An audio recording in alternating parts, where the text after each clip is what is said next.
So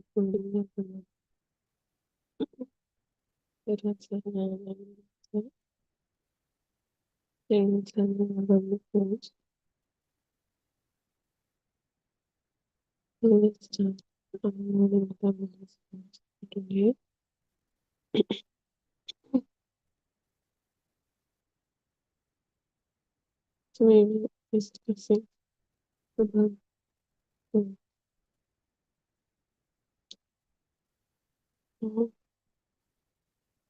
thoughts,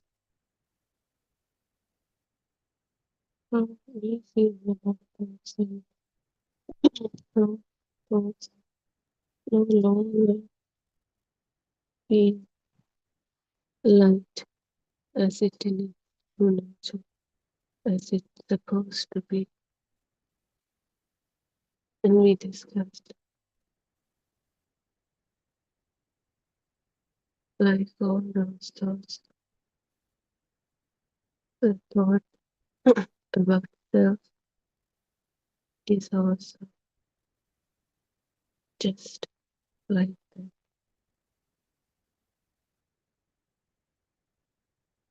We know we can't find the self in the body, and we can't find the self in the mind. Mind is not the self, but self is a small thought that appears in the mind, and that also not continuous, not existing always, but time pass, just like every other thought.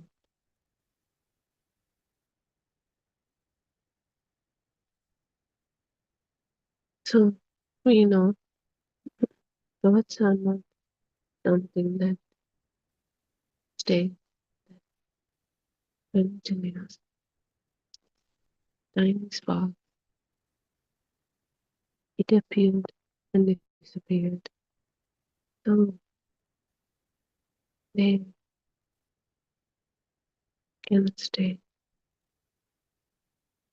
But when they appear,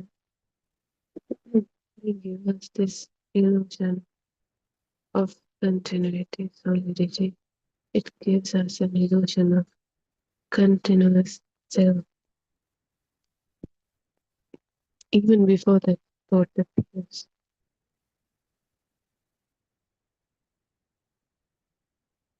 Let's say yesterday's self appeared, and then today it appeared. But the one that appears today immediately covered the time that it didn't appear. It says it believes, it strongly believes this thought not as a thought but as an entity, and that entity existed throughout the time that when even thought didn't appear. If we see it as a thought, then it's easy to see. But we no longer treat thoughts as thoughts. Now they are like things. Like I said, we use thoughts as tools, as a label to communicate real experience. But instead, now the label has come to a life. We have given life to the label, and the real experience is no longer even noticed. That's why the self is also feel real. That's why the tree is also feel real. Because now we have given life to the label, and it feels like a different, independent being object that exists on its own. To that point, that simple label has become stronger. You can clearly see it when you were at the beginning, where the thought gets created. In the beginning, it's a vision and a sound, and they link. That simple link is the thought, and it doesn't stay as a link yet. Slowly, throughout the years, this link get more power, more powered by the experience, by the thoughts, by the information, and slowly it starts to feel alive. It starts to feel like a different, independent object, thing, person on its own. It's not happening over one night. It takes time. Throughout those years, it gradually starts to feel like a separate thing.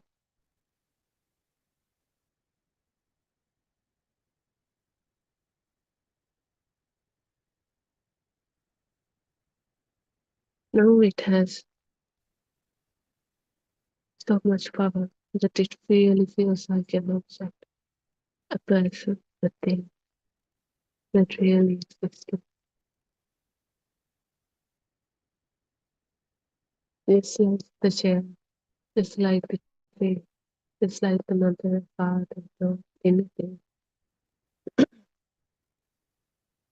Itself is also feeling there like that, feeling alive.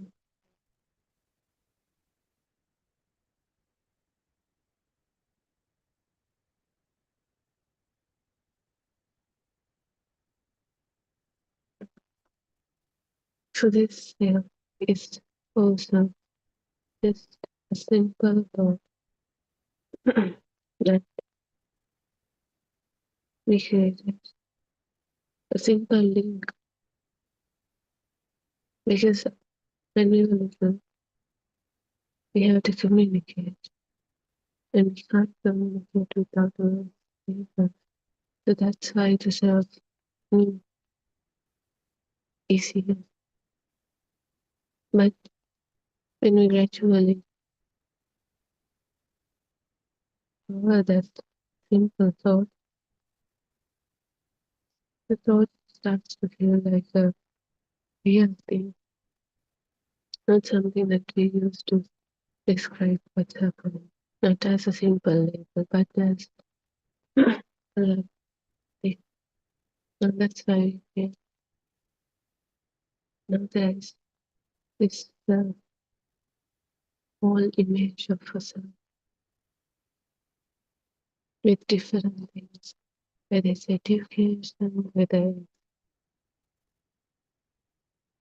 they are good, whether it's what they have, their jobs, business, their parents, their experience, anything and everything has been there. So now, not physically, but in our own mind, this thought has gotten powerful, and this power gives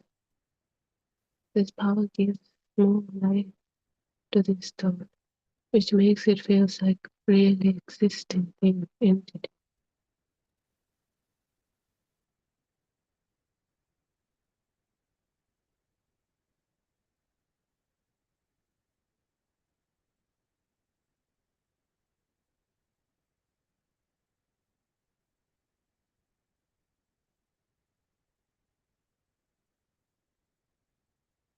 Why we feel not that we think, but we strongly feel now there is the self. When we can find the self still, this power creates this illusion somewhere there is this self kind of power, like we feel it. There is a self. When you feel sad, when you feel angry, you feel this thought that powerful. creates this illusion of an existing self. It's the thought that does this. And the thing is, we cannot reduce it as we want. We can't force it to reduce. So we can always know the truth is at once. The life, the way it gradually got powered, the same way the power starts to lose. So we cannot force it. It won't happen at once. We will try to observe. Try watching the sense of self. We're not talking about the thought, but the sense of self. When you sit and you in any pose, you feel this self, you sense the self. Not that you're thinking there's a self always, but you feel something and you call it as self. Try watching this sense of self.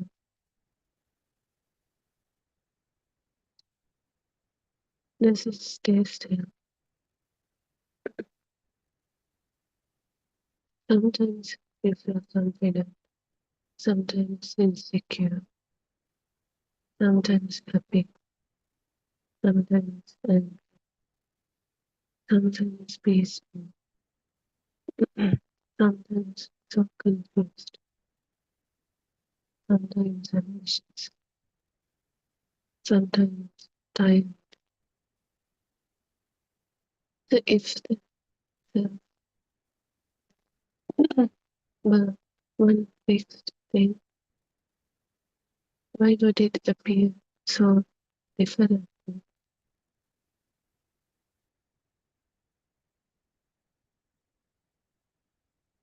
Perhaps what we call self is not one permanent experience. It's always changing pattern thought. But the thought repeatedly says, this is me. And we are so used to that we are deliberately doing. But now we are so used to it because of that, it automatically happens to take each and every thought as real. Not that we are thinking or doing. When the thought appears, almost instantly, immediately we take it as real. Because to that point we are so used to thoughts. So now it feels real automatically when a thought appears. It's the habit. This long period has created this. So when even though the patterns, everything is changing, when the thought says, this is me, we immediately believe it because that's what we used. It automatically happens when a thought appears, immediately it already feels real. Not that we are forcing us to believe it real, make it real. With the habit, it has become naturally, automatically feeling like that.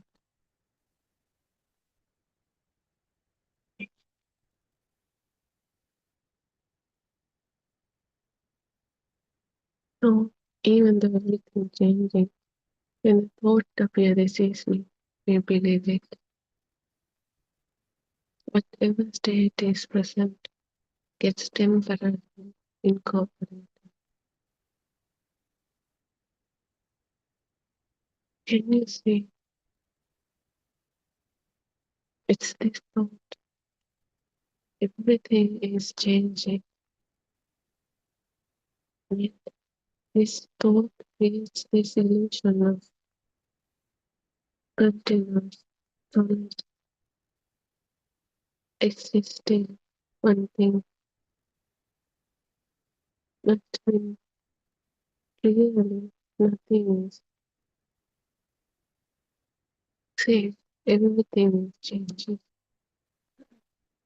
Just like the tree we saw week ago is not the same tree we see right now. Leaves changed, branches changed, colors changed, wind changed, everything is changed completely different from the previous one, yet we take it as the same thing. Can we see the real experience is completely different, but this mind is the free mind knows everything is the same thing. Mind gives the thought and we believe thought. Not that we are deliberately doing it, but we are so used to believe the thought. So when the thought appears, immediately we believe it. So that's why when the thought, the tree, the same tree, they appear, we immediately believe it.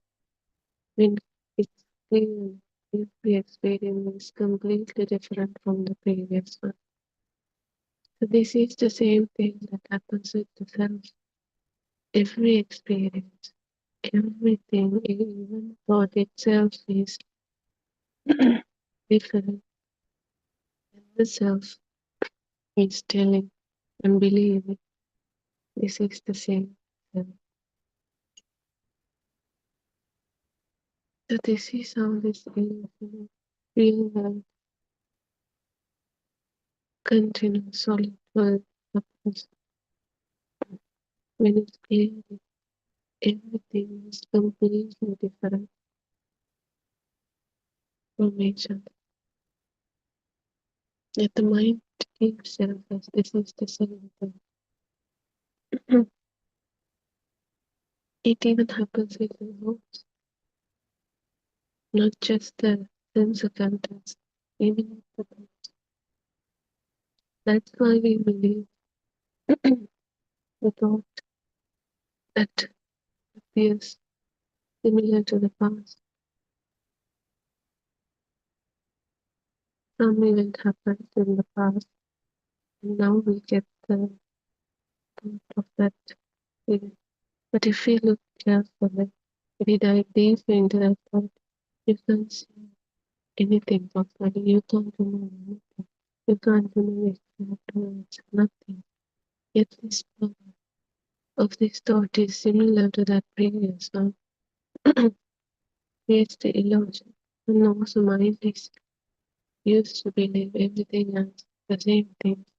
So immediately it feels like the experience in the past event itself. It's always this mind illusion that's taking everything as the same thing and is completely different from that. And each and every time the thought gets created right at this moment, yet the mind believes everything is the same thing. So that's the thing that happens with the self. Everything is completely different, changing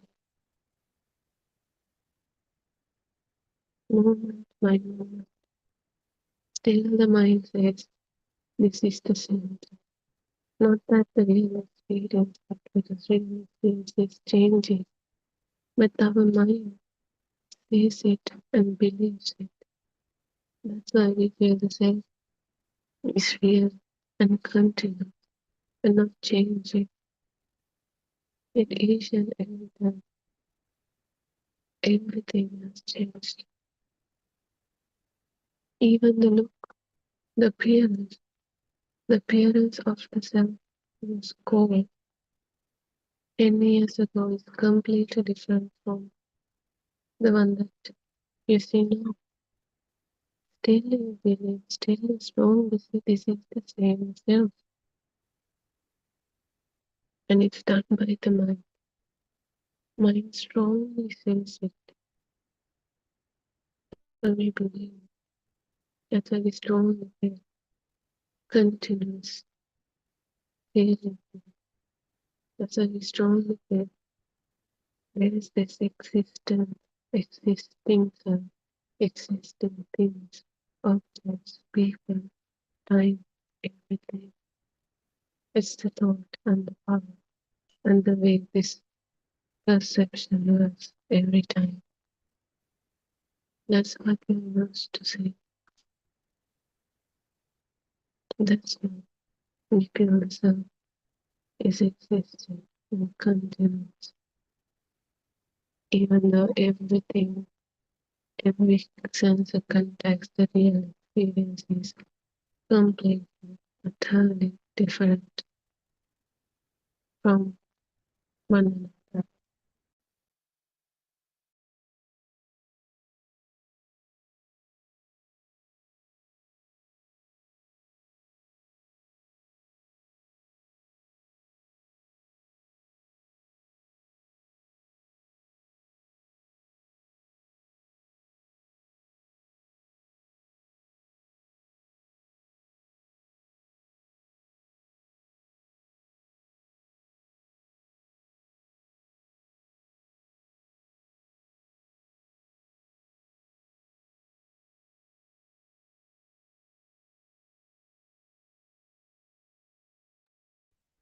So now let's continue the perception of same thing. Any thought of here, we immediately feel it as this is real, solid, continuous. Any thought, and with that, immediately this feeling also comes, appears. Whether it's chair, whether it's mother, whether it's father, we immediately feel it's existing, it's real, it's continuous.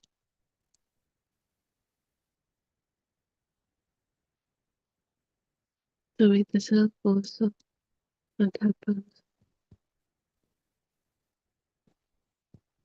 Clearly everything is different.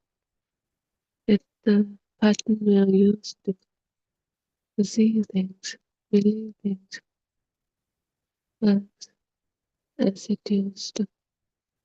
Not that someone is deliberately doing it, but the system is so used to see the world in this way. Now it appears, it becomes natural. That's why it is good if you real, continuous, existing, the, even without we getting that thought. When the moment we get the thought, the mind feels the gaps even before that thought. That's why we feel like everything is really existing, continuous, solid.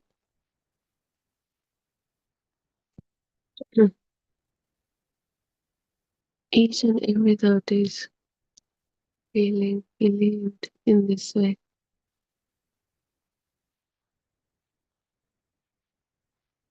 So now, when a sensation appears, it's no longer feel simply sensation. It feels like itself is itself is feeling it, and the self is feeling bad.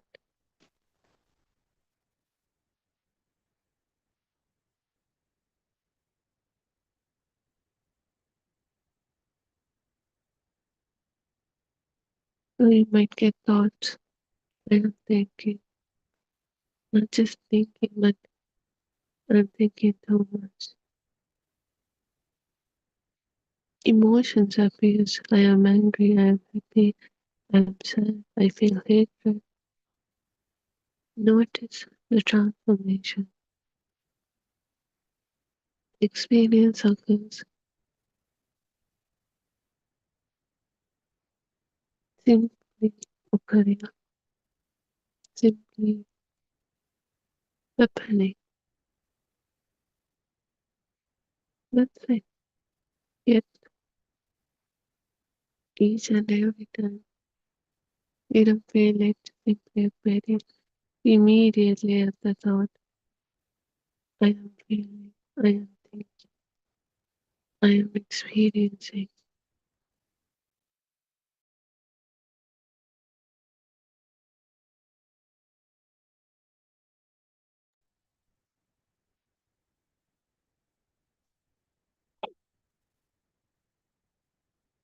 It's always this self that is additionally getting added. Now anything, it becomes the self, my thought, my feel, my life, my problem.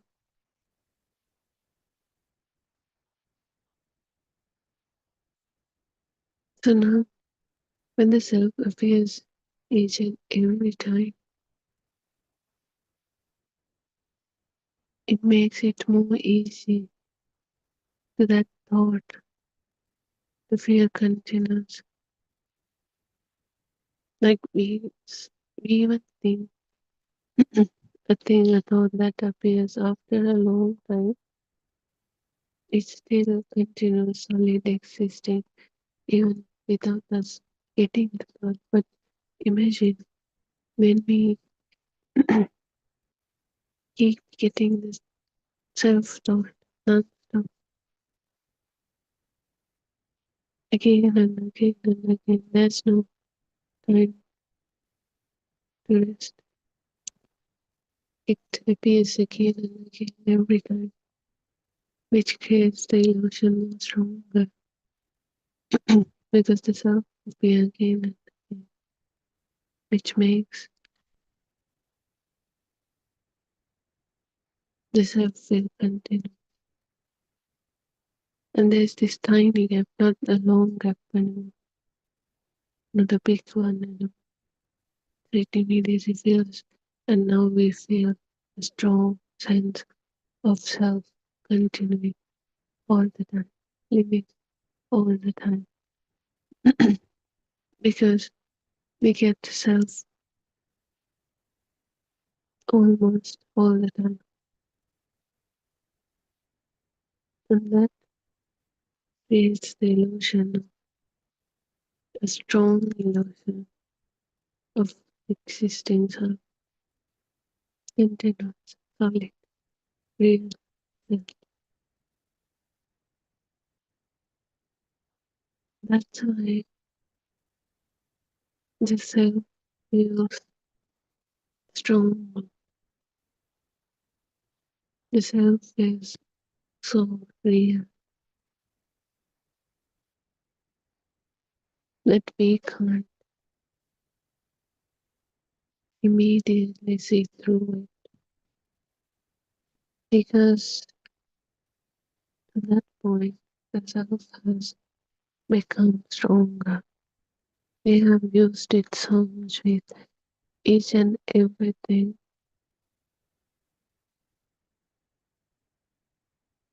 It has become stronger because when we see anything, it's always self who does that. That's how we feel. If we see a chair, the self sees it. If we see mother father, the self sees it. So each and every time is with each and every different thought self appears, which makes it even more stronger, even more solid. Hard to see there is no self existing because the gap is so small. And the mind is used to fill the gap. When the gap is small, it makes it even more easy.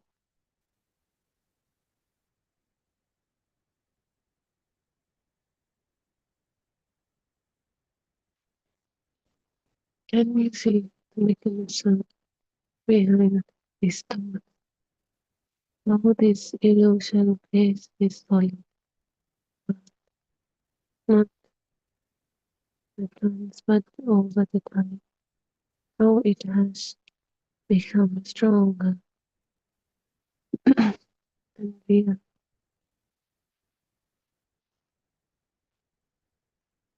This is how this has become stronger. It really existing. We can fight it in the morning. We can as the mind. Yet there is some feeling of this existence of this self. It's because that thought that is this illusion is all mechanism. If we self is there, yet it's no longer nowhere to be found.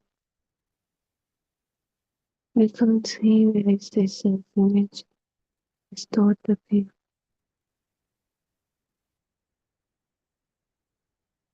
But we feel there is this existent being there. At the same time, we can't even find a place where it appears. Just like the other thoughts, the mirage. It has an appearance, yet at the same time, it's nowhere to be found. At the same time, it's not real. Like a mirage, self-mirage, self-mirage appears, but at the same time, there is nothing. The power that creates an illusion, a mirage of self. And the powerful and the more data, more links, more information it has, the more stronger and real the mirage seems.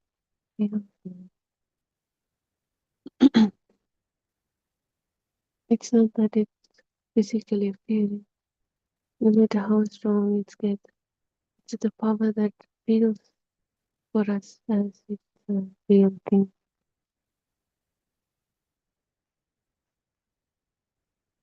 But no matter how real it feels, it's an illusion created by a power.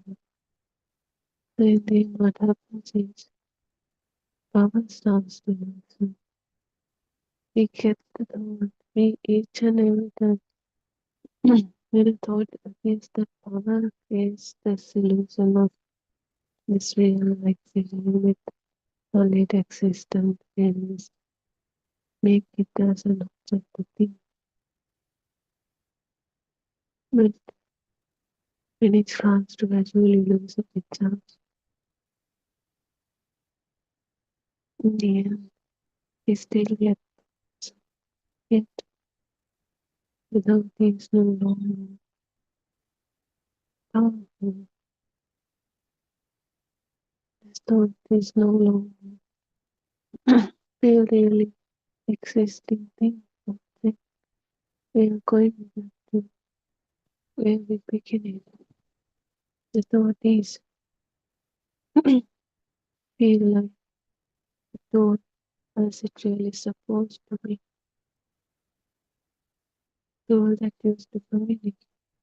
A simple thing, not an independently existing thing or an object. or a person, but a simply door, like an interpretation.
And so this it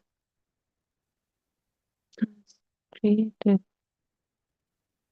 as me the thought from. Imagine hearing the thought for the first time. It may feel strange. It doesn't feel like real or so powerful or really existing. And repeat it again and again and again. Eventually, it starts to feel completely normal, and then it starts to slowly gradually feel real, and it gets stronger and stronger,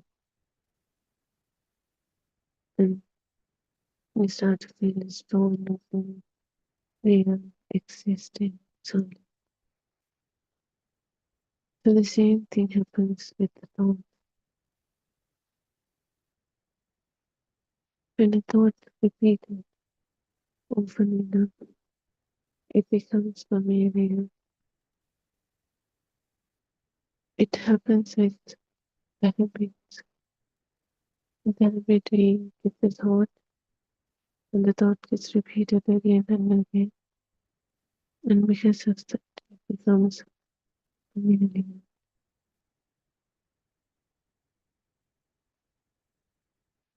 This big familiarity can feel like the truth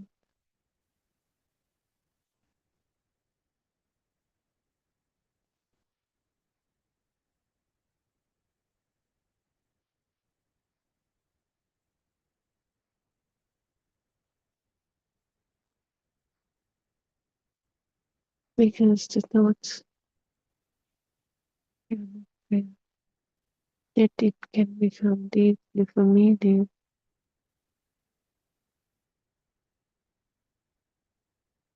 The thoughts can become deeply familiar without being without becoming objectively true. But we don't feel it in that way. We feel it as a different, solid, independent object that exists on its own,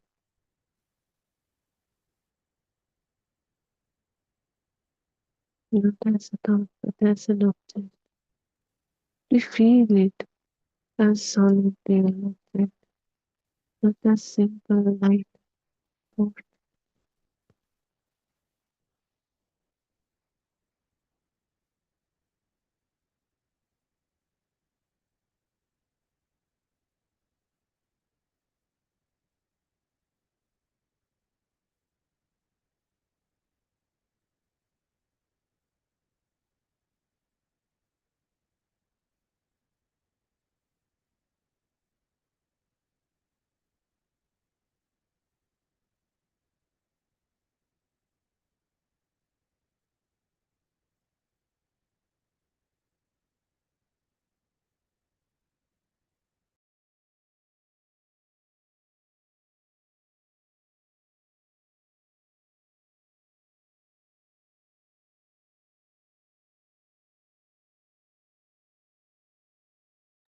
afternoon supposed to support the cause.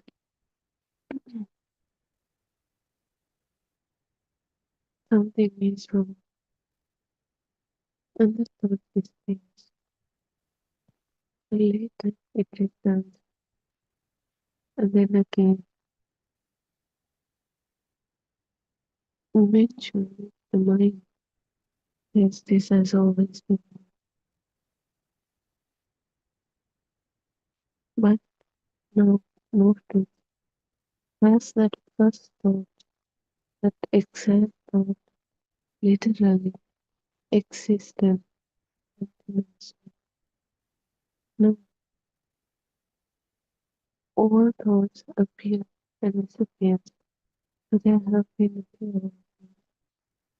And the second, the third, similar appearances, but not the same thought.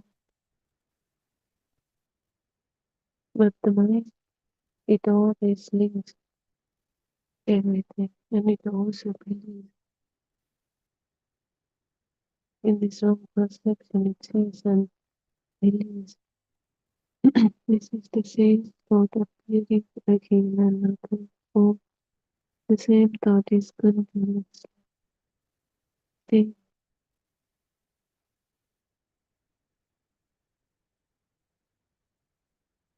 without despair.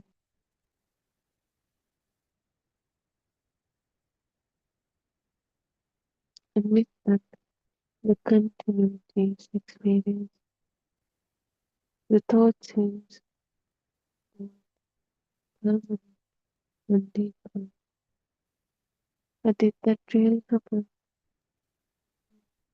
Each and every time thought appear and disappear, and it's long gone. And the second time, completely new thought, but similar to the previous one. But mine immediately mistaken it for that previous same thought.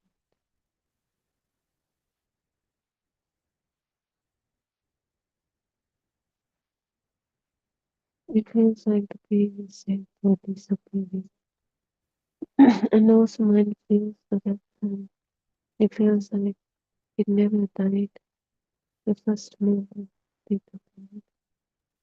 Now here the continuity is experienced. Now the thought feels forward because we mistaken it as the same thought and feels as permanent thing. But what is permanent is not the thought. Thought is completely different, completely new moments. It's the habit of believing, linking it. Thus, this wrong perception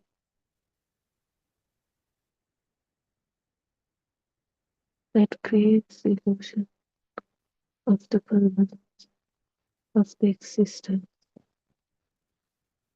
But in reality, nothing is real, nothing is permanent, nothing is continuous. Each and every moment, everything changes. And each and every moment, the conditions are also changing. And those changing conditions creates the thoughts in our mind, so the thoughts are also changing. Yet our mind cannot see these changing thoughts. It always feels like they're really existing continuous solid things. It takes like that. It sees like this is the wrong perception. And now that wrong perception has become stronger and powerful with the repetition, with the habit, to the point we can easily get away from it.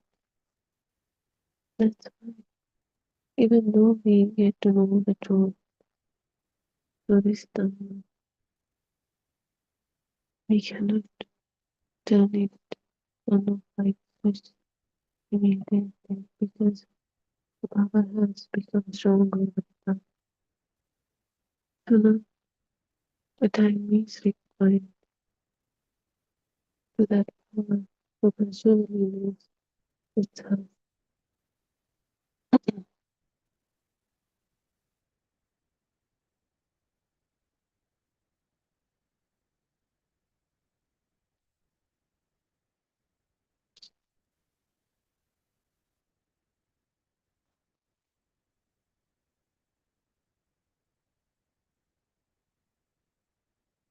It's always happened with this resonance process, this resonating process.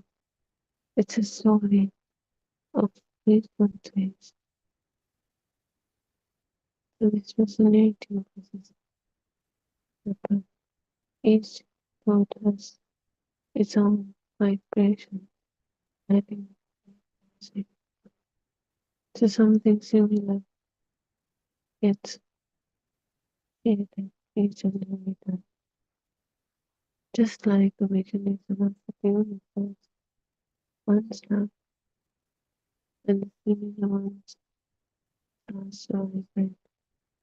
You can notice those are similar, not the exact one, because those are two different tuning forks that can vibrate with the same frequency, yet they are two different tuning forks.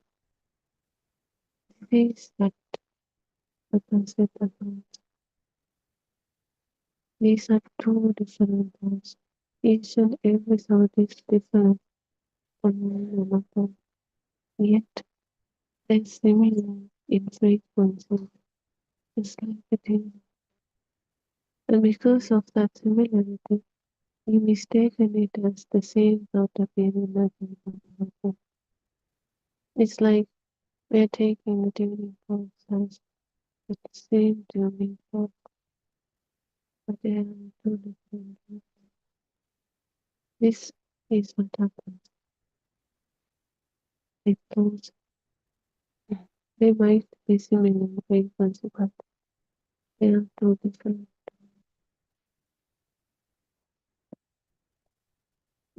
If we see it in this right way, then we can say it. But if we mistaken it as the same thought, but as two different thoughts, because the frequency is similar, so this is the same thought appearing again and again. If we take it in that way, then it creates this continued, solid existence. The illusion is linked with each other, each and every wrong perception in this illusion, whether it be taking the same thought appearing again. Over there, we put the thought outside and we leave it. When it's clear, it's recreated in our mind, and also the habit, the repetition that makes the thought powerful.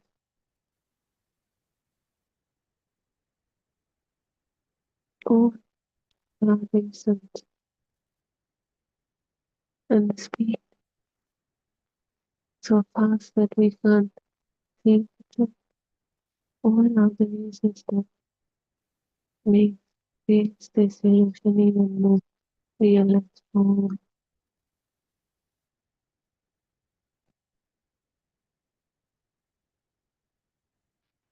So through this tunnel, these are the ones we have to see.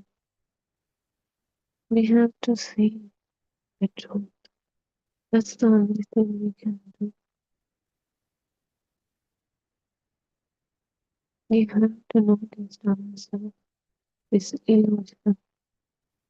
Not because someone said You take that information and start to see it through you, it yourself, experience it yourself.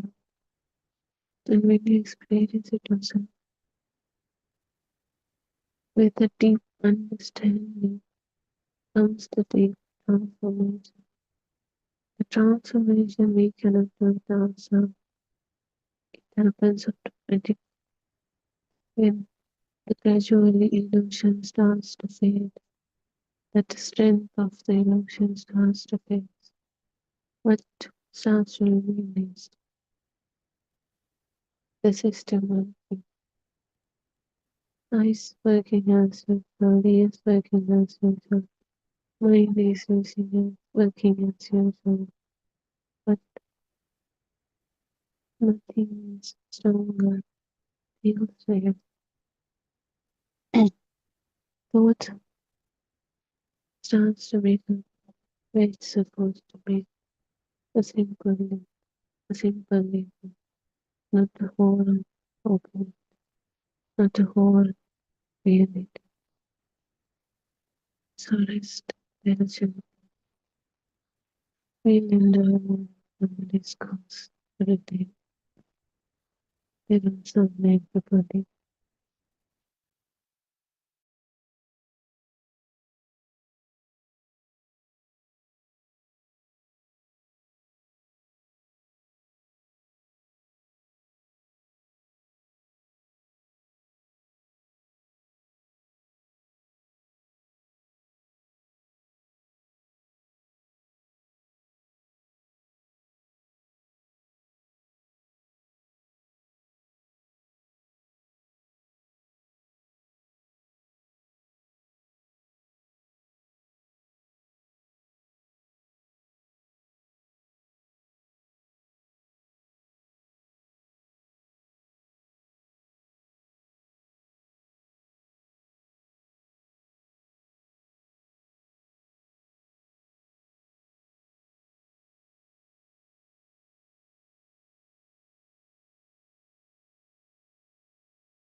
I worship Triple Gem with the greatest respect. I pay my homage at Aryan Hanse's feet, Naya Aryan Hansa, and we all are very fortunate to hear Dhamma from you, to have your guidance and uh, explanations that you are doing in the very simple manner. So we all, as Buddothpado followers, uh, are very grateful to you for all this mammoth task that you are doing. Teruvan Saranai.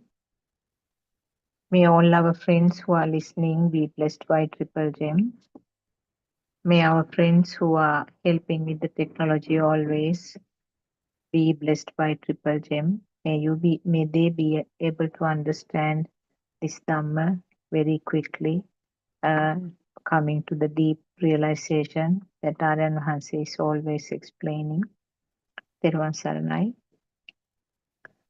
So this is the continuation of the Buddothpado PeoTV English sermons, and my friend just now finished her session. So the next will be for 2 hours from now on. Uh, as you are aware, or at least I am telling this for the benefit of the newly joined people. Buddothpado sermons have been conducting for the last 5 years. Initially, it was in the form of telephone conversations, but subsequently, our noble friend Darren Mahanse started doing it in the form of Zoom discussions. So presently, Darren Mahanse has done more than 12,000 sermons, and they are all in the website, YouTube. You can listen to them. And now we have 8 Zoom discussions going on every day. And there's one in Tamil medium also once a week on Fridays.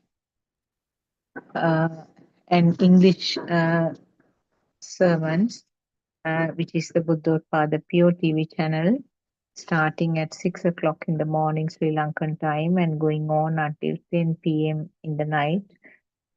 From 3 p.m. to 5 p.m., there's a discussion session for which some of the uh, uh, speakers, some of these friends who are doing the Dhamma sessions are joining.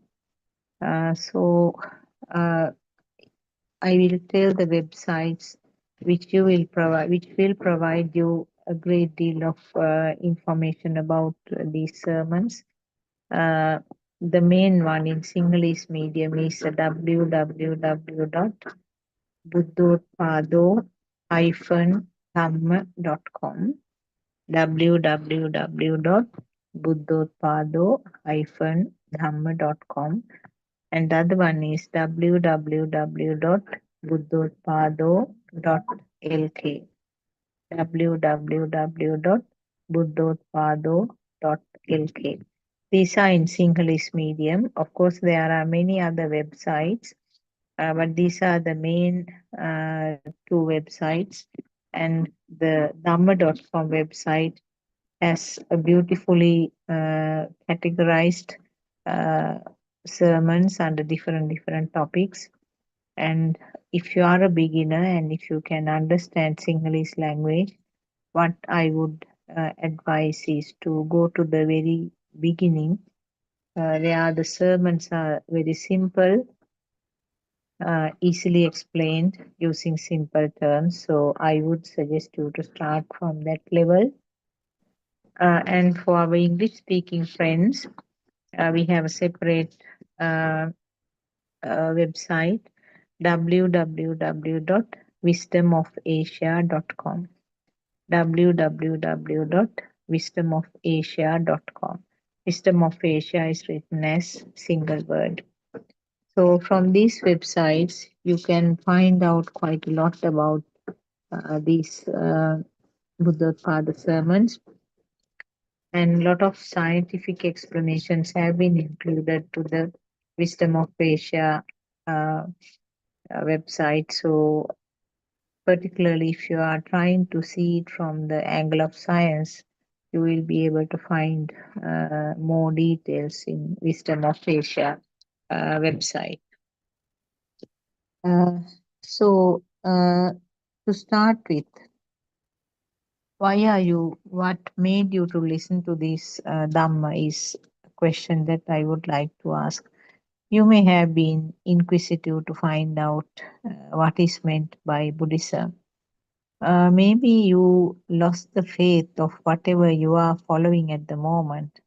Maybe you felt that you can't simply believe what is said. You want to find the truth by yourself. Or maybe even if you have reached the highest level of your achievements, you have reached the climax of what you were planning, aiming at. After reaching that, you feel that something is lacking.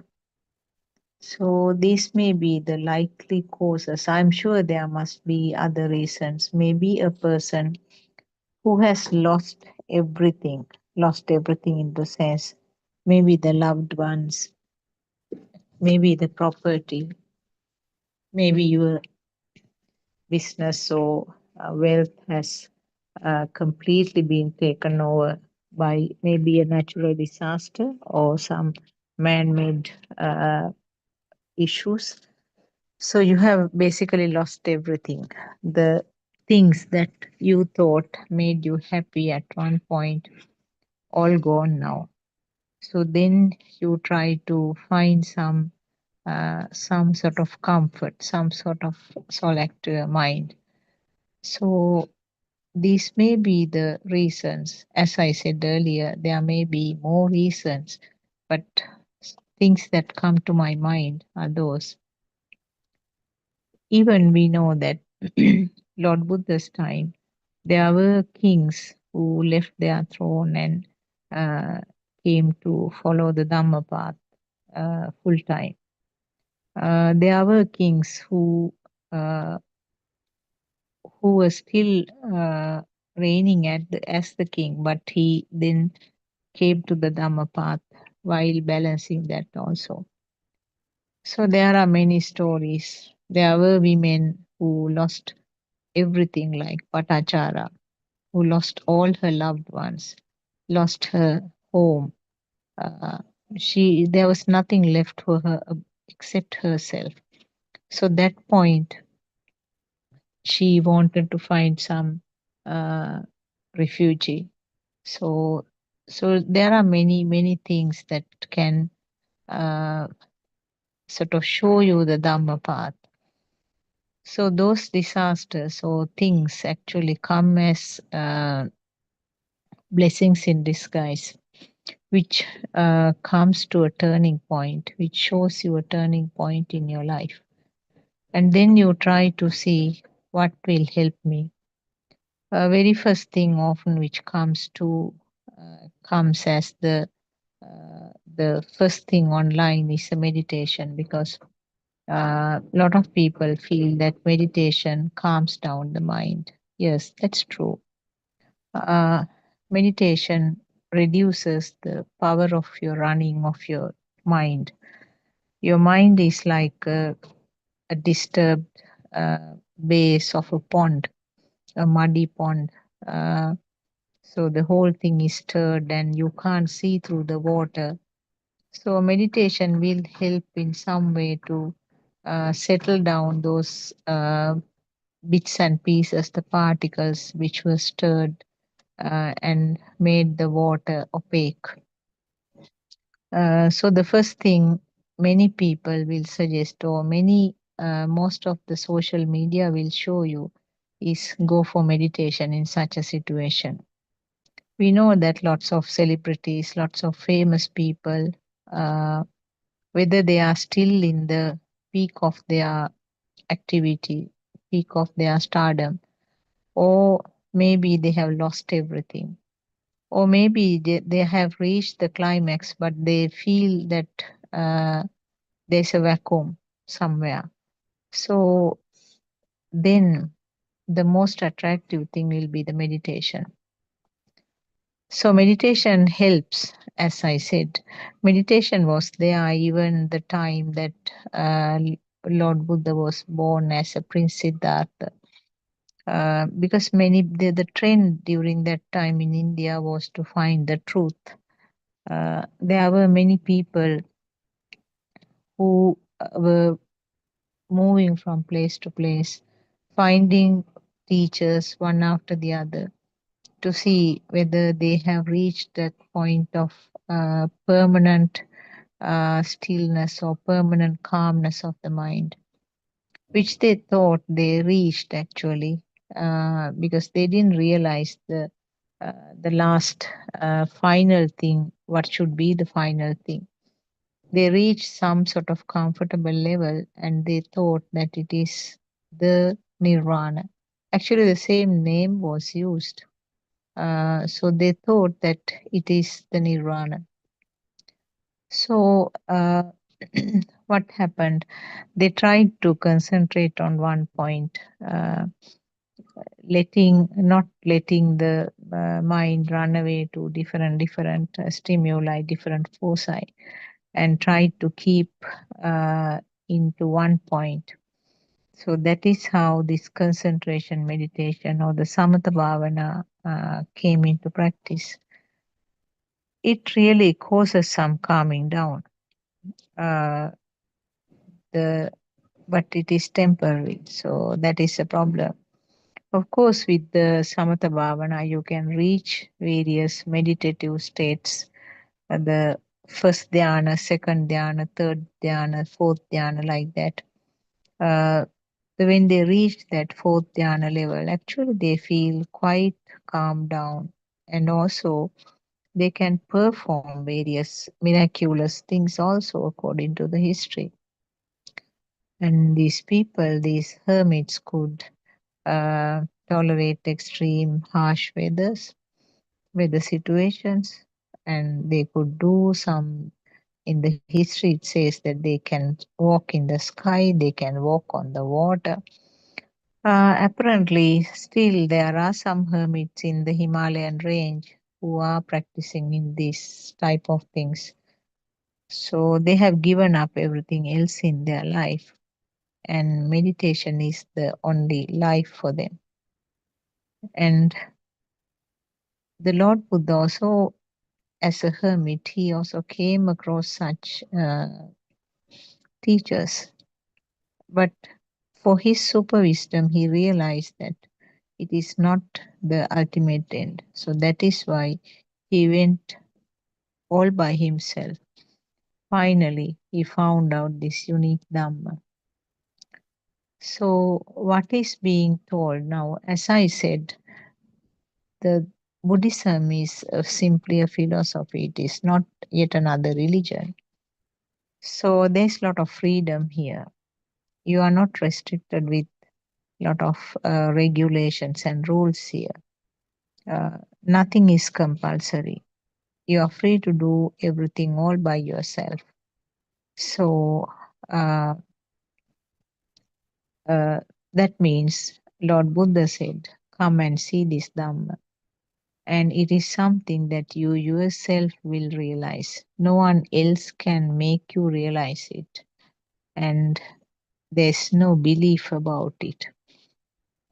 There's no deep faith here. Uh, so it's something that you are free to listen, you are free to understand, you are free to revise these matters, and automatically the deep realization will come.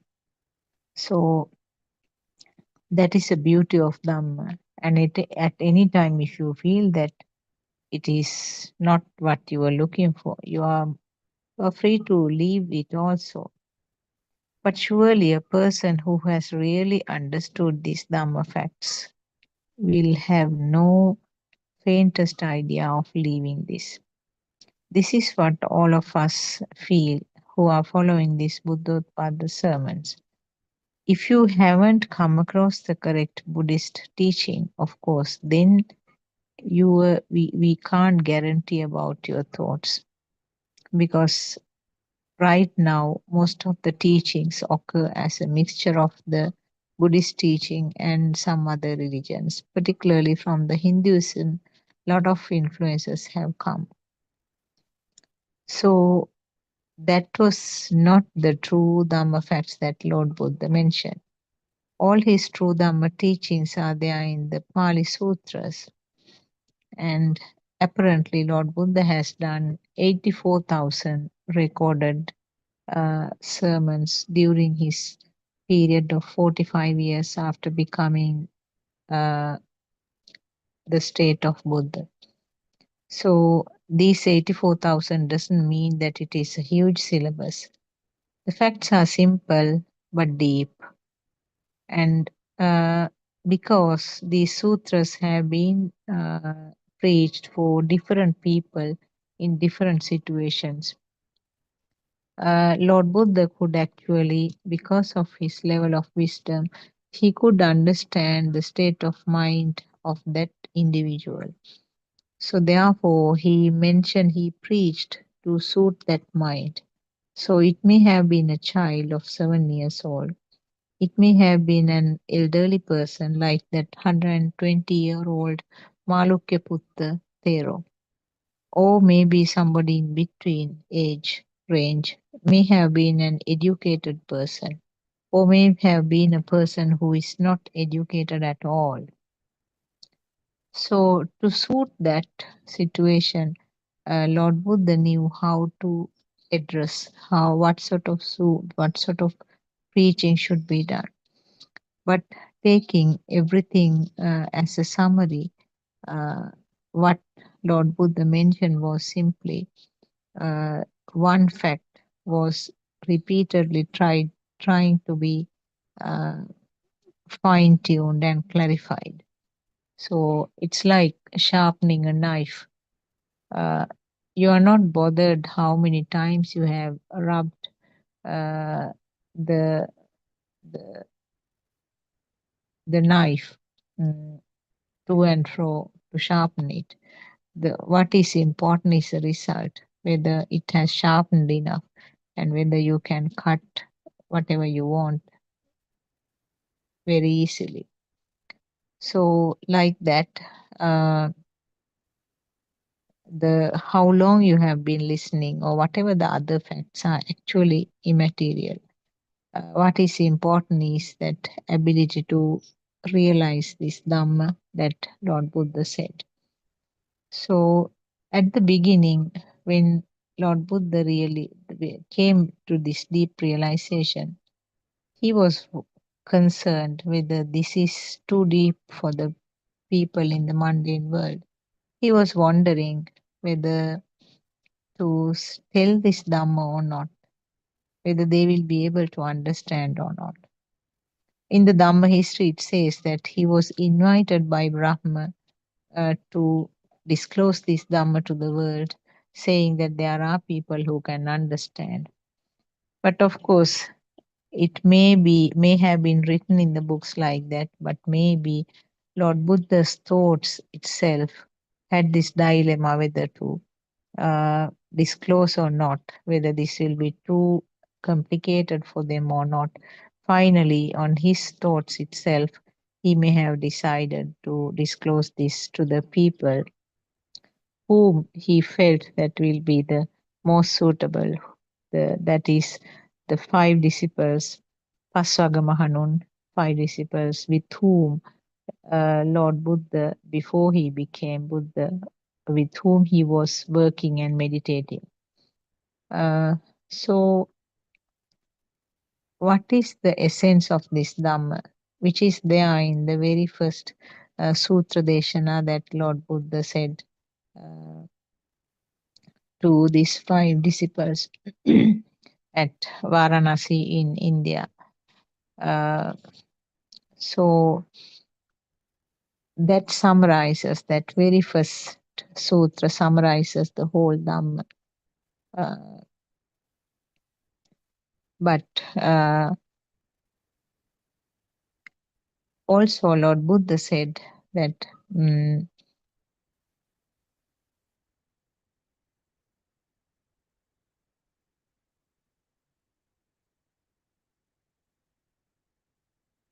sorry, yes, Lord Buddha said that you needn't know all the Dhamma facts that I have realized, the Dhamma facts that I have understood. You need only a handful of that, which I will disclose it to you. So that is what you and me are hearing now. The small fraction of the vast knowledge, vast wisdom that he realized. So Lord Buddha said that this amount is enough for you to understand this Dhamma or reach this nirvana state. So from his Dhamma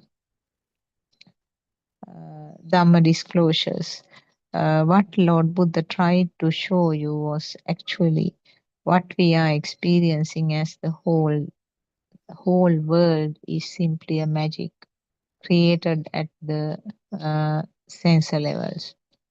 So this is quite a turning point. And even the people who are listening for the first time to this Dhamma might sort of uh, be feeling as if they got a real blow to their head.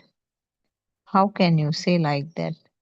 When if you say that what we are experiencing is we don't know whether they are really existing or not. This is something created as a magic. Uh, it shakes you, isn't it? You become shaky. How can I believe this? What are these people saying? But when you go to the steps, step by step, when you try to understand what Lord Buddha was saying, you tend to agree to most of these things, isn't it? The very first fact that Lord Buddha said, uh, Chittena niyati loko and Salayatana loko. I may have mentioned these two phrases in these sermons so many times, but they are really important.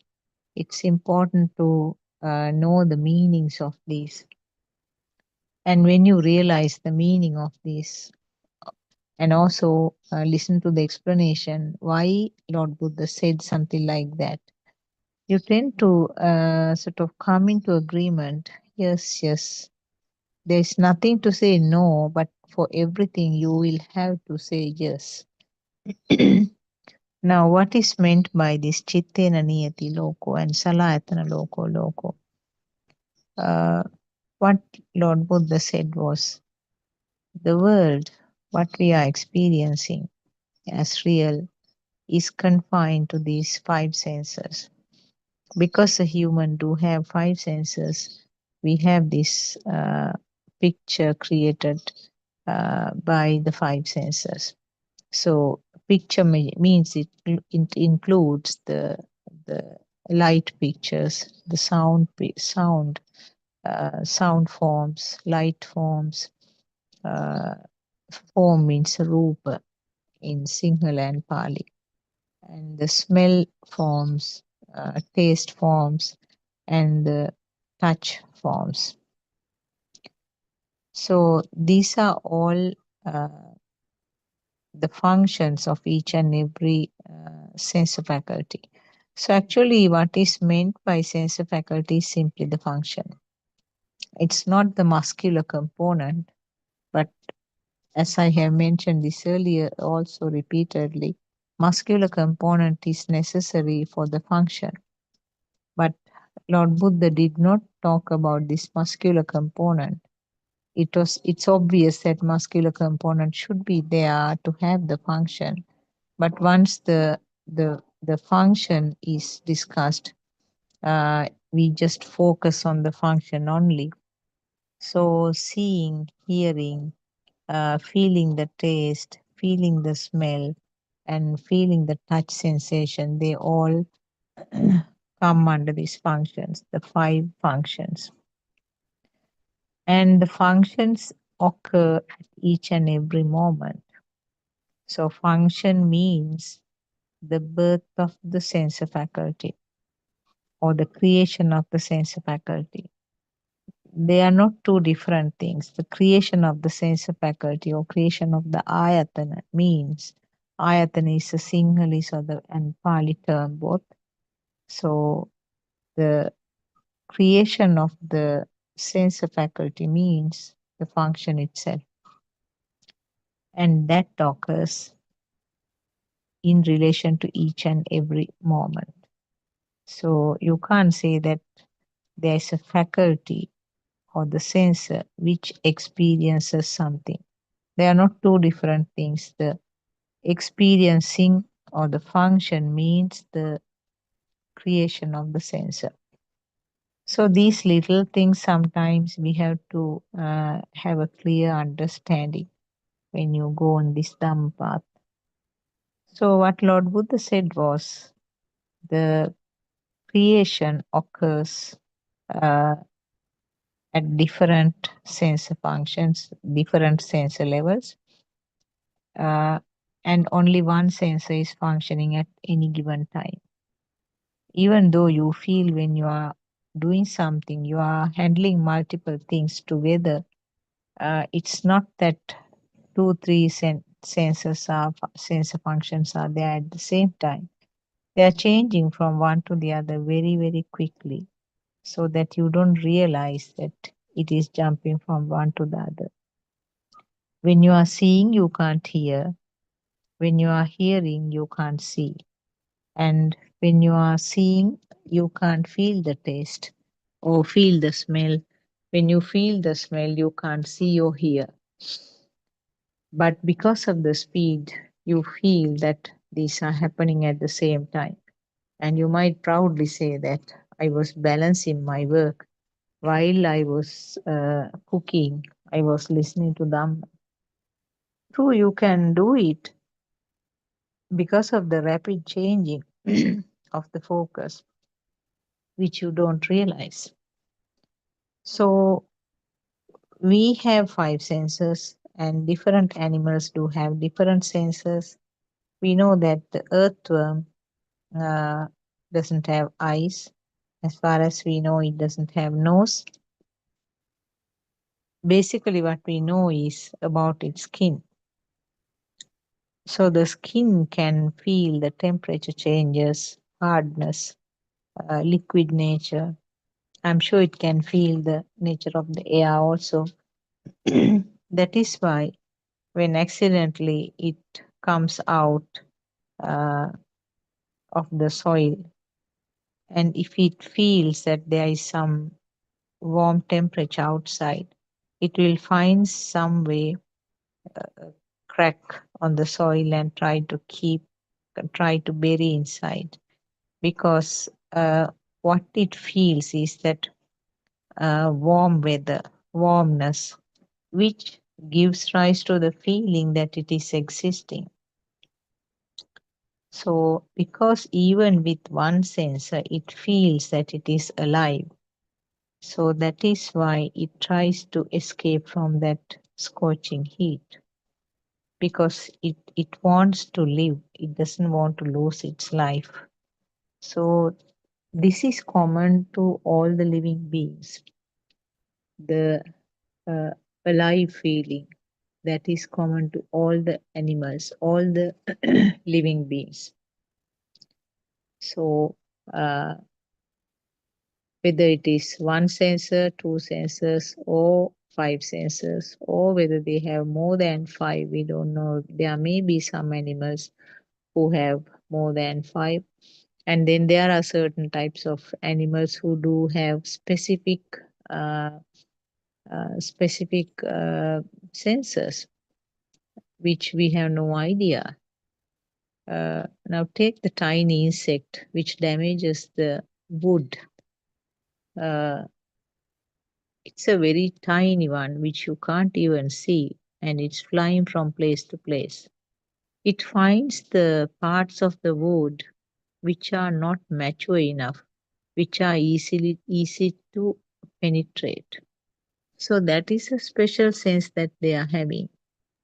Now, if we had that sensor, it would have been really great, because then when you find some wood for any of your furniture, you should be able to check the wood yourself and find out whether it is a mature enough, whether it is a strong enough wood, isn't it? Now, these tiny insects have been having this particular type of sensor where they can sense the wood which is penetrable, which is eatable, because that is their food. So, and the common example that RN Mahansi is saying often is the type of the radar uh, sensor that some animals like bats and dolphins do have. So they communicate with that. And in the physical world, we know that there are machinery which can pick up the radar, like the flights, they use radar, and the ships, they use radar. But actually, without that equipment, we do not have a natural sensor called radar. So for us, so something is created. That is what Lord Buddha said. The sensor function, sensors will create something which we assume as if it is really outside there. So that is the biggest mistake. Not only us, all the living beings, even the all kinds of animals, they assume the things according to the sensor functions. So you can see very clearly that what is created for us definitely must be different for what is created for each and every animal. So that is why Lord Buddha said the world is a creation of the senses. And in other words, world is a creation in the mind. So we are thinking, everything is a thought. We know that eye, ear, nose, tongue, and the skin, they are all capable of receiving a specific or creating a specific sensor function. And what is a raw material? Is a common type of vibration. from the common vibration, they create something depending on the sensor which is involved. Now, it's something like the common uh, material may be the flour.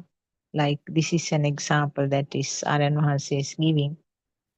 So the flour, using the flour, you can make various food items.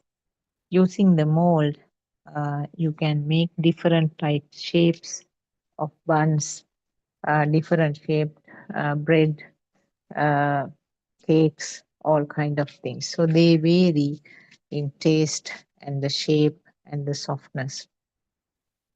So it's like that. The vibrations is a common thing that also is explained as the eight elements or the Shuddhashtaka by Lord Buddha. So Shuddhashtaka is a basic thing which is equal to this vibration which creates any form of thought. So if the eye is involved, we see it. If the ear is involved, we hear it as a sound. If the tongue is involved, it is a taste.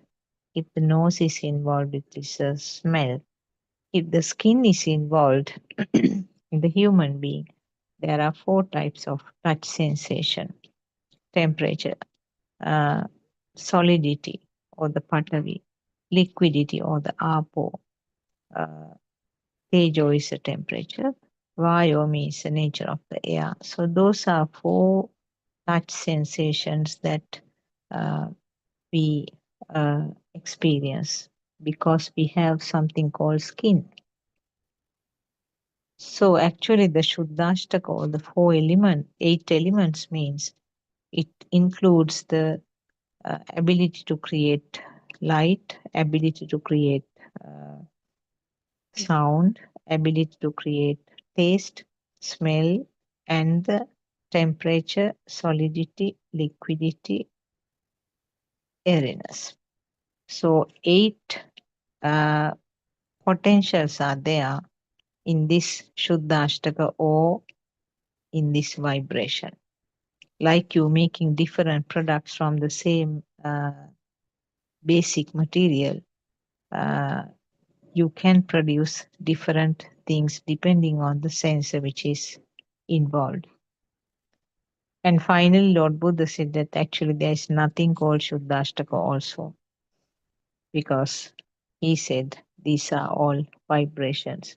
A vibration doesn't mean that it is something lasting or permanent, something which occurs then and there. So these are a little bit deeper facts that is explained in Buddhism. But as I said, and as Lord Buddha also mentioned, you needn't to know all this in detail. What you have to understand is that whatever we are experiencing is confined to these five senses. And as a baby, we experience these five senses, uh, nothing beyond that. So that is why we were very free and very carefree during our small age. We felt very light. We were happy. The instances that made us sad also didn't last very long. The very next moment, with whom you have had a fight, you want to again be friends, and you are holding the hands and playing together. So that is the nature of the radiant mind. Uh, the radiant mind means it is mostly the feel, and you have no thoughts. And the thought starts forming after some age, like maybe 1.5 years. That is where naturally these sensor functions combine to form the next level of vibrations or next type of vibrations, which has all the components of the five senses. It's not only from this life, according to the teaching that Lord Buddha and our Arahants explained to us. Uh, it has an essence or the summary of all the experiences that you had in your samsaric journey. So that is a very powerful vibration which has a summary of everything that you have gone through. Uh, this is very strong current. This current is the one which takes you from birth to birth, because we know that we believe about being born again, unlike in some other religions where rebirth is not believed. But it has been proven scientifically also, where there are instances the children are talking about their previous lives. What happens is later on when they grow up with the new thought formation in relation to the this present life, those past thoughts get erased. So that is why these children who are talking about their past birth do not continue it for a long time. It is over within a short period.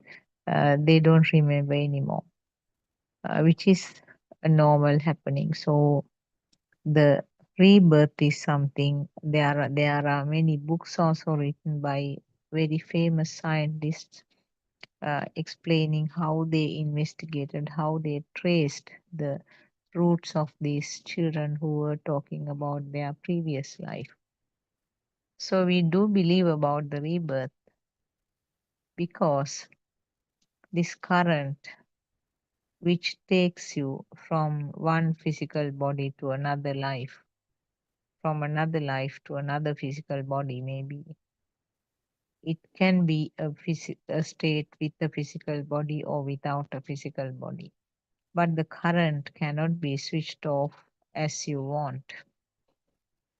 Current cannot be stopped even if you want to.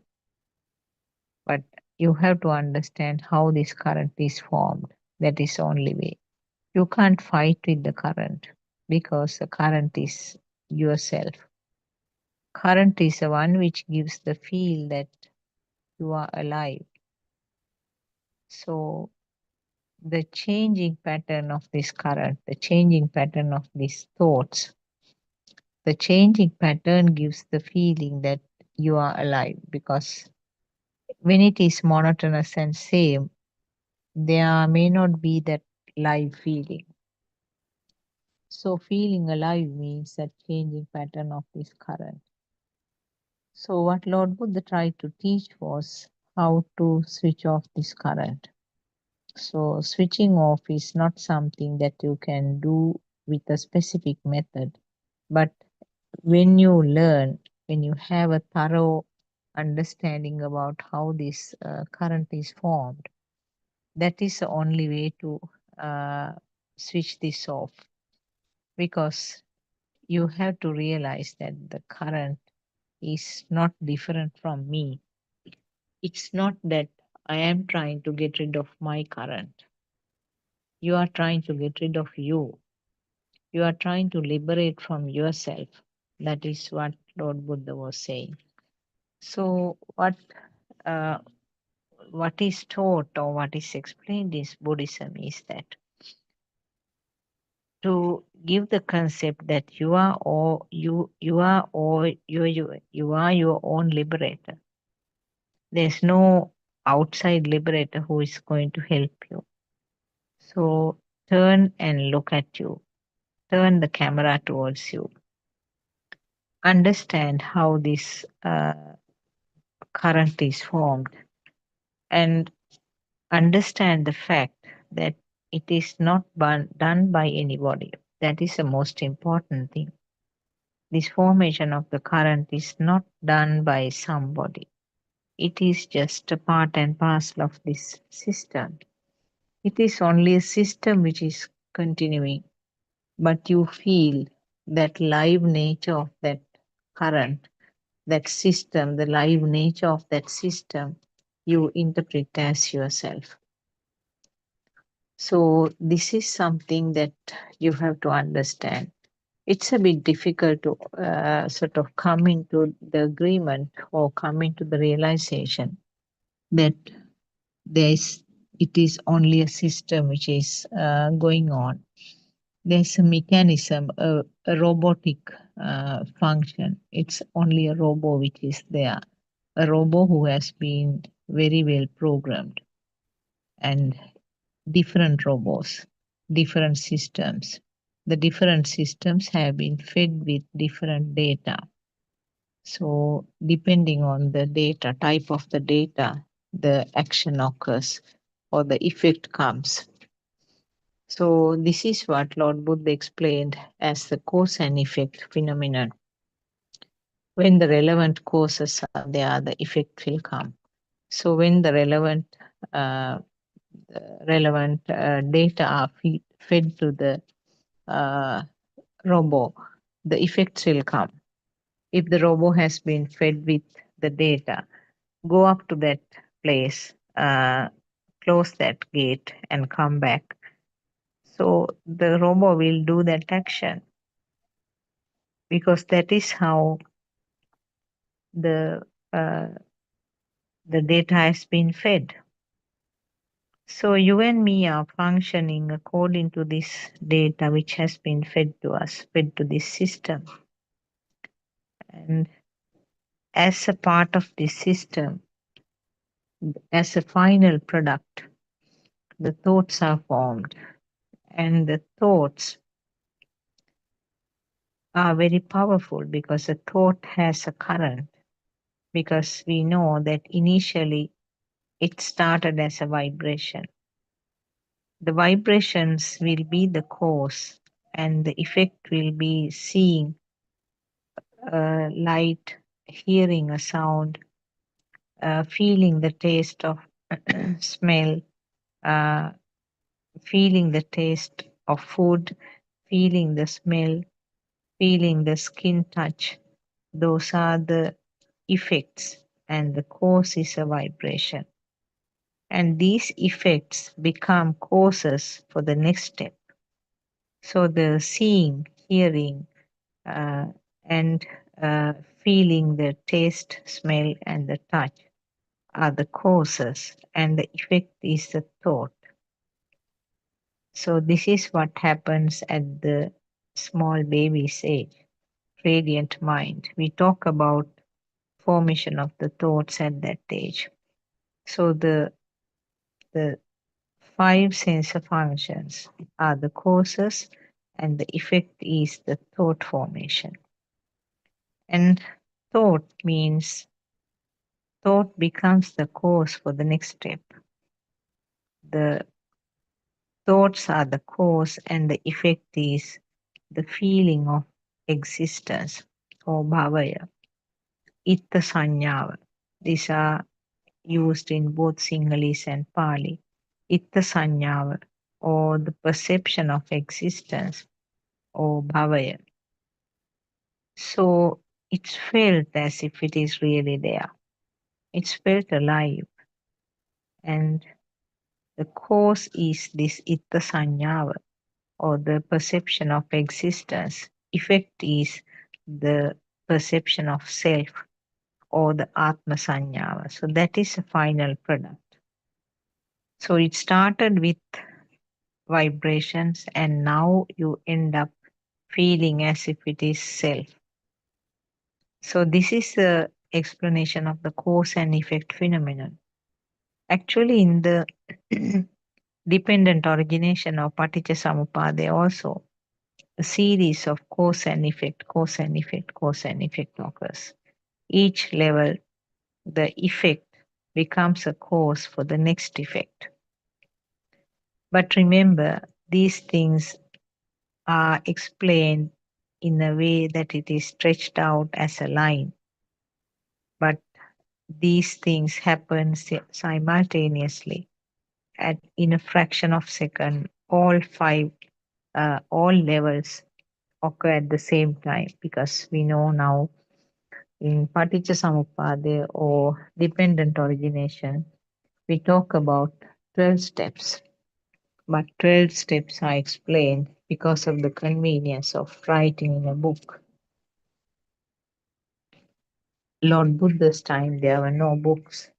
Not because they didn't have the facility, they didn't have the technology, but Lord Buddha knew that this is not something that can be written in a book.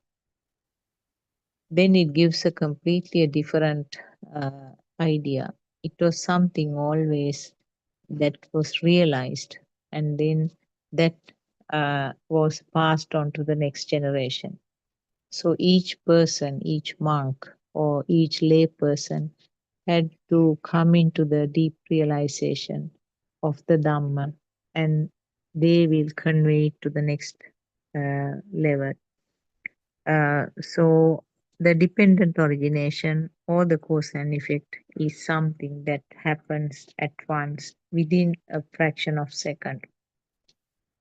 Even though it is mentioned as 12 steps in Paticcasamuppada or the dependent origination, the whole concept occurs at once, and what you experience is the self now. So, this is something that you need to take some time and think about. Don't take it up simply because you hear these words, but uh, uh, think of yourself now. Isn't it that you always feel that you are experiencing the things? Now, a picture is seen. Uh, what you feel is that I am seeing. You can't say somebody else is seeing this picture, isn't it? You feel as if you are seeing the picture. You are seeing a door. It's obviously felt as if I am seeing the door. There's a sound, and I feel as if somebody is hitting on a wooden log.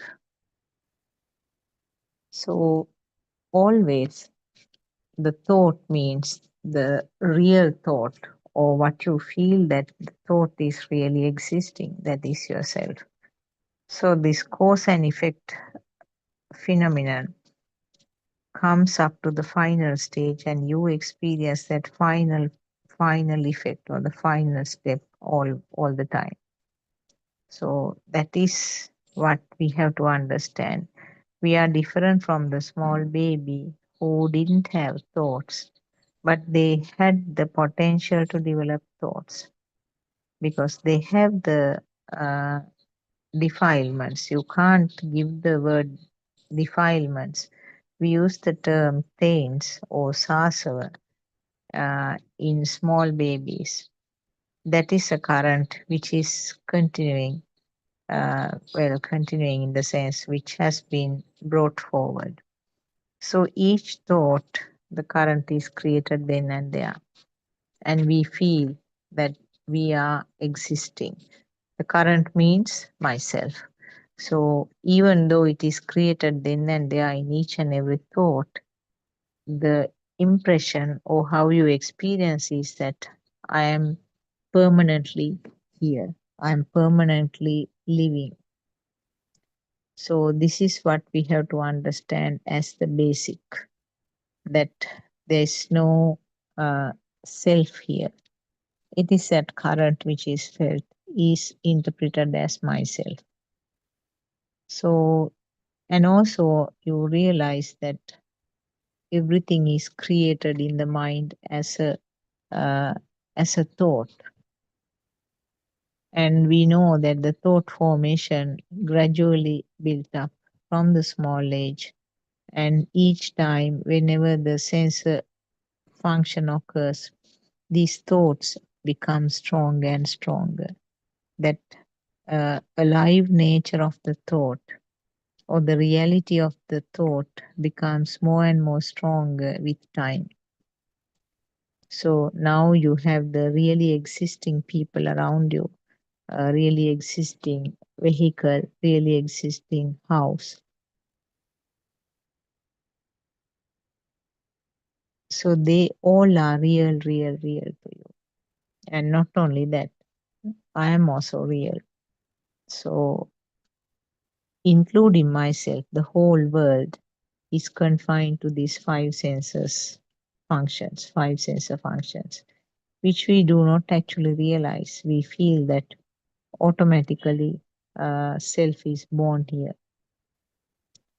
So the statement that world is a creation of the five senses, and the more important thing which has to add to this is that remember that myself is also part of the world. So that means if the five senses are not there, even that concept called myself is also not born. So we have to accept the fact that the world is created in different ways to each and every animal. And we know that we can see the colors, seven colors, but some animals don't see seven colors. Some may be having only one color. That is the capacity of that sense function. So then you have to see that it greatly varies from animal to insect to human being. We know that insects have various types of eyes. The bee and the housefly, uh, we know that they have tiny two globes-like eyes, which have several eye units. It's not one eye, but they have number of lenses which uh, gives a separate picture. So they have a collection of tiny, tiny pictures. Can you imagine how they could be seeing a flower? Because we are seeing the flower in one particular way, and we can't even imagine how will there be picture be with so many units of tiny eyes, and we don't know what color they are seeing. We know that the bees and the butterflies are attracted to the colors, uh, and the flowers for the survival. That is a natural rule. For the survival, different types of tactics are being used. Sometimes the flower, the petals are very bright colored, or maybe they have a very sweet fragrance smell. Particularly the flowers which are blooming in the night, they have a very sweet smell, fragrance, which attracts the night time little insects. So, how how could their seeing be? We have no idea, isn't it?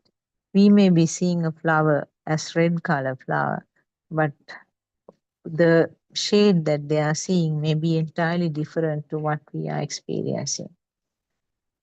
So, and also we know that there are many sounds that we say that we can't hear, but the animals like the deer, dogs, wolves, they can hear better than us.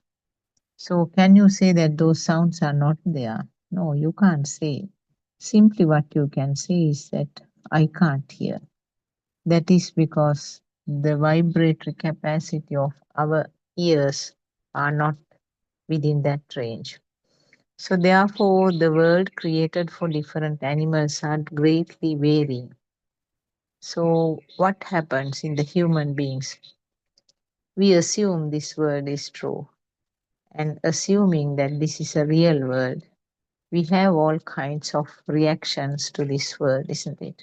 There are things that we like, there are things that we don't like, uh, there are things that we hate or we are jealous, all kinds of things, defilements, all kinds of exaggeration of the current occurs with this so called assumed true world. But it is simply a magic. It is simply a magic due to the high, fast vibration. Uh, so, Lord Aranvahasi gives a beautiful explanation. These are all Kampana Nirupana. They are all manifestations of the vibrations. So that explains quite a lot. A huge meaning is there in that. The fast vibrations create certain things which look like real. So it's a speed which decides here.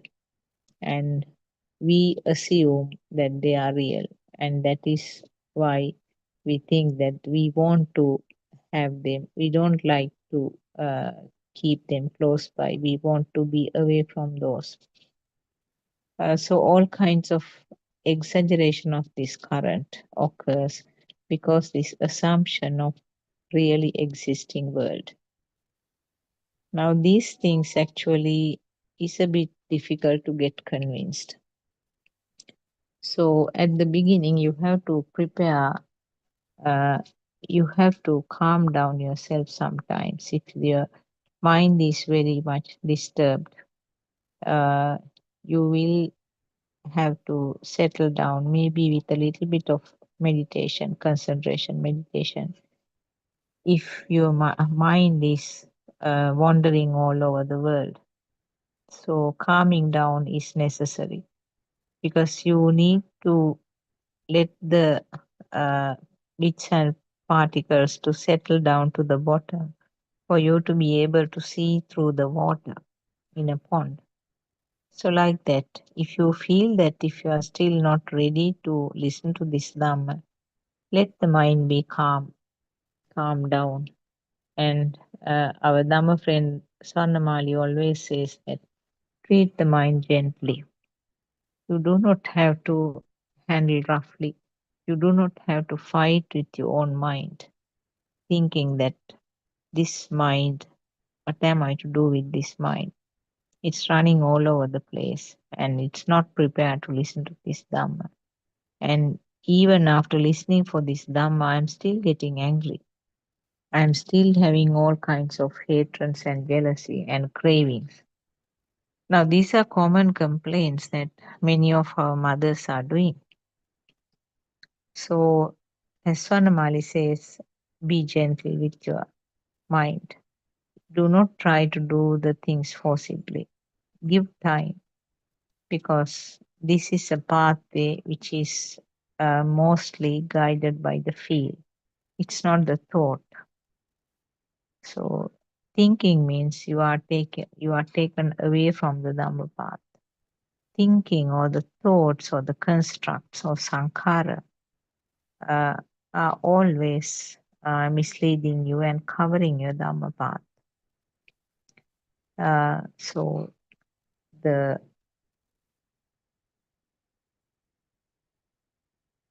vitakka vichara or this continued type of thinking patterns is a nature of the mind. So even for that, if you are having an argument with that, it is of no use. So when the self, if the self perception is there, if the self is strong, which means the current is high, which means your defilements are more. So pardon me for using that. The defilements or the self weave or the self persistence, self perception or the current or the power, all kinds of words are used for this same current which is created as a part of the thought. Thinking is very tiring, that you may have experienced. Sometimes when a particular incident occurs, maybe in the office or your home front or with your neighbors, that incident, if it starts coming up again and again as a thought, it's very tiring, isn't it? And you feel very angry with your own thought. Why is it coming up again and again? Why does it bother again and again? So that gives a clue that this thought is not myself. We know that the thoughts are the product of the five sense functions. And thought formation will continue to occur until this physical body comes to an end. So you can't stop thoughts. What you have to understand is that each and every thought has a power or a current. That current is the one which exhausts you. That current is the one which makes you feel really hard to bear up. So that is what Aryan Hans explains to these mothers and fathers from the village setup. He doesn't talk about this thought formation. He never talks about these vibrations. Those are too complicated for them. He tells them how to find out the self because the self is here only. Uh, Everything else is rallying around that. So you have to find out what is meant by this self. So feeling the self or feeling of uh, existence, perception of self, Atma Drushtiya or Sakkaya Drushtiya. They mean actually more or less the same thing. What we felt is taken up as a thought. Now, the feeling of uh, the eye means seeing the color or seeing the shape. Feel of the ear level is the hearing, the sound. Feel of the tongue is feeling a taste. Feel of the nose is feeling a smell. And feel of the skin, the touch sensation has those four components that I mentioned earlier. They are the feel level. That is what was experienced by the baby. And no specification, no naming, no description about it. But what happened? Their level, they had the seeing only, hearing only, uh, feeling the taste, feeling the smell, and feeling the skin sensation. They had only those five, and uh, they experienced those. And they were kind of, they indicated that they liked it, but nothing beyond that. Even they had no concept about death or birth. That is also something born as a result of the five senses. So the world, the death, birth, and myself, they are all created by the five senses. So this is what is taught in Buddhism, how this world is created. And you have this thought called my enemy, the thought called my child, the thought called my house, my car, my husband or wife. So they are all thoughts. They are all sensor functions which have been built up with more and more data with time. So if you have been married for 50 years, you have data which has been collected over the last 50 years.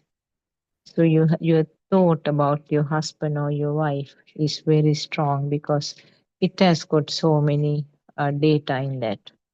So many, I mean, every every time that you have an experience with your husband or your wife, new data is added. All kinds of his or her likes, dislikes, the things that make him angry, his favorites, uh, very affectionate times that you spent with her or him. These are all, and his name and the status, uh, all kinds of things are there in this thought block. Well, this block of thought, yes. So, this is what is each and every moment which is telepathized to you. But remember, each and every time what is telepathized is a new thought. because each and every time that thought is uh, rejuvenated or some fresh data is being added.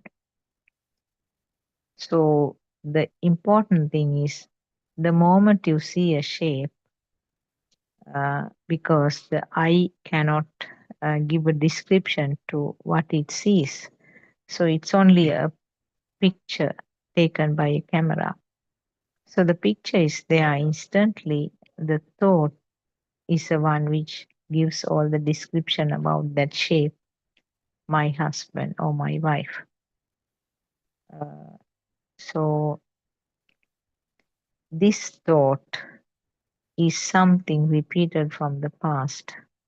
But remember, it is not exactly the same thought.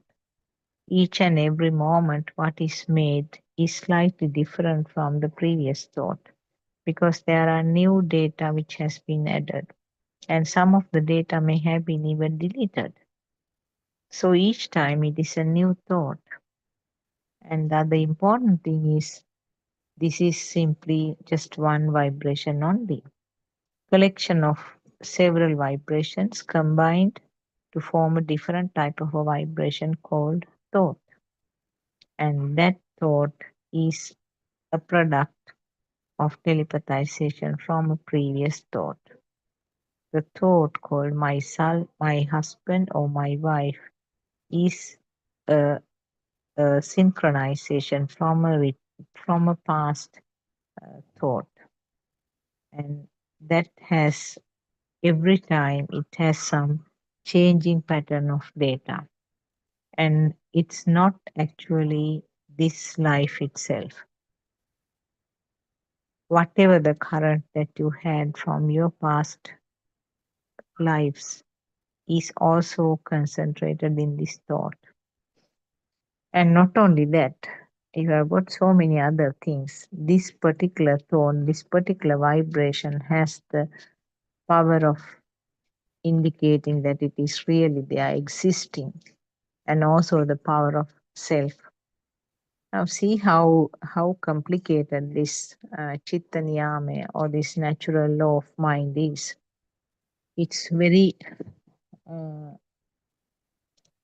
complicated, but there's no one, no self who is doing it. That is the most important thing.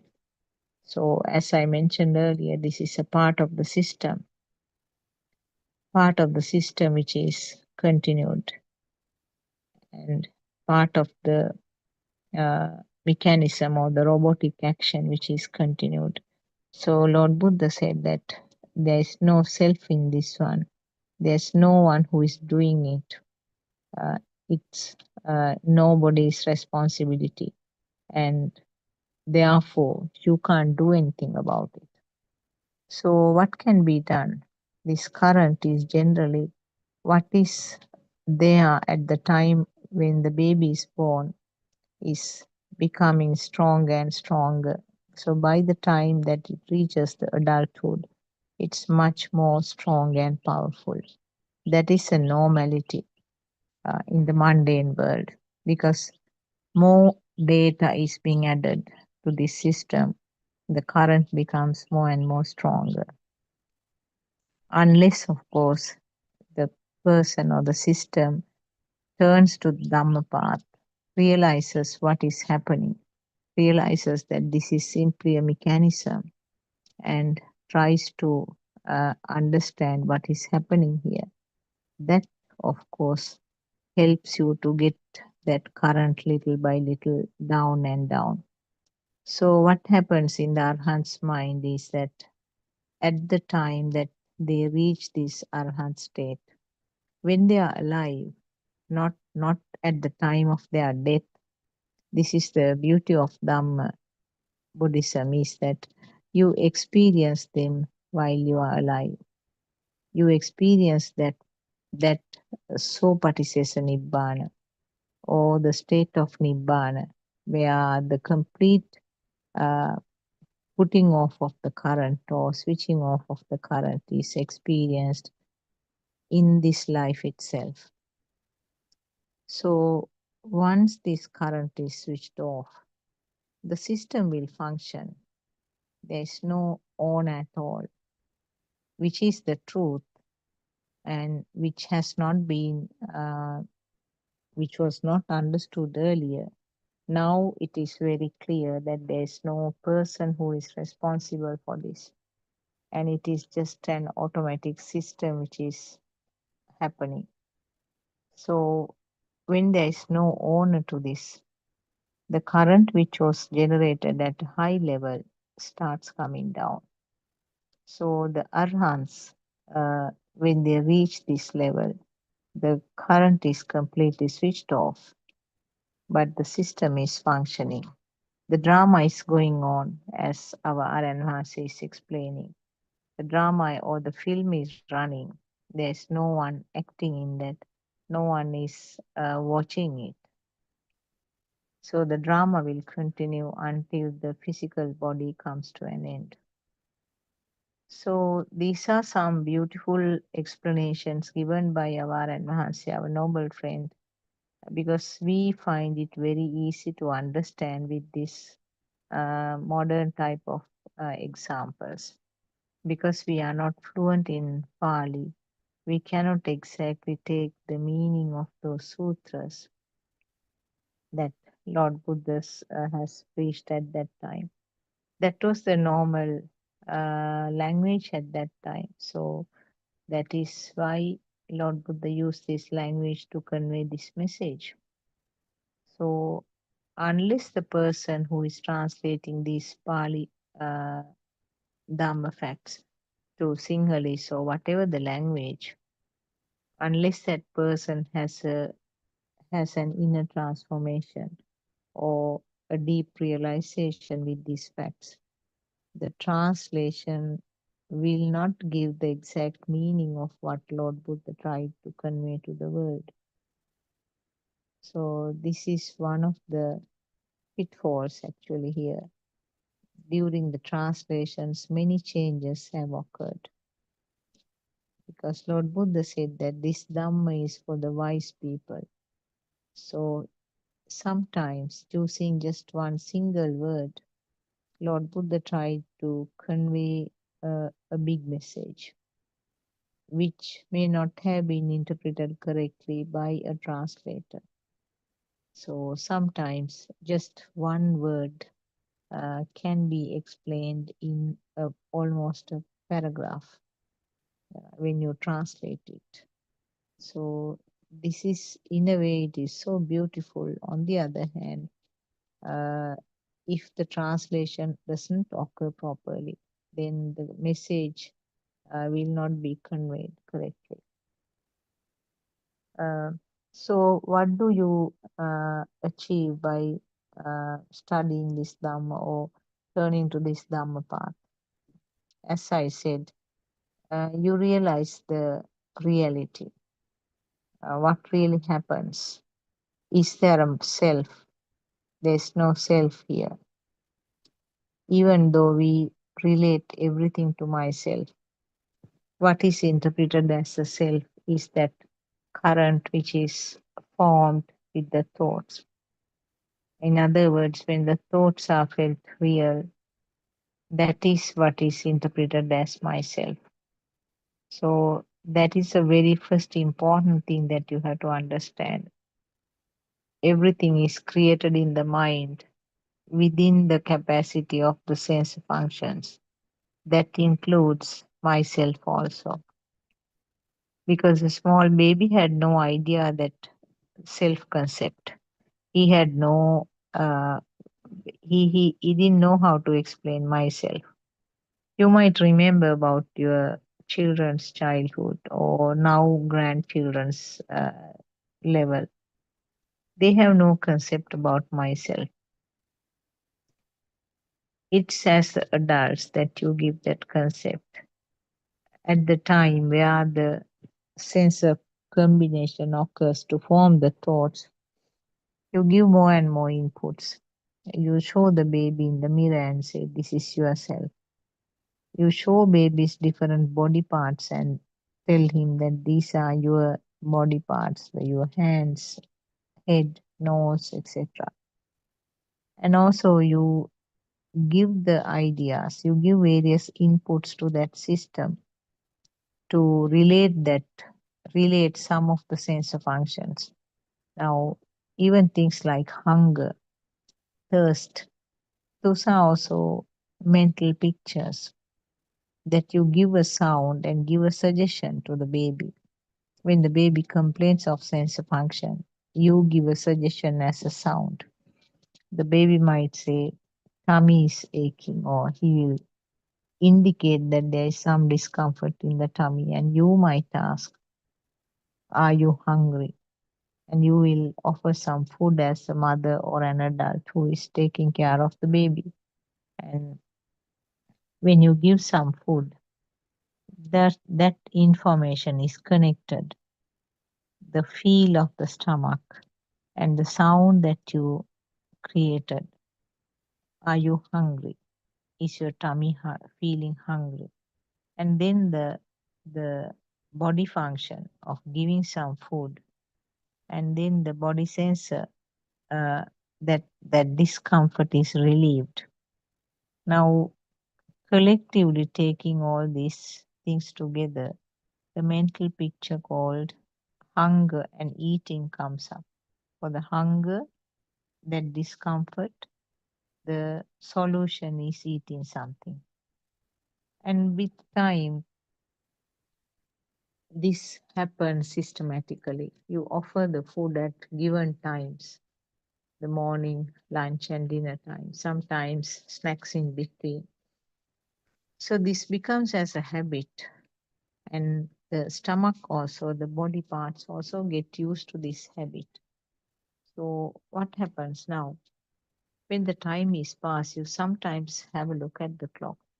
Oh, it is 12:30. My lunch time is passing now. I have to eat something. Now, can you see that the thoughts become habits also? So habits and thoughts go hand in hand. The the sequence of feeling hungry, eating food and getting that relieved, and on specific times eating, and also the fact that you realize you have as a knowledge that not eating at the particular time can create some illnesses in the body system. Now these becomes sort of kind of fill in the gaps of this big thought called hunger. And but what happens there is that just some sensor functions taking taking turns. So firstly, now we realize that hunger is simply a thought, and the thought is combination of number of sensor functions. It's the eye sensor, sometimes the nose sensor, tongue sensor, or the taste sensor, then the skin sensor, and the ear sensor. Actually, when it comes to the food, usually all five sensors are involved. And the thought simply eating food is is having all these components together. Now, when I say the term uh,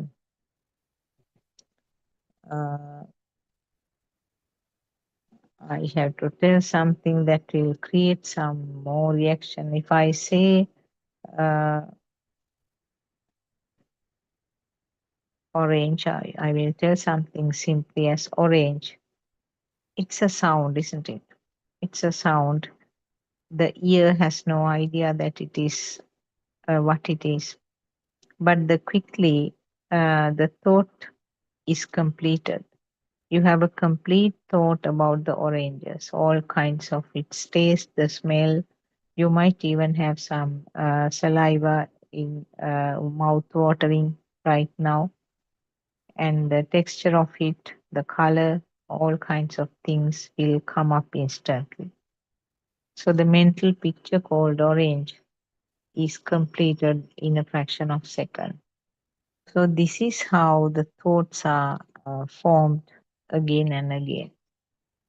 Next time, after some weeks or so, if I say orange, You might even have some additional information about the orange. So it is not the same thought that is replicated like what happened now. It will be a different thought which has some change in that. So this thought formation, the mind or the thought formation is quite uh, complicated, I would say. So understanding is something that you have to do yourself. It's a self investigation. When you realize how these thoughts are formed, how this mind is functioning, you realize that there is no person here who is responsible for that. Then you don't have to be worried about your own thoughts, isn't it? Because a thought formation is a part of the Chitta Niyama, one of the four natural laws that Lord Buddha explained.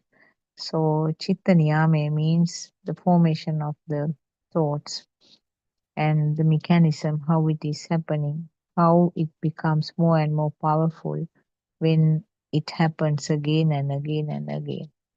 Now, longer the association that you had with a particular thought, that thought becomes very strong. It becomes more and more real. More and more real means there's a strong feeling that the self is there.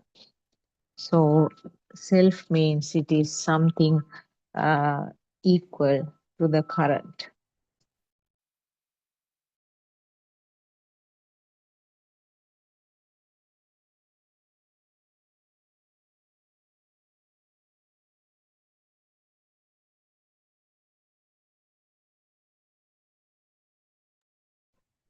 Yes, sorry about the disturbance. So, uh, the liberation of your mind means liberation from the thoughts. Liberation of the thoughts has to be done with the help of the thoughts itself. So, you are using your own thoughts to liberate from your thoughts for the mind. Uh, it's something like you are weaving a rope with whatever the garbage that you are having around you to escape from that garbage pit.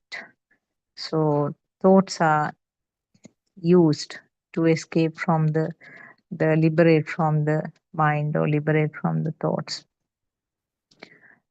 So it is this understanding that Lord Buddha tried to give to the world. What you experience, everything that you experience are thoughts. So everything is a creation in the mind. How it is created is with the sensor functions. And sensor functions, sensors are functioning by its own. And when these thoughts are formed, it has some real feeling. The thoughts are felt as real. In other words, a real thought means that is yourself. So when you realize this system, uh,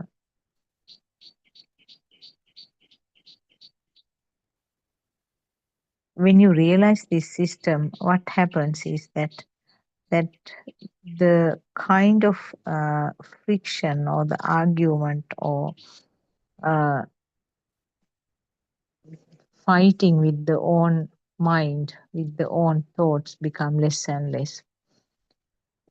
What you feel is a same situation, same incidents are happening. Uh, Same incidents are happening, but the power which is created uh, becomes less and less.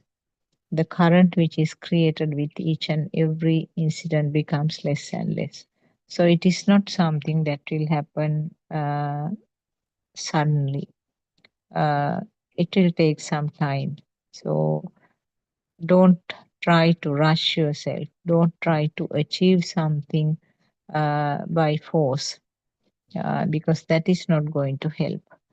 And even Swarnamali discusses on some days and say that don't try to find the things. Don't try to look for something. when you have an aim, when you try to reach something, you are not going to get there. So always you can listen to these Dhamma sermons more and more. Let this have the knowledge about the truth, how these thoughts are formed, how this mind is functioning, how this current is created, and the fact that there is no one responsible for this current. So that's all you can do actually as as an activity. That is all you can do. Once you achieve that basic knowledge, you will have to purify it again and again. Be crystal clear about the fact that there is no self here. Sometimes you might have to sort of actively remind there is no self here. So that is something that is helpful. But subsequently, you will realize that you don't have to actively think of those things. Automatically, you feel that there is no self here. So that is the most important turning point. And sometimes we are advised to go back to our childhood and see how you experienced those uh, things at that age. So, like that, it's not uh, something that can be done forcibly. It's not something that you try to achieve like you are getting through an exam. Let the things go, let the things flow leisurely. uh, don't try to find too much, don't try to think too much about the experiences. This is one of the messages that I got actually. Don't try to find or probe into your experiences. Just be awakened to the feel. You will be able to see actually what is the drama that is going on in your own mind. Be awakened to that drama, be awakened to that thing that is flowing. That is all you can do without having an ownership.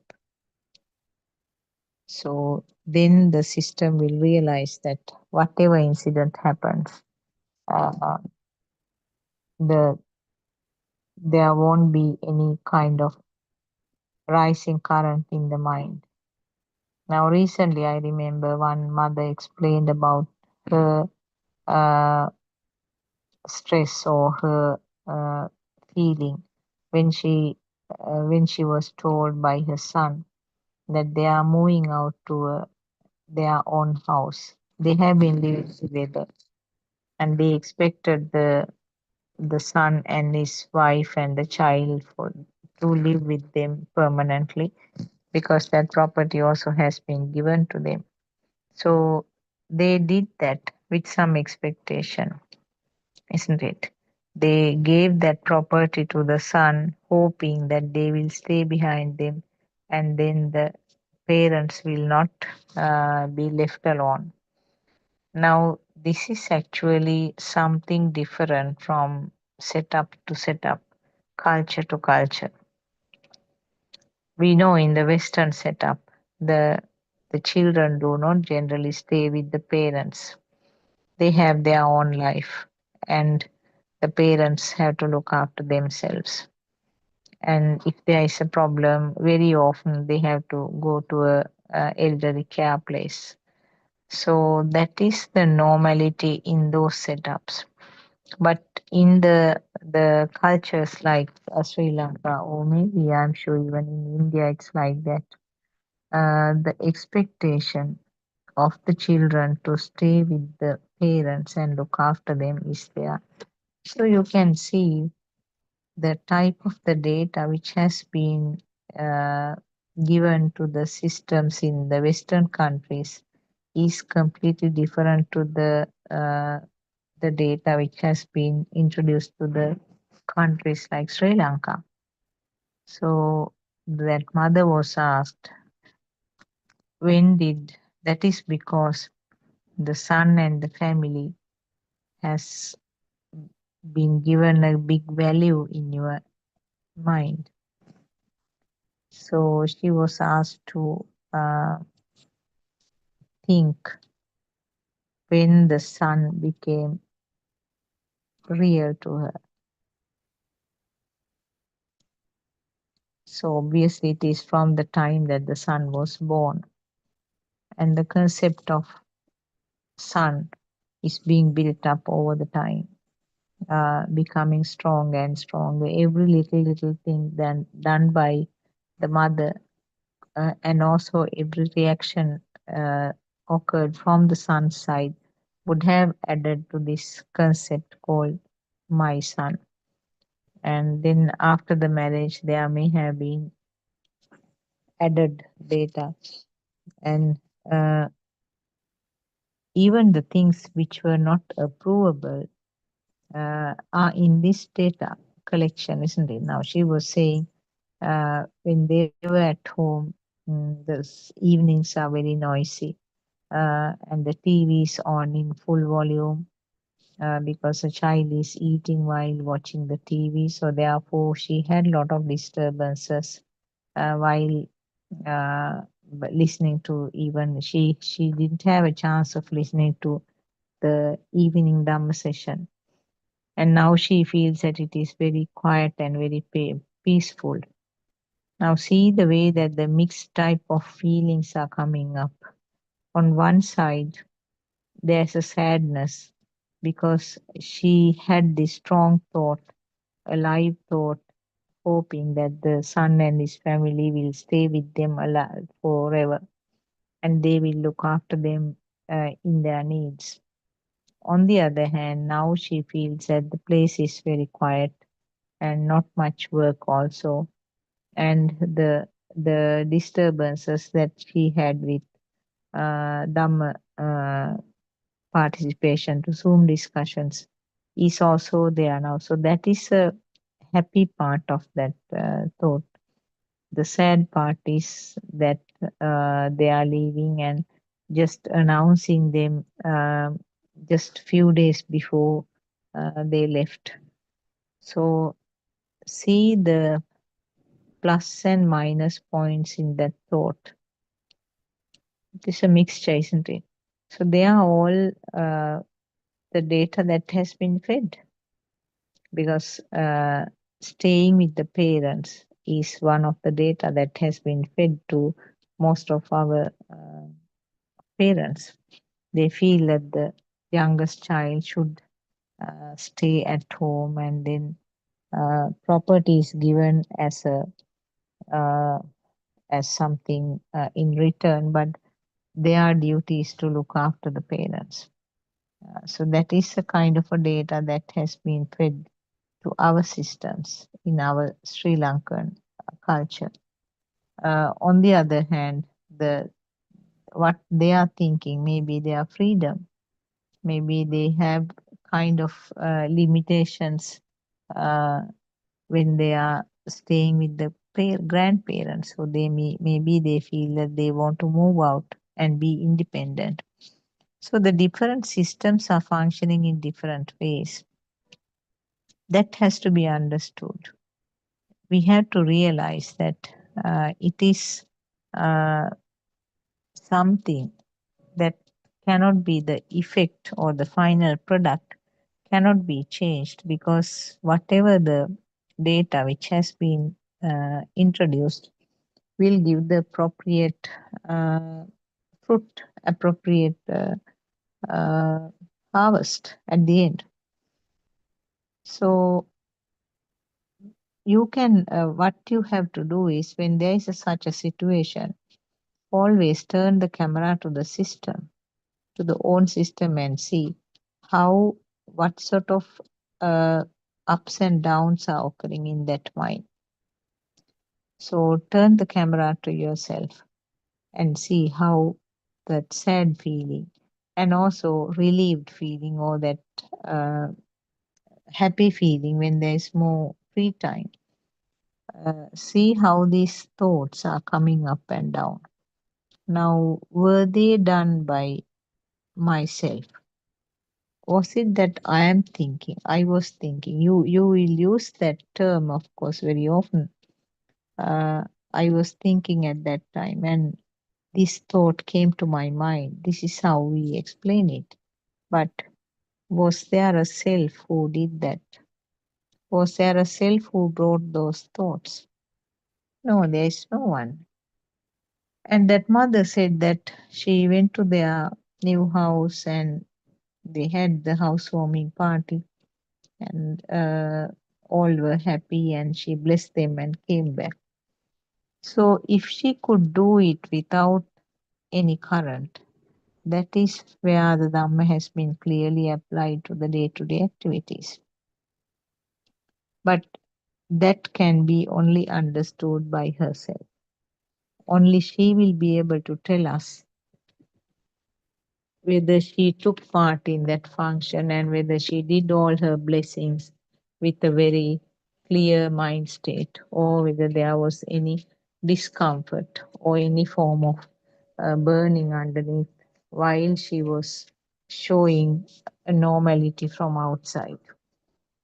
But even if it happens like that, even if she feels some form of burn, is it myself? No, not that I felt sad. Yes, the sadness was felt, a disappointment was felt.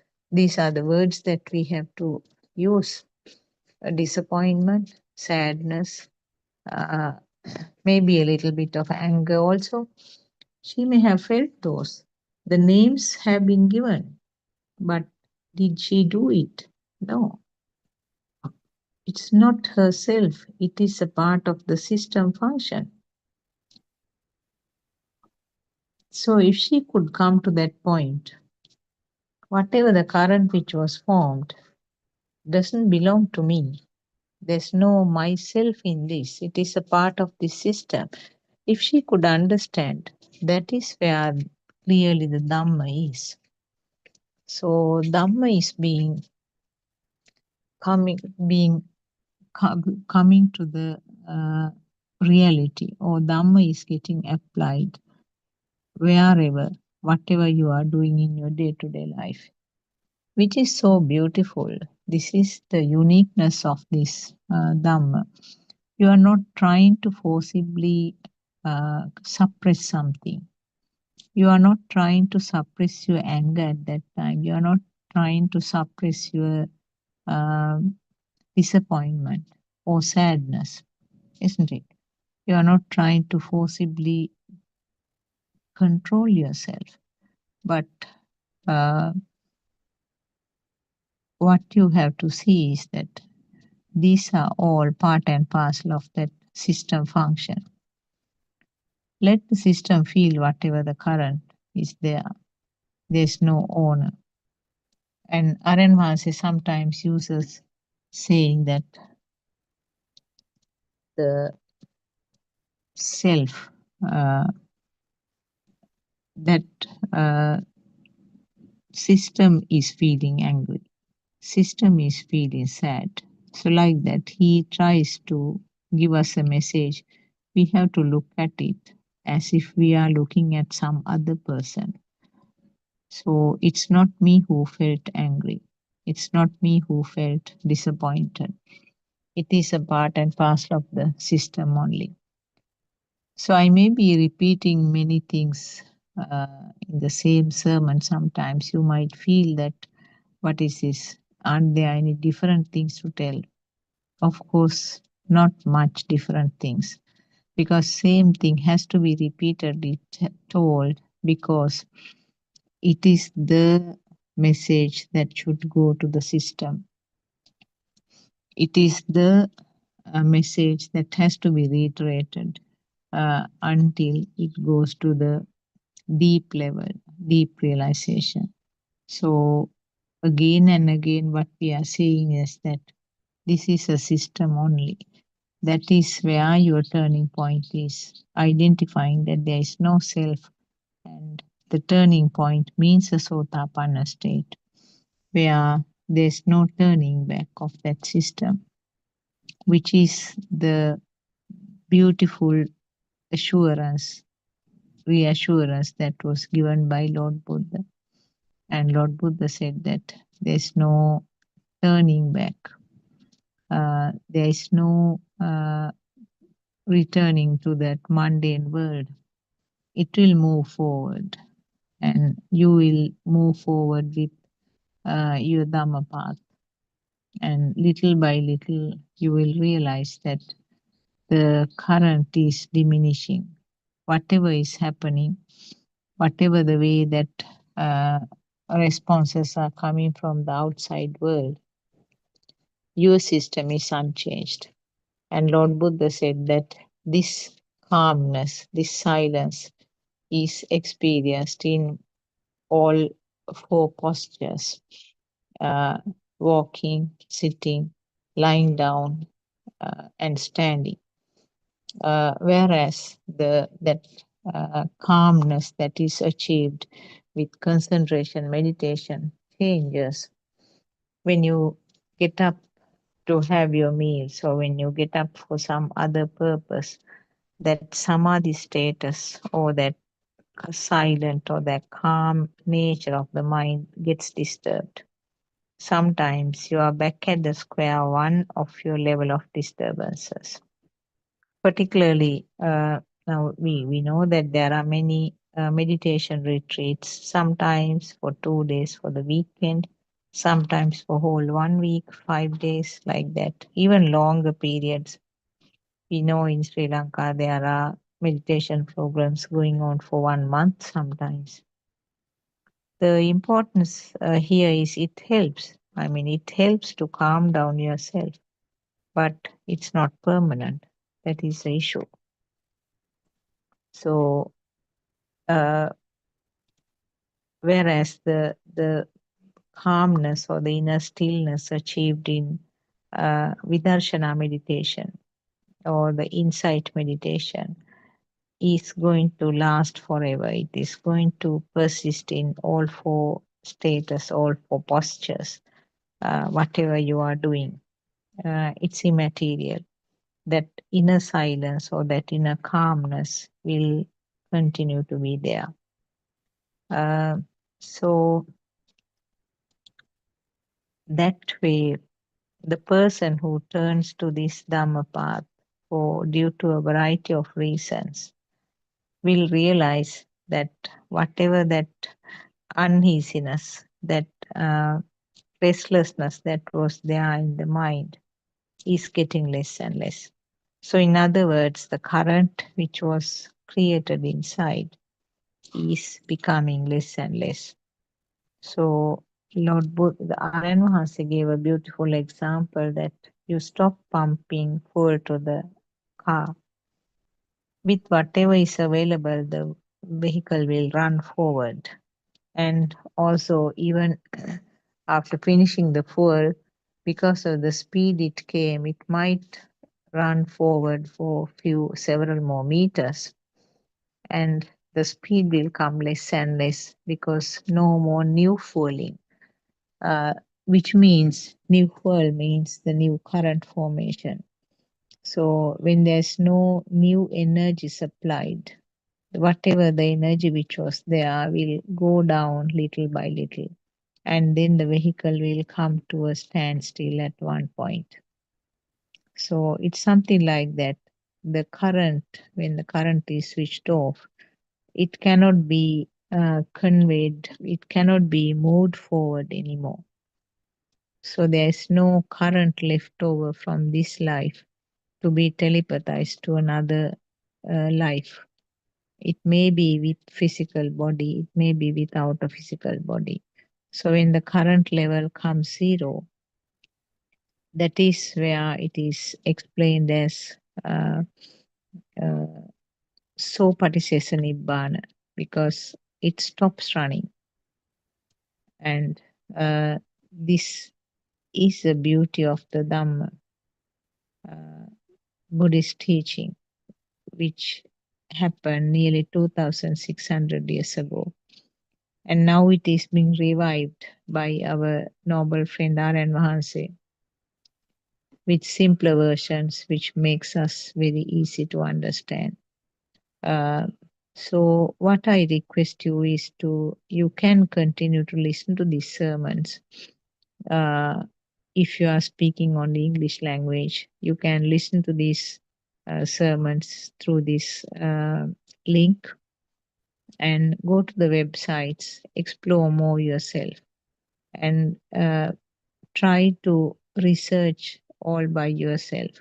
You might be able to find more beautiful examples sometimes from your within your capacity. Sometimes you might feel that the things are becoming clearer and clearer. And from the websites, you will get some very useful information.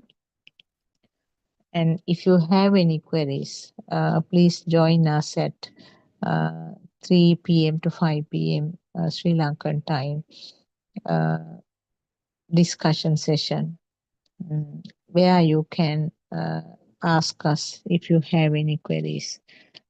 So there are some books which are printed under the label of Buddothpado sermons. The details you can get from the websites. These books are actually the written from our noble friend R.N. Mahase's sermons. Uh, so more or less the same things are there in the sermons, or the facts are being written. The convenience is that if you have the book, if you are even having a little bit of free time, you can just read a couple of pages from the book. And there are lots of Sinhalese books also, and there are few books written for children as well. So the details you can get from these websites. And also there are many countries. If I mention few, UK, Singapore, Korea, Australia, Canada, those countries do have people who are actively involved in this Buddhopada Dhamma spreading. So you might be able to communicate with them again through the websites. You can get more information about them. And I'm sure in future there will be some practical programs also, where in 4 steps R.N. Mahasi is teaching us how to realize that there is no self in these activities. These 4 steps actually has been practiced by our noble friend himself over a period so many years, and he found that the results were excellent. So therefore he advises, he recommends that you can try this. So that is what we are having in the 1 day program, where the morning half is mainly used for the explanation of the Dhamma facts uh, uh, to the crowd. That means how the mind is functioning, how the thoughts are formed, how the sense of function occurs. So that darshana component is being explained in the morning. And the afternoon session, the 4 steps of practical practical contemplations are done. The very first one is to realize that there is no uh, this is everything is a creation of the mind. Everything is a thought. And the second step is to realize that there's nothing permanent in the mind also, because the thoughts are occurring then and there. As I explained earlier, the past thoughts are uh, telepathized to this moment, and that is also changing. So each and every thought, even if the same stimulus is occurring, the nature of the thought can vary from thought to the thought. And then to realize that actually these are series of sensors which are functioning, and there's no self in this one. So it is a brief way, just given an example how to practice it. We usually do the walking to understand these 4 steps. And uh, finally, mm, to realize just on that topic that for that short period, give the understanding this is happening as a part of the system. So the participants are expected to practice this at home when they are taking part in various types of activities at home. More you practice, the feeling that there's no self is becoming more and more prominent. Uh, so uh, basically, this is what Aran Mahanse's teachings are, and he's more and more concentrating on the formless level nowadays because the Dhamma facts are going deeper and deeper. So, for a beginner, I would advise to go to the websites and start with the very basic Dhamma sermons. If you have been listening for some time, of course, then you can join particularly the 7 p.m. Zoom discussion Sri Lankan time. It is conducted in Sinhalese medium, so uh, you have to be able to understand the Sinhalese language in that. So the sermons are going deeper and deeper these days. So he's escorting us gradually to the deeper or the depths of the depths in the sea. Uh, we were like the people who were on the seashore, like the people who had no idea how to swim. He's telling us stepwise how to get to that point. So we are very grateful to our Enhance for doing all this massive task. These days, actually, he's traveling from village to village, explaining this Dhamma in a very simple manner. And as a group of people, we all are trying in our best to give this Dhamma message to as many as possible people under RN Mahasis guidance, of course, always. And that helps us also to have this picture clearer and clearer. More we talk, more we discuss, that mutually helps us. So we invite you to join the discussion session at 3 p.m. Where even a simple question that you are having, a simple doubt, you can always join and we can discuss. So I have come to the end of this session. I hope I could convey the some form of information to you. And these things are actually repeated in the sermons again and again. It's not because the syllabus is very big or small, nothing to do with the syllabus size, but it is a same fact that has to be stressed on and then made into realization. That is why the same facts are being used again and again to explain. I worship Triple Gem with the greatest respect. I worship Aran Mahasi at his feet for giving all this guidance. And may all our friends be blessed by Triple Gem. May our friends who are helping with the technology be blessed by Triple Gem. Thiruvan Saranai.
topics, I think yes, we worship uh, R.N. Mahansi, our noble friend, uh, all Dhamma friends. This is the English Zoom discussion of Buddothpado channel, and this will go on until 4 o'clock, from 2:45 to 4 o'clock. Uh, we will be discussing some of the Dhamma facts. Sometimes the simple ones, we start with the simple Dhamma facts. Uh, Sometimes we discuss the things that were uh, disclosed by our Enhance in the recent Dhamma discussion. So, more or less, same factors are being discussed again and again, because when it comes to true Buddhist teaching, the spirit is the same, uh, and we are trying to look at it from different angles, uh, because this is something like swimming upstream, where opposite of what we have been doing all this time, not only in this birth, but throughout our samsara journey, birth cycles, we have been going downstream.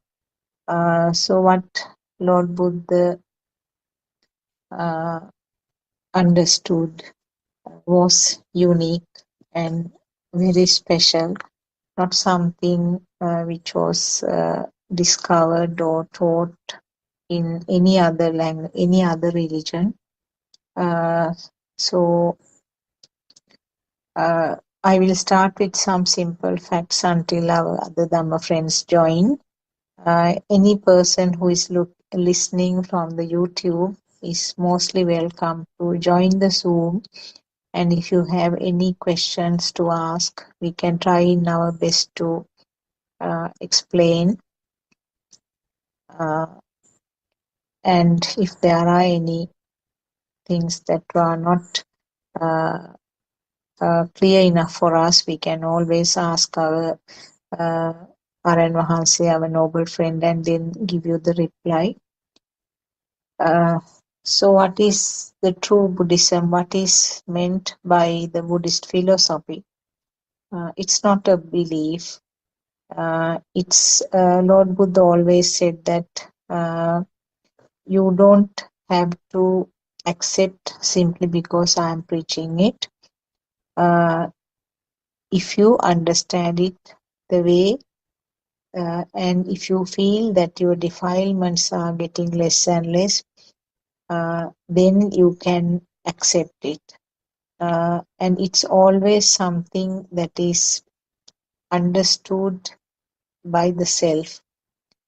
So you can't do it by force, and there is no way of doing it by an external uh,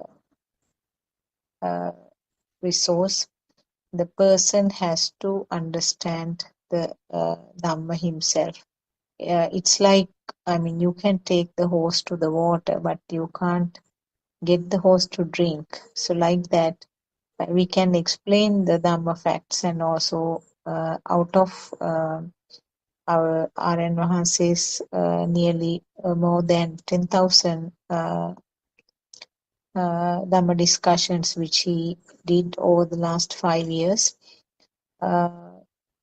You can pick up many things, many important facts, but knowing it as a knowledge is not the thing, but it is the internal transformation, or your wisdom, which will bloom and understand what is being discussed. It's called Dhamma Chakshusha in Pali. That means Dhamma eye. It's not the eyes in the physical body, but it is your wiseness, which clears many clouds, and then uh, give you the clear picture of what is really happening. Uh, I will just brief what we are talking on most of the days. Actually, in Buddhist philosophy or the true Dhamma teaching by Lord Buddha, the basic things, basic facts are that uh, the physical body is manipulated by the thoughts, uh, and thoughts are a part of the process. Uh, and the process, the flow of thoughts is called the mind. And the biggest uh, pitfall here is that uh, there is no concept called myself. That is the biggest pitfall, and everything else is around that point where there is a misconception about uh, a figure called myself or me. And automatically, every action, every word, and every thought is centered around this misconception of myself. So in Buddothpado Deshana, uh, it's beautifully explained how the thoughts are formed. How is this concept of myself comes up, and uh, and also the fact that there is no responsible figure or there's no responsible authority uh, to this me or myself concept. It's a part of the system, part of the process, spontaneous process. Uh, so therefore, uh, there is no one to be blamed about. Now, simply if you take things like getting angry or feeling sad, always that tend to be tied up to the so-called misconception of myself. I got angry, or I feel sad, or I am very happy. So these things are automatically tagged to this so-called self misconception. What we understand by listening to this Dhamma teaching of our Aryan Mahansa is that this is part of a process. These thoughts or these feels are also part of that. Uh, but there's no way that you can stop them because it is a part of this natural process. There's no one to be blamed about it, and you do not have to uh, feel disappointed about self. Why am I getting angry? Why do I feel sad after listening to all these Dhamma discussions? I'm still feeling sad and I still can't control my moods or my anger. And that guilty feeling doesn't occur when you realize that this is a part of a process. So we actually welcome people who are listening from the YouTube to join us, because if there are any questions, it's easier to conduct the discussion, and we can always start from the basic facts depending on the question. Otherwise, what happens is we tend to select some topic that we feel it is may be interesting. Sometimes they may be too deep because we are taking some topics that were discussed recently in R.N. Mahanse's Deshana. So therefore, you are welcome to ask any questions.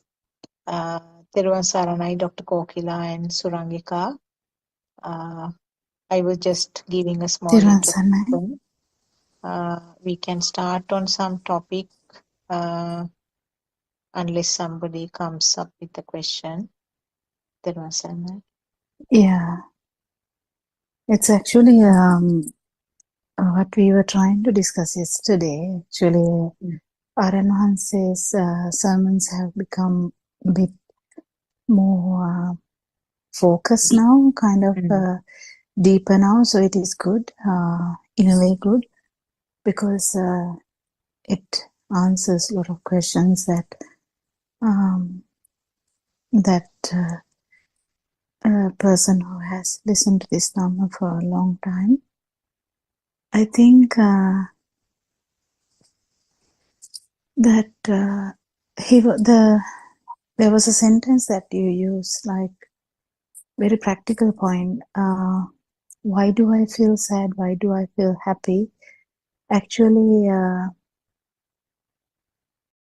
when there is no self-view, which is the most important factor here, when there is no self-view, the happiness or the sadness is there. But it doesn't really matter whether it's the sadness or the happiness, because sadness and the happiness is an innate feature of the mind senses. So we can talk about that today. I think last night, Surangika, did you listen to sermons? I think I listened to the one before that, which we were trying to discuss yesterday. I think we touched most of it actually, and what Aranhansi is trying to actually push people who actually can feel this Dhamma to kind of non-vibration. So that is good. But we can actually discuss today about this mind sensor without the view. What do you think, Surangika? Do you think you can add something?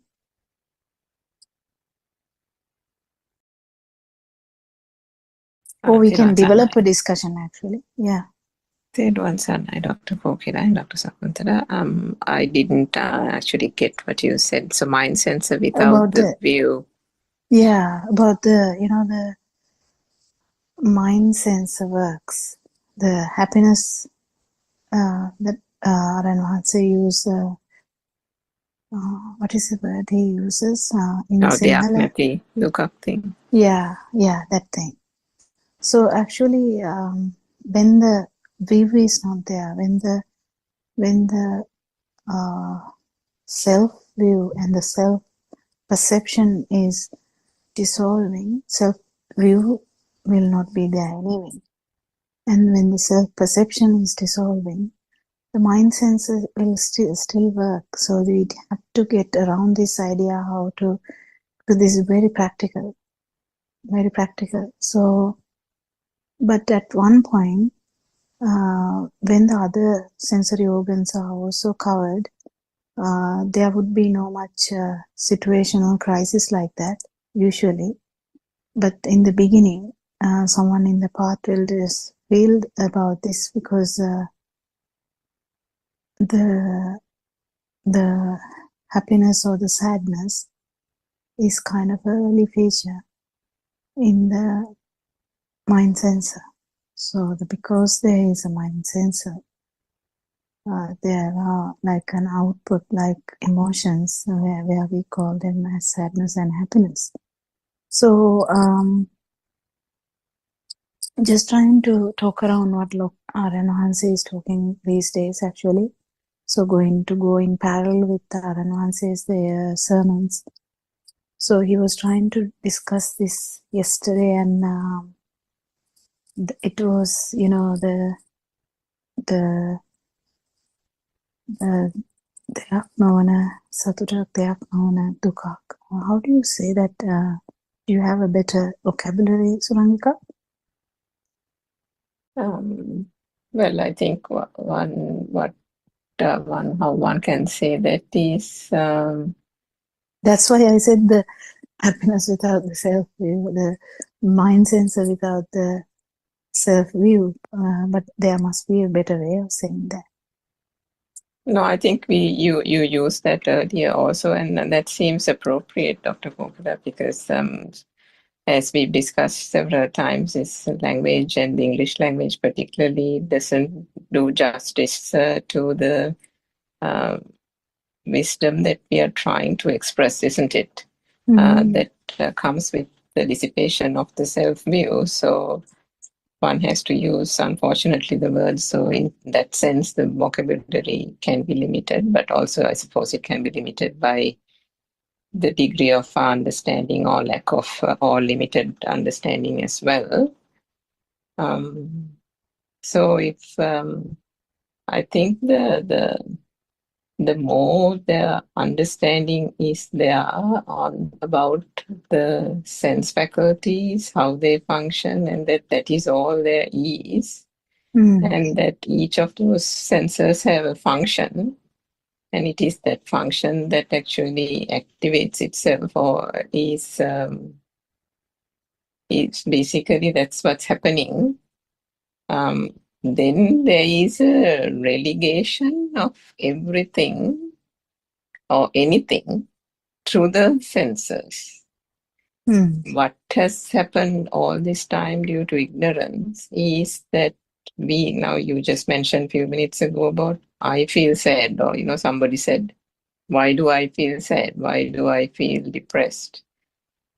In that sentence itself, we can see that through ignorance and this wrong self-view coming into the picture, we try to own the happiness, isn't it? We try to own the sadness. The realization that happens when one is on the path and through the true Dhamma is that the understanding of the sense faculties becomes complete little by little until it is 100%. We can say that just for the sake of discussion. And I mean, the Buddha has said that the world that is created is only through the sense faculties, and understanding that itself will bring the cessation of the so-called world, because the so-called world gets created through the senses, and if one understands, if there's a complete understanding of the senses, then there is the confidence, even as Aryan Vansi also said, the confidence to let every experience, relegate every experience to a sense of function. And that is what is difficult to do. That is what is challenging to do for anyone who still holds on to or has any kind of self-vibration. I mean, it's a process, but as long as the process is not understood as a process, the ownership, we always try to put the ownership into it, isn't it? We always try to attach the self-view to it, attach the ego, attach the I into it. But the more we understand how this mind works and how the thought creation works, and then gradually, as Aryan Vansi has tried to do over the last so many months, he says that the burning, earlier we kind of separated the burning and showed that as that is the self-perception. It's not that that's wrong, but that was actually quite easy to be able to identify this is Atma or this is self-perception, isn't it? By taking that burning thing separately and then analyzing it. But then gradually, and correct me if I'm wrong, Dr. Kokila, then gradually he turned the analysis very subtly and said, can there actually be a burning without the senses? If all that is experienced is the senses, and that is also manifesting through the speed of vibration, shouldn't that so-called burning also then emanate from the senses? So, gradually he very subtly turned it, isn't it, in the last so many months. And now he's slowly bringing it to the fore. So coming back to the mind consciousness or the mind sensor or the mind consciousness, we've talked about emotions in the past, isn't it, on these Zoom discussions, and the understanding that the emotions is part and parcel or a feature of the mind sensor. And if one then is completely relaxed, as you have told me, told me also several times, Dr. Kokila, if you understand it truly, right through and through, then you relax to the point where you relegate that emotion or whatever, the burning or the value or whatever that you put to the thought, to the functioning of the mind consciousness.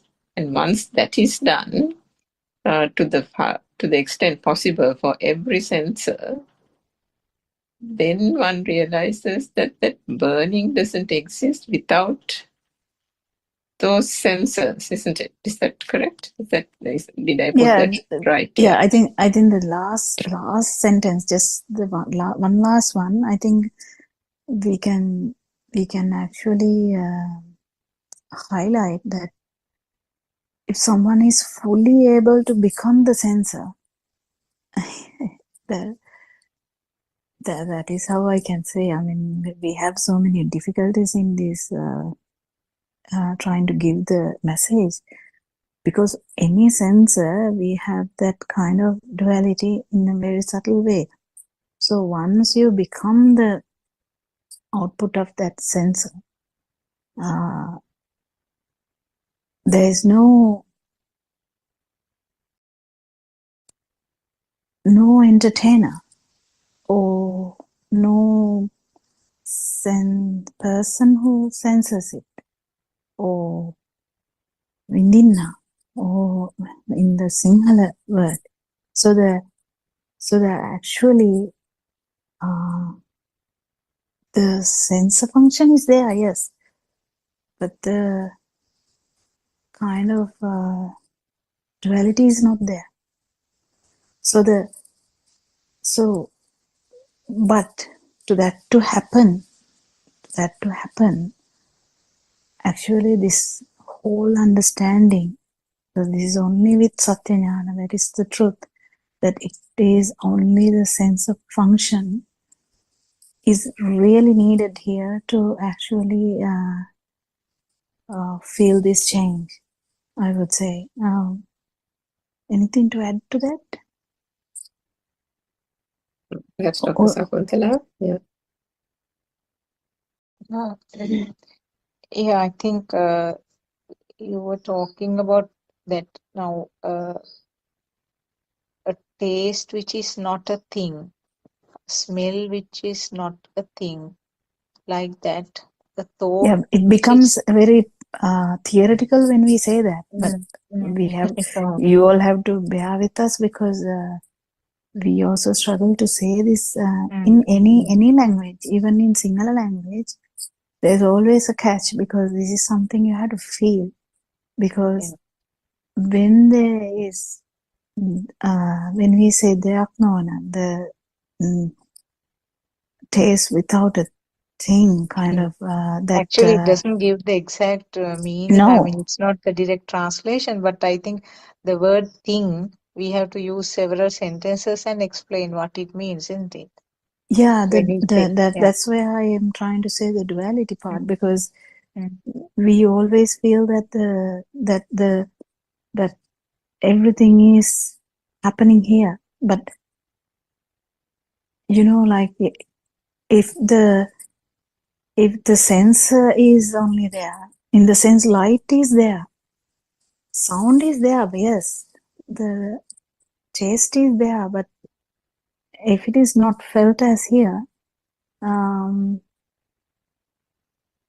what is the problem with that? There's no problem at all. Is there a problem? So the sadness is there, not the gross sadness though. This is not like that. It's just a subtle changes of the mind sensor, because not like when you cry and all that. These subtle changes of the emotions, if it is the only thing that is there, and there is no feeler, I mean, there's no word like feeler, I don't think so. There's no one feeling it.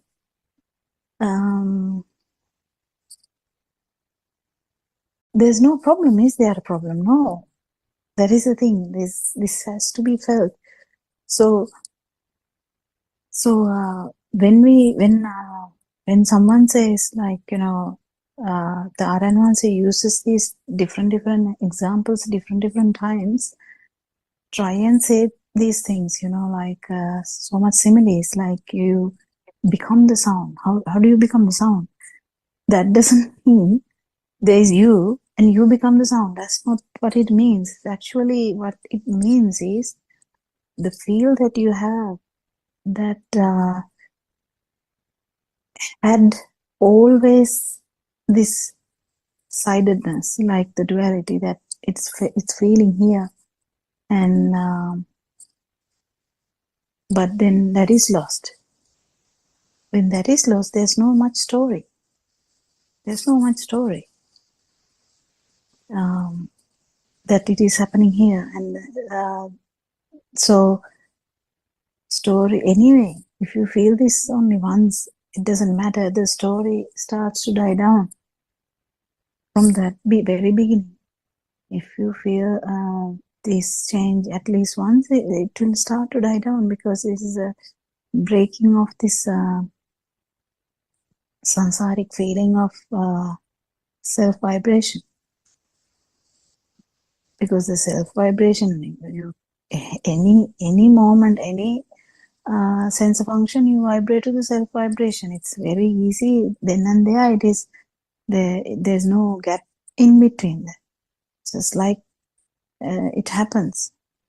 It's kind of simultaneous. But when the Satyajnana, or the truth, is really practiced, and this takes time, there is a bit of timing and practicing.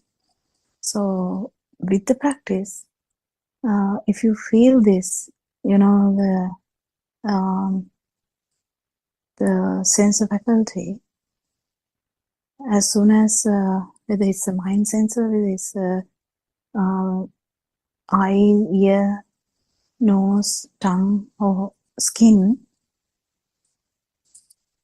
the difference will be really remarkable, and because it's felt as it's not felt as here. The same thing that Aranon says, trying to incorporate into everyone, because it is a full practical thing, like when you say sadness, there's no ownership to that theoretically, when we say this, it is easy, but to actually experience this can be demanding, isn't it? Yeah. Can I ask a question? Actually, question looks sort of simple, but the answer will be more detailed one. If a newcomer to listen to this Deshana, or maybe a Buddhist who is by birth a Buddhist person, might ask, what is the why are you so worried about this self-conception? What is the matter? Just having that feeling of self-conception or myself. Why are you so bothered about it? Yes, self-perception, yes. Why are you so bothered about it? To explore and understand how it happens and how to get rid. What's the matter? Why are you so worried about it? If somebody asks us, how can we explain? Was my question clear enough? There are so many ways to say that.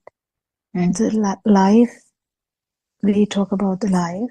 We talk about, when you say the life, actually what life is about is the one stimuli to another, stimuli, but we don't feel like that. Theoretically, when we say that stimuli, that's full-blown theory, like just theory, because no one actually feels this way unless you felt a non-vibration event where you can actually see the where part, like the cessation of that stimuli. So always what happened was we had like a continual feeling of self. We have a continual feeling that we are existing. We can't doubt this. We have no competition about this. If we say this in whatever the language, everyone would say, yes, yes, I feel alive. I feel as existing, yes. I can see things, I can hear things. I'm sitting down here. I'm looking at a tree. Yeah, you know. So this story and the feel underneath is continuous. What the danger is in that is not knowing. Danger of not knowing is as soon as your respiration stops, there would be a last stimuli. Whatever, doesn't matter. It can be anything, any stimulant, any thought. It can be, we know a lot of stories from Lord Buddha's time, how one monastic, thought about his valuable the what is it called? Robe, I think. His robe. So something like that. It was the last thought. So this, everything happens in one thought. Everything happens in one stimuli. Why we are saying that is the last stimuli, last thought. Actually, there's no continuing of life from there onwards. But what happens is that residual vibration. Why there is a residual vibration then? That is the problem. That is where we have to question from how on earth is there a residual vibration which can telepathy into another or co-synchronize into, like a synchronize into another zygote. It can be a zygote, it can be anything, it can be any being. How come that this happens? This is what our journey is, understanding this. So that is what Lord Buddha was trying to understand too. That is what Aryan Mahansi was trying to understand too. How is this happening? We have heard about people talking about their past lives and they were fully accurate. How can this happen? Before the new life settles in, the memories of the past lives, there are people who talk, babies who talk about the past lives, and they match so well. So how can this happen? And there are so many instances in the world that these are discussed. And so how does this happen? How does this cycle of birth happen? That is the question that this answers. That is why you should actually do this research. That is why if you understand this, you will actually try and see what is the way to get rid of that vibration. Is there a way to get rid of that vibration? Yes, that is what Lord Buddha Dhamma is all about. So cessation of suffering is related to now, not after death. It is related to now. And Lord Buddha didn't try to achieve something after death. He achieved it now. So how do you achieve it now? Is trying and understanding how this self-vibration works now. So when you say now, that means the thought now, whatever the stimuli now. So if you're not born in that stimuli, there's nothing to die. So that what happens is this self-vibration, or because there has to be some form of vibration which can't be seen for this to happen. So but it doesn't actually go anywhere, because a lot of the time people believe that something must be flying. No, nothing is flying, nothing is going, and nothing is happening like that. Actually synchronizing of the vibration, what happens there. So the why there's a residual effect if the whole sensory functions are gone here, why there is a residual vibration there? That is the vibration which has nothing to do with the sensory vibration, because it is a vibration which happened due to ignorance, that the that when the sensory functions work, we get a perception that it is actually there, and that is actually what is that vibration which is having this effect, synchronicity. That effect is actually from that, and this develops into the self perception again. It can be subtle in a worm. It's very subtle, but still it's there. In a human, this is massive because it goes into the level of thinking. So I'm not sure whether I actually answered the question properly. Do you think you can add something more? Yes, as I said, the question is simple, but explanation is going to be sort of much more complicated.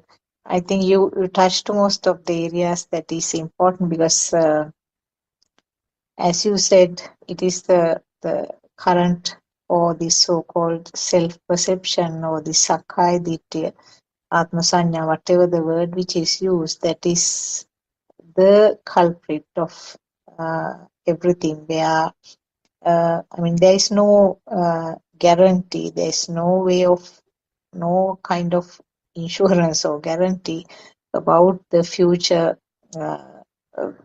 births.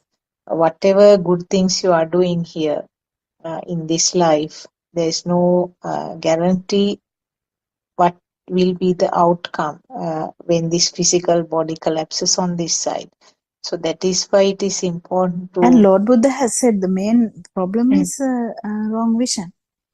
Yes. And yes, when there that's is right. wrong vision, anything can happen. Because even if you're doing good things, imagine now from today onwards, I'm going to keep doing good things. Just imagine, with wrong vision,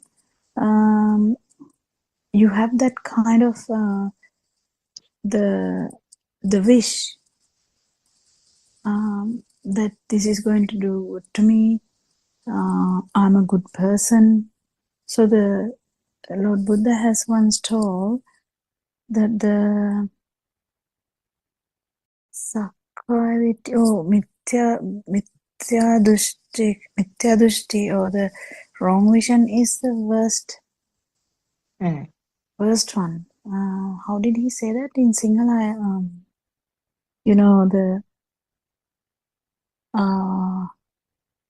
බරපතලම දෘෂ්ටිය මිත්‍යා දෘෂ්ටිය, is that how you can say? Yeah, I mean, it was in a different scenario. I can't remember now. Lord Buddha expressed it in a different scenario where he said, we know killing is not good. We know so many things that is not good, not good, not good, not good. But then the most problematic thing here is the wrong vision, because when the wrong vision is there, whatever the good thing or the bad thing, this vibration which we talked about just now is going to be high. So this the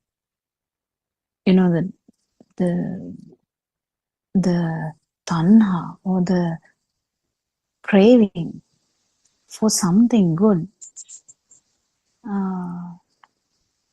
is also the same. And yesterday, a beautiful thing was told by Yaren Hanse. I don't know whether you both caught it, like about the Vibhava Tanha. I don't know what to say it in English. Actually, I'm not sure at all. It's a craving for nirvana kind of, but he actually put it in a very subtle way about the craving for the non-vibration. It was so beautiful. I thought it's so beautiful. I think these things should be discuss so that everyone's eyes open, in the sense, not eyes, and the eyes open to the truth, you know. Yeah, and because how we get trapped, how this self vibration works, how tricky this self vibration is, how it's fights for survival. It's really interesting and funny in a way, because this is kind of a long journey we are talking about, how we hear this Dhamma is really miraculous, I would say, isn't it? What do you think? Yeah, you mentioned a beautiful sentence. I mean, self feeling or the self vibration fights for survival, you said. Yes, that's true. Yes. Sometimes it's in very fine ways. Now, what Aranahase mentioned as Vibhavatana also was, as you said, that feeling of this relaxed sort of feeling or light feeling, which you experience at some point in this Dhamma pathway, and you have a fine craving or like to have it, like to maintain it. That again is another different phase of the self vibration. Yeah, Similar thing can happen about the nirvana also. Yes, if somebody is aiming at nirvana and trying to get at it and yeah, having it as a that goal. is in gross way. Like when we target nirvana or target non-vibration in a thought, that is really gross. You know, we can have this in a thought also, but it is so subtle. When Narananse said this last night, or I can't remember what time, but he discussed this in a very, very simple sentence or two, that how this in non-form world, because there's no story there. It's just a fight. It's just a fight. It's just a fight. Actually, you can't even use the word fight here, but I'm just saying as a simile, how this survival mode works, you know, how the craving works. Craving is everywhere, and Lord Buddha has told everything, isn't it? I mean, I don't know how to worship Lord Buddha anymore now. It's so difficult to even get around the wisdom of Lord Buddha, and even Aranvansi in that sense, because it's so beautiful. It's so beautiful. I mean, the word beautiful has no meaning here, but I just use that. What do you think, Saranika? Do you think anything to add?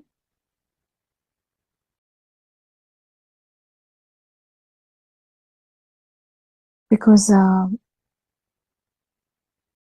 we can talk, but when we touch the how subtle these things are going to be, is really interesting. Yeah, Yes, Kunta. I think what happens is the craving, the gets so refined that we talked about stagnation yesterday, about people stagnating in particular points, and that is even unknowingly, unerringly, the sense of feel of comfort, isn't it, in the non-form or the formless world. If you got what I said, it's that sense of that system is comfortable in that spot. So what one is not realized is that is also a very, very fine form of craving. that I don't know if you can call it craving. It can be something beyond that actually, because I remember some time back Aranwasa talked about Raga Desa Moha, and the example of the parallel railway tracks. So the defilements cease from one side, and then the inner awakening arises in parallel to the fading of the defilements. But even after the fading of the defilements, there is still the self-vibration in its finest form, which still needs to gradually dissolve. And it is somewhere there that thing that Aranwasa is trying to bring out, saying you all seem to be stuck somewhere there, being happy with this so-called sukha or supra happiness. We can't use that word happiness, because the word happiness feels as if it's very like obvious, whereas here it's gross, it's isn't like it? superficial or something like that, but it's not. So because it's not, and it is that sahalu, or that inner sense of, I don't know what to call it, that calmness that is there within, no matter what kind of thing that happens in the superficial level, the senses are still functioning, the emotions are happening, and so on and so forth. But because that there is that inner calmness, like the waters in a pool, at the top there can be ripples, but the water at the depths of the pool or the whatever can still remain calm and unperturbed, undisturbed, isn't it? So it's like that super happiness or the sukha. So there is that sensing that is there, and there can be even a notion coming very even unknowingly. The thoughts are very deceptive, that it almost gives the sensation that this is good enough kind of thing. So that good enough thing is the thing that Aranwasa is trying to say, that the good enough part is also a form of being stuck on that formless realm, isn't it? Is it the formless realm? Yeah. In the formless realm, there's no story, but actually, if someone has come to the path with actual getting rid of the wrong vision, or with the right vision, samadhi, then there's no risk. Actually, there's no risk, because he or she will definitely will understand the status, or understand this deceiving, will keep on not there and there, with the help of the noble friend, the actual this will go on. And in the field level, I don't think even the I don't think the thoughts are going to help it, but I think still because it started with the right vision, right, the Arashtangika Marga. Aranwansa has also joined today. Theruvan Saranai Aranwansa. Not sure whether he's free to talk. Anyway, so when the right vision is there, there's a very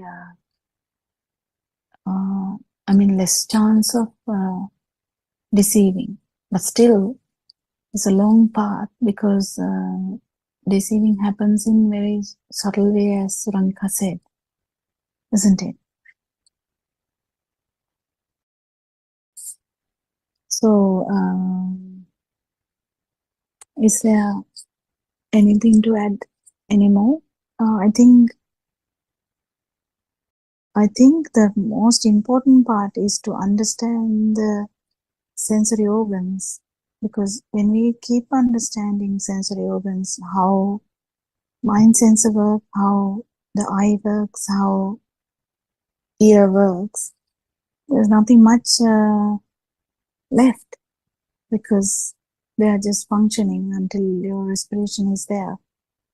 And because the self-view damages, the damage that self-view does is really high, and that is not, when that is not there, when the right vision is there, right view is there, then everything aligns well. Everything aligns well. I think that is the important thing, and no one is really guessing there, even though there is a little bit of that in every step. So yeah, there are caveats everywhere, there are pitfalls everywhere, we kind of get into trouble, but that is, I think, the beauty of these Zoom discussions, is how RNRC keeps talking about these pitfalls, I would say, isn't it, Suranka? Yes, that's true. It's it becomes more and more difficult to grasp because it becomes so so refined, that sensation or the feel of being able to, but I think that is where this mind sensor, the mind consciousness is the thing that the more the understanding, as you said, of the sense faculties, and particularly the mind consciousness, that is where there is that understanding how the burning arises through the thought and the thought alone, and that there is no burning separate from the thought.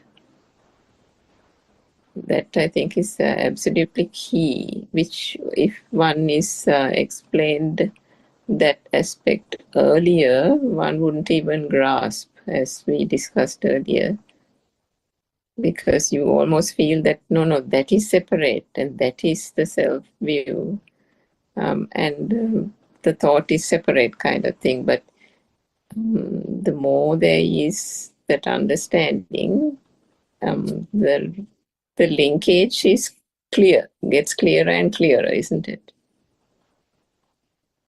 Yeah. Yeah.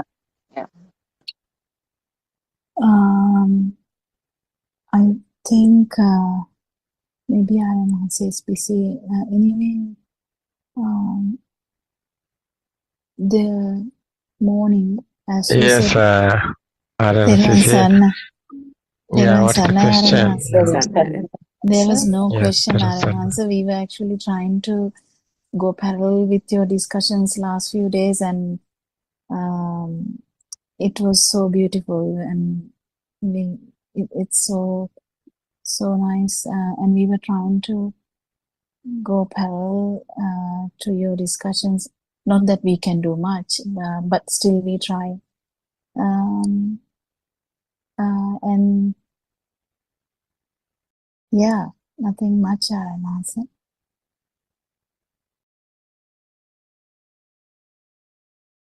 And we were just discussing about how these sensors work, and how your discussions are going to fine level. And yeah, we are also in English language, we are trying to deliver it in the kind of similar way. We have been trying to do that throughout, like almost go parallel with your discussion, so that so that we kind go in hand with the Sinhala Zoom discussions. Yeah.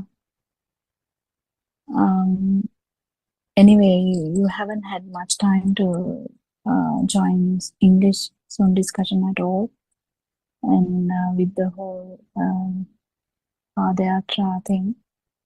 which was so beautiful. And there's no much question. Is there, Surangika? Do you have anything?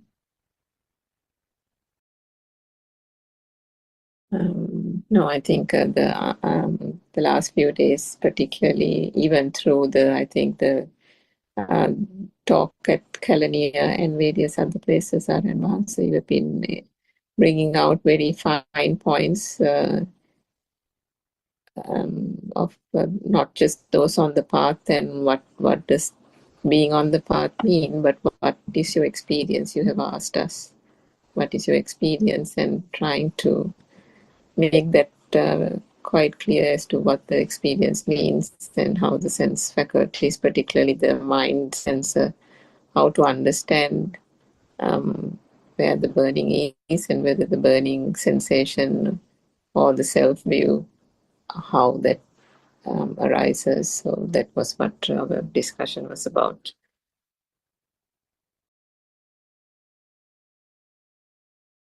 I think yesterday's discussion at the Andolnatmaka Desana was also really good, Aranhamsa, with Harshi Kavinda and Swarnamali. Those points were very, very important. That was brought out in the discussion between yourself and all those people. It's very important to understand those experiences so that then one can, there is a resonance with those experiences, because as you said, some people have that experience but don't know what that is. They can't figure it out. So it is, in that sense, it's quite important.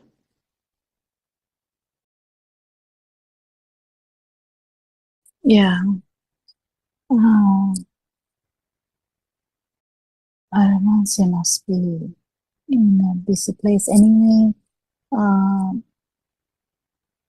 So even that point that Swarnamali mentioned about even if there is an, the impulse to say something, it doesn't, no, even if there is a thought to say something, the impulse doesn't follow. Isn't it? Sorry. Sorry, yeah. I mean, out busy here. Silence is coming. That is why I'm in silence. Yeah, that's okay. But yeah. I've not heard that clear what you said. Yes, Kokila, what is going on? Discussion. We were discussing about the mind sensor and how these sensory functions work. Similar to your discussions these last few days, Yeah. They were so good.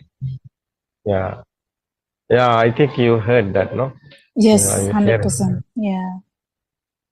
It's very important. What is that LIF? How is LIF coming? No, it's very important. Who are you is the question. Body is not you, mind is not you. Who are you? That's the power. No, that's the otherwise it's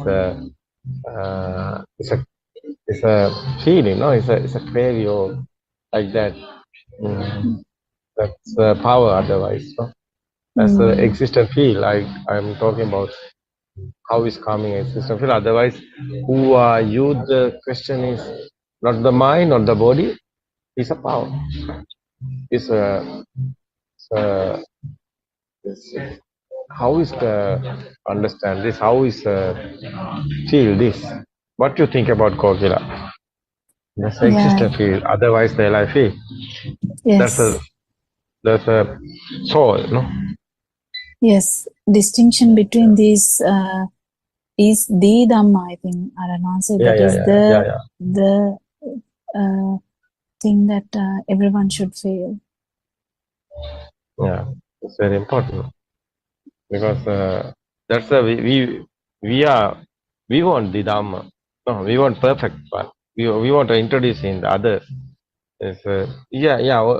Anybody can research this. Anybody can realize this. What we are talking about. It's very important, no? Who are you? The question is very important. It's not a mind, it's not a body, it's a power. But this Dhamma, someone understood the truth here. How is this power is coming? This power is fading. That's the defilements are fading. No, that's I feel also fading.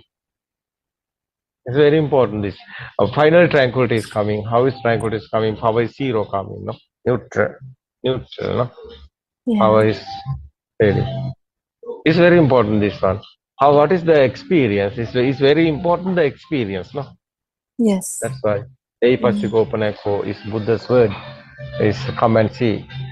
It's not a thinking, it's not a words, it's a feel. Otherwise the wisdom is there, the real wisdom, no? We are talking about super awareness. Super awareness is nothingness. Otherwise, everything is here. You can see, you can hear, and body feel also, everything is here. Normally everything is happening otherwise. But nothingness feel is inside. It's very important, this feeling. That's experience is very important. It's not easy. Yeah. No one is here, no? Nobody is here. System is working. Finally that one. That's the cause and effect Dhamma. What is the cause and effect Dhamma? No. Effect is nothingness here.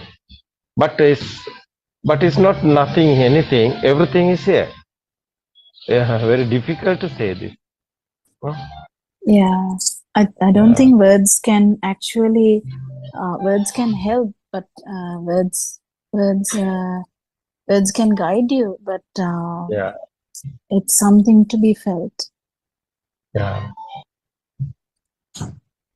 Yes, That's amazing, this Dhamma. Otherwise, nobody is here. No one is here. Who is worried? Who is suffering? Who is sadness? No sadness, no suffering. Because nobody is here. First, we want to understand. No, first people can understand this. There's a spiritual teacher. I think he's experienced guy. So how is telling this? Someone haven't this experience, he can't tell you this. So actually, the experience is very important. No, it's not a believing, it's not a class, it's not book reading, it's the experience. Nothingness experience. It's very important. Yeah, inside meditation is here. It's understanding. Finally coming the experience. It's very important. Yeah. yes, Yeah, I think our Dhamma friends, Buddothpado, Dhamma friends is very lucky, I think, because this opportunity have. Because I've given the really experience is others. My side, my experience. I'm given the message. You can try. One day you have this experience, is okay. No? yes, Yeah. That's why Sadhitika Kalike Pasikopaneka Patipanna Dhamma is very important. The real Nibbana today open in the world. I think is Buddhothpada Dhamma discourses a very important whole world, especially the Buddha guys. Buddhist. Buddhist guy, yeah. Buddhist guy, because whole world is struggling, Mahayana and Hinayana, Theravada and everybody in the struggling. Many people think in the concentration meditation, but it is not the Buddha's way. This inside meditation is other one, the understanding. Finally, inside, if defilements are fading, is how is defilements are fading? Is someone know the truth? Is senses are working, system is working. How is senses? How is system is working? That's very important. That's very important. This is senses, how is working and how is creating and understanding, and the experience is very important. So no living being, unbelievable, like nature. No death or birth. Otherwise, these are thoughts. Yes, System is working. This system unbelievable. Understand? I think everybody wants the truth. There's someone don't know the truth. He's like a blind guy. He don't know the truth. He's thinking after that going heaven or hell. Yeah. So someone thinking after death everything is so, but it's not. You don't know the truth? You don't know what happened. It's a belief. It's a trust. So you have experienced this. It's very important. It's not a trust. It's not believing happening. So we won't know the truth. So we won't know what is the heaven, what is the hell, and how is happening that. We are not talking about the not heaven or hell. So it's your someone is thinking it's not a thought. It's your mind creation given you to this heaven and hell. It's a cause and effect. It's very important. Cause and effect. Action and effect. Dhamma is creating the power is generated in the unknown. Someone don't know the truth. It's a power is generating. The thing.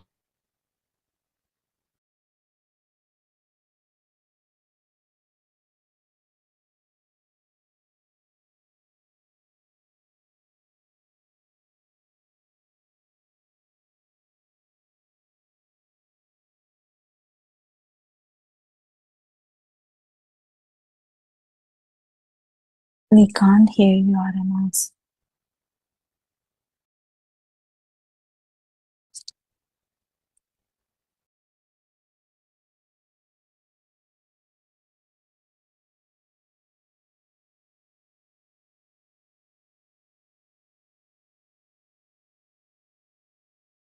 It may be the connection effect because the mic is working. Yeah, his phone got disconnected. That's okay. That's okay. So yeah, it is as Aramhansa said, just mention, or everyone in this world. I think we have reiterated this multiple times. How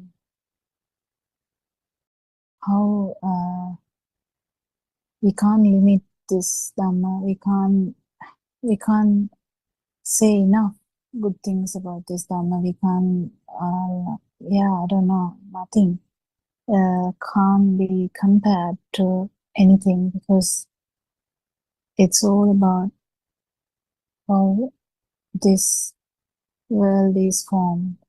If you keep understanding about non-vibration, you keep understanding about vibration as well. So you kind of feel or know all the vibrations, and if you associate a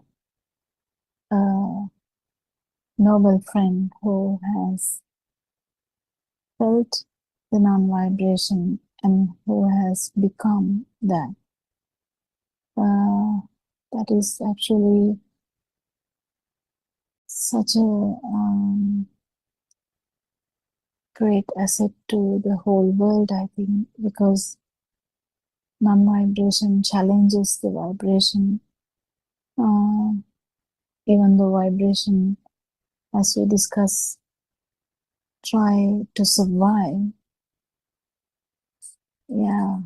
non-vibration power, we can't really call it a power, but non-vibration has also a power, so that there's a balance. So we invite everyone to make this non-vibration so powerful. So if you feel this, it is going to be so much better for the whole non-vibration, because non-vibration is rare and non-vibration actually balances the vibration, and this is just a phenomenon which happens from time to time. and you have come to one of those times which is very important, very, very important. And we invite everyone to listen to the Amma, and I think we are running into the other Zoom discussion maybe. Yeah, in Zoom, 4 o'clock Zoom. So we worship our, and once we have so much gratitude, and with that gratitude we try to convey this message to everyone as much as possible, in English language, in Sinhala language. We try our hard, and let others feel that there is non-vibration out there. You just have to synchronize to that by understanding the truth that there is no self and there is a power which arises from the stimuli, and that is all that is there, not something permanent. If there was something permanent there, you will never be able to actually win this vibration. Why it can be win, or why it can be won, is because it is just happening with the stimuli, just arises with the stimuli when the stimuli is felt as a thing. So we will hand over the Zoom discussion to 4 o'clock Zoom, and thank you all Dhamma friends for coming and trying to give this essence of this Dhamma as much as possible. Thank you so much. May Triple Gem bless you all. And thank you, I am answer. Therwan Saranai.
Topics. I think yesterday there was a very good discussion on sanya or perception, trying to explain some of the facts that Aryan Mahansi discussed on the previous day.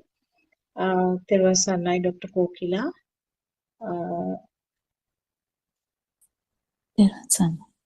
What should be the topic we can discuss today? Can we discuss on the same topic, or? Not necessarily. We can discuss on anything. You can start on something, or you have a question. There was actually I couldn't completely listen to that Deshana, but Aryan Mahasi was trying to explain about the three realms, that is the sensual, form and formless worlds. He was discussing today morning also, and early morning, 5 o'clock also, he mentioned something. Maybe we can talk a little bit on that. Is it okay? Yeah. Yeah, actually, sorry. what was discussed, actually they were very sort of fine points that Aryan Hase was trying to explain, but we may not be able to go into that level definitely, but we can talk on the facts that we could follow or we could grasp from what he was trying to say. Even though we describe three levels or three worlds or realms, we can use any of the words. Uh, they are all actually applicable to one stimulus or one thought. Uh, if it is at the sensual level, sorry, sensual level, that means that the basic crude level where the world is real and the person, so-called person who is experiencing the world is there, and then there are uh, uh, attractions or frictions with the world. The things that you like or don't like are there, or in other words, the defilements, the full-blown defilements, the full-blown world, full-blown real world is existing. So that is where the lay person is. That is where the person who has no idea about the true Dhamma teaching. So that is the sensual world. So if the sensual world is there, that means it includes the other two realms or other two levels also. That means the form and the formless. All three can be considered in one thought or one stimulus. And when there is some Dhamma knowledge or some understanding on the Dhamma facts, the person or the system tend to understand that the sensual world is something created by the senses, or in other words, the sensor means the creation of something or some form of vibration occurring, and at this level, when the person is is in the path, the path, the person who has entered the path, little by little understands that these are all creations depending on the ability or the depending on the capacity. Different things are created, and they are because of the ignorance, they are taken as real or really existing. That is where the biggest problem is. And when this fact is understood little by little, when it becomes clearer, the system tend to understand that this is a creation of the mind. In other words, the mind or the thoughts means the collection of the sensor activity, collected or merging or aggregation of the sensor function is called a thought. So this is actually what is told, what is mentioned in the second step of our practical experience. Out of the 4 steps, the second step means that the system tend to understand that this is a creation of the mind. Everything is a thought. Everything is a creation of the mind. So there's nothing called mind. Also, there's nothing solid called mind. It is just a flow of thoughts. So the thoughts are the collective result of the other 5 sensor functions.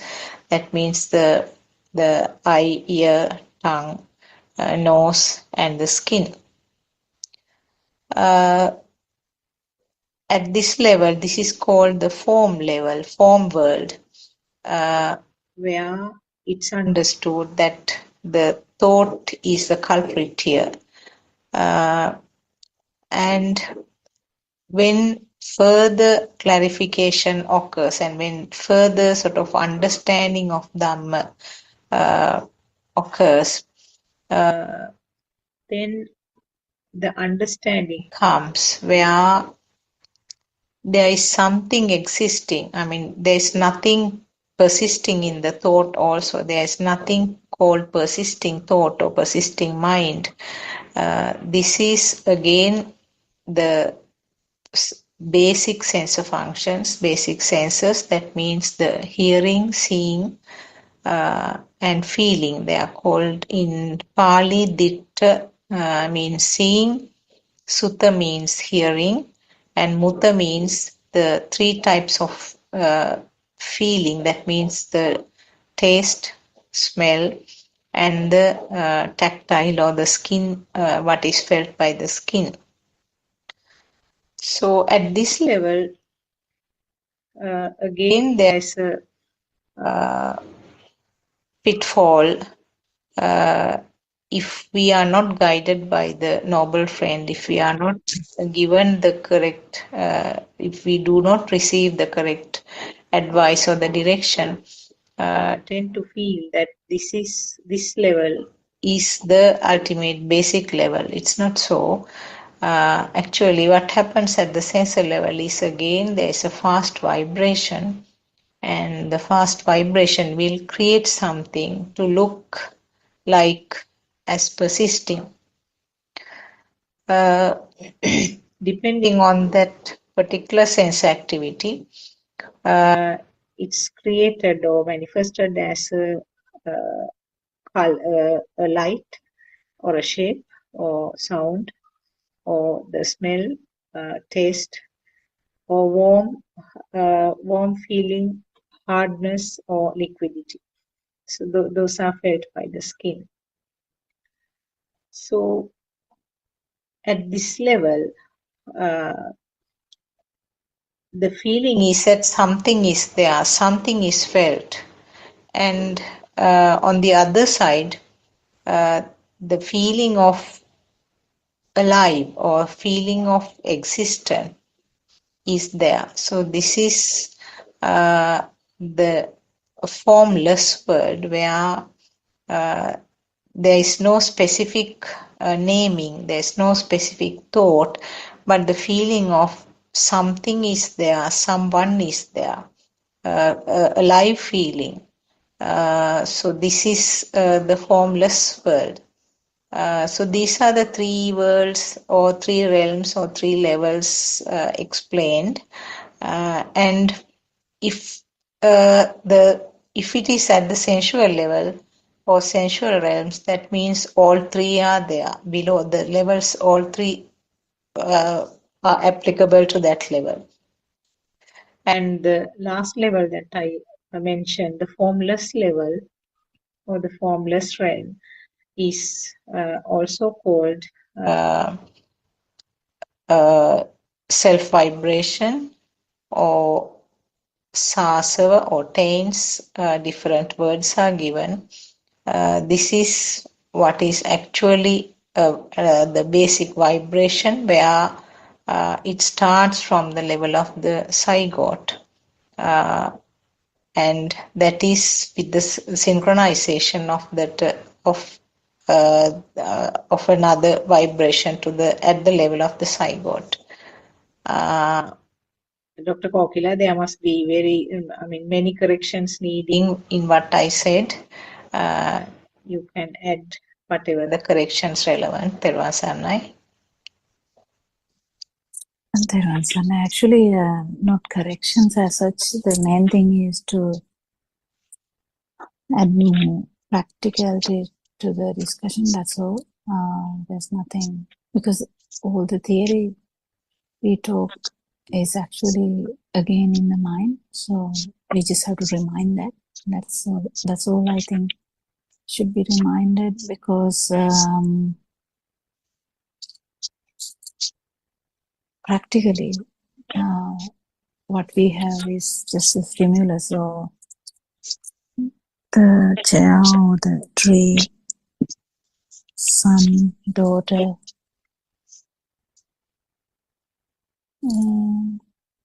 So it's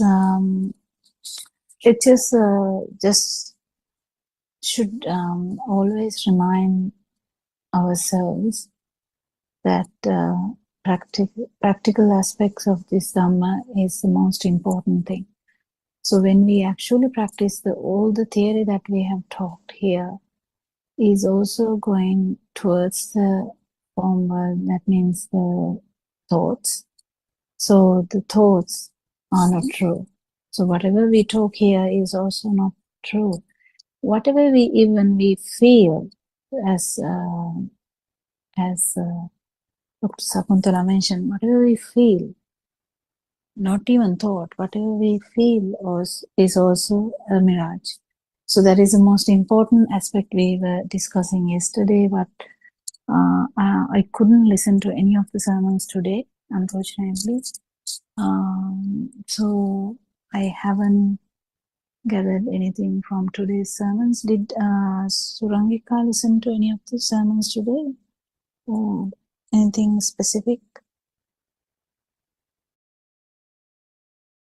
Dr.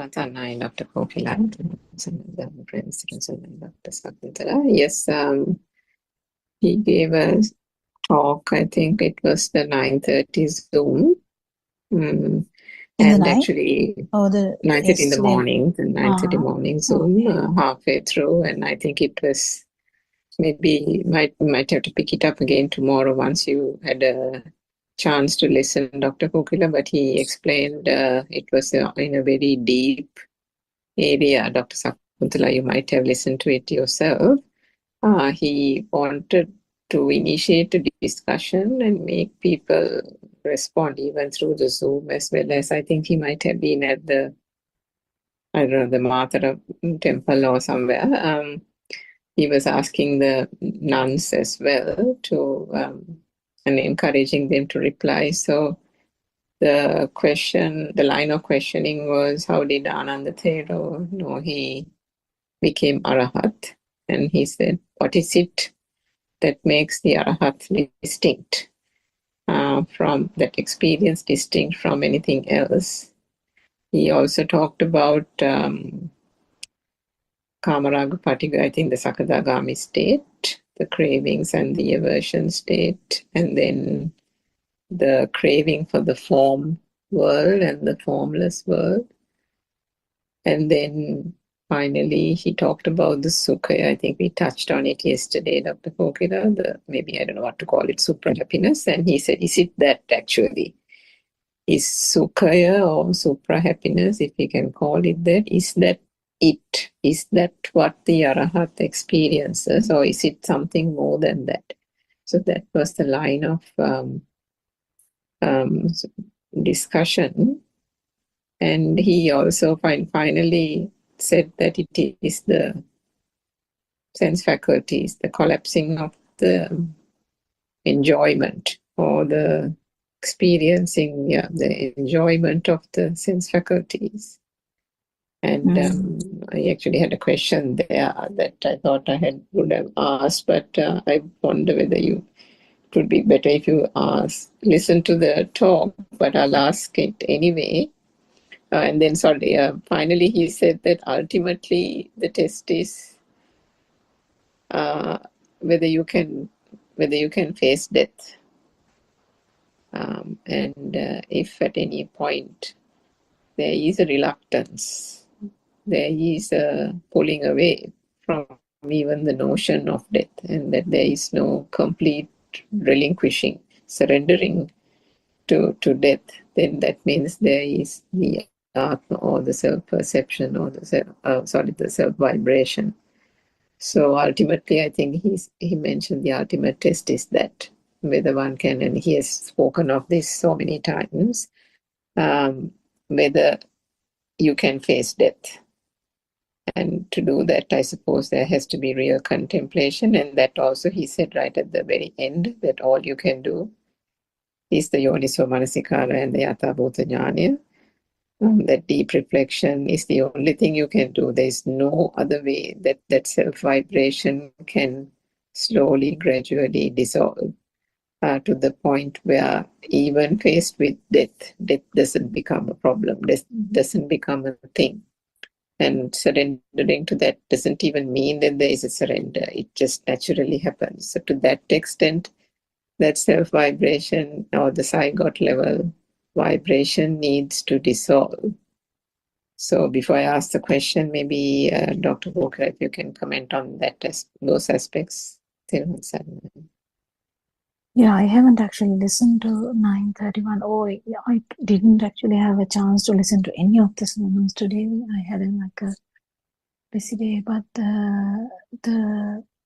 I'm not sure what line Aaron was trying to say that, but I think we have talked about this in some aspects, that entertainment of the five senses, actually six senses, is the main thing. In the end, it's actually five senses, because when you say there is a difference, I would say there's a very specific thing, because the formless, so the Kamaraga particle, Ruparaga means all Raga means the entertainment of that status, that whatever the status. So if it is the dream level, it would be the form, like in the form level. And if it is, we don't have to talk about the gross level, because gross level, we like son, we like daughter, we like mother, we want family, we want us, like you basically want you. So that's the gross thing. It's very obvious. But then below that, it is the liking or the entertaining the mind world. And when the entertainment of the mind world is gone, then below that is the kind of entertaining of the feel, entertainment of the feel. So whatever the feel, it doesn't matter, whatever the feel. So that, after that also, even if you don't entertain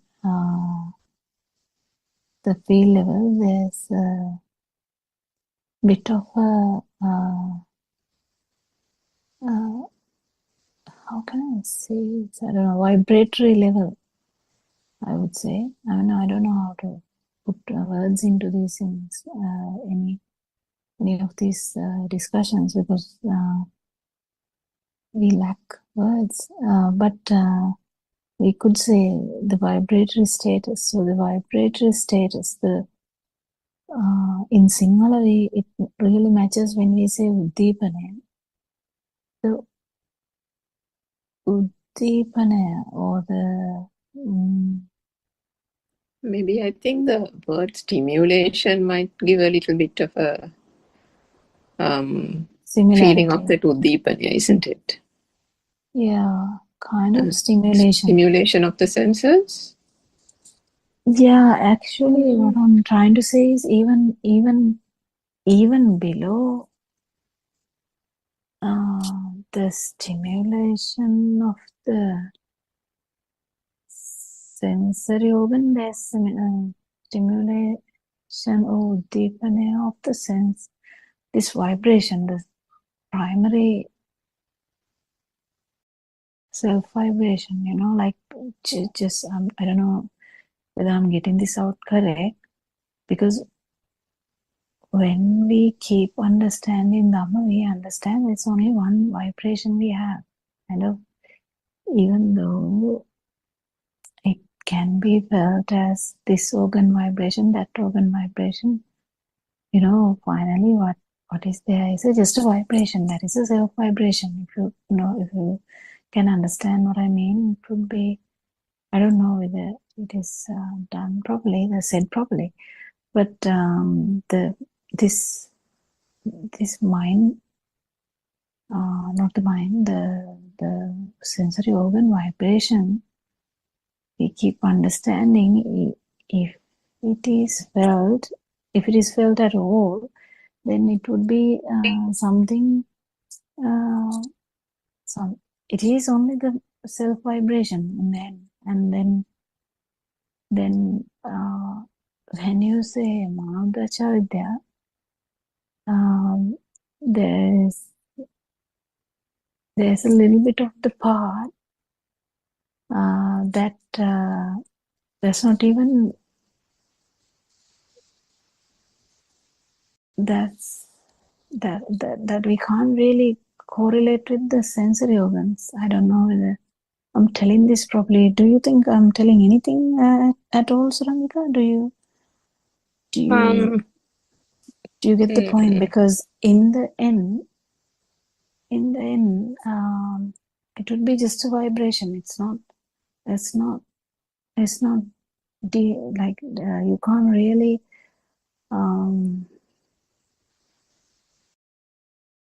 can say with it's just felt as a vibration. What I'm trying to say, it's not necessarily identifying as a sound or the light or the touch or the temperature or smell or anything like that. So so there is a part where this vibratory nature, we keep understanding that it's not even in understanding level, because the understanding level has actually passed. Like we have understood this already. When someone is seeing as the Thero, when someone sees this for a moment, already the wrong view is broken. In the sense, me, mine, myself, this view is broken. So whatever the vibration has no any value at all. Whatever the vibration with so when it is going into that kind of end,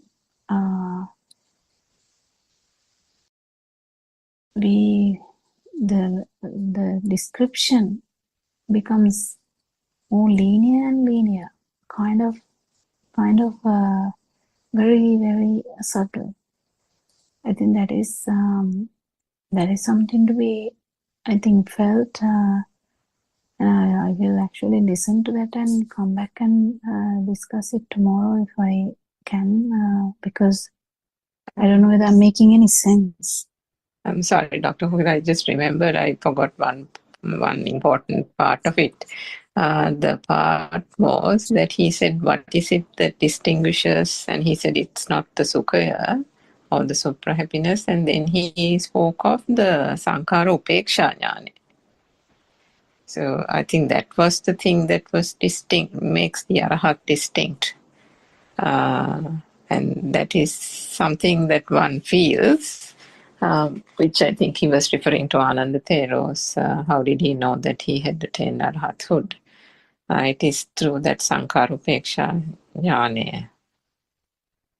Yeah, even Sankara Upeksha is, the Sankara is kind of this vibratory nature. Yes, so when you talked about the linear thing, I think it becomes linear and linear and linear until the point of almost flatlining, if we can give an example to it, isn't it? Because nothing is going to cause that uddipana or stimulation or whatever you can call it. No, it is going to disappear. That is the thing. It is going to go. It's going that vibration is going to disappear, not the sensory vibration. This then that is where we call that how can become the stimulus, not there's no this side. So can become the stimulus at all times. So this specific thing I can't actually explain because it would be something to listen and tell because Yeah. the Dr. end part, we yeah. should be careful. Yes, of course. Yeah, I mean, that comes through the experience anyway, and it is something that is felt rather than spoken of or thought, isn't it? Yeah, but through the experiences, we can have an idea. But the thing is, the best thing is, I have a thing to add here. Actually, even the super happiness thing, I don't know, the super happiness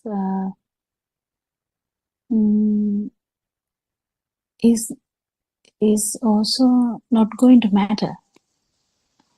You know, like that is Yes, he also a actually feature.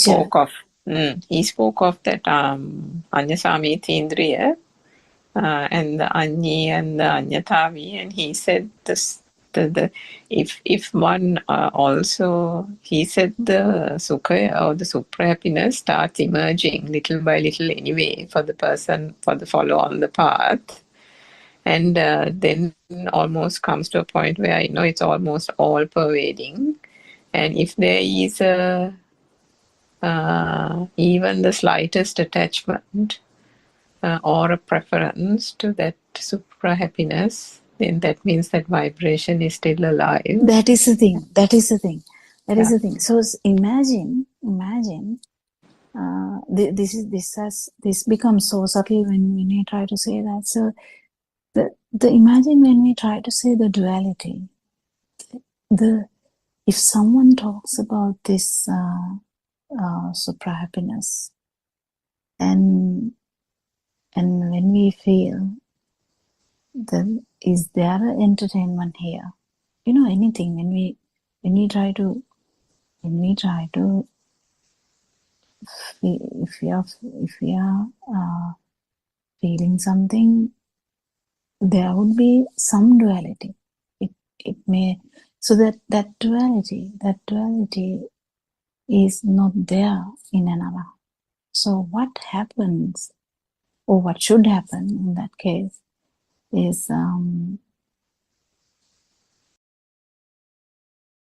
even that I don't know, I can say this, but we'll listen to our advanced sermon and come back tomorrow and say this again, correct again. If you become the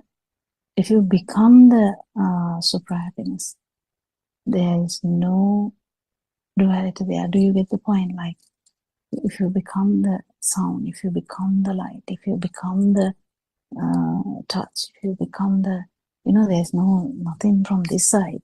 When we say the itta sanya, if the itta sanya is not there, or the perception that something is happening here is not there, it is only the stimulus. Unless the respiration stops, that is the only thing. It's a very quite distinct experience. So how would you know then this even the supra happiness is not going to be a thing? Kind of, it has to become the supra happiness, isn't it? Yeah, I think he said about the supra happiness not becoming a thing at all. Yeah. So that as far that as is I the can thing. recall, Dr. Sakuntala, correct me if I'm wrong. My recollection is always Not sure always whether good. Dr. Sakuntala heard Or that. has she left? Okay. No, she's here. No, I couldn't actually. I also couldn't complete listening to that. I see. Okay. Yeah, so we'll continue discussion about that tomorrow, I think, because I haven't heard at all. So if I make any false comments, it's not good for a listener, because we try to tell whatever Ranwas is telling in English medium as much as possible, but to the field we can say that actually the super happiness. So there were two questions that popped up. there during the talk, and again we can discuss it tomorrow as well. One was I think we've talked about the Ruwan Sakmana, or I don't know, maybe it was not the Ruwan Sakmana, how the Buddha, after getting liberated, he spent almost nearly 2 months examining it anuloma pratiloma. I don't know what the English terminology is, just to ensure that it was well established. The state of liberation was well established. There was no way that there was any vibration whatsoever. So to confirm that, he, I think, was examining it in various ways for nearly 2 months. But then, if that was the case for the Buddha, and this is obviously from the way I'm saying it also, it's very clear that I'm thinking about it rather than it's coming as a thought, rather than from another point of experience. But how did Ananda Thero, through the Sankarupeksha Jnana, even then know or realize that he had reached Arahathood when he was about to, lie down on the bed? So that Sankarupeksha Jnana was the thing that Aryan Mahansa said was the key distinct feature as far as I understood it. So that was my question. If that's where the Arahants come and tell Lord Buddha that is the exact thing that they come and tell Lord Buddha that whatever to be done has happened, whatever to happen, kind of thing. No, they say in Pali. Yeah. So the main thing is there's nothing to entertain, in the sense every sankhara includes every aspect. So the every aspect includes all the fruits of this path also. So it has to be felt, I think, not discussed that much, but I can feel that as Aryan Mahansa, who is divulging everything, I think he has to now, because otherwise no one can actually understand. Lord Buddha's status is different. Lord Buddha attained it by himself and without any guidance. So he it's different. But with the teacher, it is quite, I think, easy, because the guidance of the teacher has been there all the time, and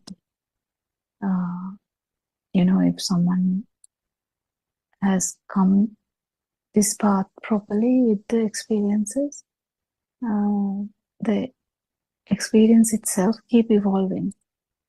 The experience also keep evolving. So the first experience is only just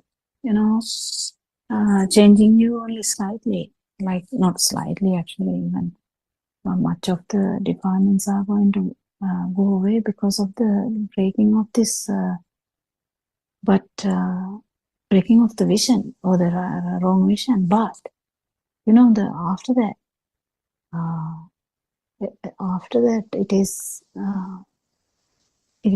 going to evolve, because whatever now, the path is going to evolve, because then main manosankara, the mind, the thoughts, it all starts on the thoughts. When it comes to the feel, this is quite interesting now, because the thoughts, when someone has passed that state with its experience that thoughts are not true, that's just another thing. But the feel, there's no nothing that person can do. It just it just keeps happening because can't really change the field. So it slowly dies down, and it is the person is well aware that with the jnana, the well aware what happens, and we can see Venerable Ananda must have been very close to that state. So, and he is the storage of the whole Dhamma thing by heart.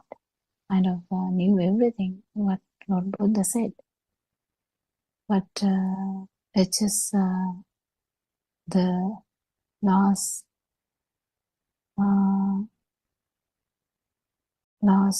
two thoughts, in the sense the marga and the pala. Because we talk about this, we don't really talk about these things much. So I think we will let R.M. Mahanse discuss it further, because it's very important. The original coming out of him is the most important thing, isn't it? Yes, I think that he's going to elaborate on it in the next couple of days. Sometimes he has that tendency, isn't it? He introduces a little bit more to the Yes. listeners, and then he allows it to be to kind of sink in, and then he'll pick it up again and then go into a lengthier and discussion. It is bit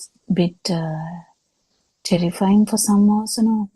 If he, I mean, this is very, very tricky because it's online. The student is not near RNRC, and this is all divulged online. It's very different now. So in the morning he did have a live audience in front of him. But okay. Yeah, and then he was also addressing the Zoom as well. So it was a bit of both, but he was addressing some of the men in Mahansas, the nuns were also there in front of him. That must be the case. Yeah, and I think that's why he's kind of trying to push people to stop stop languishing in one spot. Yes, I think he must 100%. be sensing the fact that people are kind of getting comfortable in whatever stagnant. That's right, stagnant in whatever state. And somebody even mentioned to him saying that person felt that the defilements have faded, and the place where that person feels is much better than where the person thought the person was in terms of defilements. And he said all that is well and good, but then kind of kept pushing gradually to almost encourage people to think more than that. What is it? What is this state? What is that experience? And even the last couple of weeks or so, he's talked about it as well, saying in the Andolanaatmaka or groundbreaking discourses, there is, for the last 2 months, in fact, there is the discussion. The discussion was about the marge or the path. But R.M. Mahansa is now asking everyone, what's the experience? And that's the line I think he's trying to keep on pursuing with people, making them try to examine themselves, I think, examine their experience, examine what is it that they're experiencing. And he said some could be even near that state, but are not aware of that state. And he said that can't be possible. Not that can't be possible, that's not correct, he said. He said one needs to know where one is going, one needs to know what one is going to experience. And that is why, if you remember, some time ago he went into that detailed explanation of the various jnana. And he said you need to know those different types of wisdom, because those are the wisdoms that arise as one progresses on the path, isn't it? So it's important to understand the features or the milestones as one goes along. Yes. Yeah. Yes. But that is the trickiest part also in this. No no one, let alone Sri Lanka, no one in the world, I don't think, has divulged in this online platform, at least online platform, that about experience part. And I mean that's the most highlighting thing in what Aranmase is talking about, because he keeps talking about an experience of non-vibration, and becoming non-vibration is the Sankarupeksha, because nothing can be there in the sense, I mean, the words doesn't match at all. So the importance is people to actually understand that how this can miss, how people can miss, because everyone, whenever a mother talks, even in the night Zoom discussion, in the sense the early morning one in Sri Lanka,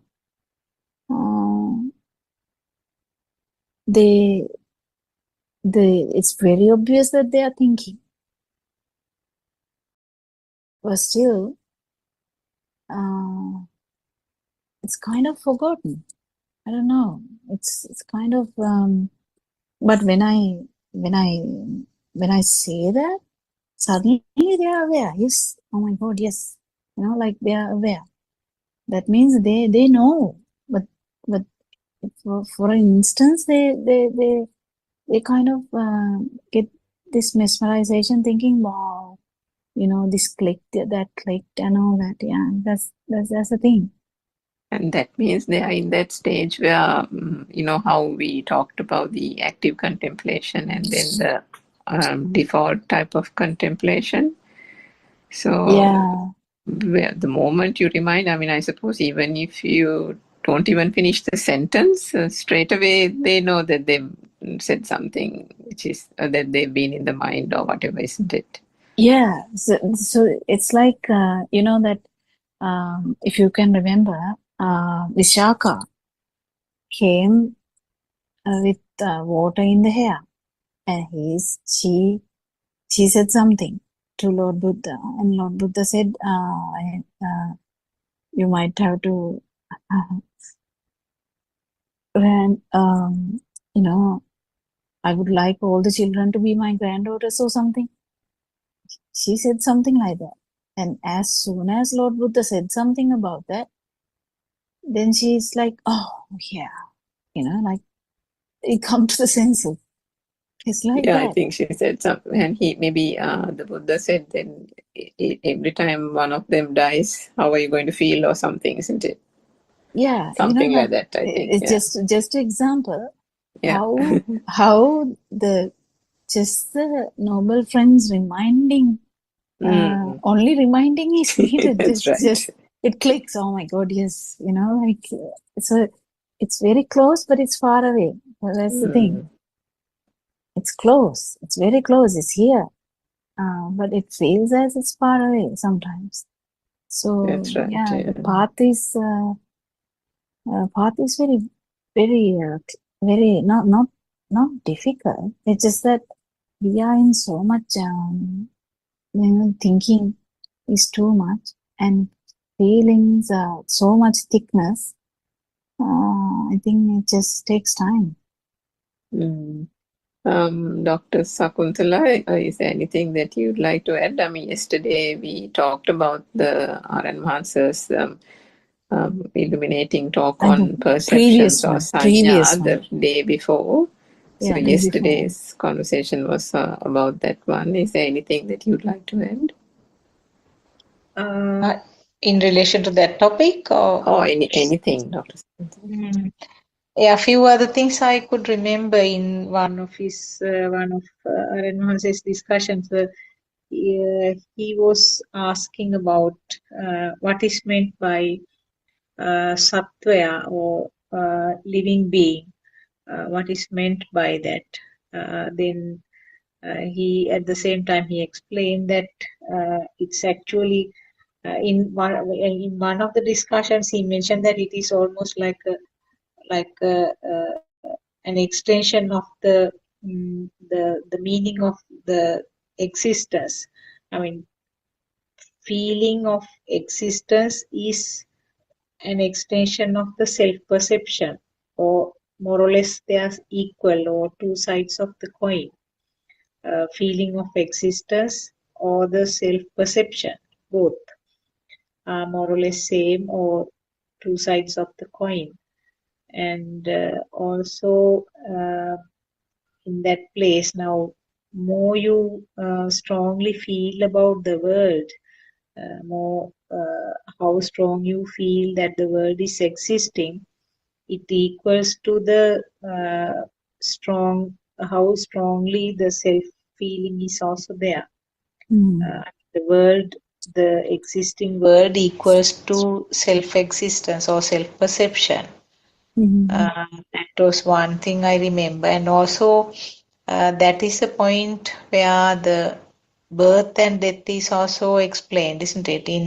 In Buddhist teaching, the death and birth of the physical body is not what is explained, but what is meant here by jati or the birth, and the marana or the death means each and every thought, when the thought is taken as real, when the mechanism of this thought, how the thought is formed, is not understood, the thought is given a real value, and thought is taken as a real, true, existing thing, then that is where the birth is. And wherever there is a birth, it's definitely tagged with the death. So in other words, according to Lord Buddha's teaching, and it's not that the person who has understood, the person who has had this internal transformation and complete understanding of this Buddhist teaching, there's nothing called death, there's nothing called birth, because the physical body will collapse at some stage. The birth of the physical body will occur. That is, and it will, after some years, it will come to an end. But what we have to understand is this birth and death of each and every stimulus or each and every thought, isn't it?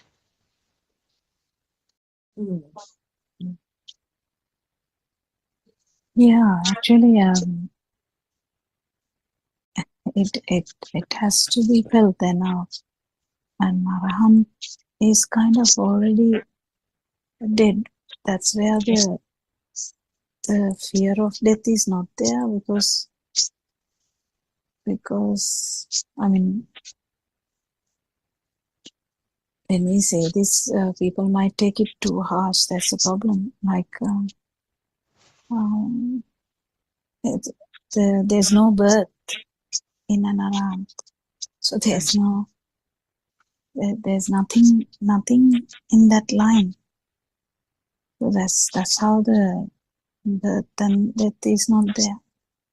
But when we try to explain that, it becomes it doesn't become genuine. That's the thing. But it's such a beautiful Dhamma if you can experience this, even though that experience is not static. Even to feel it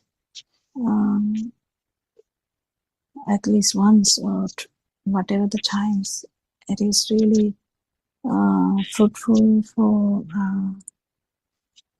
for your self-vibration to vanish, because self-vibration should become zero, and there can't be a vibration at all, let alone the amount of vibration. There can't be a vibration at all. That's where we talk about. So, Yeah, there are some stories in the Buddhist history also about that small Thero. I mean, by age he was small, but there were several other bhikkhus who were accompanying them, and they were going through the forest, and there were some robbers who were waiting, and then they wanted to kill them. And whereas this small Pharaoh was he was an arhat state, but whereas the other bhikkhus were not so, and then they ran for their life. But the little arhat said that, take me, I mean, I don't mind being killed. And the robbers were a bit surprised, and they just wondered how he can be so brave. And then they asked, who is your guru, who is your teacher? And then apparently, according to the story, all of them gave up their arms and then followed this little Arhatero to Lord Buddha. So that shows that the death is not something that they are feared of, and then there is nothing called death for a arhat. And I remember there was another incident that our Aryan has explained when he was in one of the monasteries in deep jungle, I think, and there was a place where the wild elephants were crossing, and again the other bhikkhus who were there, they didn't want to stay there. They ran away, like they rushed back. But our noble friend, I mean, decided to stay there, so there was no harm anyway. The elephants just passed him and went. So like that, I think, as you said, there's nothing called death. There's no experience called death, because when the Dhamma is understood, when the Dhamma teaching, according to the Dhamma teaching, death and birth occurs in each and every thought. And when no, this actually, the Arahant will not feel it also. That's the thing that Arahant is trying to say in all the sermons, that the alive feel is not there. Yeah. So when the alive feel is not there, there's no feeling about death. Yeah, it just become another thought. Actually, it doesn't mean anything to an Arahant. So there is two things there, isn't it, Dr. Kokila? One is the existent field, and the other one is the alive field. So the existent field comes about through the thoughts, and the fact that through a thought that the notion that something is there still occurs, but it is the alive they field. exist together. Yeah. I think. Yeah, but it is the alive field yeah. that disappears, isn't it? Because alive field is the Uddipana. No, I think we can't even talk about any of these things at all when the self vibration is not there.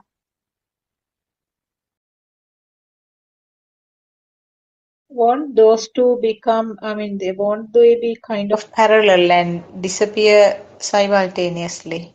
That's what I'm saying, that we can't talk about that when the self vibration, then when what happens is an Arahant is going to be having the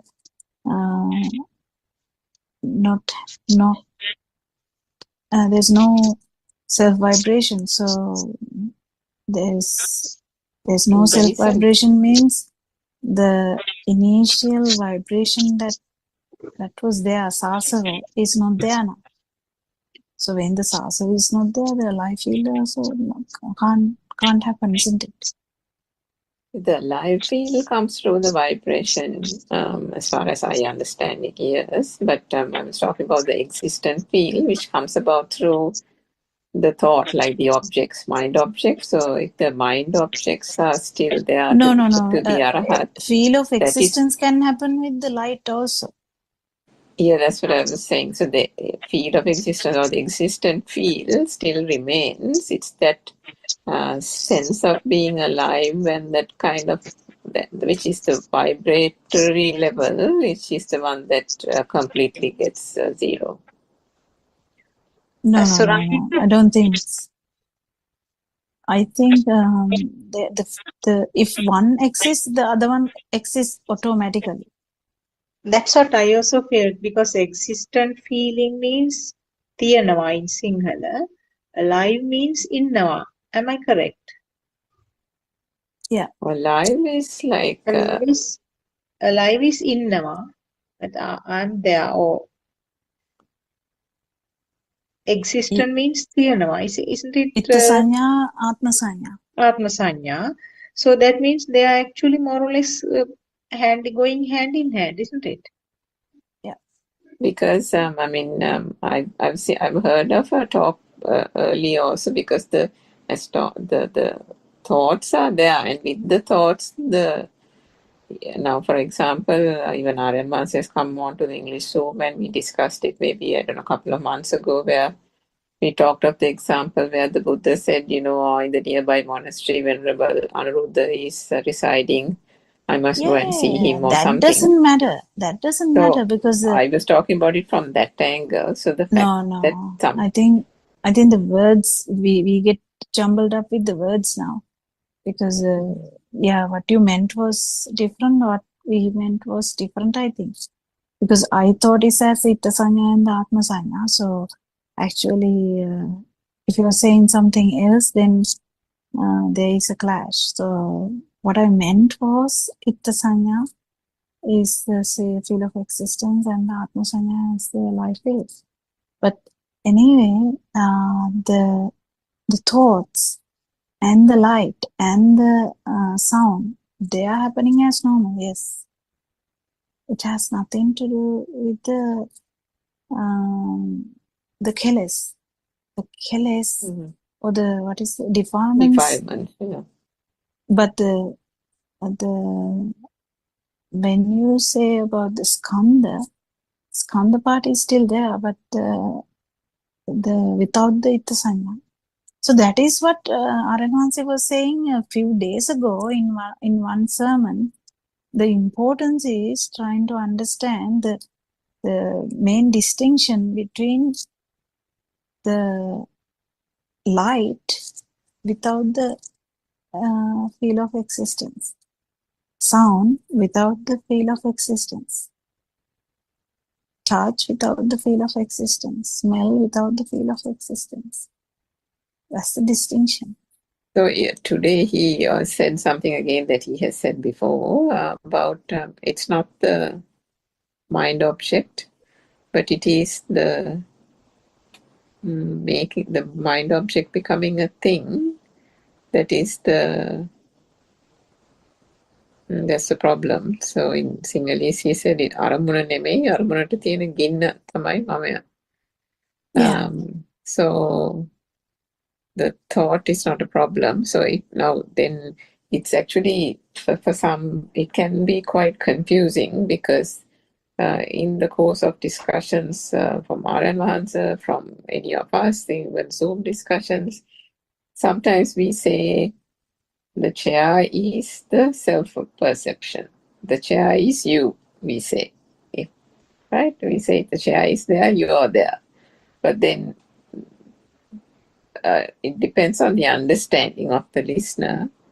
And then, but what that means is actually if the chair becomes a thing only, the I is there, the duality is born. Yes, it has to become a thing, definitely, yes. I mean, just a simple thought is not a problem anyway. You can't do anything about the thoughts, because it's another sense only. But as you said, when the chair becomes a thing, or when the thought becomes a thing, then only the problem, then only the myself is also coming up.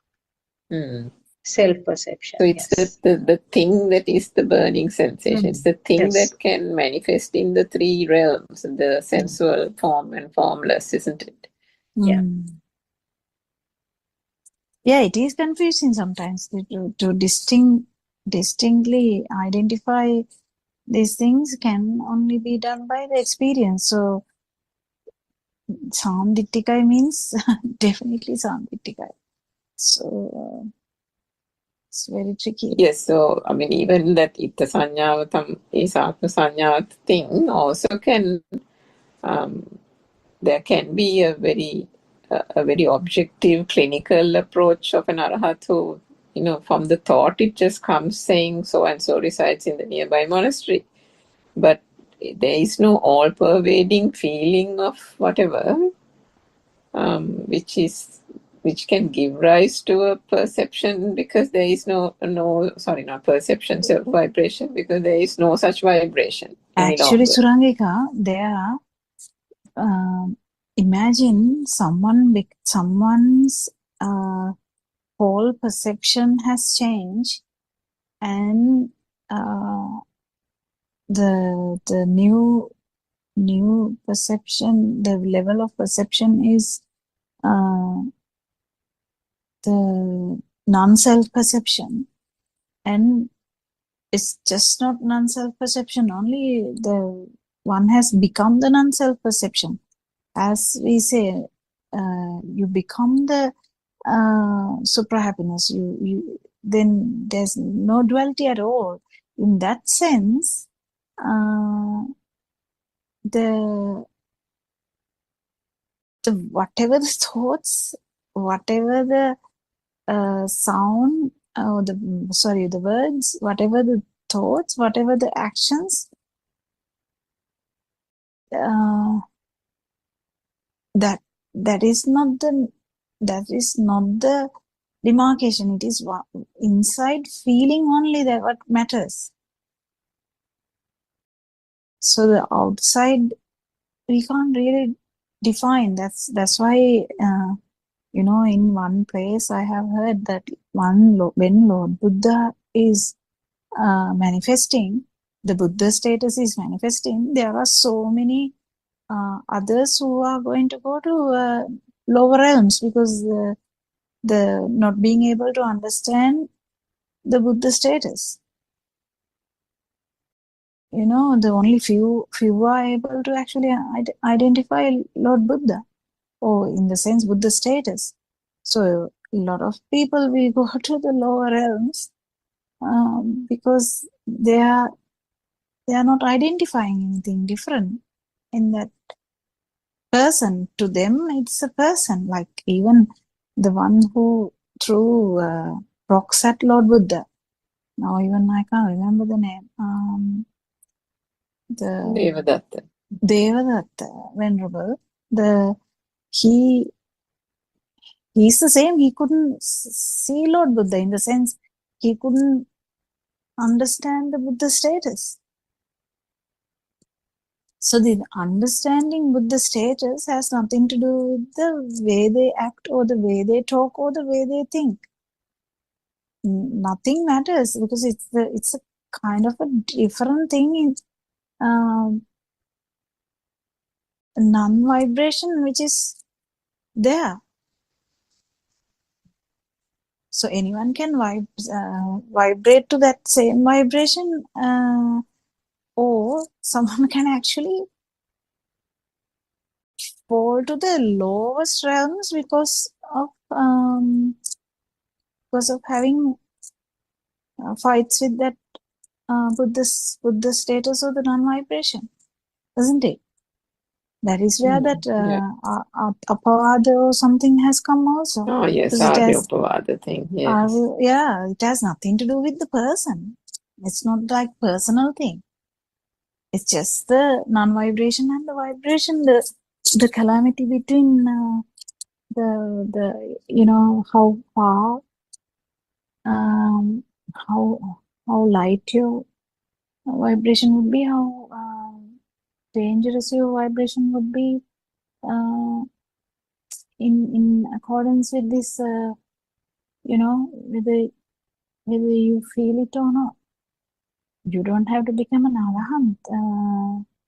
Just even some people didn't do anything in that. Lord Buddha also passed so many Buddhas.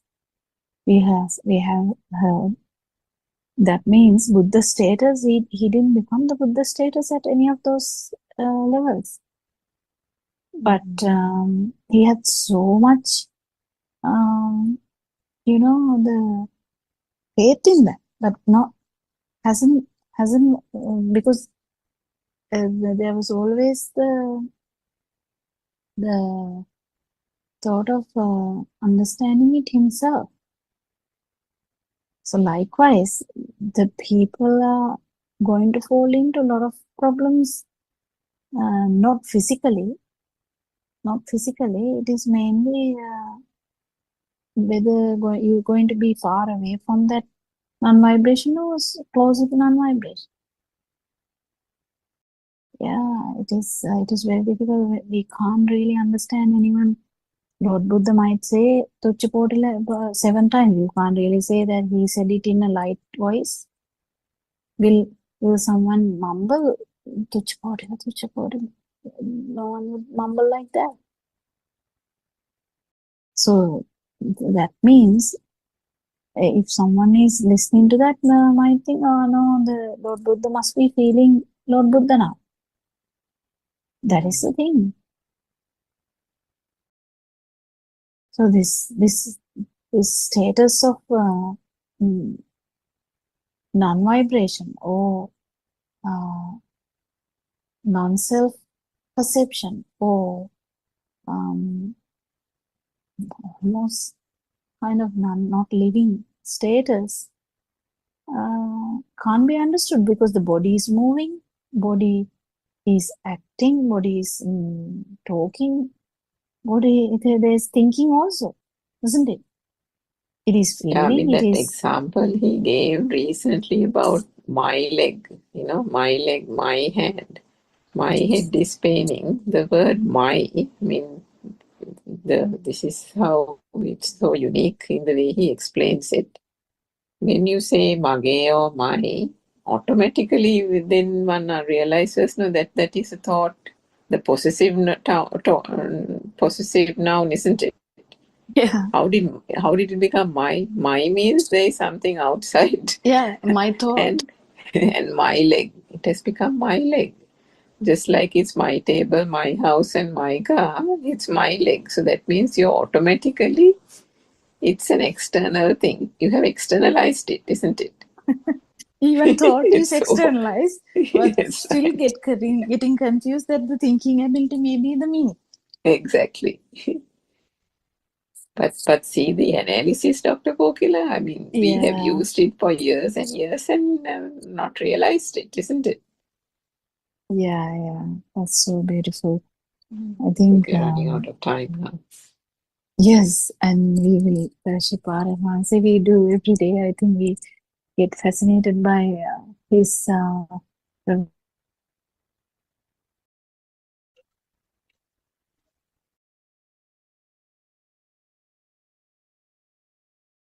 තෙරුවන් සරණයි.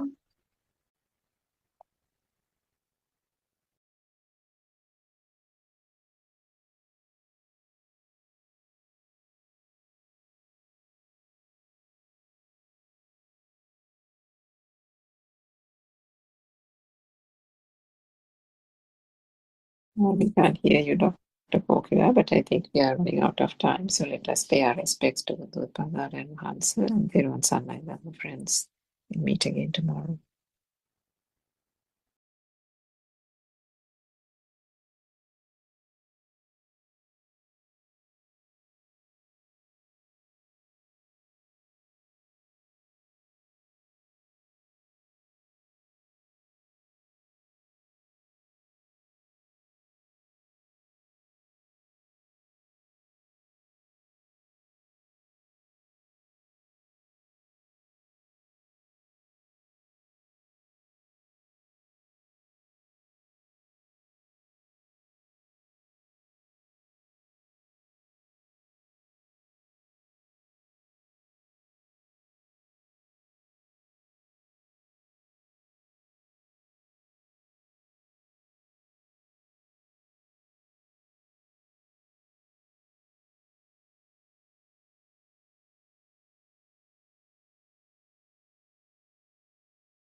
May Triple Gem bless you all. We'll start this Zoom discussion today.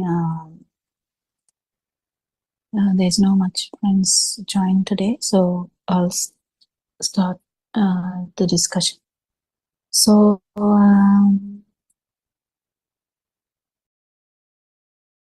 we worship our advance, and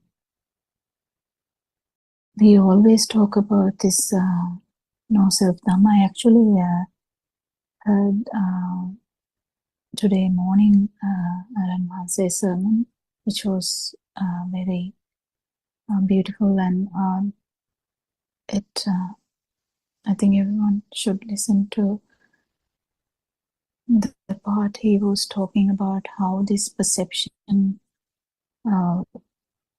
is not actually existing, and it can be scary to actually understand this in the beginning, but once you get hold of it, once you get used to that, it will be okay.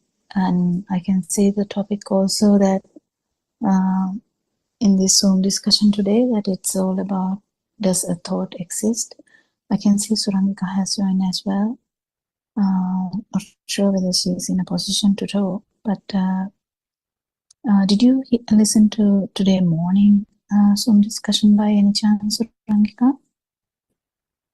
Everyone's online, Dr. Kokila, homage to Buddothpado and Mahansa.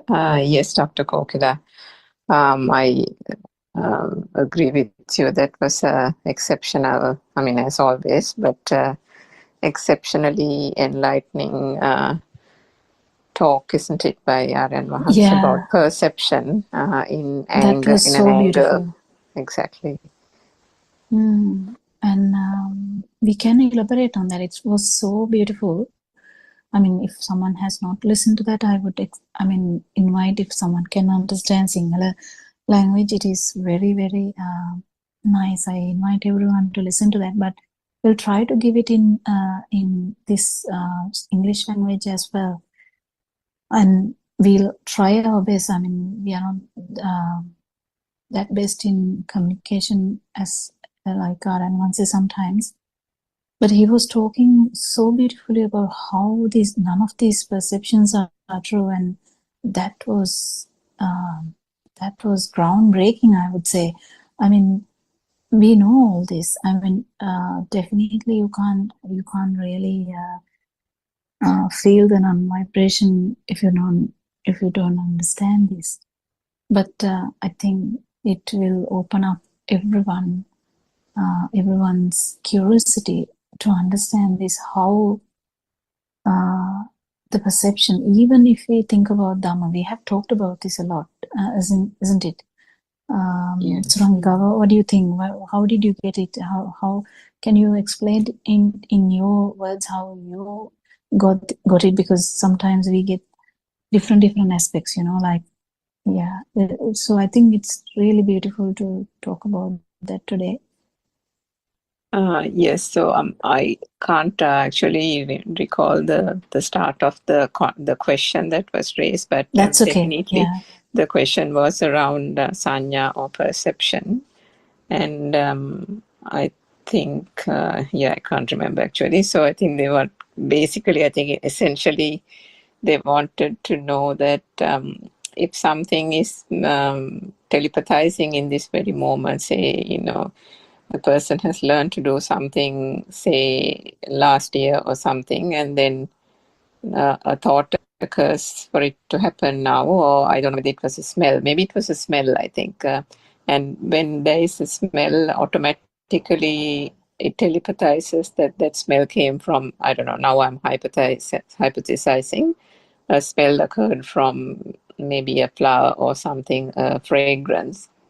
And then the question was, so if that fragrance came as the fragrance of jasmine now, and if it is, the past perception becoming the new perception. Yeah, actually, now I remembered, because I was trying to understand what you were trying to say.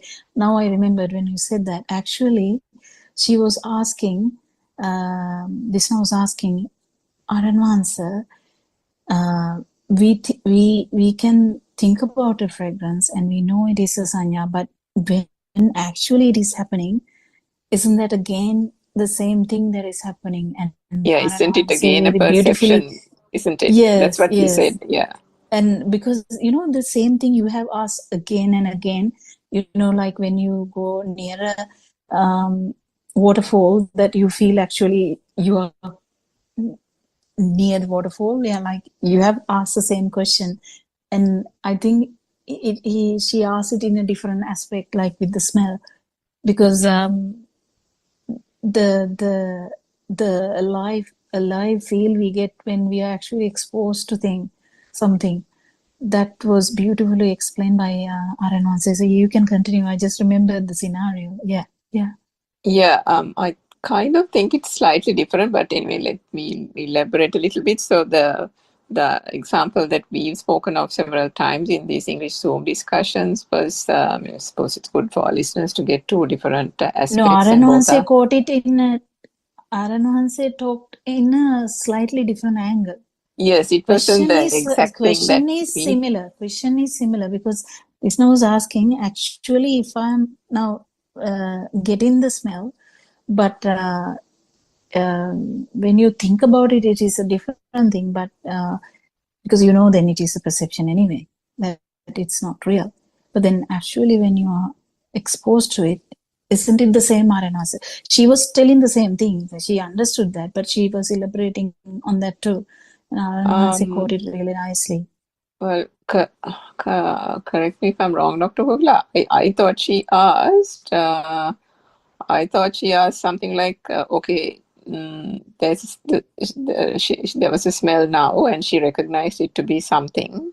And then, of course, we know that the past perception is the new perception telepathizing in this moment to give her the name, for example, Jasmine. But then she said that very first perception, which synchronized or telepathized to this moment, when that very first perception had to occur for it to telepathize. So then she was saying, in that very first time that smell occurred to her and the recognition of it as Jasmine, wasn't that also a sanya? Yeah. Okay, maybe. Yeah, true. Yeah. Yeah. So that's where Aranwas then said that you are the way you are describing it, you are taking the sanya or the perception to be real. And then he started the explanation, isn't it? Yes. Yeah, that was so beautiful how Yeah. he started it. It was groundbreaking in that from that very moment how he started that, because the question was put in such a way that he felt that whatever perception is taken as true. That is the thing that we are trying to say. Whatever you know, we have talked about this in different ways. Any perception in the word any, even the word we are talking now, any perception, it includes everything. Then when we kind of feel it, it's kind of you know, like makes our, you know, the whole thing to like have a shock like thing, because to be in such a mirage, to be engulfed in such a mirage, isn't it? Yeah, and you don't realize it when Aranwansi gives an explanation almost, you know, minute by minute, or incident by incident, or fraction by fraction of every movement, every action that is being taken is based on a perception, isn't it? Starting from that traffic light signal. And I suppose you also recall Dr. Kokila, he has explained the traffic light. And there was a talk, I think maybe even a year ago, maybe, of why do we stop when the traffic light goes red? You know, what makes it, what makes the action, what makes the body react, or, you know, the actions react to the color red? And how did we associate the color red with stop, isn't it? How did that perception come about? I remember him explaining that also. That was also a bit of a groundbreaking revelation a few years even ago. stand up, stop, sit down. sleep, all these actions are a perception. And when you say breathe or walk, they are all perception. So this, you can't get around this in our, like, we have like a very narrow-minded way of looking at these things. We have to really widen our horizons to understand what Aranhanse is saying, isn't it? Yes, and I mean, it's just a case of the way the human being gets accustomed to all these, as if, they don't realize that these are all as a result of various perceptions that have then, the volitional formation, the Apasankarana has happened to a certain extent, and then they have become so ingrained that it is being done. I think yesterday or day before we talked about Chitta Rupa or mental objects. And I will just remind you, for this discussion's sake, another point that he highlighted, I thought was so beautiful, was actually that the perception that we have, that these are there. You know, how did he say? Yes, even that perception is a perception. Is a perception, yeah. That is the thing, itta sanya, actually. I mean, Exactly. he told that That's in right. a different way. Yeah. And even Atma Sanya, the perception of self, is the same thing. We talked about this a lot of the time. But I thought that his wording so matched so nicely that it was so beautiful. At that particular moment, the explanation was so good. I mean, because we try to tell these things. We actually talk about these things, but I couldn't. I mean, I was so mesmerized about the way it came out. I mean, it was so beautiful to understand. This is the way to understand the self vibration, actually, self perception, because self perception is similar to every other perception. To understand this, and like, even understanding this, let alone feeling this. I mean, feeling this is the challenge, yes, but at least understanding is I think paving way to the become the tree. We say Lord Buddha has said, if a tree is slanting towards the river, it will definitely fall to the river, isn't it? Like, at least if someone can wrap around this idea, how this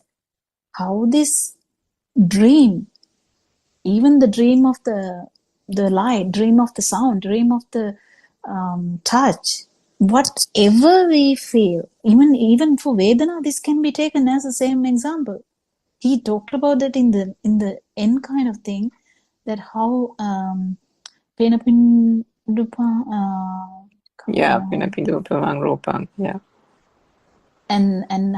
how these things are the same way. The Vedana is the just before thing before perception. Vedana is, what is the sensation? Vedana? Sensation. So all these sensations are constructs, sankata. Yes, because of the speed. Otherwise, there's nothing. No, and the beauty is, the Lord Buddha has told, if someone understands this, the sensation properly, that is going all through to the, like, Nibbana. That means the Vedananupassana. Somewhere I have heard, like, Vedananupassana goes in directly towards an arahant. That means the path is there. So the understanding that all these are constructs, like whatever, even if I say whatever, that has some meaning, kind of. But when we voice anything, I mean, because of this, Aranwansi was saying, even Dhamma has to be understood in such a way after some level. Usually, when we understand that actually outside is just a perception in this system, a lot of the defilements are really, halved. But then when we understand even none of these perceptions are true, they are all constructs. What is there to? There's nothing. There's nothing. It's as if you don't have any sensory organ, isn't it?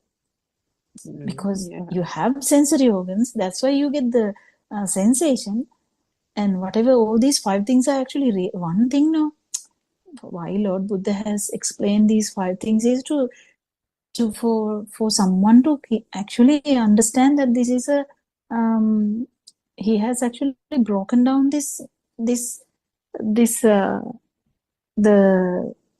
the consciousness, because finally what happens is the consciousness.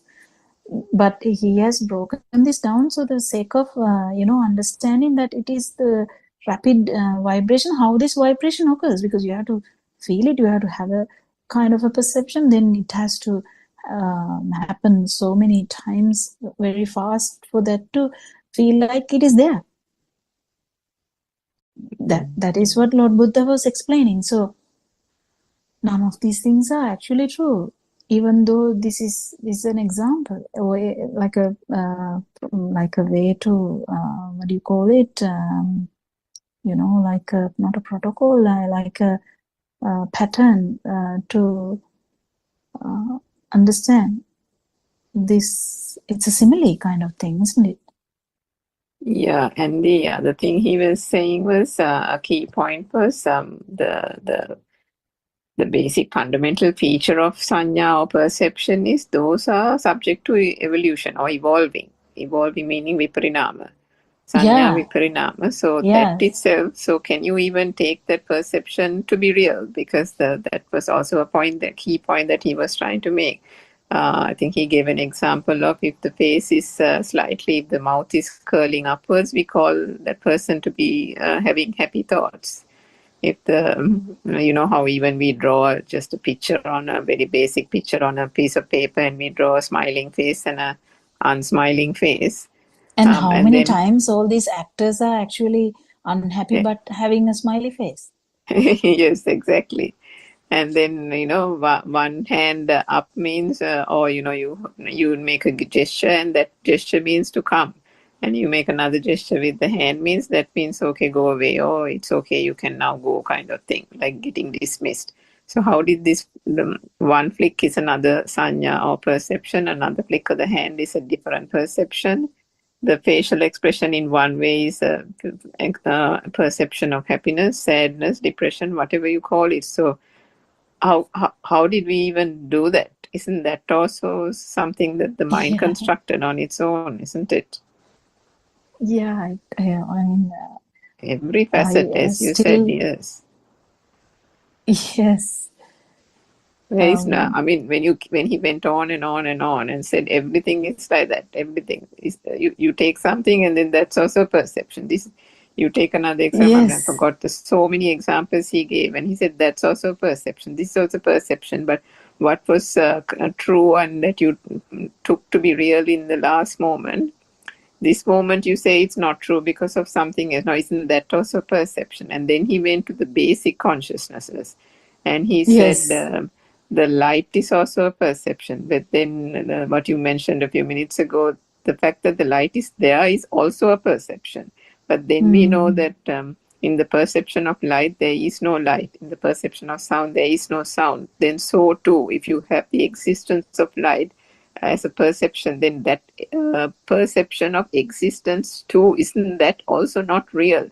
And then he said that if all these perceptions came about through vibration, and this perception is subject to evolution, subject to being evolved, subject to changing constantly, can any perception be taken to be real? And if every perception arose from a vibration, and these perceptions, whatever perception comes about is not real and they stem from a vibration, then can you actually consider any vibration to Yeah. be real, and if every vibration is not real, then can you not think that it is only non-self vibration that is non-vibration, or non-self vibration that is the only thing that is stable? It was so beautiful. That was amazing. That was so amazing. As soon as I heard how he started saying that oh, that means you have taken the perception as real.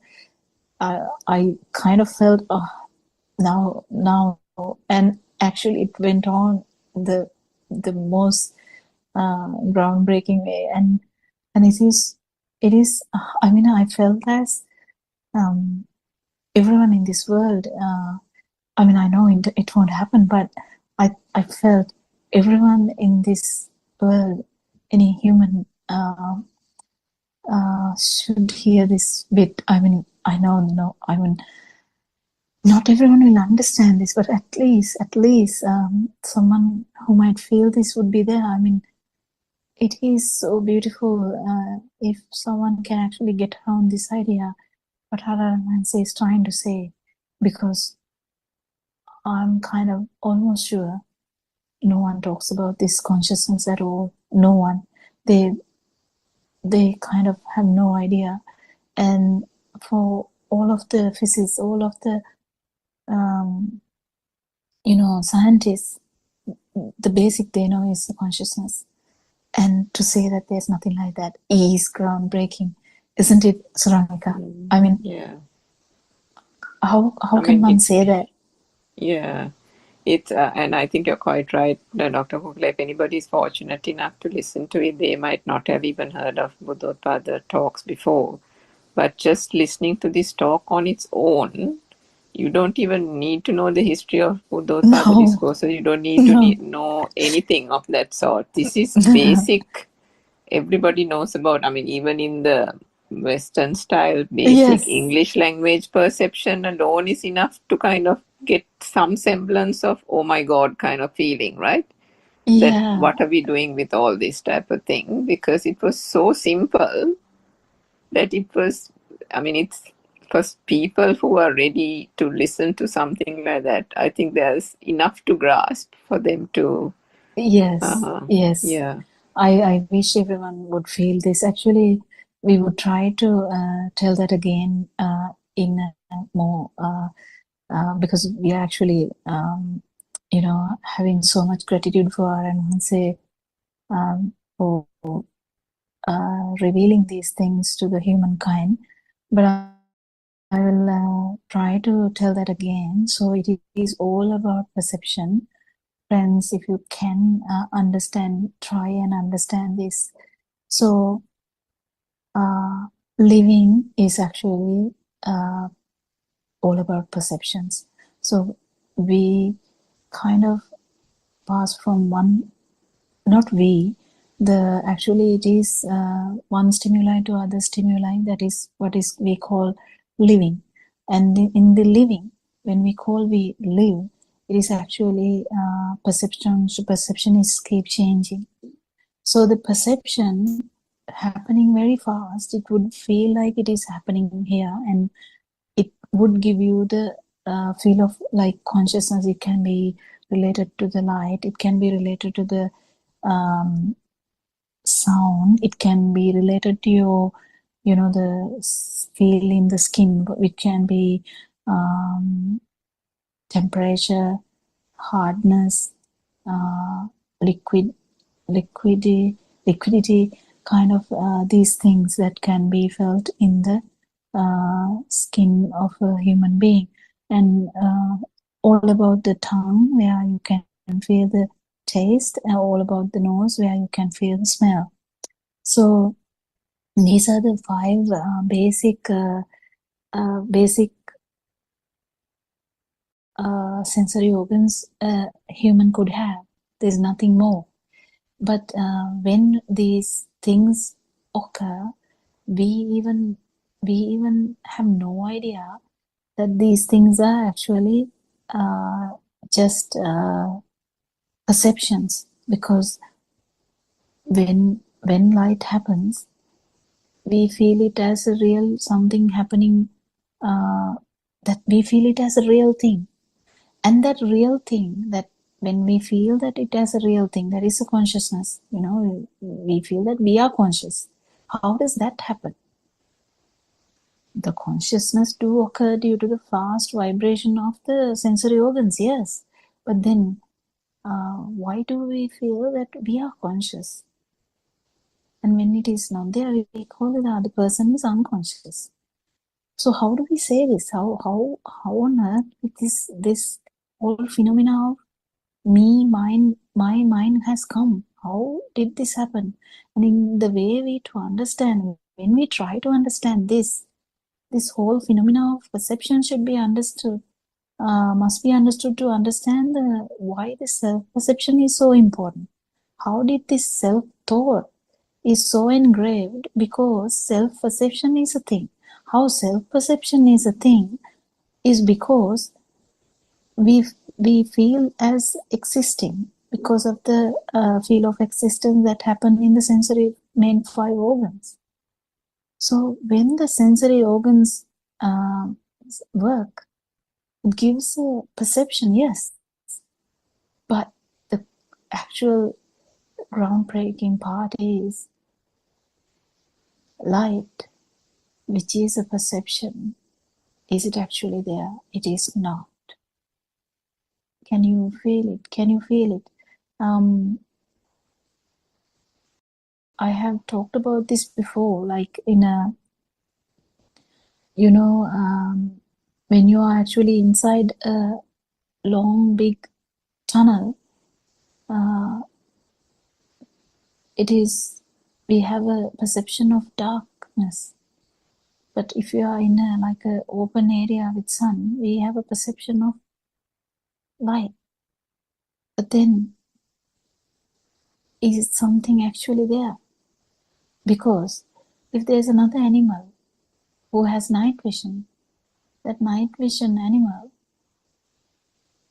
can't feel it, because the person now is in the open area feeling the sunlight, so having light, the perception of the light is there, but the the animal with the night vision is also there in the same place, same moment, but that animal can't feel the light. So what does that mean? That means this is actually not a thing happening here. It is a perception. And when a perception is there, it can appear at any time. It can appear when you are even thinking about the tunnel, it will be there. But even if you are inside the tunnel, it will be there.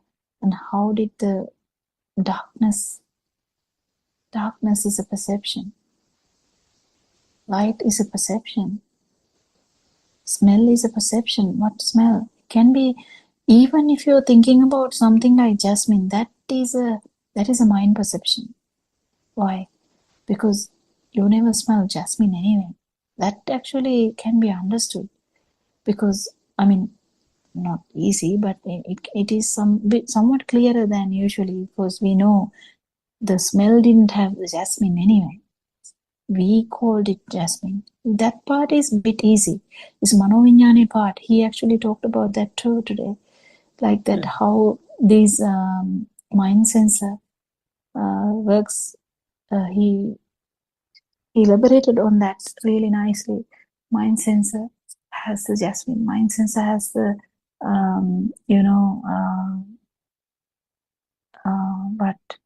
roses.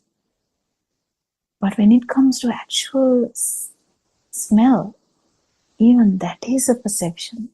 That is even not true. Why? Because it's just a production of volitional information or sankhara, or due to the speed of the vibration of the nose only you can feel this perception. So it's not true. It's not true. And the problem is these all the things that are not true is happening, yes, because of the ignorance. we kind of, any animal, not only humans, any animal, any being actually feels as existing. And this brings another problem, another new, not new, actually this is old, this self-perception. That when things happen, when the consciousness is happening, it can be just one organ. Because we always talk about this worm. Worm has only kind of one sensory organ. So even with that one, just one sensory organ, you get the kind of one type of perception or two types of perception, because you can, with the skin, you can feel the liquidity, the temperature and all that. So there can be two types of perceptions there. So, but these perceptions, that animal have no power, no way to understand that these perceptions are actually perceptions. Just perceptions, which are not true. They are just constructs. This word constructs is so important to understand that none of these perceptions are true. So whatever the basic smell, with no mind consciousness attached to it, even that is just a perception. Just due to rapid vibration, you feel something is happening here. And that one, when it happens, you get a new kind of perception that it is there. That is the feel of existence. And that's another perception. And is that there? No. And this evolves into self-perception. Is that there? No, it is not there. So whatever we believe in, that me, I, me, mine, is that true? This thought is based on what is actually not there. So what can we base on? So there's nothing. So is this something to be sad about? No, this is something which we feel so happy about, actually trying and understand how there is no self. There's no self. There is evolution of sensory organs. Yes, there is some perceptions. Yes, there is some sensations. Yes, there is some consciousness. Yes, there is some volitional information. Yes, but is there a self here? Is it actually existing? No, there's no existence. Even though you feel it as like that, it's only the sensory organ. Isn't it, Surangika? Do you want to add something anymore? I think it's so. Yeah, in one of the old talks also, I remember he said, sometimes you can't even, it's the angle in which you look at it and the way you explain, depending on the question also. But at a certain point also, he said that, you can't really say that it's not there. You can't say it's there, neither can you say it's not there. Yeah. Because you can't go to any extreme, isn't it? Yeah, actually they are there. The sensation is there now. Because you can't really say sensation is not there, but the sensory function is there, yes. But it's a construct. And when we know this, what happens is the value, that feel of existence that we had, the value we have given, because what dissolves is this ignorance, isn't it? Yeah. What dissolves is ignorance, nothing else. And when the ignorance is not there, it's okay. Let alone the sensation to happen, let alone the consciousness to happen, let alone the perception to be there. There's no problem. So none of these things are problematic. It's only understanding. There's nothing to be taken to be granted for. Actually, there's nothing there. But someone looking at this in a different angle might feel depressed. If you feel depressed, that is because you're actually thinking with yourself in it. That's where people feel a bit, hazy sometimes. When you listen to someone like this, you might be like, oh, okay, so is there nothing? Oh my God, what am I going to do?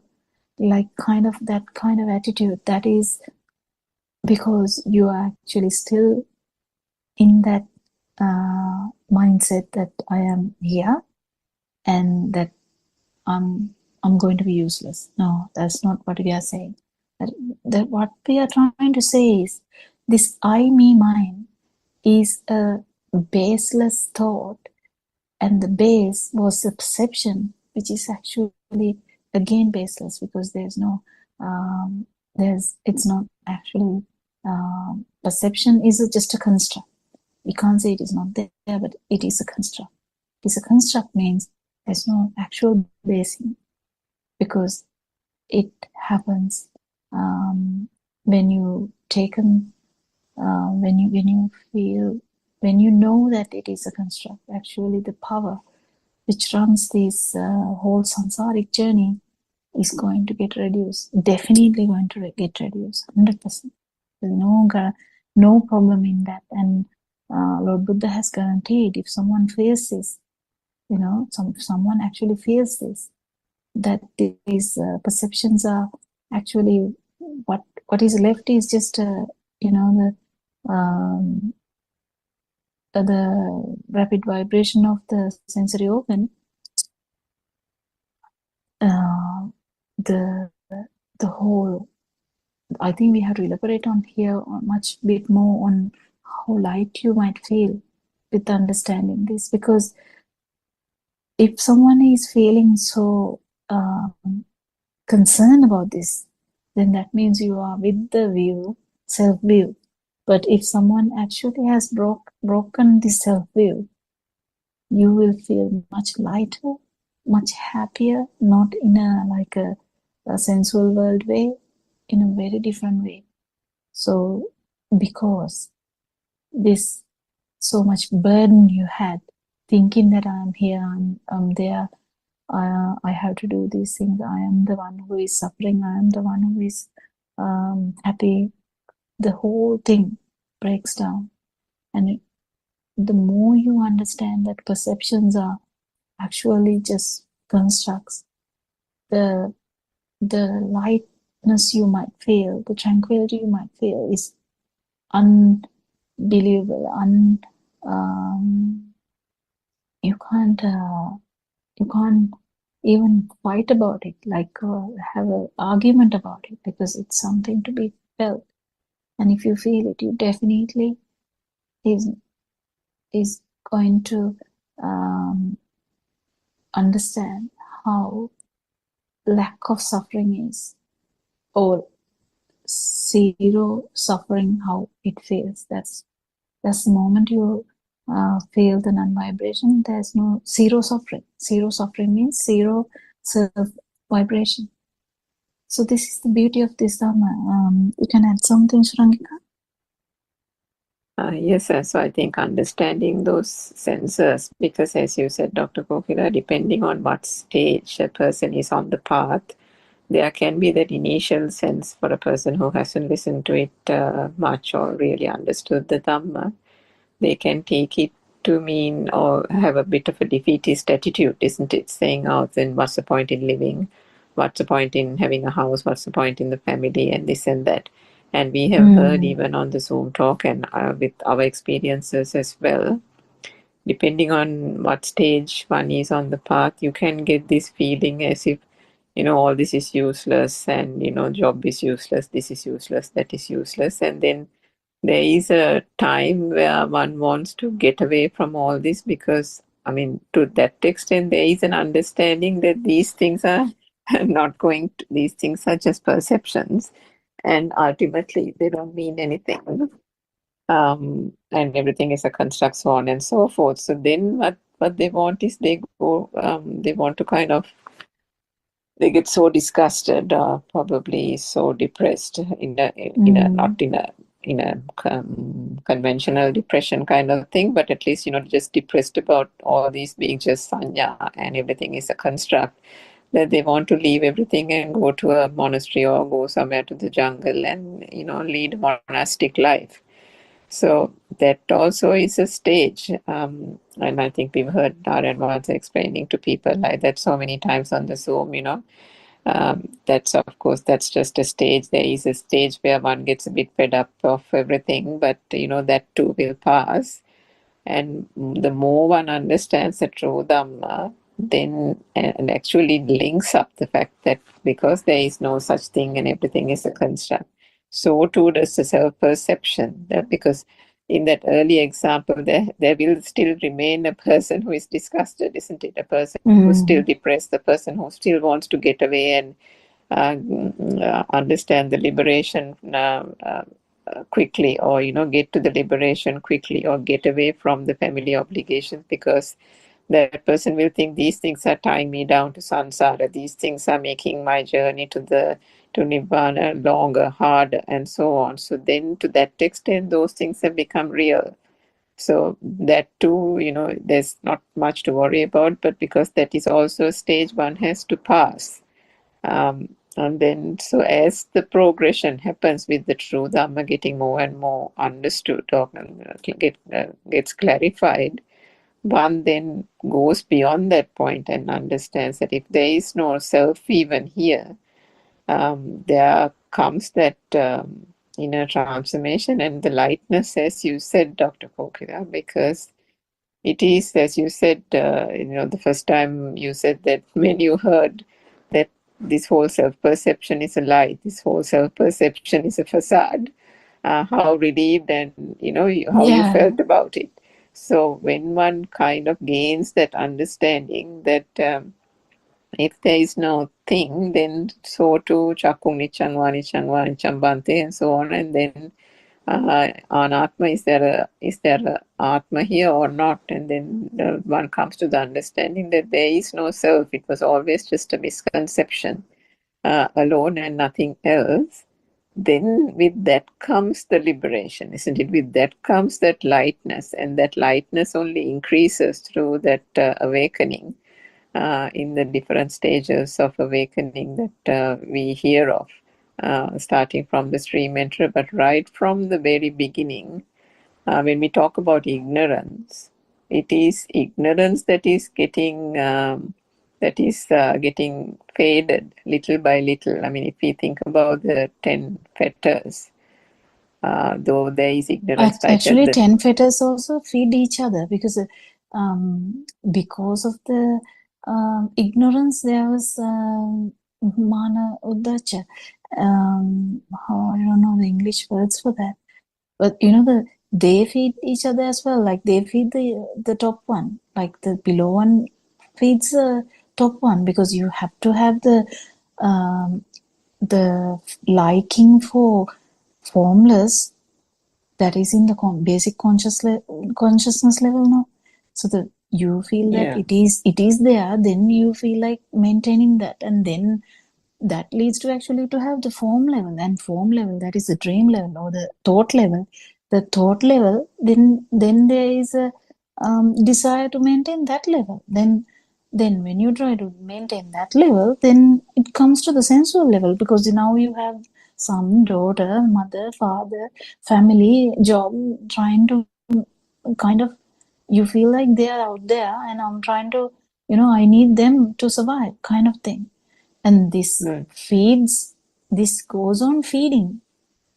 And because it is those, if you come back to perceptions, it is through ignorance right from the beginning.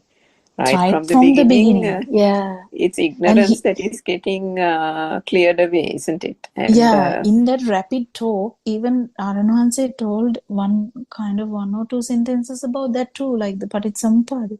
It was so beautiful that he put kind of everything everywhere in that talk. Even Paticcasamuppada, he discussed how avidya starts this original formation and goes on and on, how this happens, but and he also talked about how the main 5 sensory organs function, and also that leads to the mind, the formation of mind, and then in that how this complete thing keeps happening again. And it's so beautiful to hear. I mean, I think Sinhala people who can listen to Sinhala language is so So lucky that they can actually listen to that and understand. Isn't it, Surangika? Yeah, I think it's becomes it's I think it's very inspiring in Sinhalese. I think I'm sure probably we might be biased, but there is something in the Sinhalese language that is able to, and even the noble spiritual teacher and Vansa also explains this that there is something in that language which kind of is able to give them true meaning Yes, of yes, the Buddha's word and the essence of the essence of his teachings, and yes. it Even not the only same talk, yeah if it was translated to English, it might not look as that beautiful. exactly yeah. So Yeah, it has that thing. I mean, even the Pali words, and even without the Pali words, the simplistic nature of the words, and also there is some kind of directness also in the Sinhalese language, which directness. yeah, Yeah, which I mean, and that is even manifested through Aran Mahansa's teachings, the way he speaks to us, the way his conduct, and so on as well. That directness as well as the compassion, everything is there, and even whilst words are only words, and words we have always been told not to be hung up on words. Still, in order to give that meaning across to the followers and for them to be able to take that and really do the vidarshana, really do that penetrative insight, that language helps. But of course, that's not anything to get discouraged for our English speaking listeners. What we are trying to do is trying to give it to in simplistic terms as much as possible through this word perception that we used here yeah, through understanding these five aggregates and how this perception has driven this whole existence is the existence. Yeah, crux of our advances discourse this morning. And if we think about it, I mean, if you ask someone to describe themselves, they will say, I am so and so's daughter, or I am so and so, my father is so and so, or I live in this big house, or I have this job, I have a car, I have a wife and family, or I'm from this caste system, or I'm from Sri Lanka, or I have, can that person ever say anything which is not connected to something else? yeah, Isn't it? It's amazing. And then how did and then you turn to the Dhamma, and then you say, if that is not there, then are you here? Imasming sati idang hoti. If that is there, then this is yeah, here. yeah, Yeah. yeah. It's I mean, I think words are not good enough to give this sensation. So I think the best thing is for you to feel this. I know there is like a challenge in feeling this, but at least understanding this bit is so beautiful for you to actually feel relieved, as we said, like because we had such a drama, like to like look after myself, safeguard yourself, like myself, safeguard, or kind of, so many things, like so many things, what are the other words we can use, Surangika? So many things that we try to avoid happening, or because we don't like it, kind of, I don't like it, um, or I like it, in the other way around, I like it. So there's so many things revolving around the same, that phenomenon of I, Yeah. and we even didn't know what we are talking about. Yeah. And we have, through that ignorance, not only cast this personality and persona and I self here, and revolving around that is the I need something to be this way, or I want this to be this way, or this chair should be like this, or this is my plate, this is my cup, and if somebody uses that cup, then I remember somebody saying to you on one of the other Zooms, Zoom discussions. He had gone and stayed with some friends, and everybody had put their clothes into the washing machine. And there was a sense of aversion, slight aversion that went through his mind at that point. So, even these little things, it doesn't have to be even that. Even in your day-to-day activities, if you don't want something like this or something like that, everything is something. Everything is a drushti. Everything is there is a concept that something has to be done this way, this has to be done this way, and so on and so forth. If we think about our day, you can imagine millions and millions of things. Yes. That is a fixated idea or a perception of things revolving around the self, isn't it? Yeah, that is the self-perception actually. So this self-perception, what we keep understanding is self-perception itself is a mirage. And then when we keep understanding this, the power is going to die down anyway. This power, because the power is which is driving this force. So the power, what is the power? Power is the power which actually give fuel to this samsaric journey. And that is a bit that no one can actually understand, but one can understand this moment. If someone understands this moment, then you will understand how it is linked to the next moment. If this moment is not true, how can the next moment be true? But then yes, that's right. but we want to maintain the next moment. That's why we don't want to die. Even the worm doesn't want to die.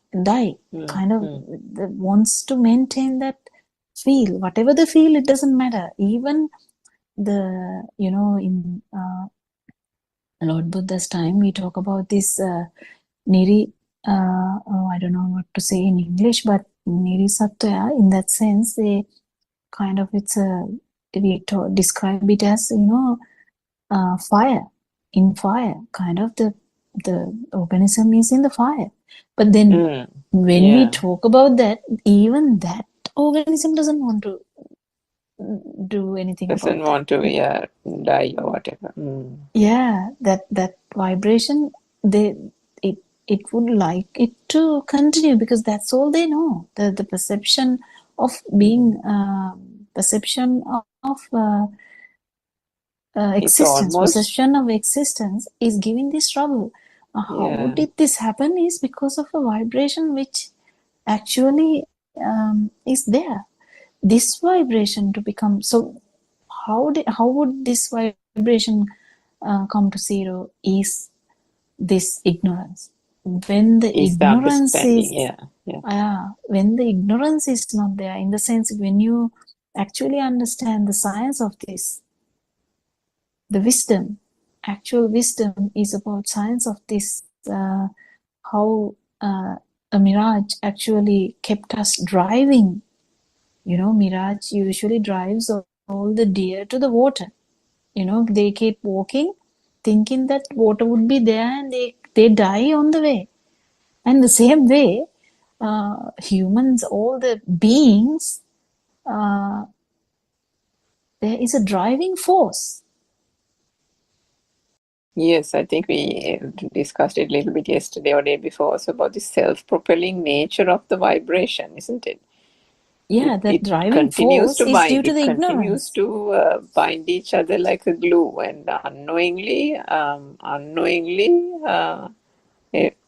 there is a getting caught up in it, isn't it? It's like a vortex. The Bangare kind of thing, the turning top thing, which creates its power while spinning.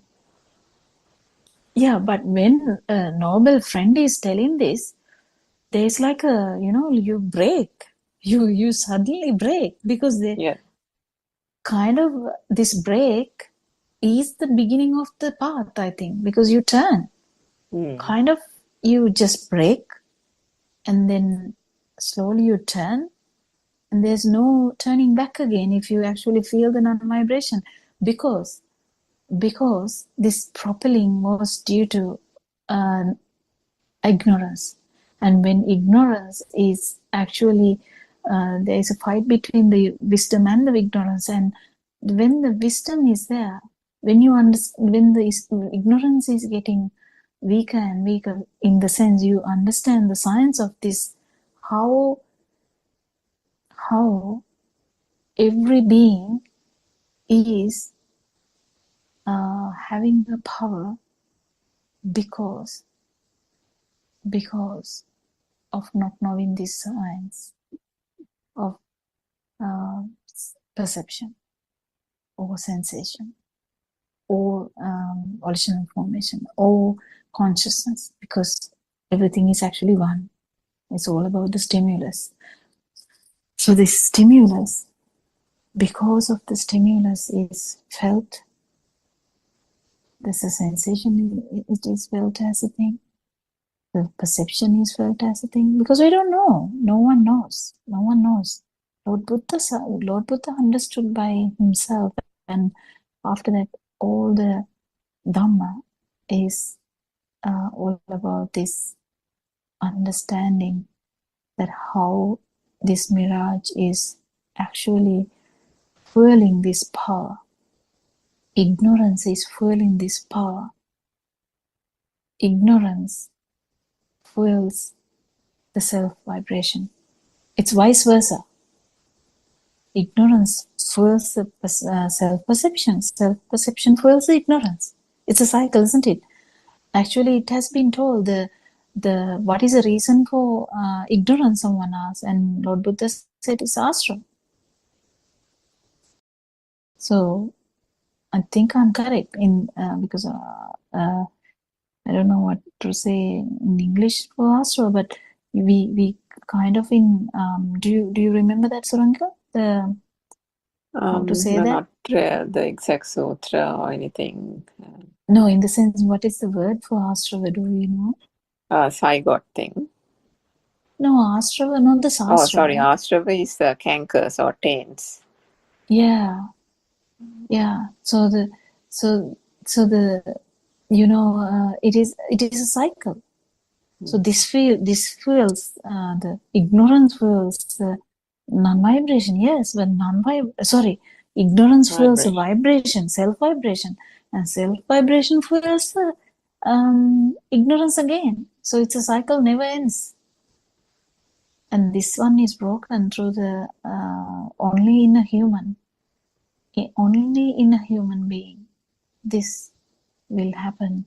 And even in a human being, not all the human beings who can hear this Dhamma this will happen. And not all who hears this Dhamma will that happen in someone who can actually sense the non-vibration would this happen. So it is so beautiful, this Dhamma, how this fueling occurs, how ignorance fuels this whole thing, for us to keep feeling that everything, as a real thing. And what Aranon said today morning, that sermon was so enlightening.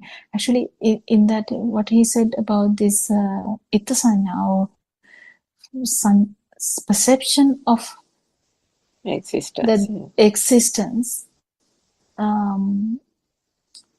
even that is not true. And perception of being alive, that is not true.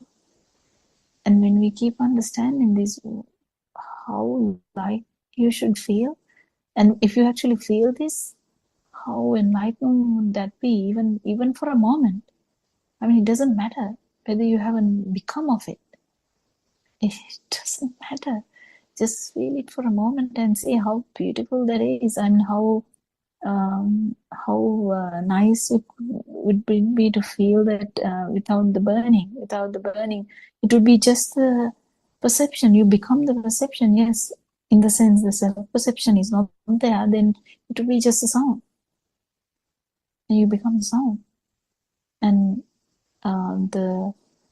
then when actually this respiration stops, or this whatever the time, the breathing, or we call it breathing, but it is again another perception. But when this system breaks down,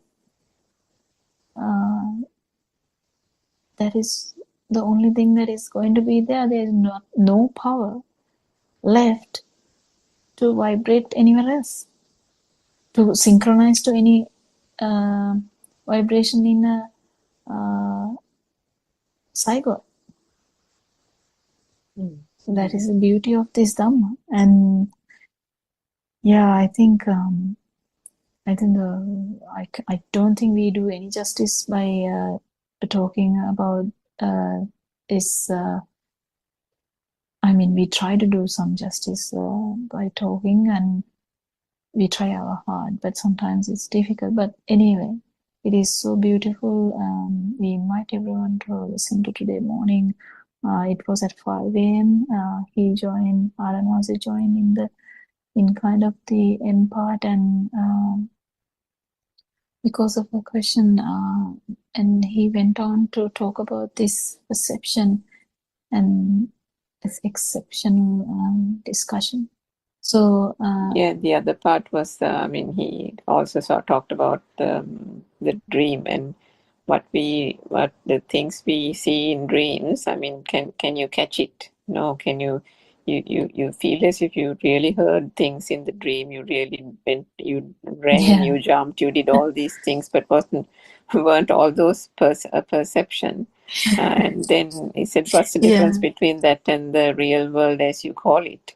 And so isn't that then a similar dream as well? And then, if you talk about the usual example of the mirror, and then he, I think, also talked about the perception is the mirage, the penapindupamang rupang, and then the perception is akin to a mirage. And he also said that, if you know that there is water, the mirage of a water occurring, do you take a bucket of water, a pail, and go to bring water from the mirage? You don't, right? Because you've understood what it is.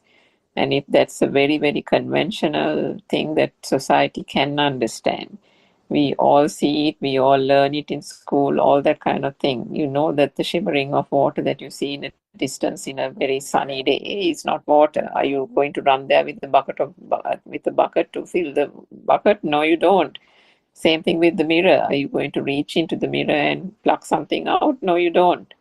So the essence of this Dhamma also is that I think sometimes people want everything to be very in plain sight.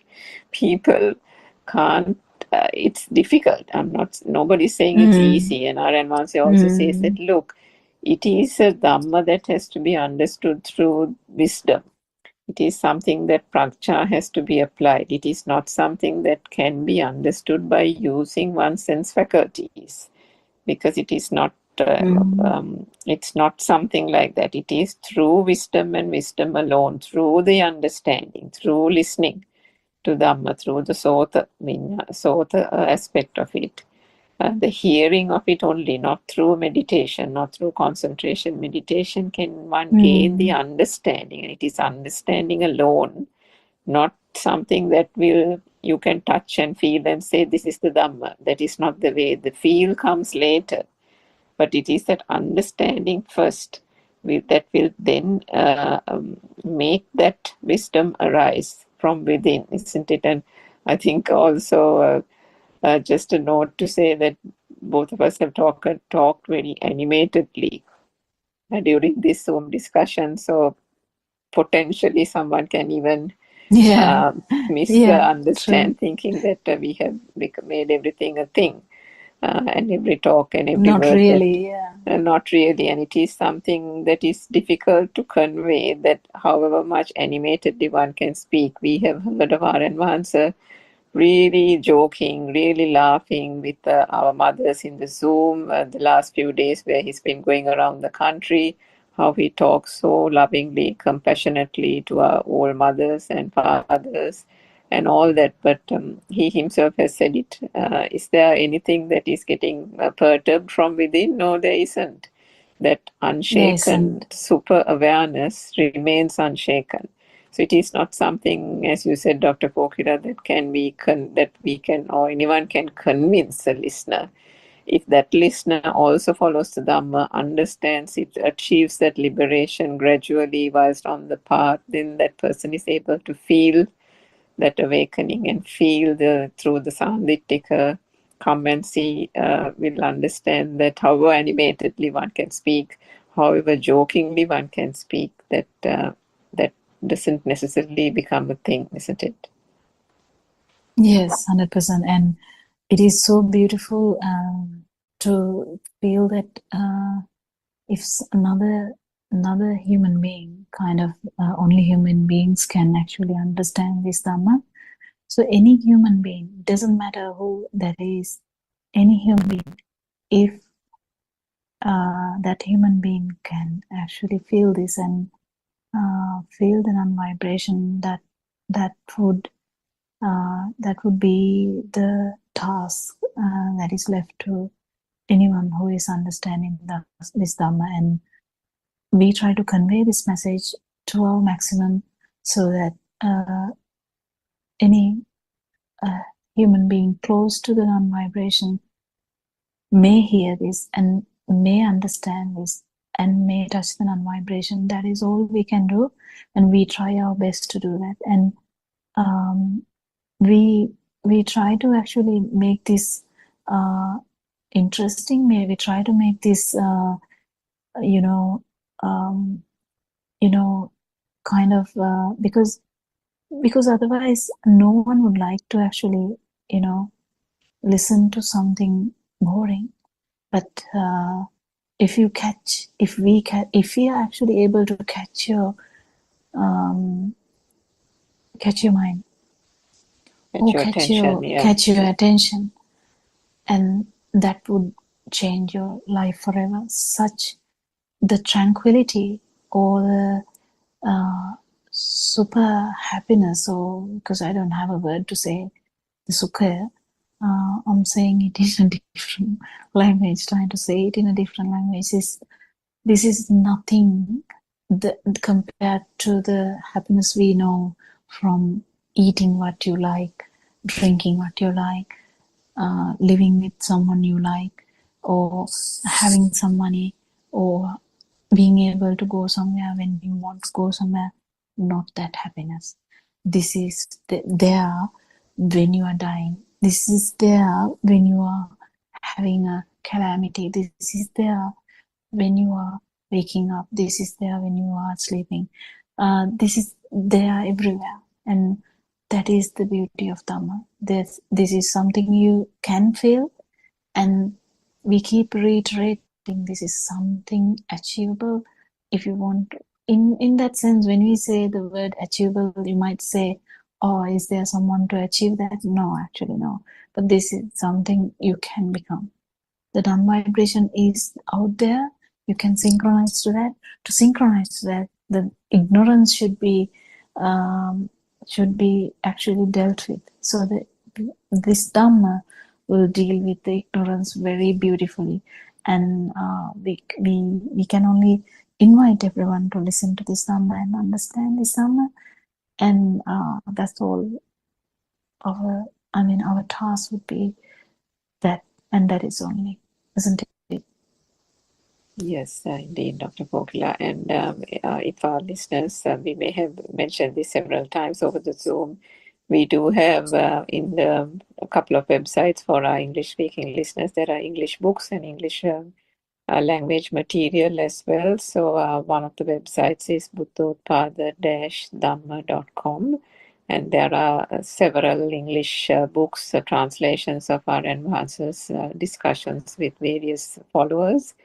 I think about 10 English books, which are written very simply and can be easily understood.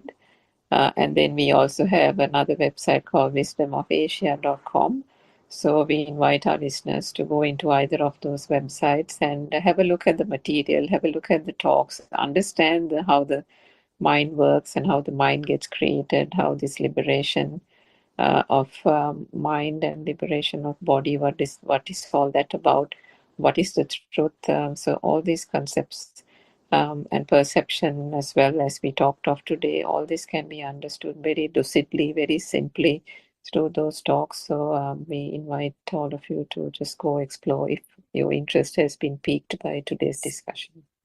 Yes, Thank you, Swamika, for coming for discussion today. And we worship our Anwanse, and we actually pay so much homage, gratitude to our Anwanse for revealing these groundbreaking non-vibration, non-self-perception, and clear right vision. And I think we'll hand over the Zoom discussion to Sinhala 4 o'clock Zoom discussion now. Thank you so much, May. Triple Gem bless you all. Dr. Kokila. My friends, and we worship our Anwanse.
May Triple Gem bless you all. We'll start the Zoom discussion in English today. Buddothpado.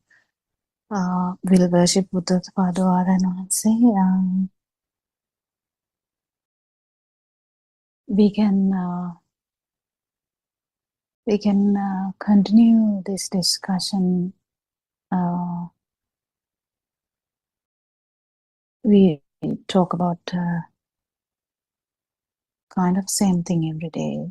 It's all about the non-self angle, or how this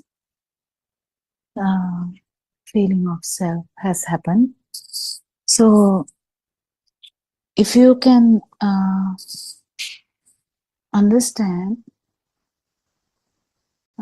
we can discuss it in different ways, and the way we discuss it actually change in the way that we actually with whom we are talking. So how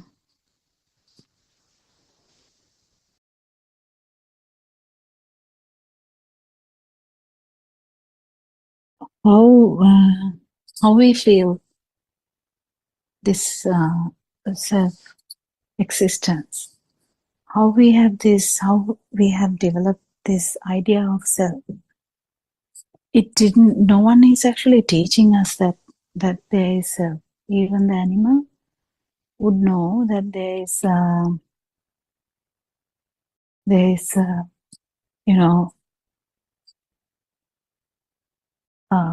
it's an idea which occurs without anyone teaching you, because you get the perception without any teaching that there is self. So you can see Dr. Sakuntala is also here. Is it possible for you to kind of develop this into a discussion?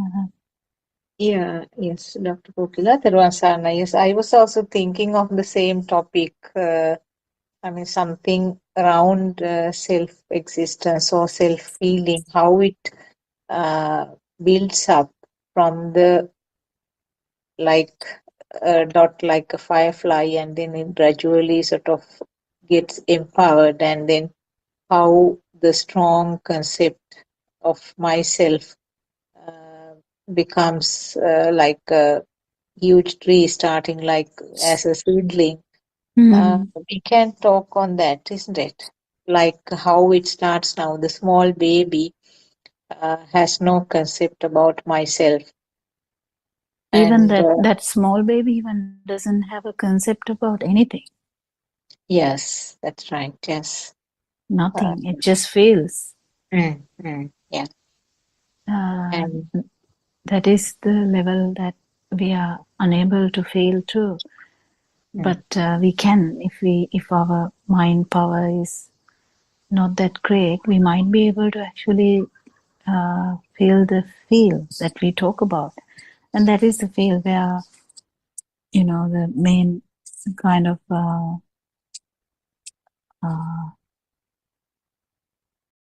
uh, how do I say, sensory organ function.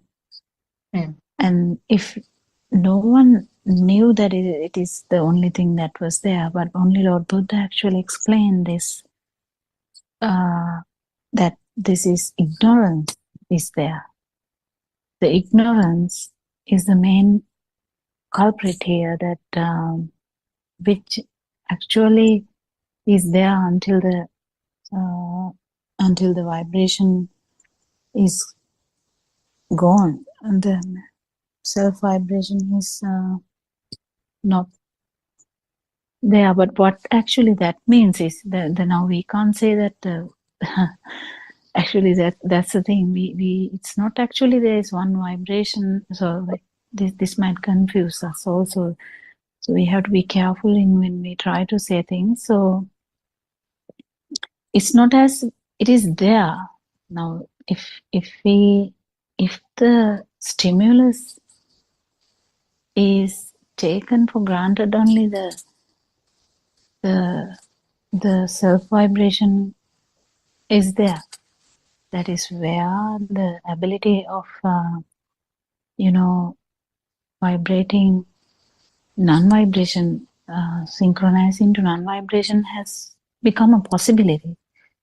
So this possibility was found by Lord Buddha, and we worship Lord Buddha for that great thing, because it's such a difficult thing to understand by oneself. But here, when we hear this Dhamma, we understand. Okay, the baby didn't have any problem of self-thought or any thought in that sentence. But the thing is that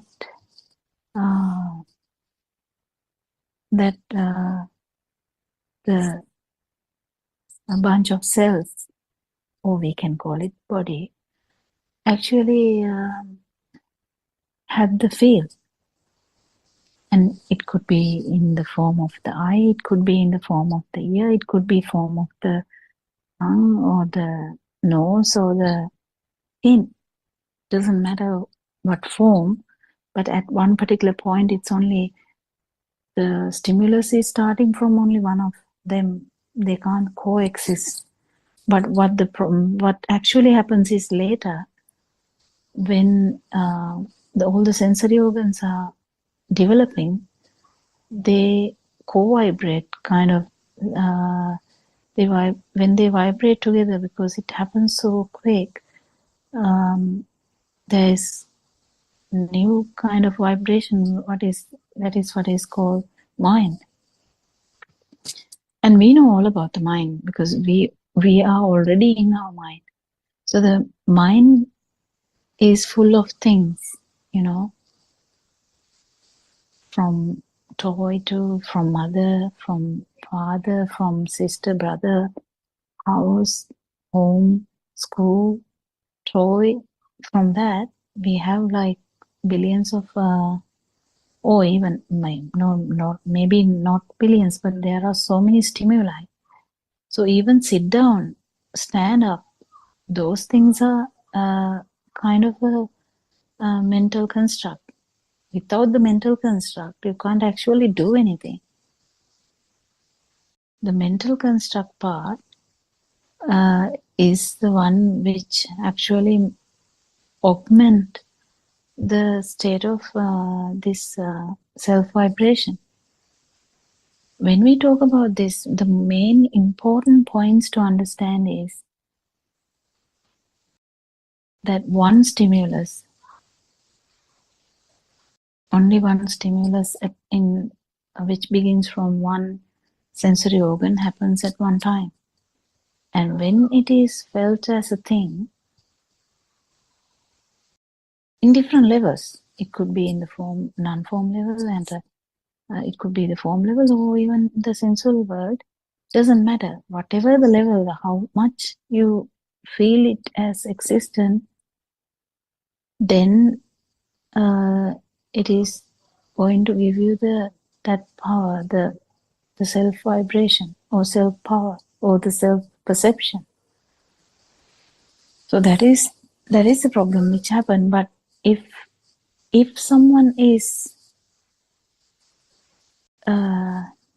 having wisdom about this, the ignorance is going to go down, as well as that power is going to go down. Why? Because we learn that there is nothing, everything we have touched, we have touched the tea, we have tree, we have touched the chair, we touched our mother. We can say like that, but when we understand that it's actually a perception in the mind only, that even the touch word, like when we say touch, in the Kankamburu Sinchinoru, we say Dogina Gila touch something, like there's a saying in Sinhala, some play where you have to run and touch something. How do you know when someone says in Sinhala, no one will do that, but if you say that in the Sinhala English way, the English child, who talks in English might do that. And how is that? Because that perception is there. How a Sinhala child will not do it when it is told in English medium, but might do it when it is told in Sinhala medium.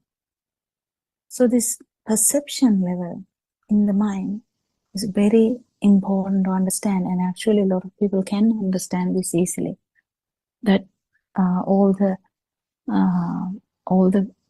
kind of everything that we thought is existing is actually in the mind. But then, is that true? That's a bit tricky to understand. Is that true? Is it actually in the mind? Then we go on to understand, how did that happen? How did the mind perception happen? How did the go and run and touch the chair, you can say. And so go, run, or run and touch the chair. And a single child might look at the person who says and just stay there, but if it is told in single language, he might do it. But what I'm trying to say is, the perception, is the perception true? The chair, is it true? Touch, is it true? Go or run, is it true? So these perceptions are actually formed with the help of these sensory organs. So it's a construct too. It's a mental construct. None of the mental constructs are true. But then there is a feel too. What do you feel then? Then if none of these things are true, why am I feeling something? You're feeling something because you didn't know that it's just a sensory function, It's just a sensory function. If you're feeling something, it is just a sensory function. Nothing else. So that's how we keep changing the power, that we keep changing the understanding we have about everything that was felt, that was thought, or that was associated. Yeah, you can add more. Suranka is also here. You can continue or add something, Suranka.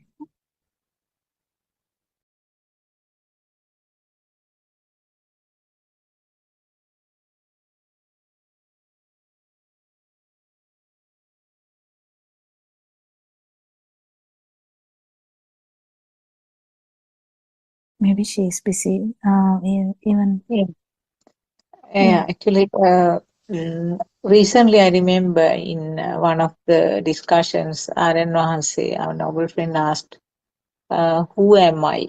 And he was sort of asking questions from different people to, I mean, indicate where this self-feeling, where can it be localized, or can you localize or point out and say that this is where myself. So he was first talking about the body. What part of the body can you point out and say, this is myself? Now, one of the beautiful examples he was giving was that if you amputate a hand or a leg, you won't call that part myself, but you will say it was my leg. Or even, the intact parts of the body. If you, even for a small child, we sometimes ask them to show where is your head. So they will say my head. In none of the occasions it's mentioned as the head is me. So it becomes automatically mine. So it is no different from the rest of the world, where we call my house, my toys, my gowns, my mother.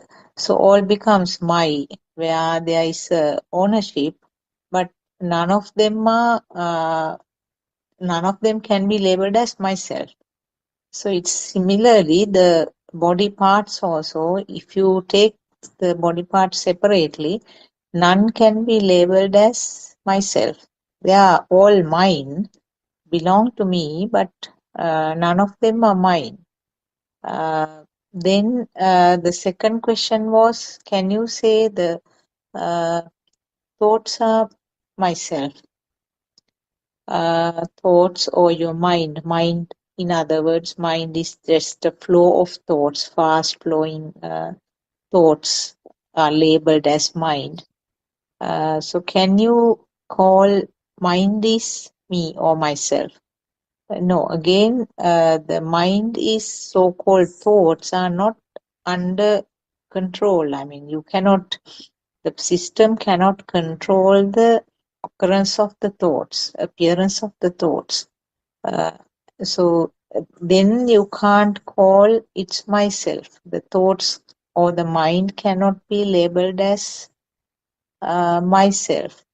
So like that, he was sort of, then finally he came down, he pointed out when this system is in function, that means when the sensors are actively creating some stimuli, and the collective vibration of the sensors is called thought, and thoughts doesn't stop from there. Thoughts will create some form of a current within the system.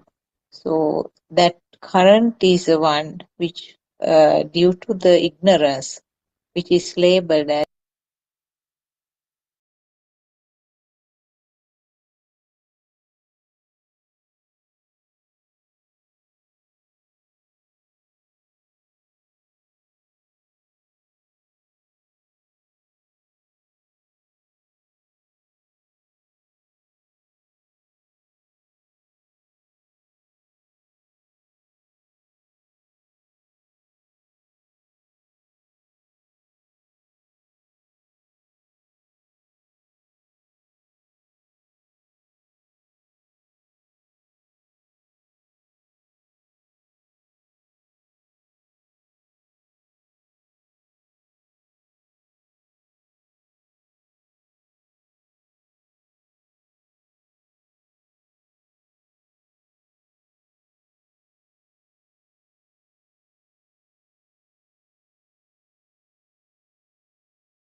May the Noble Triple Gem bless you, and welcome to the Buddothpado PeoTV Dhamma discussion, which happens daily from 3 p.m. to 5 p.m. Sri Lankan time. So this discussion is done daily under the guidance of our spiritual teacher Buddothpado Aryan Mahanse. So through insight meditation or Vidarshana meditation, he has uh, achieved non-self nature, and he has made a lot of realizations of the truth of life, and he's sharing his first-hand experiences in the path to Nibbana with the entire mankind. So first of all, uh, may I worship our spiritual teacher for his selfless service towards mankind. And with utmost gratitude to Buddha Dhamma Sangha, let's uh, discuss some important Dhamma facts until our Dhamma friends join the discussion. So, Buddhothpado sermons are revolutionary. It is because the Buddhists who had this who had their religion as Buddhism on the birth certificate even did not experience the true Buddhist philosophy or the true message of Gautama Buddhacharya Mahanse, because over the long period of 2600 years, the original message of Gautama Buddha Sasana got distorted or twisted. It happened due to the long time span. But today, with Buddhothpado sermons, the true message of Paticcasamuppada, or the cause and effect Dhamma, is available for the mankind. So that is why these sermons are unique and so precious. The Buddhists generally used to involve in meritorious deeds and like organizing all types of pujas, making offerings, erecting statues or building temples, then chanting Buddhist uh, sutras and certain chorus chanting of Buddhist gathas. So all those and organizing annual Katina pujas, where the robes are offered to monks. So these activities, meritorious deeds, were considered a very important part of uh, Buddhist religious practice. They believed, actually, rather than believed, they were made to believe that ultimate truth or Nibbana cannot be achieved in this life. They thought they have to involve in meritorious deeds, accumulating merits, so that they will be able to secure a place in a higher realm, like one of the heavens out of six, or form realm, or some non-form Brahma realm, and then to step into Nibbana. Nibbana was defined as highest bliss or supreme bliss. It was, they actually had a mental image of Nibbana too. And in addition, the meditation practices were mostly towards concentration meditation. That is, uh, practicing mindfulness, improving concentration. With that, the long-term practice of concentration meditation, they gain certain jhanas. There are 4 levels of jhanas. So they enjoyed that tranquility, calmness during the meditation. When they get out of meditation, they had the same level of burning. Actually, the path to Nibbana, the 4 levels, stream enterer, Sotapanna, Sakadagami, once returner, Anagami, non-returner, Arahant, were just beautiful words and phrases. They did not have any understanding of what true self view is, or what the self perception is. They were just words.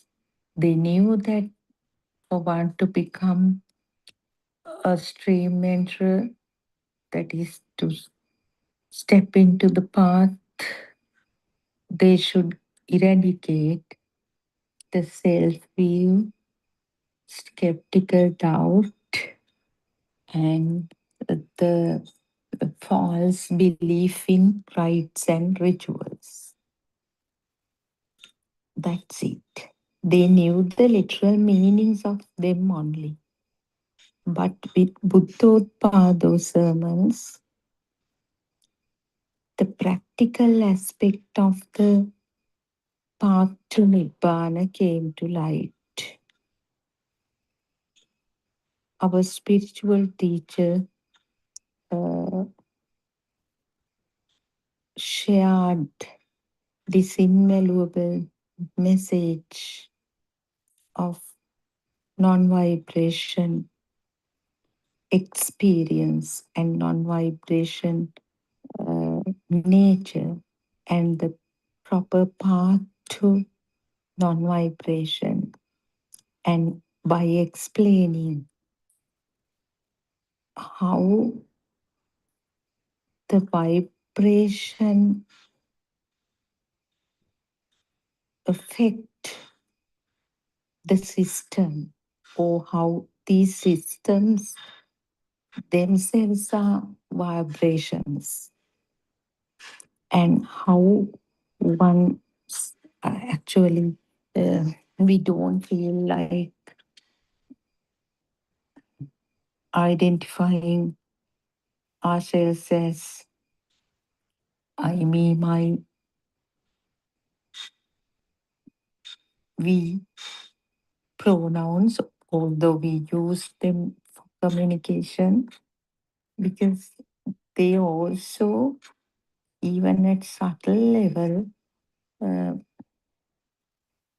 hinders the system to convince that there is no self.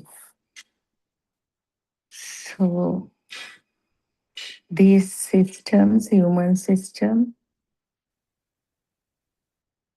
was trained or by nature addicted to believe in an existing self. This happens due to the thought power that gets generated in the stimuli that arises in relation, stimuli that arise in relation to the sense faculties, as well as the dormant vibration that telepathizes into the zygote, which we very often refer to as taints or taint power. So we should be able to explore the level of taints of each system, and one system should also feel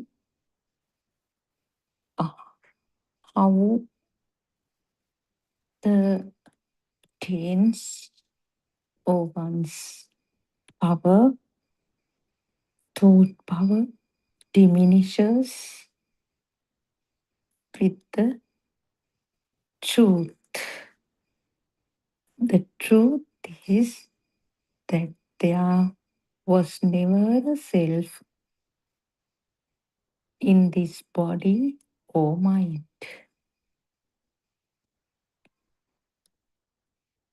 This self view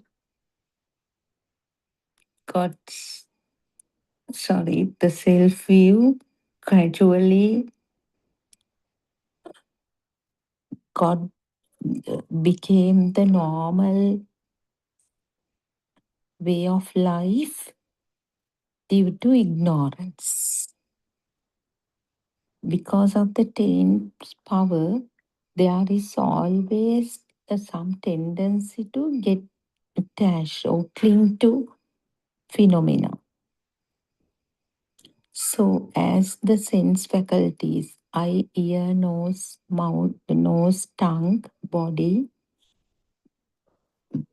function, even at infant level, certain projections happen due to the phenomenon called synchronization. Of it is a common truth that the vibrations of opposing charges always interact. That's how the world gets created. This universe gets created. Any projection is a result of such an interaction. So, in this, I, Sudhana. Teruvan Saranai, Doctor, Teruvan Saranai. Today you have come early. That's great. Yeah, I was able to. So, what are we discussing? Anything specific, or you just started in the I just with the truth? started, Doctor. Yeah, that's Yeah, it, okay. Doctor. Yeah. And Anything Doctor, specific that came to your mind from last night's song or today morning? today morning specifically, Dr. Aranwase didn't mention anything, any deep Dhamma fact. He was basically talking about the blunders we have done as a nation, the Yeah. political background, and how we are going to lose the assets of the country due to actually the opportunistic nature of the politicians and international kind of these bonds within countries. Especially, he says that very precious forest areas, natural uh, location sites are given to other countries on 99-year tenancy, something. So the risk is they will be owned by them forever because we do not know the real nature of those bonds. It would be the next generation that who has to face them. So, and it's like he's even there are even in villages there are areas like underworld. And Underworld drugs, right? yeah. So he says even in those remote areas, people are so terrible, weird, kind of really, really uh, aggressive, violent. They would not think twice to kill someone. If they say, I'll kill you, they kill. They are at that level. That, but that jungle law, we call it, they practice that. So that was like that, doctor. In the morning also, in the morning also, he was talking like that, I think. Yeah, doctor, And I there was would. Swarnamali yesterday. She was there. Yeah, yeah. Last night one was beautiful. I just kept my mouth shut because they were talking, asking if anyone is Yeah. near this Ekamaeka Venava oneness that But you. actually, a mother actually talked. I think that was good because it is good in a way because rather than just thinking I'm close to that, it is better to talk and get some understanding. But the Doctor, problem there is, was, even that I don't know whether they can understand. but that mother was kind of a unique person, no, doctor, with lot of confidence and some genuineness was also there. No, she never got shaken. No, like even she was kind of totally rejected. She was still trying to prove, but I don't know, can't she? That is, you think she doesn't know where she is? No, is that so? Yeah, She yeah, was yeah. telling she was. Because there are so many factors here. Mm.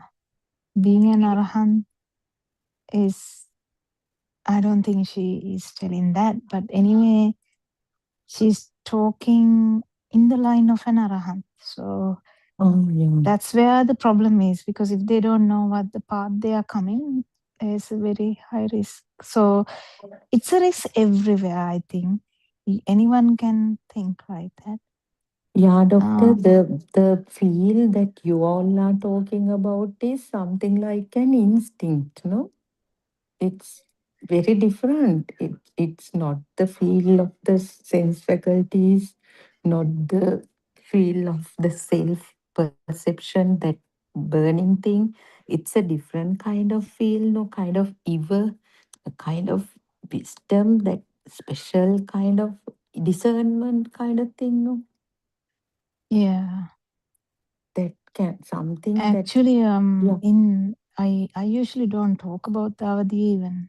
I Mm. don't talk about that. So the why I don't talk about that is I usually uh, like if there's anything specific I would say to Aran Hanse, but otherwise I don't. Mm. Uh, it's actually, I also reflected at that point that when she was asking uh, how whether you have identified, whether you have seen your mind, so on and so forth. I was the victim there. I thought Aganasi would ask me. I didn't feel that, but still, when what I can tell is, doctor, that excitation level has gone down, and I have become more sensitive. And yesterday, the discussion, even though it was short, the eye opener you made with the, he is a feeler thing really affected on my system, and I then thereafter I actually felt it. Now he is normal, back to normal. And Oh, yeah. yeah. I actually, yesterday our talk, yes, yes. Mm, There are, Sudharma, there are so many. It's not about the sun. I'm talking about you because I don't know about sun, but your field should improve. yeah, doctor. I know that. I know that. Because you should be able to become a 13-year-old. You should be able to become mm, a 26-year-old. You should must be able to become like a 8-year-old. now, doctor, he is 26 now. He was born in Yeah, but 99. He it's was, your yeah. aspect is the problem. And he was there for 6 years all by himself. But with that, the way he has taken it, he at that very moment he went out and he had a haircut. That is how he took revenge. I don't know, took revenge. It is like now he's a kind of a handsome, very handsome guy. Even a bit, he has a better look than the elder son also. So he had nice haircut. He has got his haircut from a nearby salon to a place where he never went to. And now the hair is just a quarter of an inch short. So he has now he's okay. No, then I say, now you see, look at my hair. Have I cut my hair like this? I mean, even when I was schooling, like he was asking. So that way, I got really upset when you said such people can even go up to that committing suicide thing because feelers, no doctor, definitely. Then he has, I don't know, he has, uh, for 2 days, 3 days, he was quiet. He avoided all the meals.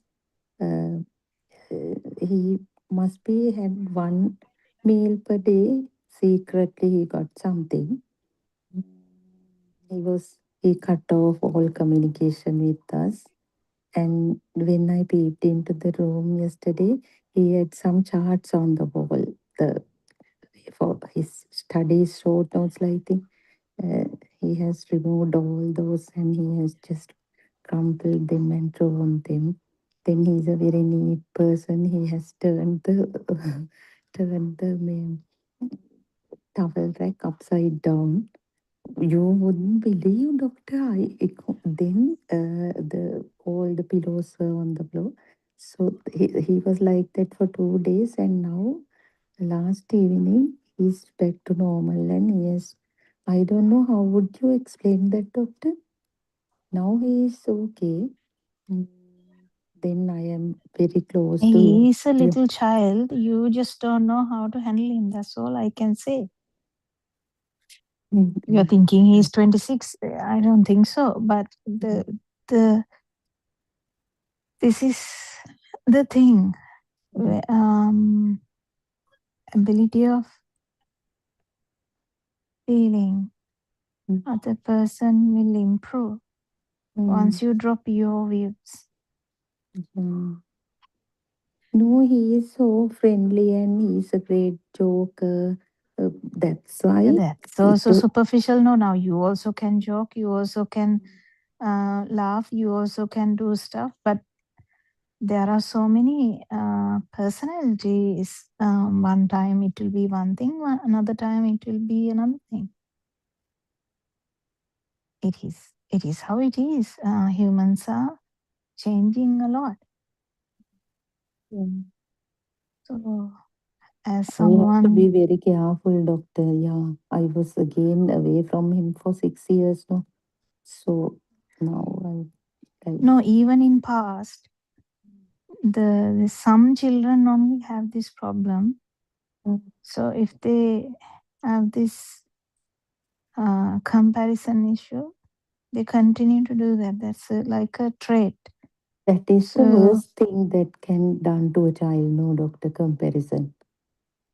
Yes. comparison. Actually, I never do that, but this is even he says I am not someone like Kaya. So I said the very same thing that he says, but it affected differently. Yeah, him saying is it's different. Me saying yeah, that's it. Yeah. Mm. The talking with someone, you can be honest. At the same time, it has to match. Yeah, It has to match properly. Now, Aranhasi yesterday said some stuff like, some people are not ready for that. Then he doesn't say anything. yes. He said something like that. You just talk nothing about Dhamma. You just talk just normally and go away. So these are the things to feel. And when someone feels sad, like too quickly, that means they take things so personally. Mm. It just has to be like taken into account. But actually, his side is there's no problem. It's just that you just have to. Yeah, I criticized him several times actually. That car thing, it was also there. I shouted, I mean, in a very different way, no, since it is a new car. So it is, I mean, they got accumulated. The power grew. And with this, I felt it like that, doctor. Yeah, because even I might do that. What I'm trying to say is the feelers, in the sense when they personalize the words a lot, you have to be aware Very, about that. very careful, yeah, doctor. That is where the wisdom should come, yeah. Wisdom I and the mean, feel, fail. Mm. because you don't So want the other person to be I had to like sad. be so tactful. Called, yeah, these are just user, and told he made the call and he told Amma is someone like that, she talks irrationally. So it was again a plan, bit of a plan. I know that's why when I was at home also she was doing the same thing. Yeah. Although she listens to sermons, I know it's very difficult to be with her. You just do the exam and you come like that. It was a big kind of a plan. Then only little by little he uh, got back to normal. I also was made to criticize me and so you doctor, I don't know, like teenagers or So even Aya was tactful than you, I think. yeah, he definitely is. Yeah. Otherwise, See, yeah. see, that's the thing. You were not Ah, tactful, but Aya was tactful than that you. yeah, he definitely is. Then Because at that moment, if Aya told, පිසුදා මේ අම්මට එහෙම කියන්නේ කොහොමද, then yeah, this fire will be more. So yeah, he handled it in a different angle. අනේ yeah, ඕවනේ ඕවනේ ඔයාව ගණන් ගන්න එපානේ කියලානේ ඒක අනිත් yeah, පැත්තට ගිහින්. yeah. He has said I was treating him the same way, and it was very difficult to get on with me, and so that he might have also felt no, this is not just for me, and Mm. Yeah, anyway, there are so many things that kids think. We may never yes, know. doctor. Like kids might think that, like, because we are used to like tell, no, don't do this, don't do that, don't do this, but they think it can be maybe they are controlling too much or things like that. So they all accumulate. Doctor, can we talk about that consciousness thing you tried to explain yesterday? The basic thing. Yes, Yeah. the consciousness. Can you tell me something about it? You started with the. Not me. What yeah. do you think about consciousness? Yeah, that is, doctor, the feeling, knowing that much I know, the knowing that if when the light arises, the It's a feeling. separation field, right? Yeah, This separation. consciousness mean separation. Venkara Danima. I think we discussed Surangika We discussed. No, even Sarman. after you left, I think Surangika and me also discussed about the consciousness where what consciousness meant, and that was the feel of separation in Sinhala. Venkara Danima. Venkara Danima, Vinyana. Yeah, so in that also you get an idea what this is. Like it is, it's not a, it's just a thing in the stimuli, but it is related to the actual sense organ also. Whatever the stimuli beginning, it is only 5 sensory organs the humans have. So the sense function is the beginning for the any consciousness. So that's why it is like consciousness, sound consciousness, Smell body. consciousness. So the body consciousness, as we always talk about, that body consciousness doesn't necessarily need the mind. Doesn't necessarily need the mind, but the sound consciousness and the eye consciousness is usually higher functions where they usually come together and form the mind consciousness anyway. Very quickly it happens. That's why mind consciousness beginning is usually that's why they say the ase upata upata.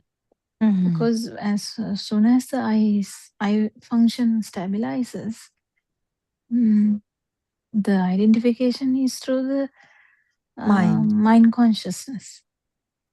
Body consciousness doesn't necessarily need the mind consciousness to function. So Doctor, that is true. Now, hardness, softness, it is felt. Yes. Yeah, but identification, that it is the hardness of the flow. It comes later. Yeah. No. So the as a baby, how they if you go backwards, this is a very difficult area unless you have experience. Because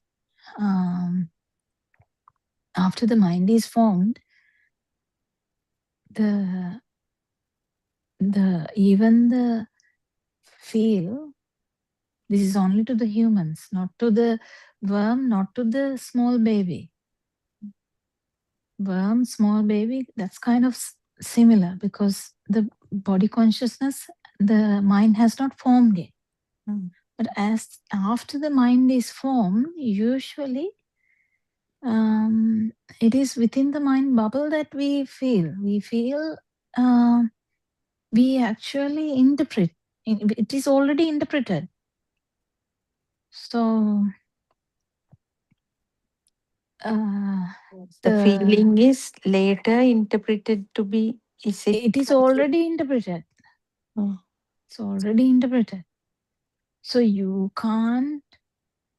So now I always tell this example. Now eyes are bound, sound is blocked. If you go and hit on your fridge, you will know that it is the fridge. Yes. Fridge can be actually maybe not, but if you just imagine you are You mean, Dr. kidnapped. That, You are kidnapped. Okay, you are kidnapped. So Mhm. you don't know where you are. You suddenly regain your consciousness, and then you feel the wetness. You know it is wetness. Yes. So with the wetness, it either comes as this is the ground, wet ground, or this is the Floor. wet tile, or this is the wet carpet. It's all in there, even though you are still the Blindfolded. eyes are like Yeah. Blindfolded. blindfolded. So that's what I'm saying. So the mind usually, after mind is formed, it's directly the butter, Mm. not the milk. But it doesn't necessarily need that. Yeah. It doesn't necessarily need that. So that's the thing. So the consciousness word is always coming. Aranasi has told this nicely. Always coming with the separation feel. That is because of the self vibration or the self perception or the self view can be also there. So the self perception. So as soon as the separation is felt, there is synchronization with the self vibration all the time. That's what happens in the beginning. But later, as Aranansi says, it becomes a normal thing. So always what is coming is self vibration. So what, as the Dhamma, the person who is trying to understand this Dhamma, what they're understanding is, okay, there is a feel of separation, yes, but even though it is misunderstood as a self, this feel of separation is due to the speed. It is because of the speed that it is felt as separated. If the speed was not there, you, in the sense that I can't even produce, it's not produce. I function will never be able to have this feel of separation. Or the touch system. Touch system also, it is the speed. Now, if you know hologram, you must have seen a hologram, right? Holograms, they can actually produce something like, I saw an article where they have produced a hologram of a dog. So it was, I think it was a joke. I don't know if it's a joke or not, but it was like something about the person has made a hologram of a dog in front of his house. So something like that. So it's seen as a dog, even though it's a hologram. So like that, this even the light, it is due to this fast vibration that we even have an idea of a light. And the feel of separation is because of that. And as soon as the first thought is formed, after that multiple thoughts are formed, this feel of separation becomes a separate bubble. That is the bhava, this time, this human thing. So the human thing starts. But before that, we can't really tell that it's a human thing even, because this whole thing, my mother, my father, my sister, my brother, my family, my school, my whatever, goes on and on and on until the final breath comes. It goes on and on. That's actually within this mind bubble. That is after formation of this mind, that we are trapped inside that mind. We are trapped inside that mind. And it's felt separated, because now it's not the light which felt as separated. It's not the sound which felt as separated. It's not the touch which is not like, which is feeling as separated. It's now completely, this world is separated. Like a complete film. It's separated and you are in it. You are the center. So this, the ability to actually feel otherwise is important. That I think even yesterday, I think Suranka must have listened. Yesterday also, Haran Hanse was trying to bring it up. Because if you have never had an experience beyond this mind bubble, you can't really talk about anything. Yeah, he said so. So The sense. it is another assumption in the same, inside the mind bubble, that you tell. If it is just inside the mind bubble. So the importance of now, even though I yesterday said about your son, that is again inside the mind bubble. So the inside the mind bubble also you can be a feeler. But this feel is different. That what Aranwan say, actually there are multiple feels that he talks about. Because no self feel is a different feel. The actual this the before the mind is formed, whatever the baby had is a different feel. Baby has no fear of death. Baby has no idea about this good or bad. But baby feels, right? And we should know that it is also not true. That consciousness is also not true.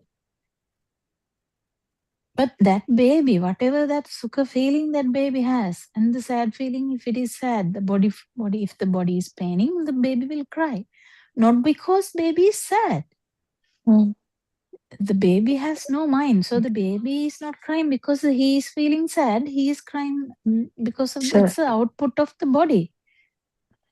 We think the baby is sad. That's a different point. That's okay. So the baby and the baby consciousness, the baby, there's nothing called baby consciousness. Baby's consciousness would be the basic consciousnesses. But as soon as the mind is formed, that feel synchronicity is gone, then becomes this bhava, this problem, bhavasanya. This problem comes. What is it? This time. What is this time? Whatever the story, whatever the film. Now, for you, it is 2 children. One child in Australia, there's another child in Sri Lanka. Husband passed, and then whatever, it goes on and on and on. So that film. Before that, there was a film. Film also is a film. But that is a deeper film than this one. That's why Aran Hanse says this 8-year-old, 8 years or 9 years maximum, or 100 years will give, or 110, not to become sad, we can give 110, right? And say 110 years of dream, that dream, but it's much more deeper. There is that's the tip of the iceberg, the 110. But the field side is massive, vast area that we have no capability of synchronizing. Because the mind power is so much, this mind bubble power is so much, the synchronicity to the deeper level is less. Why we came there? Actually, I forgot that. So the consciousness story, consciousness will be there until the sensory output is there. But this mind consciousness, Lord Buddha found, and Aranhanse is nicely explaining it.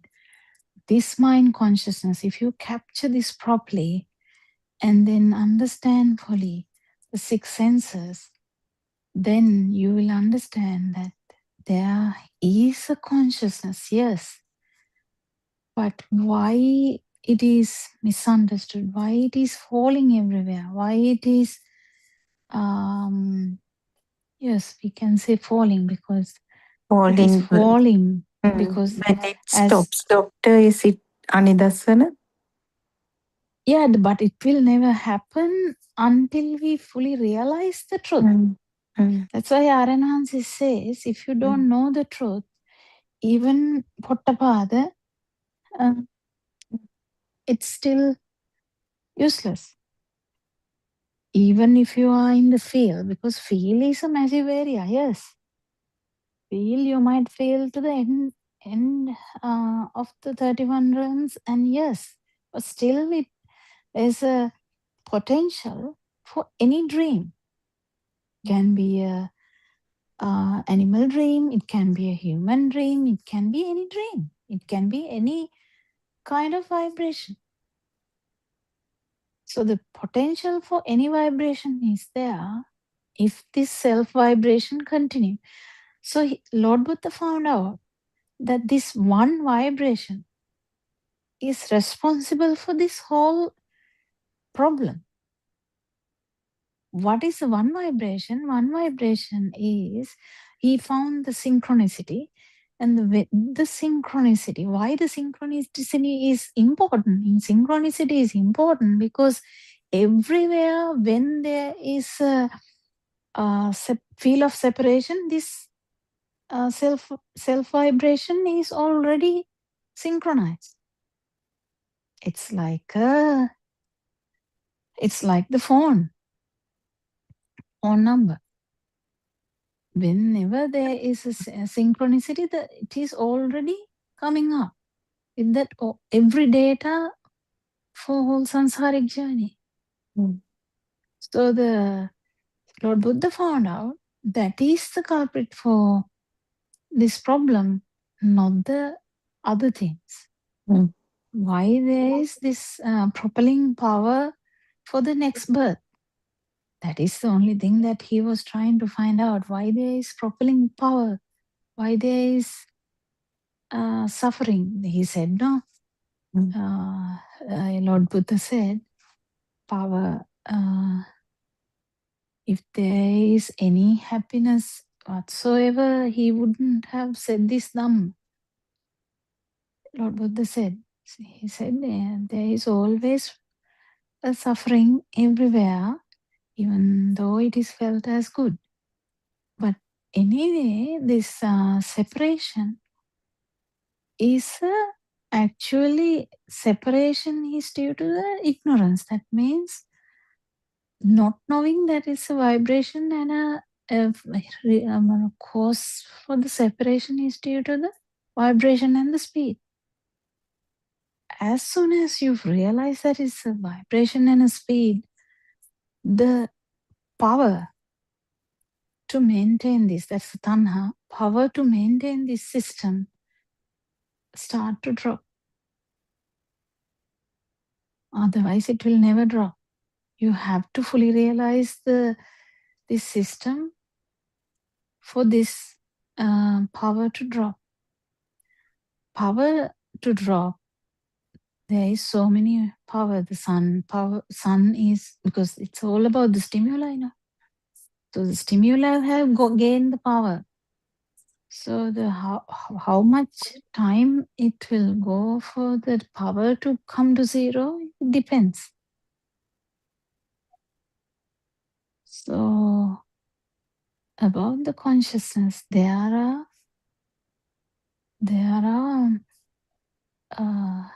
this trapping in the mind consciousness is a thing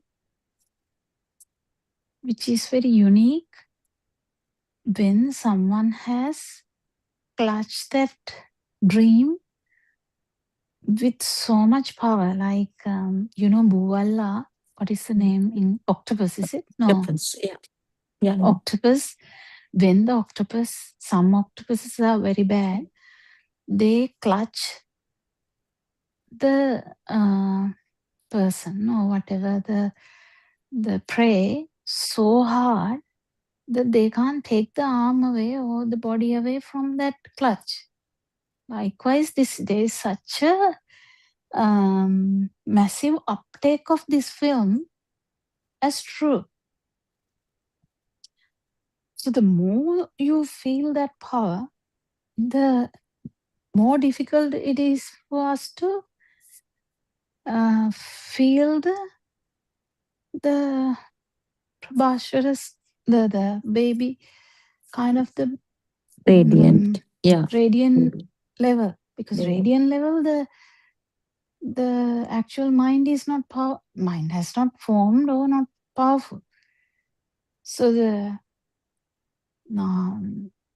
as we go on and on and on about this Dhamma, what happens is, actually what happens through these discussions, what happens through this whatever, not arguments, discussing with Aranahanse, or whatever we do in this, like a sermon or whatever, we listening, discussing, doing the sermon, we Pratipada, we are actually reducing this mind power, so that system is fully able to feel and also feel the non-feel. Because of non-vibration, if you're feeling something, it's a vibration.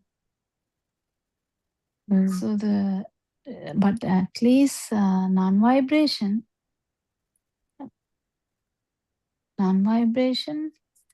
yesterday Aranahanse said something beautiful too. I think it was Prasanna last night. He said, I said Prasanna. He asked about whether it is the Anupada Anupadasesa or something like that. Anupadasesa Nirvana. Yeah, he asked something like that, and Aranahanse said yes. So there are so many aspects to this. But the most important thing is why we are trapped in this mind bubble all the time. But that we can't just keep saying that. We have to continue to do the listening and discussing and hearing Dhamma and doing the Pratipada, just so that this power goes down. That's all we can do. And when the power goes down, the feel to the vibration to the non-vibration will arise. That's all that can happen, right? So Rangika, can you add something? No, I think that was a good explanation, Dr. Kokila. The problem child is the Kayanupassana place where people can easily get a bit confused, isn't it? I think even to Sudharma's point at the beginning, that aspect of it, why it has less rupa kalapa than the other senses. I think, Sudharma, that's where you were wondering where that direct contact is with the body, isn't it? Yeah. The heat and the touch and all those things. But ultimately, if you think about it, ultimately the recognition, I think you actually pointed it out, where the actual recognition still comes from the mind consciousness, isn't it? So which nicely ties ultimately to Varan Mahansa's Kaya Kayanupassana, means Skandha Kaya. Ultimately, it's the mind object, because the body, the skin there is that direct contact thing as well, to Dr. Kokila's point. Now, if it is heat, the skin can get scorched by heat, right? So that's a direct contact, and there's an immediate impact. So to that extent, the direct feel experience of the skin sensor thing is also there. But to the extent of anything being discerned, that is coming from the focus. If there is no focus, The nothing. Surangika, Which is why R.N. Vasa says if you're given general anesthesia, you can be thrown against a wall. Nothing happens. yeah. Nobody knows, right? Yeah. Yeah, you can be crushed even you don't know. I mean, they do a lot of surgeries now after anesthesia. No, who knows? Yeah, I mean, even if you know those things about you have heard stories. Sometimes people undergo surgeries, and unbeknownst to them, certain body parts are being taken. Right? You have heard of these. Yeah. Where they Yeah. sell in the black market. Yeah. There's like, So And nobody Surangika, knows. even though I say that, I have to add here with practice, with when the mind power goes to, when the mind power goes down, field side improves, you can actually, it's a different thing. It's a You can different thing. feel the pain is felt. No, there's no you can feel. The pain is felt separately, and the what shall I say? The separation doesn't occur. I mean, the I-ness of the I-ness and the attachment to the pain doesn't arise. The pain arises on its own. The pain is recognized on its own. Is that what you're trying to say, Dr. Hogila, or some other point? No, I'm trying to say another point, because now the sentence I said about that mind consciousness is the priority is when you are trapped within the mind bubble. But don't forget, there's a point R.N. Hansi says all the time, when the mind power is 0, there is a field side. Then field side is completely different. That's where the different story comes up. Do you understand? So that story, we can't talk about it unless it is felt.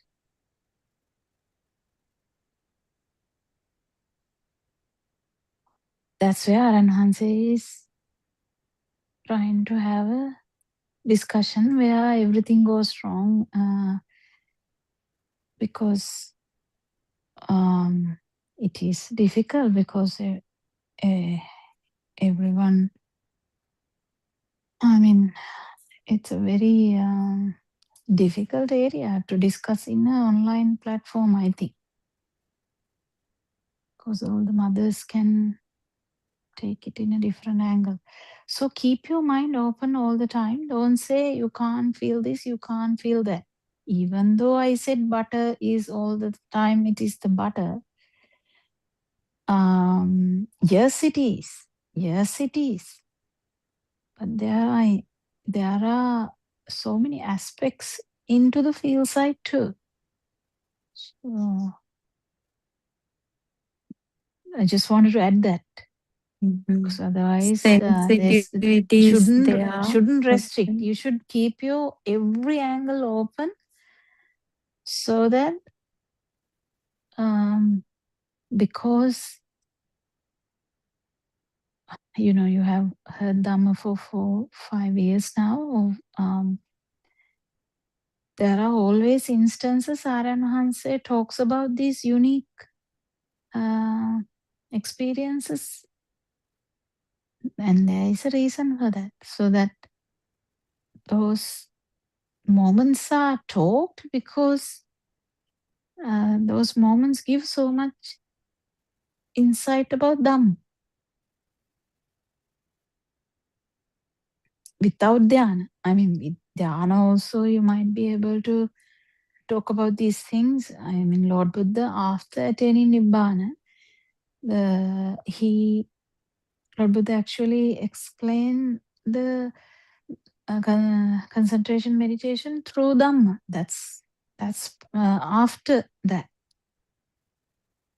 So there is a way of explaining everything. Because in concentration meditation, you know, for 100% you both have done that. Yeah, I'm the actually one who hasn't mastered that. So you know that the experiences are unique, right? So they can't be explained until you have done that, right? So, and when one says, you know what they are talking about. So like that, it's the same like that.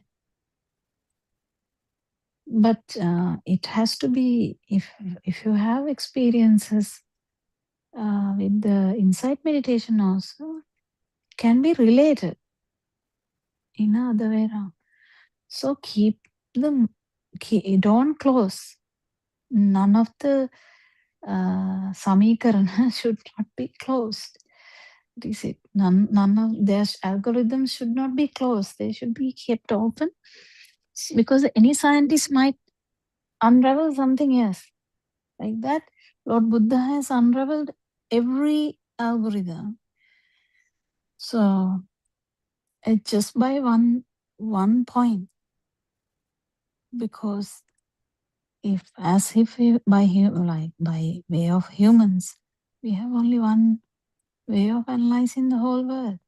Whether you are the professor of the science of the whole world, still it is the same sense of functions that are used, and the same mind function that is used. So Lord Buddha has actually unraveled every algorithm through this consciousness algorithm, mind consciousness and the other 5 consciousnesses, and how it is, what is happening before that, what is happening after that. But to understand that, what actually happens. Yeah. So keep everything open. Let things happen. That is the most difficult aspect. Let things happen is also difficult for us, because our mind bubble, when it is powerful, it tries to do something. It tries to go everywhere.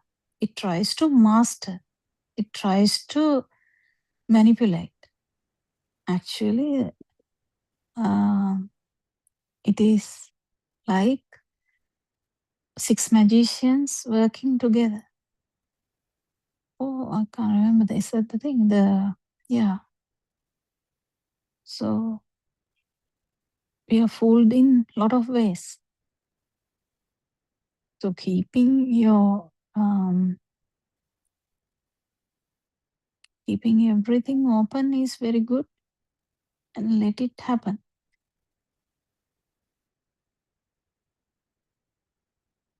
Did you listen to last night's sermon, Surangika?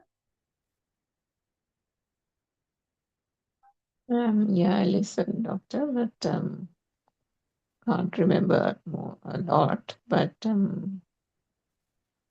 I think Yeah, it what was. somebody was saying was good, isn't it? Was it to whom? Or that person? Was it Didhani or somebody? Darshini or Didhani or somebody? I think she In the was trying to beginning or say. at the end? What's that? Beginning or the end? Because in the end it was some amma from, can't remember. Yeah, that person only. Yeah, I can't remember her name. Where she was saying that she had that feel, right? The inside. Roshini from Mahyanganaya. Yes, Yeah. Yeah, who talked with lot of confidence, and she did give up explaining. Yeah. Now we don't know how each system has taken these experiences, and again it's so confusing and That's complicated. why I'm telling, within the mind bubble, within the mind bubble, you can tell anything. Within the mind bubble, you can feel calm, which is great. I feel I have to, be calm and spend time silently. My silent time should be there for this system. Otherwise, I am unable to actually talk about the field that you all are talking about. Two types of fields, the sense faculty basic field and this self field, they are clear to me. The other field is kind of, yeah, it is something to arise and it is, I'm very poor at that. No system is, no, that's not the way to think. Actually, opening up slowly to the field is the only thing that you can do, nothing else.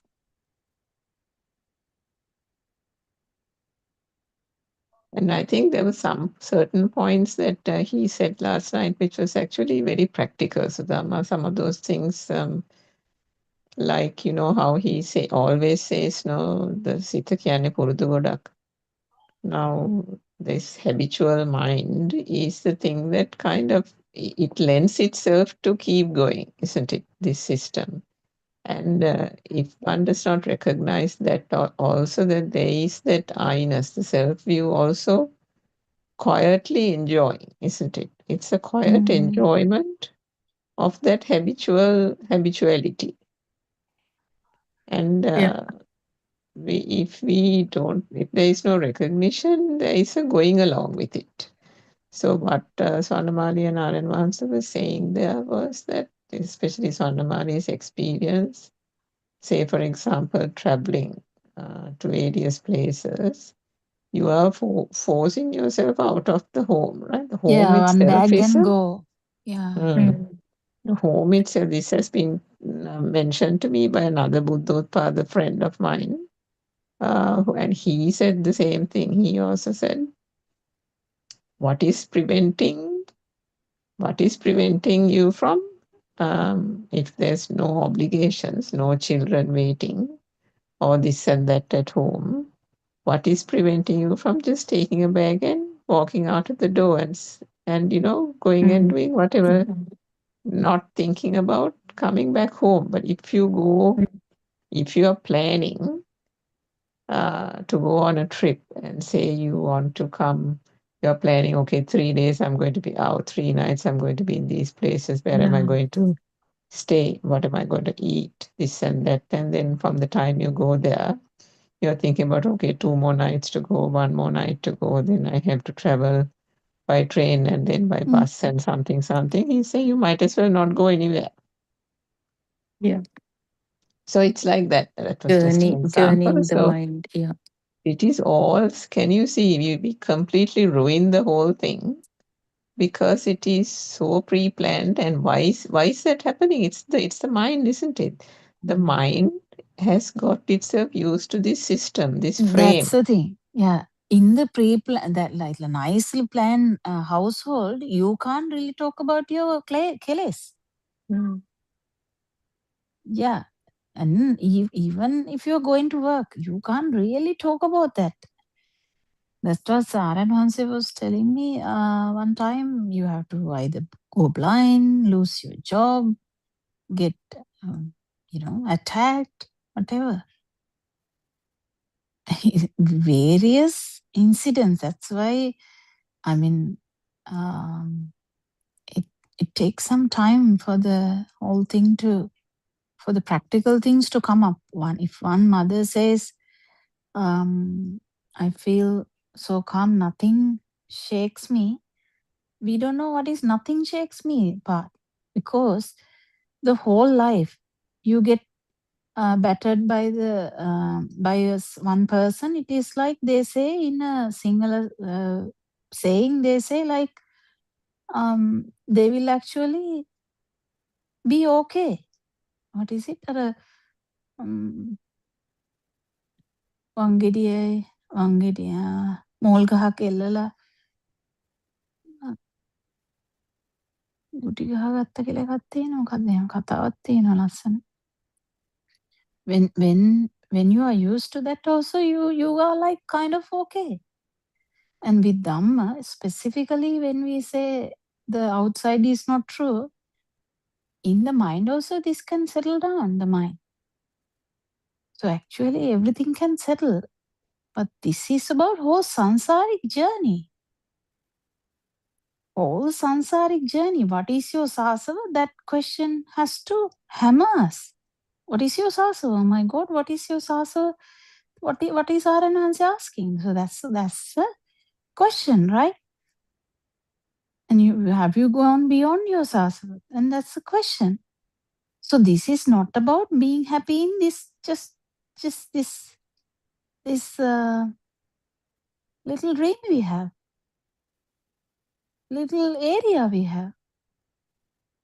Yeah, that is If why you those life experiences are so important. And yeah the point that Sonamali said was when the traveling is being done and when you go to different countries, she talked about that where and once was talking about the religions, all religions breaking down at some point. And that was, she said, not because of the Buddhist philosophy, but because now in these countries, Sudama, you notice that people travel a lot, right? Every moment, every opportunity, young children, young people, young adults, or middle-aged, whatever it is, different age group, it's like a travel mania. But in doing so, you also see that they are increasingly tolerant, particularly Australia, New Zealand, something that I noticed also. They're very, very, more than Australia and New Zealand also, they're very tolerant of cultures. Mm. So that Yeah. tolerance of cultures comes with that the travel and the exposure to different and the cultures, online the exposure. appreciation of different cultures, habits, various norms and values and so on makes all that a normal for them. So that was what Swarnamali was actually referring to. And in that sense, that normality becomes that like Okkomekai type of thing. It's not the Buddhist philosophy type of thing, but it's No. going that way towards Yeah. I think everybody's even the nature type of thing. even science helps. Yeah, science, It's that cultural diversity. social media. Yeah.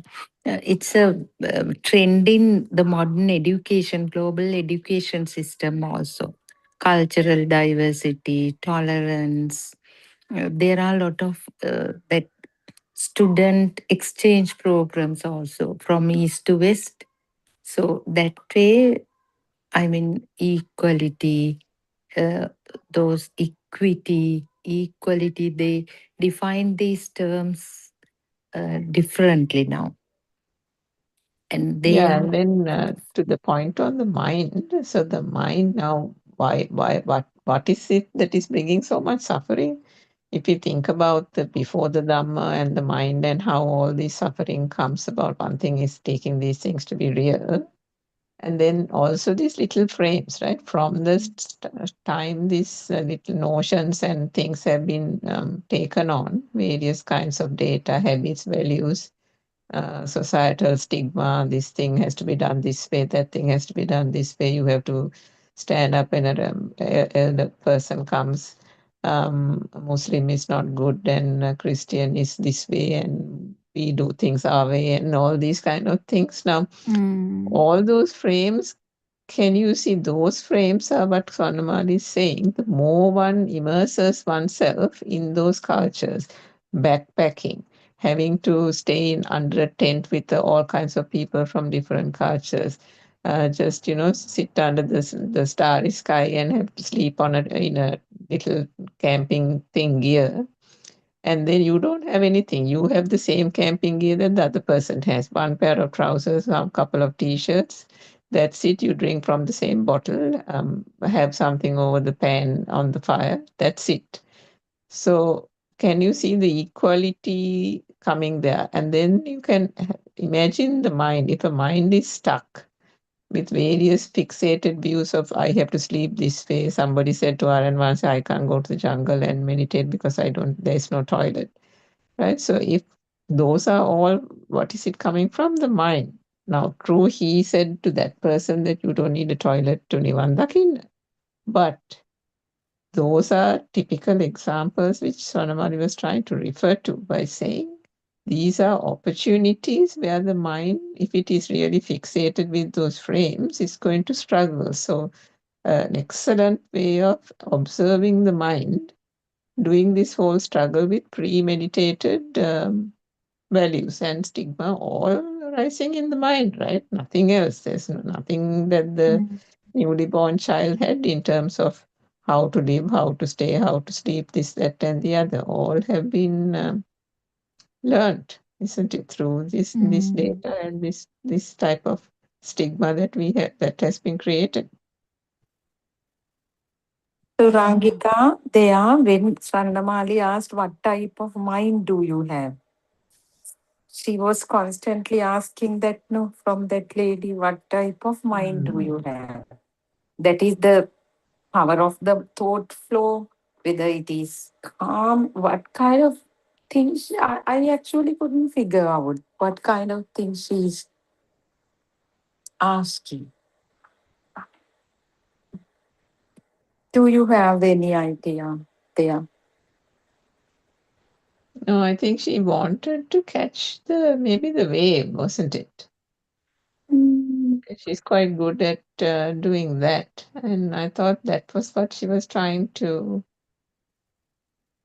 kind of find out, because she said, doesn't matter whatever you want to say, just keep saying something, right? She just wanted her to keep talking to get something out of her, because the usually more you talk, if you are not talking freely, you either get stuck or either get agitated or like upset. There's so many things which can happen if it is not like a free thing. And she wanted to see that just one or two answers can't actually capture that, once you come to it, like a, even a son who has lived 6 years in another country, once they come back, if you are not in a deep discussion, you don't know how the system has changed like that. There is so many things you capture in a deep discussion than just one or two, hi, how are you? I'm well, thank you. Like that. There's nothing you can capture in that. Nothing. The deeper you go, then you are like, actually, you can actually feel it. So she's a feeler also, she can feel it. Now in thought flow, and what type of mind, there are so many answers to that. If you ask the Peshakaradini might say very weird answer. So the answer is directly related to that particular person. One might say ගැටෙන ස්වභාවයක් තියෙන, ඇලෙන ස්වභාවයක් තියෙන, දුක ස්වභාවයක් තියෙන, සතුටු ස්වභාවයක් තියෙන. She was targeting the Nibbana, no, that was the problem. That mother was totally obsessed with the Nibbana, so her answers were a bit all over the place.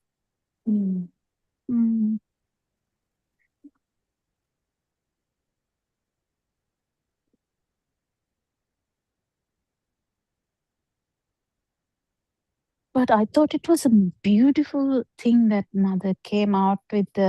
Whoever who that is was very good, because that gave insight to a lot of everyone, because no one talks. I felt that she was genuine also. Why do you think that everyone else is not genuine? Everyone is genuine. Everyone is genuine. They genuinely think that my power has gone down. They genuinely think that. That's not that they are actually acting. It's just that they don't know the depth that Aran Hanse wants. Nibbana is nothing about this dream, having a fine dream. Now you are in a dream bubble, and that dream bubble is so beautiful now. That's not what is needed.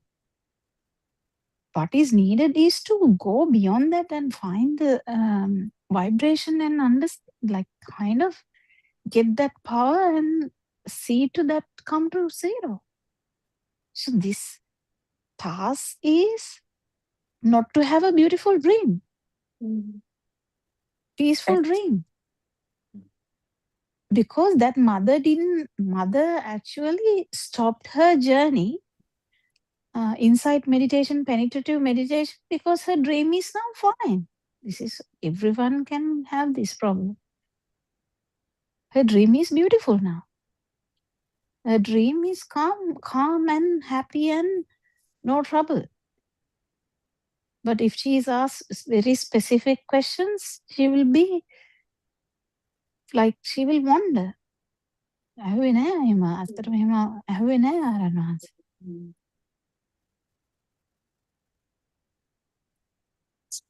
So beautiful. Peruan Saranai. Thank you, Doctor. Thank you, Sudhangika. May I leave?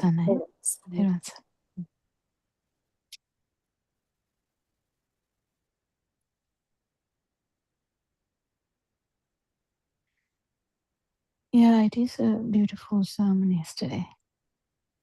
And then because yeah, I mean, ultimately, I think the takeaway was, I mean, there were so many takeaways, but to Swarnamali's point about the travel, which Aranwanse himself brought out, about the fact that she has widely traveled, and that itself, and associating different people, meaning minds, isn't it? Experiences, and then the reaction to those things.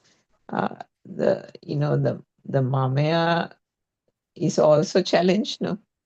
Because in every place the self doesn't have a place. When one goes into the mix of various crowds and populations and nationalities and cultures, there it's difficult to maintain a self, because the self is no longer important, because the self is now out of the comfort zone. So then the self is challenged. All that is like thrown into chaos, and that is probably the place where the mind can actually the test occurs, isn't it? Because අර කෙලෙස් ලකින්නත් එළියට බහින්න ඕන type of thing, and, which is the issue if one is homebound and work-wise homebound or whatever bound. It would be just hoodwinking the system to think that everything is tickety-boo, isn't it?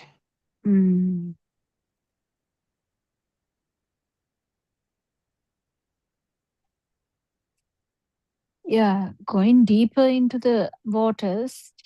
Is that a saying? Deeper in I the don't know. yeah, it just came out. You will not unless you are directed. That's the thing. True. So I don't know if he's trying to do that. Why everyone is stagnating? No one can be blamed for that. It's just the way you get the Dhamma. Because if someone gets the Dhamma just to, not to find the truth, but because of the problems, they might even actually stop there because the problems are gone now. But there is a very tricky area where with these village mothers are concerned. That's why I'm mesmerized by the way that Aranav handles them. Because the village mothers, you can't really say all these company things. So like I can tell it to you because you kind of know the kind of every aspect. But if you are a village mother, I won't be talking about any of these things. So the master in this in different aspects, he's actually doing it really, really nicely well. I mean, I can't really stop appreciating his way of handling these things. Even the yesterday mother, it was a village mother. So the village mother. You mean the Mahiyandana Roshini? Yeah. Must Yeah, be a village but she mother. No? didn't sound as if she was in that caliber, isn't it? No, she didn't. She's Actually, a I don't know. younger person, although Aryan once called her Amme later on. I think she's younger than the others. She has a young voice. Yeah, I don't know. But so the. But you're right about the the general village mothers. In fact, when I have some time, I want to actually document it. Dr. Kokila, you're right. It's a fascinating model, isn't it? Like a case study almost. Yeah, How and also how he takes them through Nirvana journey, part 1, part 2 type of thing. And actually, because this can be just a thought, but it is helpful. It's like a psychology, isn't it? It's helpful psychology to, even at some point when the opportunity arises, even in these countries, to speak to Sri Lankan communities.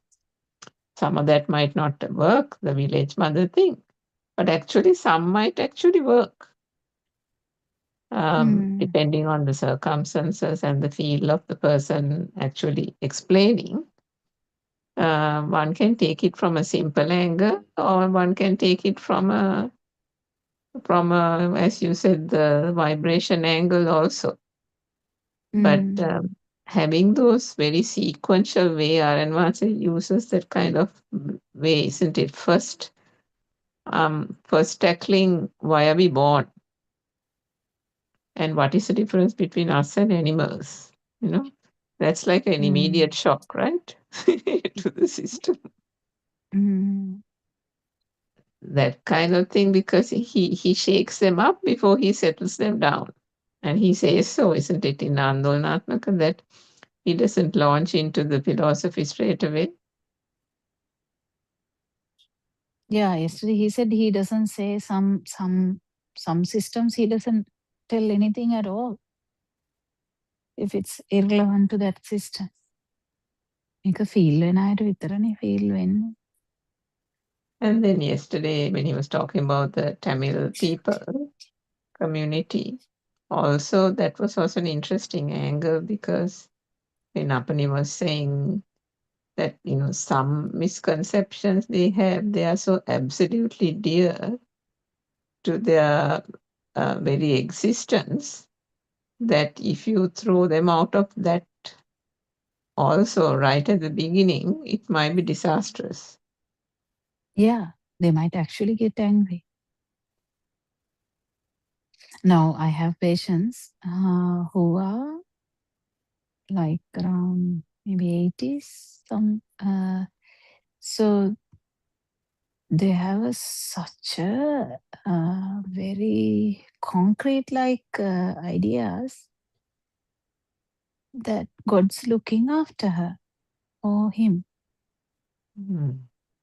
So, I mean, I never talk Dhamma anyway, but what I'm trying to say is, if you just say there's no one to look after you, they collapse. It's the same thing with this Hinduism is grossly associated with the God looking after you. And also something about elders, right? He was saying about elders and family and all that. Because remember how Aranvasi used to relate those South Indian stories about them firmly believing that this is the same family that goes on and on, even after death type of thing. So the familial, it's called familial values, isn't it? The familial values is something almost in like godlike status. So you try to shift that. It can be, and one thing is they might not, they might get too upset and they might not come. The other aspect of it is that because it's certainly those areas where that everything is such a grim and sordid story, that is the only comfort they have, isn't it, Doctor? For a person like almost a dying man, that last straw is that kind of little hope they have about something. And until the truth is given to them and it slowly infiltrates that system and takes hold to an extent where that system is stabilized, taking out that wrong misconception is, I suppose, not not recommended. In that Duttugamunu Rajatumaye Katha, he said that they actually made it nicely done, right? So he was so happy. They covered it in such a way that I'm not sure, but whatever he was building, they couldn't finish it now. That's the Mirisavatiya, yeah. Yeah, so then everyone did that so that he felt happy before his death, kind of thing. So, like the Buddhists are kind of like that. Because the God part is not strong that much. It is about the good things bring good things, bad things bring bad things thing that the Buddhists have. Yeah, there are so many aspects to this. So if you go and tell a Buddhist mom who is doing so many good things from morning to night just to have a good birth, you have to go slow in that side, then say something else to capture the attention. Actually, I mean, that apart from the Dhamma, that thing that he was relating is absolutely pathetic, isn't it? I remember, I don't know whether you saw that, Dr. Kokila, about a year or 1.5 years back. There was a documentary that was circulating in Australia about a journalist who went to Sri Lanka to do a documentary on the tea plantations. No.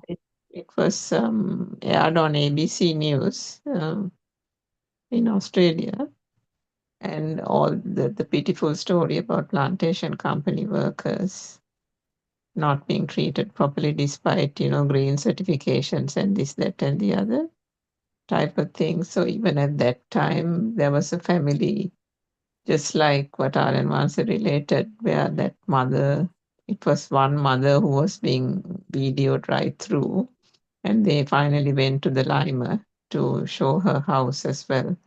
And they didn't have enough to eat. They don't eat in the night.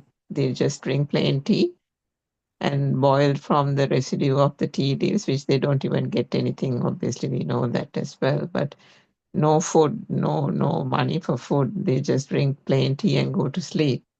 And that mother said the same thing, that she's trying her level best to get her children out of it because she doesn't want her children to have the same life that she had in those estates. So, I mean, of course, the story that Aaron once said was far worse than that. But I think I was wanting to speak to Aaron once to see if there's anything we can do. At that time, I remember calling Dr. Udami and asking whether she can speak to Aaron Vansa to see if we can do anything for those people in the limers or whatever those places, lime houses. It's actually, I mean, these are all people, isn't it? And but that would be temporary, as Dhamma is very valuable, but it is very restrictive as well. Very difficult. But sometimes in these countries, one has to have both, isn't it, Doctor? Because to get them out of it and to get them to a proper frame of mind, now see these are advances Metmal projects. Also the, giving to those poor schools, textbooks for the last so many years, things like that also. If you don't do, even that itself brings them that awareness, no? It brings them the association with the Metmal Aran and the Mehenin Mahansas. The children themselves take an interest, isn't it? Who is giving And these things to us? Where is the actually, temple? What is the temple? And then they'll go back home and say, aren't we going to the temple? Those were the people who gave us these things. Why don't we go to the temple? So then that would activate the parents to kind of, who never maybe had the time or the, interest to go to the temple, to take the child for the sake of the child saying something. And then that starts the relationship. That starts the bondage, then the interest. And if that temple and the Mehenin Vanse is giving the right message to the villagers, there is no reason why they won't be coming back, isn't it? So that's how you build the Vabai, Gabai, Pansalai, all that type of thing. Yeah, true, very true. It's very true. It's a thing Aranhansa uses all the time to get closer to the people's hearts. And that familial thing is there in this indigenous population in this country also, that this familial thing is there. It's there here as well as in the Maori population. Both, that is really there heavily.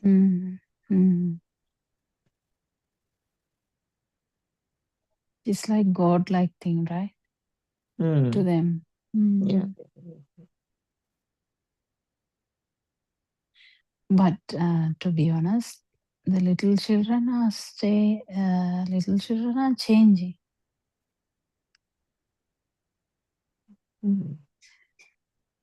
They are changing. There's no much church goers or the tradition part that much. But I have come across some children who are still quite proud of that heritage, and they still, even if they go Some are, around some and are then they not. I travel, have they still patients come who back. decline to say that they are indigenous. Oh, really? Okay. Yeah. Yeah, I suppose you get a mix of different people. They don't want to lots be of points. highlighted. Oh, they don't want to be highlighted. Yeah.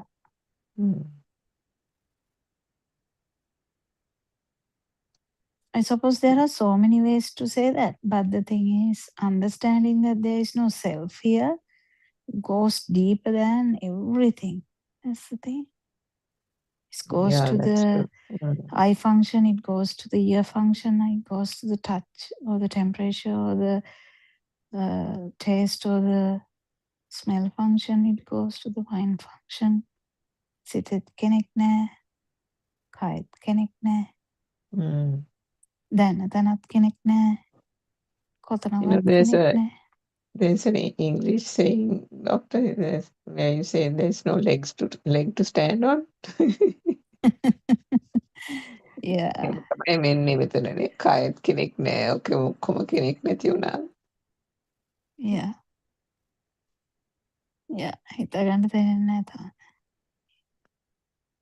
And so then that is what you call a non-entity, no? So then where to find? Is it the wind? Is it the smoke? Is it the air? Is it the trees? Where is it, isn't it? Yeah. It's nothing. It's all and it's nothing, isn't it? Yeah, people who have investigated that deep can understand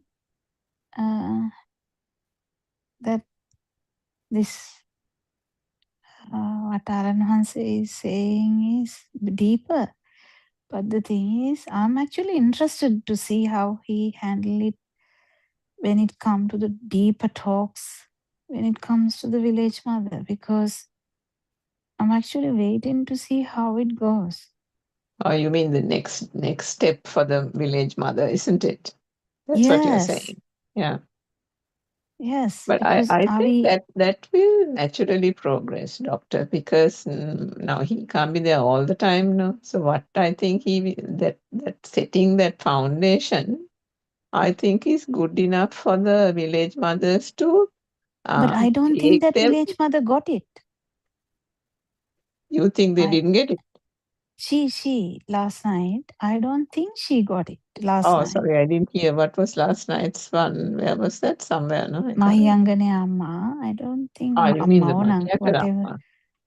Yeah. Mahiyanganappa was not a new person, doctor. Yeah, but what I'm trying to say is she is not the person to talk about the vibration and all that, no. But I think, no, I think she's one of those people who knows more than the rest of them. It's just that, really, as you said earlier with Sudharma, that person kind of got this notion, which she accidentally thought it was the field, but it's the mind, where now everything is fine. And she thinks now that is it. yeah, that's the problem. That's where So she I'm kind of interested to went a bit. see Yeah. when that kind of thing happens to a village, actual village mother, what happens? But it's in because how to handle it, how to handle it is interesting. What I was trying to understand there was uh, the answer because she didn't take the answers, any of the answers she didn't really take it. That was the problem, because otherwise if the answer is අම්මා නිවන් දැක්ලා නම් අම්මට මෙතෙන්ට ප්‍රශ්නයක් එන්න විදියක් නැහැ කෙනෙක්. But that also, I don't know whether she would even take that. It is very tricky. When the mind answers, it is very tricky. Yeah, I mean, it's sometimes you have to leave that to that system to figure out, isn't it? And Yeah. if it is an opportune thing, and if that system feels like it will keep on joining and getting that part clarified. But if she chooses not to, then there's going to be further stagnation. No? I think again, I always reiterate this again and again. The problem is with this that there is mothers, even if it is a village mother or not, has to understand that there is no self in any of the things, whether it is in the body or the mind or the field. It Yeah, I mean, so has that's to why be. that part is very good that Aranvansa keeps on harping on that one, isn't it? Yeah, And I think that is that the is why only way all to. these people who have listened for 3-4 years are also fascinated with his village talks. Yes. Because people haven't heard that angle from Aranvansa before. So No, now, no actually, matter whether he's saying he it in, has what's he that? has done these things. No, but not in this pattern. You know, he hasn't said Yeah. kaya mageda, rupe mageda, and then those examples, and that way he hasn't said no before. No, He he has has. said differently. He has said the thing, but in different ways. Yeah. No? Yeah. Yeah. He He has doesn't go long time ago. methodically now. Kaya obey the අත if it is the leg means my leg. No, how can my leg be me? How can my arm be me? My arm and my leg and my house and my car. So if the car is a possession and the house is a possession, then the leg and the arm is also a possession. And if the possession is that, then how can that be me? Like that. He hasn't gone on. Then he talks about rupe, the picture. Then he talks about if it's if acid is thrown, then is that picture you? Then Michael Jackson, how did that become black become white? Then so like that, when you give very live, very practical examples, even to a person who's been listening to 3-4 years of Buddothpado, they are like, oh my God. Actually, I mean, it's really, it's very powerful, isn't it, that message? Yeah, and I think the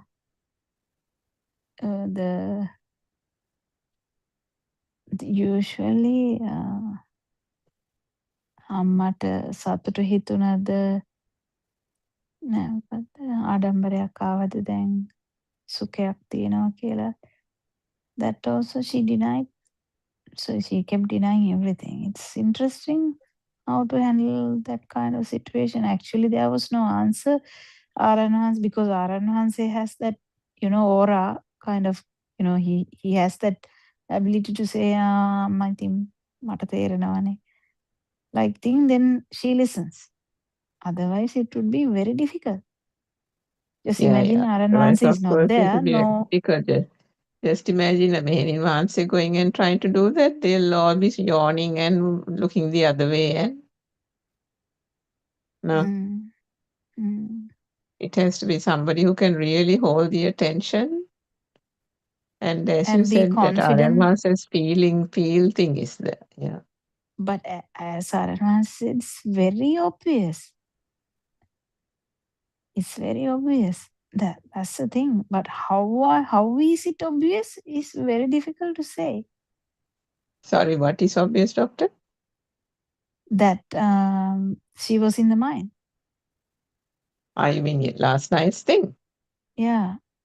Yes, because last night's one was quite apparent, actually. Yeah. The way she So was the trying thing to is, she explain can't from the beginning. understand that. Yeah.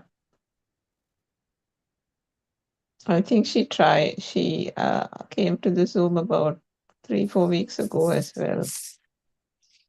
And at that time also Martha said, no, it has to be investigated further.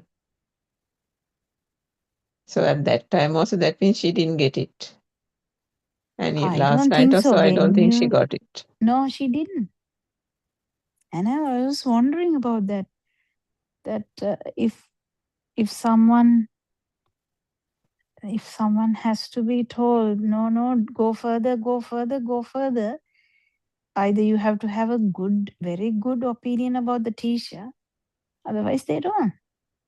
They just settle down. That's sad. That's actually sad, because finding your tense is not being just comfortable in the dream bubble, like the mind bubble.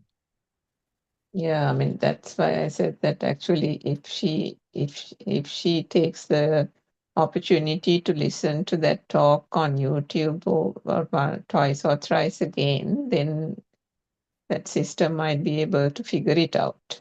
And if she figures it out and she comes onto the Zoom and gets it more clarified, if there's any more doubt, then of course there'll be some. And there was a recent one, 5 a.m. one also. There was another mom like that. Or was it today or yesterday, the one somebody corrected, Sudama corrected? Yeah, I can't Saying remember. you're now complacent because you think that the children are there and you are here understanding the Dhamma. Was it this morning? I can't even remember now, but I hear several voices telling, like even like shouting, but still telling directly. Doesn't have much, even some Dhamma Gauravaya. I don't know whether it's a gammy way of talking. I don't know actually. Maybe it is that. Maybe it is the way of talking, right? Can you remember what the question was, Doctor? No, I can't remember, but I felt that. You know, Oh, like the respect is sometimes, it's not for the respect for Aranvans, you know, because Aranvanse is just Aranvanse, we call Aranvanse because it's Dhamma, right? So sometimes I feel a little bit of the respect is gone, and I don't think it's a good one. I think the respect should be always there, not the ones who come and ask about the four Wandina Thana, not that kind of thing, because they are like coming there actually purposefully, but Yeah. like our own mums, they have to calm down a little bit. They have to, because feeling the non-vibration is art. So the feeling, you can't feel the teacher. So Aranase has told this long time ago. Some others will just feel Aranase, just feel not Aranase, the non-vibration, just because of the ability to melt down to his level. Like just because of that. He has told this in many times, like long time ago. And before even Zoom started, he has told this.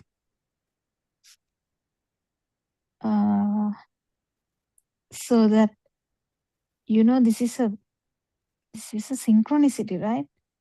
So synchronizing to non-vibration is also kind of an art. It's a kusalatare. So that that having kind of a full high egoistic way doesn't help. It doesn't help. Rarely it has helped in Lord Buddha's time. But that's what I'm trying to say. That Dhamma, some others will get it just because of their that, you know, that down to earth genuineness. You know what I mean? Yeah. Yeah, some voices, you can feel the genuineness, isn't it? Yeah, they're Some others. genuinely into that. They might not know him, nothing. I mean, they're just genuinely in that. So the chances are high. Because it's a complete different art. As Aranhansi always says, this what happens here is a complete different art. So paramita pirinawa. There are so many ways to tell that, but what happens there is very unique. So the mind bubble power to come down, and then feeling the sasava, that means capturing your own vibration and feeling how powerful that is, and then slowly that to come to zero, and like that. So I think there are so many things which matter, so many abhirahas kind of thing.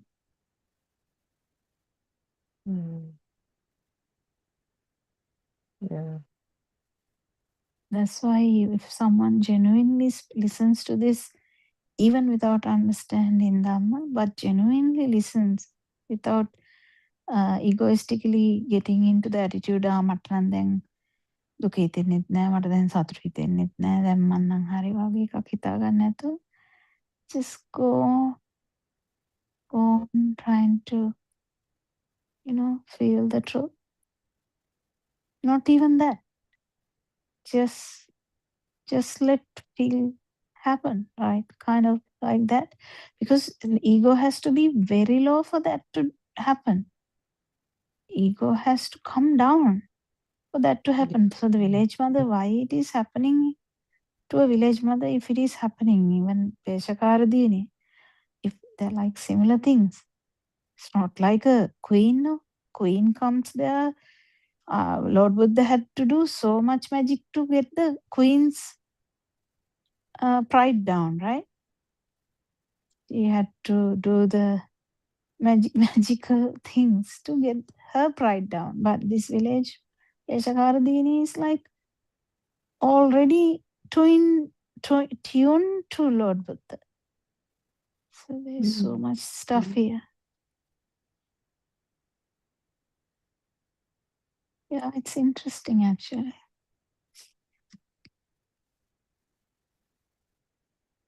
So that's why Aranhasi says it's not actually Dhamma knowledge. It's not the knowledge. Even the knowledge may be good, it's not the knowledge. The genuine shrinking of the ego. And I mean, even if one doesn't have the feel, the mere fact that you listen on the Zoom to R.N. Mahansa saying that, I mean, even last night he was saying, wasn't it, that Baldage Swabhave then Indona? And then the person, you can focus, Swarnamari was saying, you can focus on the other person and then feel what that person is feeling. At least from those words, even one cannot realize, no, if that is not there, that something is not still right, isn't it?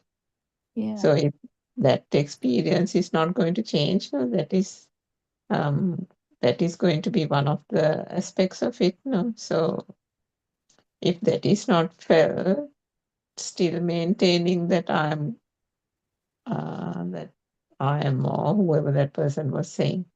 No, still I'm fine. There's nothing that I have to feel, and this and that is.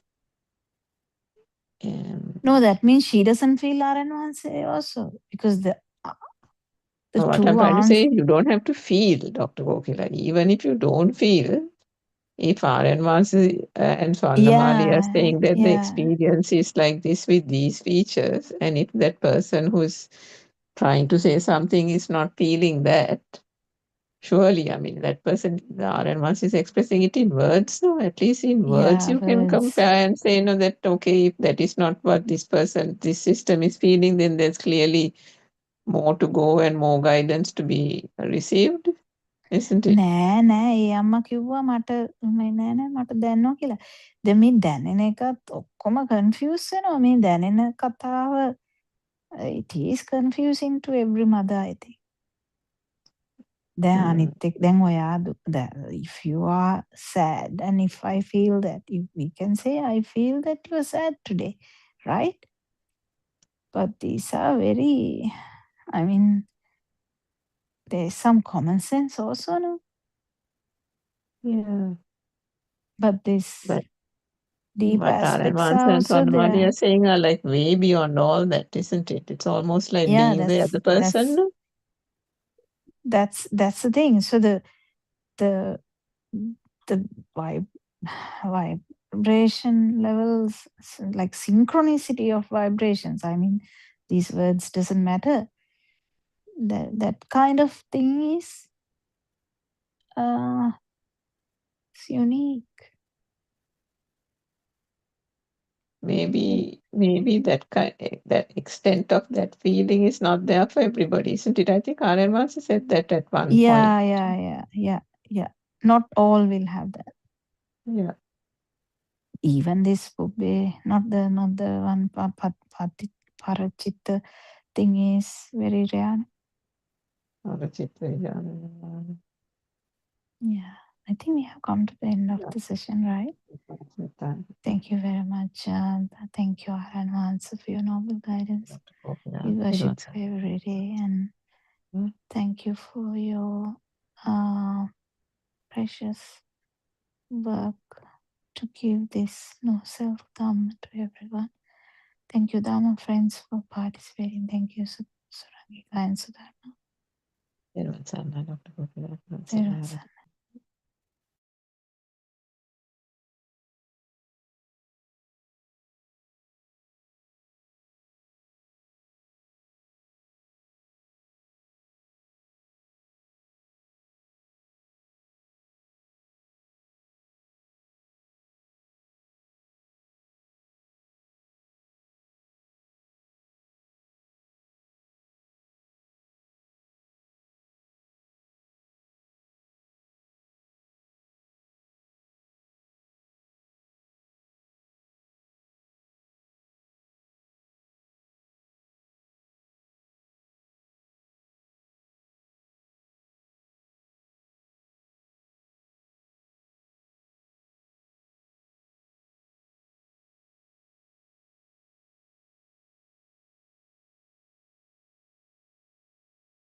Therwan Saranai.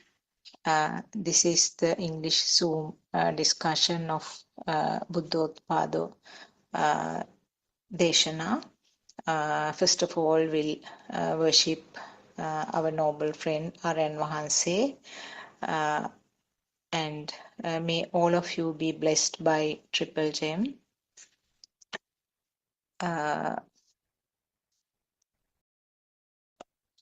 So we have been discussing many things over the last few months in this English Zoom discussion, and we are trying to explain, or we are trying to talk on common topics, and we according to our knowledge and from what we have gathered from Aryan Wahanse or our noble friends' discussions and disclosures, we are pointing towards the same thing. Actually, what we try to understand is that all the thoughts are creations.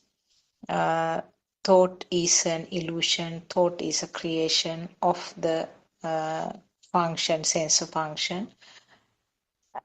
Whatever we think, whatever we talk, whatever we do is a thought. In other words, it's a name given, and it can vary depending on the language that a person is using. And thoughts are creations, and most of you who have been listening to our discussions, most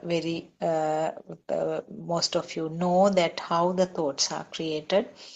Thought is a creation of the system. System means the function of the sense faculties. What are the sense faculties? That is the eye, ear, nose, tongue, and the skin. Those are the sense faculties or the senses.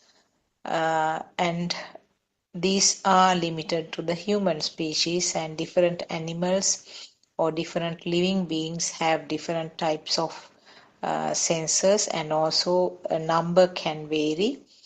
But what is common to all of us is that these sense faculties create something which looks like real.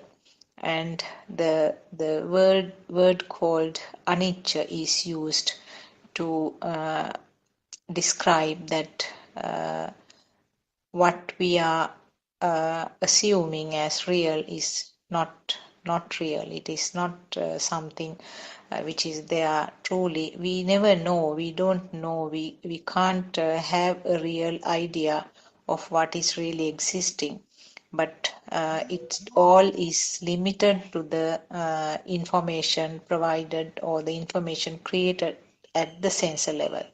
So we have no idea. There is no way of finding actually what is the true world is, because the different living beings have their own created worlds. So we never know which one is correct. There is no way of finding. And what Lord Buddha tried to explain was that this created world, when this created world, so-called creation or this illusion, when it is taken as real, the system tend to have clinging or aversions towards those stimuli. So our noble friend Aryan Wahanse is trying to dig out the true Dhamma which was preached by Lord Buddha 2600 years ago, because most of the true Dhamma facts have been covered, or I would use the word adulterated, by the facts that came from different teachers and different religions. So it is not what we should try to understand. So our noble friend R.N. Vahase is trying to get us that pure teaching of Lord Buddha, and that is where the nirvana is. And what is nirvana? Nirvana is not something that we can gain or we can find as an aim, or maybe there's nothing called, there's no destination called nirvana, because he always says that you are sitting on the nirvana and trying to find it somewhere else, trying to look around and trying to find something. As long as you try to find it as a thing, when you give a value and find as a thing, you will never find it. So little by little, when we listen to these explanations by our R.N. Vahanse, because there are about 9 Zoom discussions, of course, most are in Sinhalese language. There's one which we are having right now is in English language, and there's one in Tamil language. So actually, Sinhala speaking people have a better opportunity to listen to the other discussions and then try to understand what our Vahase is trying to tell us. You can gather these things as a knowledge when you go on listening to the discussions. You can gather it as a knowledge because this mind sensor is so tricky. It gives the impression that yes, I know it and I understand it. But actually, what it should be is that internal transformation of a person. Well, a person, I wouldn't use the word person, I think a system, I would say that is a better word. So there should be an internal transformation, not just knowledge which is gathered by listening to the discussions. So when you have this when the system has this internal transformation, there are things that automatically felt as a feel. The system will feel that the stimuli which created a fire or some excitement in the past will gradually, that excitement or that fire or the value which was added automatically will get less and less.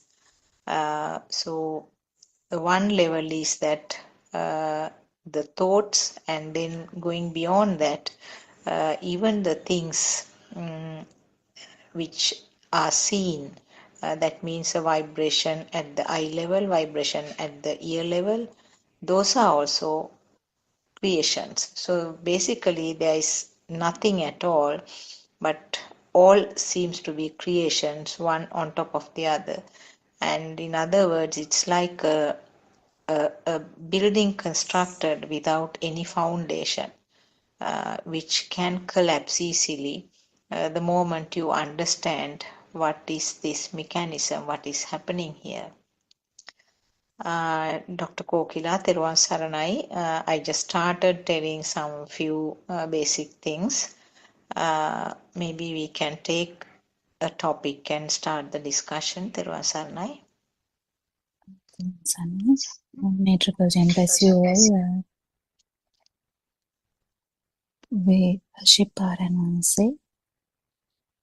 Yeah, anyone can join. Sometimes R.N. Vahase might join. I heard that he was talking in the early morning Zoom discussion that R.N. Vahase would be doing a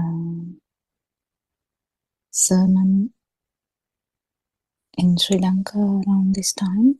So Yes. you Yes, might there was a join. long one. Actually, I also couldn't listen to the whole thing. I just listened to part No, of not it. that one. I think after that there would be something in the evening. When Yes. 5 o'clock one, R.N. Vahase was mentioning something like that. So if that happens, we'll quickly hand over the Zoom discussion Yes. to R.N. Vahase. Until then, we can actually continue discussion. Yeah. Is there any kind of interesting anything, Surangika, is there anything we can continue to have the discussion or anything from you?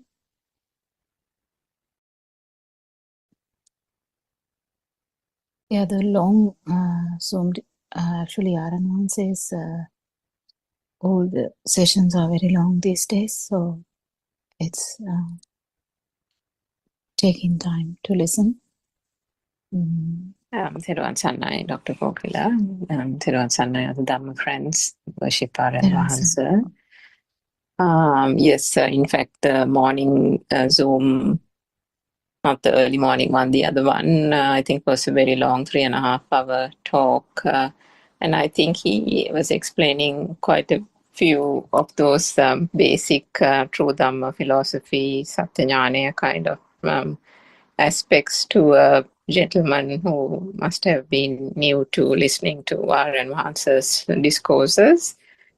I too have listened to it only halfway, but maybe I wanted to just bring up a thing that in a past Andolnatmaka groundbreaking talk that was held maybe a couple of days ago. This wasn't Aryan Mahansa, it was one of the other people who explain it. I don't know whether Dr. Kokila, you heard it, and Dr. Sakuntala.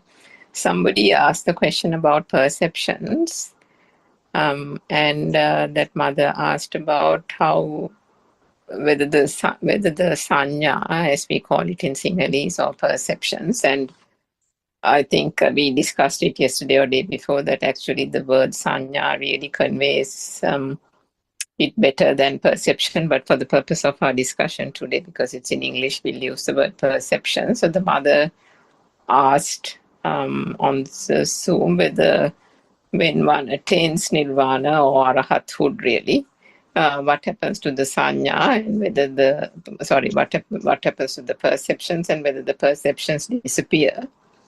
So in answer to that, it was, I think, a person called Sumit, who is a known advanced practitioner, who explained about how the perception also has that underlying power.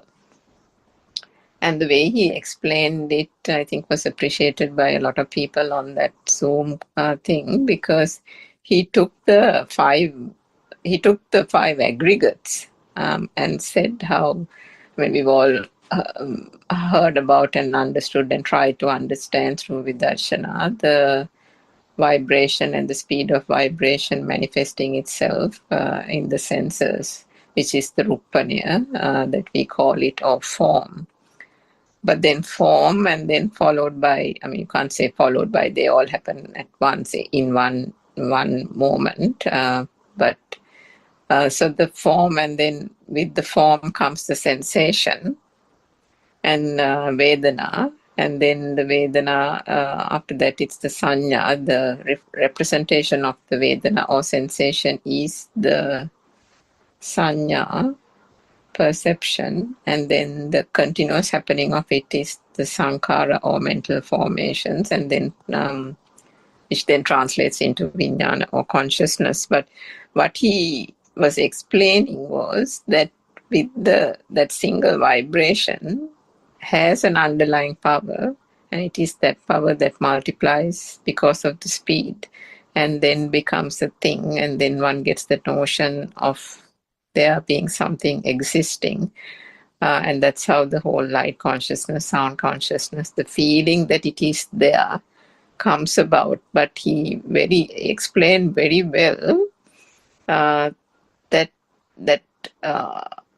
initial vibration, just like the initial vibration has that underlying power, so too does the five aggregates, the sensation, the perception, the mental formation, and therefore the consciousness. So I also kind of, I hadn't thought about it or reflected in that way, which I thought was really quite helpful, because then he said, so too does the sanya, the perception, also have that underlying power, because it is an aggregate. It's the skandha, isn't it? So the initial vibrational power or the current is still ongoing. It is that underlying current. So the sanya which is why the perception also has that underlying power, which if one is still in ignorance, will lead to abhisankarana or volitional formation. So, and then he went on to explain about how through the understanding of the mind and the thought process and how it comes about, it is that then that current that dissipates, and the arahat still has the sanya, still has the perception, still knows every object distinct from each other, and so on. But and then I think he used the example of Sariyut Thero or some other Thero who still recognized the mother and still went and attended to the mother and so on and so forth, without the obviously the underlying power or the current or the volitional formation. So maybe Dr. Kokila and the others, if you can elaborate on that a little bit more. I thought that was quite helpful, if that is just as a starter to the discussion. Thiruvan Sarnai. What was the difference you felt in that? Because we discuss this kind of very often. So what was the difference you felt? That's my interest now. The difference I thought that was helpful for that mother was, and so many other people also said that that explanation was really good. Yeah, but you felt it too. So you Yes. felt it too. No, what was the exact thing you felt? The fact that he broke it down to the skandhas. And he said that just because, just like the vibration is there in the rupani, the rupa kind of thing. So if there's rupa, vedana, sanya, sankhara, vijnana, so too does all the five continue to have that underlying power. That part, for some reason, there was no reflection in that way, and it kind of gave me more clarity on the perception. Because otherwise, I think I felt as if the perception was something like, because when the defilements start fading or ceasing gradually, as you have said so many times, Dr. Kokila, how, that lightness and then it's difficult to... The thing is, whether you're talking about what skandha are you talking about? What are you talking about? Are you talking about the mental consciousness or the... No, the initial, the five aggregates. Yeah, of five just the aggregates is there for formation. the other one too. No, so it was the initial, the basic consciousness. Basic five. Yeah. Basic five, okay, basic five. So in that, so when we go back to the baby, the fetus, I think we have told this like 100 times now. When we go back to the fetus, we know that the power is there. That is how everything started. The power was there. Whether it is Rangika, whether it is us, whether it is whoever, the power, the vibration, the self vibration, which has been the foremost reason, the underlying reason for this development of these five aggregates, in the sense five sensory organs in that sense, because every cell has this vibration, but the formation of the sensory organs, that is just the kind of the outcome, like the projection. It's just the projection. Other cells may not have the projection, but the sensory organs, specifically the five sensory organs in humans, have the projection. And that's all. And of course that the power is there underlying, but the problem is, you actually, okay, how am I going to say this? Now, this is theory. When we talk about five aggregates, that is theory. Theory is not there in the actual experience. that is the important thing, that we might lose the interest, because it's useless to, in a way, to describe all the power. Yeah, like we can say, yes, power is there everywhere, yes, but the importance is about feeling this. So feeling the power and feeling the sensory organ output without that power is the challenge. So that's the practical aspect. The answer could be very complicated or very good, but the thing is to actually feel this. So to actually feel this, the theory part is not that important, I would say. That's where even a 7-year-old could feel this, because what you should actually understand is, yes, there is a sensory organ which has started to function because of this power. This power has been the reason for this origination of these sensory organs. And sensory organs are going to be there until respiration is there. And that's why Lord Buddha has actually told about defilements, and the kind of has separated it, like how do we say that, the Skeles Parinirvana and the Skandha Parinirvana, because the actual one part is actually the first one. The defilements, the end of the defilements is felt while you are alive. So the main important thing is the moment that you practically, how you would feel with the power, without the power. That's all. So whatsoever this power is, we know that is the power that kept this samsaric cycle, the cycle of birth. So that actually gave us enough trouble, but and it would continue to give enough trouble. But what is important is practically feeling the difference between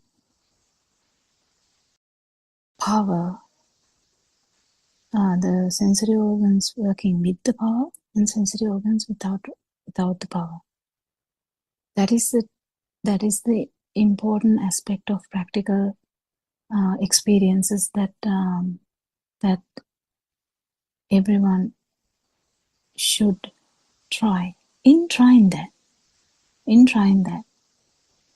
understanding the theory part is maybe important if someone is actually looking into that theory part and dragging on to that as a factor, because this mind, we have to come, like, not we have to, all the words are really biased, but this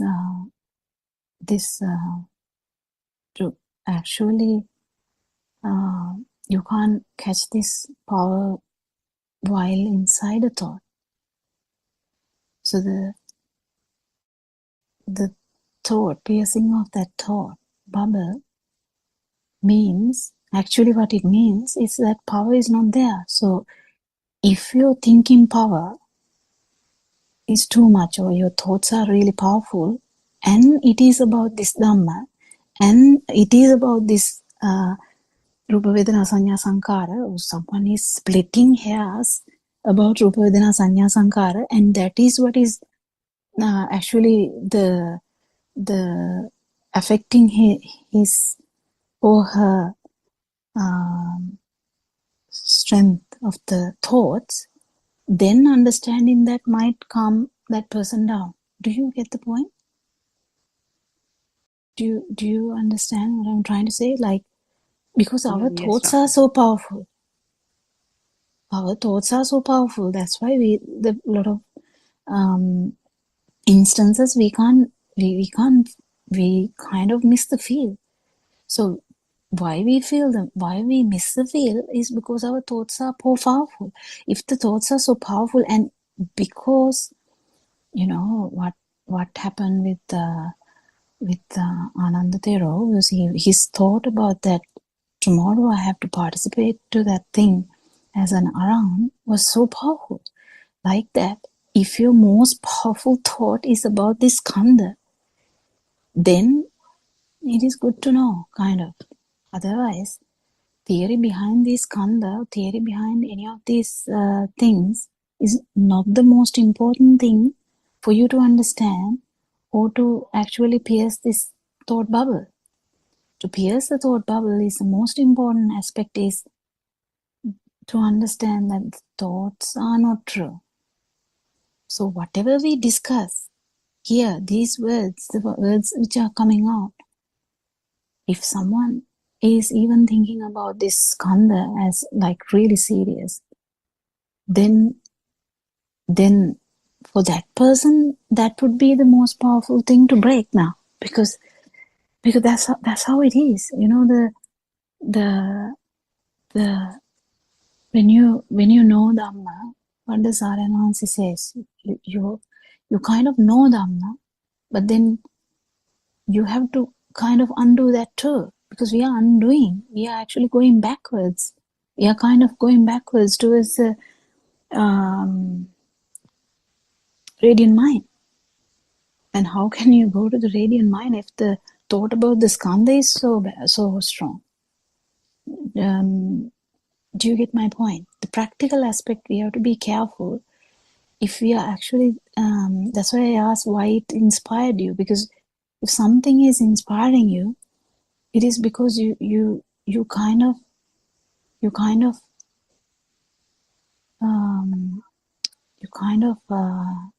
maybe hasn't thought about it, but it has to be clear that any thought, whatever the thought,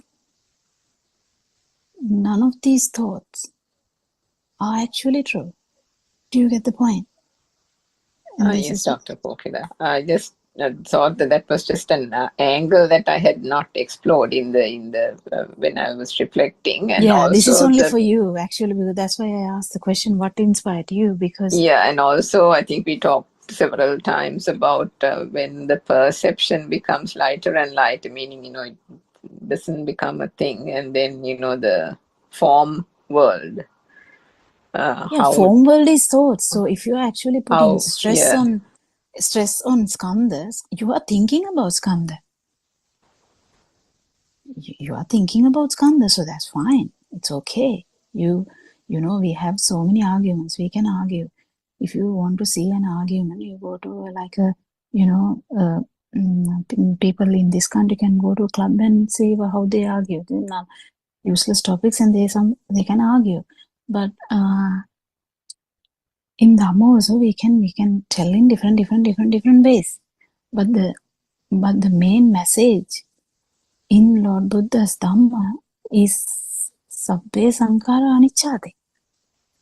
In Sabbe Sankara, what is Sabbe Sankara? Any action, any word, any thought, just in like, they are all constructs. They are all baseless constructs, basically. So the trick is, I haven't listened to that part in that thing. The trick is, if someone is talking about that and that person has forgotten that, that is tricky. And who is someone who is listening that has forgotten that is tricky. So that's where the most important aspect is whether you actually feeling this Dhamma. When you feel this Dhamma, you can understand the main important thing is to feel the sensory organ output with the power and without the power. That is actually the exact thing that happens when you see the non-vibration for a moment. That's where they don't misunderstand any of the statuses after that, because they know that the vibration is still there, because they know the sensory output with the vibration as well as sensory output without the vibration. So in that sentence, when I try to say that, you can understand, okay, there is a practical aspect of this, so don't forget. Because whatever we can discuss about skandha, we can split hairs about skandha, but then what about the practical aspect? If you forget about the practical aspect, okay, do you know, have you felt the non-vibration and how the organs work with non-vibration, and how the organs work with vibration is already what we have. You don't have to split hair about that. That's what we have. I mean, always we have that. So it's not a big issue to understand that. But the main demarcation comes when you understand that the sensory output or the sensory organ output without the power. And in that, you understand this 5 aggregates. What do you understand? The keles parinirvana, or the defilements, are gone, but still sensory organs are working. So that power which can be transferred, which can be not transferred, oh my God, which can be telepathized, or which can synchronize to any form of vibration is not there. That's another. But the sensory output is there. And when it stops, there's nothing. I don't know whether that gave you something. I just wanted to break your, I think I broke your mesmerization. But it's just that sometimes you try to approach it. It's like a catch-22, isn't it? Sometimes, because I think we discussed that there can be catch-22s in different ways. In a way, there is the need to relax, as you say all the time about the need for relaxation to get out of the mind, kind of thing. But also the fact that when perception becomes so light, almost that you don't even feel it, or the heaviness, the heaviness of that generally comes with the volitional formation doesn't occur. And then at the same time, all that can be done is to understand the true Dhamma. Also, I mean, that's why we listen to our advanced and letting it discourses. go and understand true Dharma, and letting it go is a tricky part here, because you have to let go Dhamma as well. Mm-hmm. What do you think, Dr. Sakuntala? Did you get that thing I was trying to incorporate Yeah, here? actually, as you said, I'm sure these things, I mean, Surangika has heard these things and she knew very well. But for some reason, the angle that she was looking That's at right. obscured the real picture. It happens to me also sometimes now. There are certain points that I hear in the in discussions. It sounds as if something new, But when you sort of think a little deeper, it's obviously something that I have heard earlier, and it was something that was clear enough. But at that particular point, it sounded like something completely new. Yeah, And the also that, main problem is not to forget that this is a practical dharma, yes. because if you have the ability to say dhamma to the extent that it is okay, it is the best thing, it is the best thing, you can explain it, everything. But the most important thing is to know the difference between vibration with sensory output and the non-vibration with sensory output. And if anyone is not aware about that or has not felt that experience, there is it's very tricky. It's very tricky. But if someone is actually having that experience and trying to say, at least at end of that talk, someone should say, this is all useless, like the the value that we put to the Dhamma theory is, we talk, even our Mansi would say in such a beautiful way, like put so much effort into say that, because there's needed for a lot of people who have studied Pali a lot. It's needed for all the venerables also in the country or in the world. But at the same time, it's not a thing. It's not a thing. So whether it is the aggregate, whether it's nirvana, whether it's anavami, whether it's the power, the word power, or the word non-vibration, any of these things, they're actually not there. We have a communication here. We try to give the communication. What is the communication here? Try to feel the non-vibration. That is the communication. That is the end communication here. Not try to understand the non-vibration. No, that's not the message. Its message is not try to understand non-vibration or try to by heart the non-vibration. Try to memorize everything. No, that's not the final outcome Once it wants any one of us to do. It is to feel the non-vibration. If you feel the non-vibration, you know what exactly Lord Buddha is saying, what exactly is Buddha, what exactly is Dhamma, what exactly is Sangha. And then even if you haven't become the non-vibration, the clarity, the clarity is really there, and that clarity helps everyone. That's where the problem was with Potila Swaminathan, because he actually had so much Dhamma knowledge.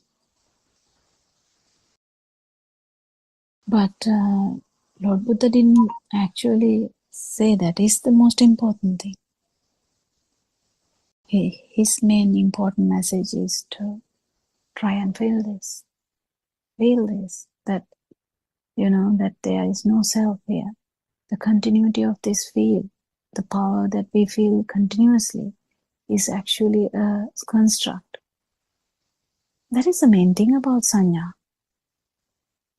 That is the main thing about sanya. Because the perception, what is the big deal about perception? Because when with the ignorance, because ignorance is going to the end until you become the non-vibration, it is going. And with the ignorance, the main problem is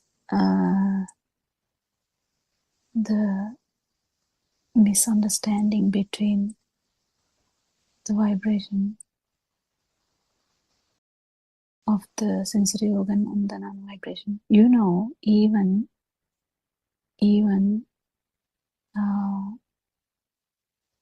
even if someone is actually having these experiences also, Aranwansi says there is a ignorance, that's why he has not become actually that. And in some sermons he has told that actually ignorance is still actually not realizing that there is no vibration here. That power is actually gone. Because it's a tricky thing, to actually get the confirmation that it's actually gone. So that how subtle is. Even if someone has then now the Anandatero knew how you would feel the power, the sensory organs with power and without the power. But still, he had so much problem in trying to achieve that. And he forgot that. I mean, not forgot. He tried hard. And in trying hard, isn't that the ignorance still? And because he's trying hard to achieve something which had been already there. So that is the tricky thing. So this goes on in the practical aspect. These are the practical things that is important. And we can call it misunderstanding, but the word is not good because it's already taken. So it's kind of a no, we can't even say anything. I don't think we can say anything. So it is ignorance. It is that. I think that word is enough, isn't it? What do you think? So even if you understand, all about this power and all about this non-vibration, still the need to feel this difference is still there, isn't it? Yeah, I think yes. Just I want to ask you, I'm not sure whether the way I have understood is correct. Please correct me. This is something I heard in one of the discussions, maybe in one of your night discussions or somewhere. As Surangika mentioned, now this is actually the theory part. So in the 5 aggregates where there is a vibration and then the vibration is felt in the sensation of the vibration, and then there is perception. And when the perception happens, Practically, you can't say any of these things. That's what I'm saying. I know. I know. This is just the theory part, yes. Yeah. And what happens is in perception, there is very speed occurrence, and then there is a different type of a vibration which has more power or more current, isn't it? And when that happens, only you can talk about the consciousness. That means when there is a mental construct or what we call the It's not the mental construct if it is only perception, yes. Perception of light, perception of sound, like that. And then only you can talk about the consciousness where there is a subtle feeling that there is a sound, and then there is a no subtle feel is it is happening here. The subtle feel, don't misunderstand. That means there is some duality, isn't it? There you experience a little bit of duality, isn't it? There. I mean, yes. the light is existing or the sound is existing. That is the consciousness at that level. Yeah. So that level also there's a current. And then this happens even at the Arhat state where No, an Arahant state, that's why we call it in a different name, because Lord Buddha can't explain it anymore. That's why he has put Anidasana vinyane. Because you can't say vinyane. Consciousness is not there. You can't. But that doesn't lay anywhere. That's not either here or there. Yeah, what I understood was practically that the consciousness is there, but the arhat state knows that very clearly that it's not true. It's just a creation. Isn't that the understanding? Isn't it? No. It's a field. Okay.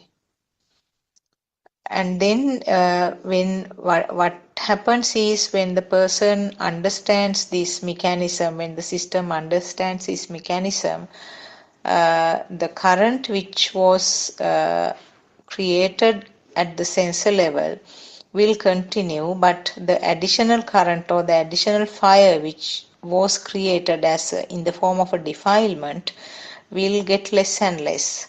I don't know whether that the way that I understood is correct.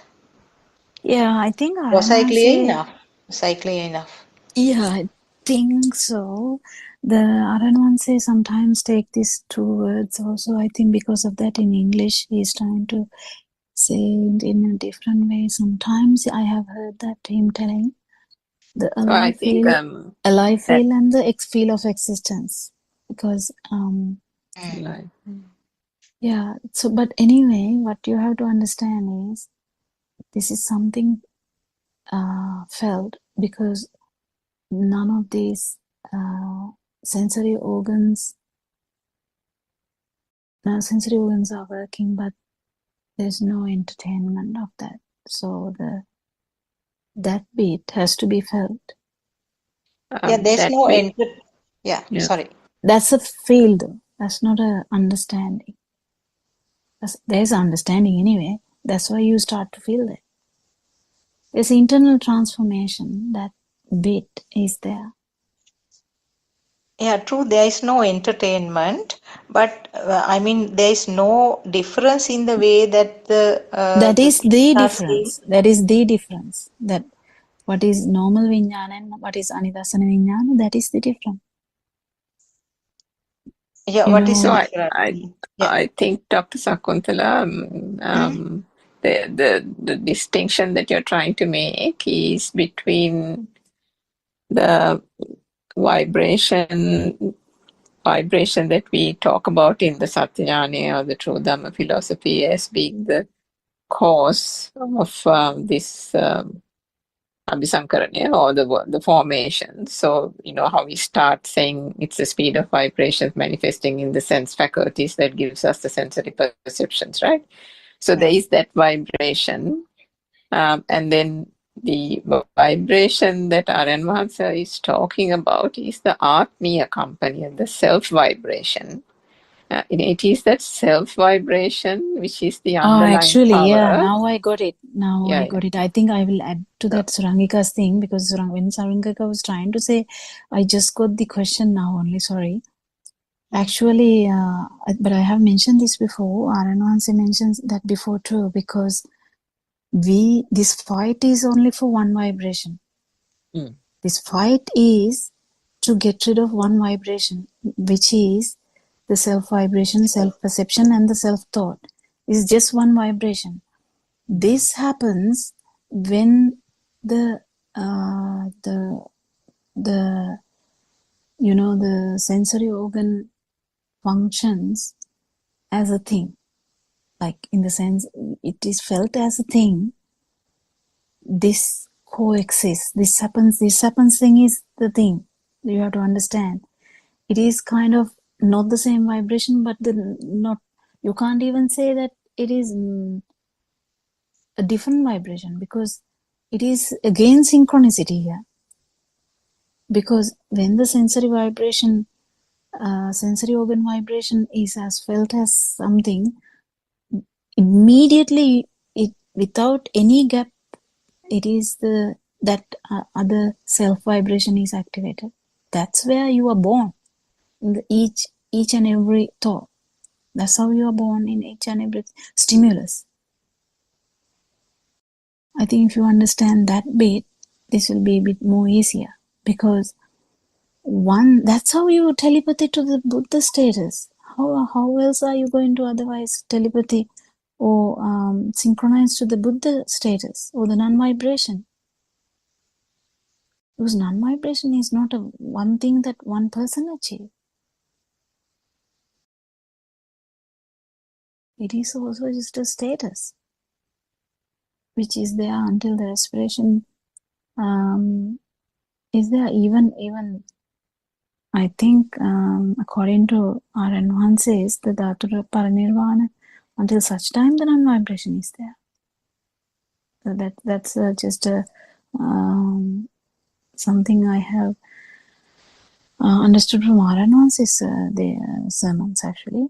So what I'm trying to say is, if this is not happening here in one vibration, in one stimulus, you will never be able to synchronize to the non-vibration. How every stimulus you are being born, and why you feel that it is as a continuous thing is due to the speedy formation of the thoughts. But the main important thing to understand is you're born in every stimulus. And in that way, you keep understanding is there is always a chance that non-vibration will surface, or there's ability to synchronize to the non-vibration in a particular moment where the sensory organ vibration or the perception is not felt as a thing or not taken as a thing. In the sense it's a feel again, but I can only say like that because that from Satyajnana he or she has understood that there's nothing other than the sensory organ vibration. That's how we change this. Otherwise, there is no way anyone of us is going to synchronize to the non-vibration. Did you get the point, Dr. Sakuntala? Yes, what you explained is quite true, quite clear. Yes. Can I ask one more thing? Now, the word Anidassana Viññāne or Appatittita Viññāne also, I You think the can't same. explain that. I mean, Yeah, You then have to feel it. metaphor given that like flashing a light to the sky, where I mean the light rays are not falling to any of the surfaces, whereas when you flash a light to a surface, to the ground or somewhere, you can see the shadow of the torch light, whereas when it is flashed to the sky, you cannot see, it doesn't fall onto any surface. I have heard that example, that metaphor given to explain the Anidassana Viññāne, that in simple words, this circling of what is called the Nama Rupa and the Viññāna circle is broken. Or in more simple words, if I say, the value given to the stimulus is zero, or no value is given to the stimulus. Am I correct in that way? not just value, Dr. Sakuntala, I think in all three realms, form All and three. formless. Yes. Yeah, form and formless as well. And I think I get your point, because I think there was a point of struggling on that reflection as well. I think what you and Dr. Kokila, correct me if I'm wrong, the concept now, R.N. Vanse has said, no, even the skandha, the five aggregates, is a concept, right? It is a concept that has been formulated in order to convey the truth. So, because there needed to be some mechanism for the Buddha to show people how to understand this mind, how to understand that there is such a thing called Atma Drushti or Sakkaya Drushti, and how this whole mechanism came about. So this was a concept, and just like that, R.N. Vanse also has used several similar concepts to convey this message to us. So even now when we talk about the skandha, we say that kampaneta rupane. So the vibration, because of the various representations, becomes form through the speed. But ultimately, as we said, ultimately the touch point or the thing that we are trying to eradicate or the thing that needs to be eradicated is the self vibration, which is the thing that makes this continuity in the samsaric journey. It's a self vibration. But the vibration, just like the skandha, is used as a way of explaining the mechanism in the sense of faculties, because as Dr. Kokila said, even when the self vibration is zero, the base feelings that these sensory perceptions sensors have will continue until till the breath is gone. Till the breath is gone. So I have also heard somewhere in a talk where not R.N. Mahansa, I think, or maybe R.N. Mahansa himself also must have said it, that there is no such thing as vibration even. So in that, when he says that, you can imagine that that vibration that we say that triggered due to the speed triggered the formation, the form, sensation, so on and so forth, is also, think about it as a mechanism to understand the self vibration. But once the self vibration is completely dissipated, then what happens is none of these stimulus becomes a thing. There is no becoming in the stimulus, and if there is no becoming in the stimulus becomes irrelevant. And when the stimulus becomes irrelevant, whether there was a vibration or not, to trigger the sensory perceptions also becomes irrelevant. It is very intricate, or at least for me, it was very intricate to kind of get that. And Dr. Kokila, if you can explain that a bit more, but ultimately, as R.N. Mahansa says, we are trying to get at the self vibration. We are trying to get to dissipate the ignorance that lies in all beings, animals or humans, with regard to this Itta company or the feeling of existence. The feeling of existence comes about because of that field that gets generated through the speed of vibration happening in the sense faculties. But ultimately, when the feeling that is generated through the sense faculties is completely understood to not become a thing, and that even that feeling of existence, that's the ignorance part.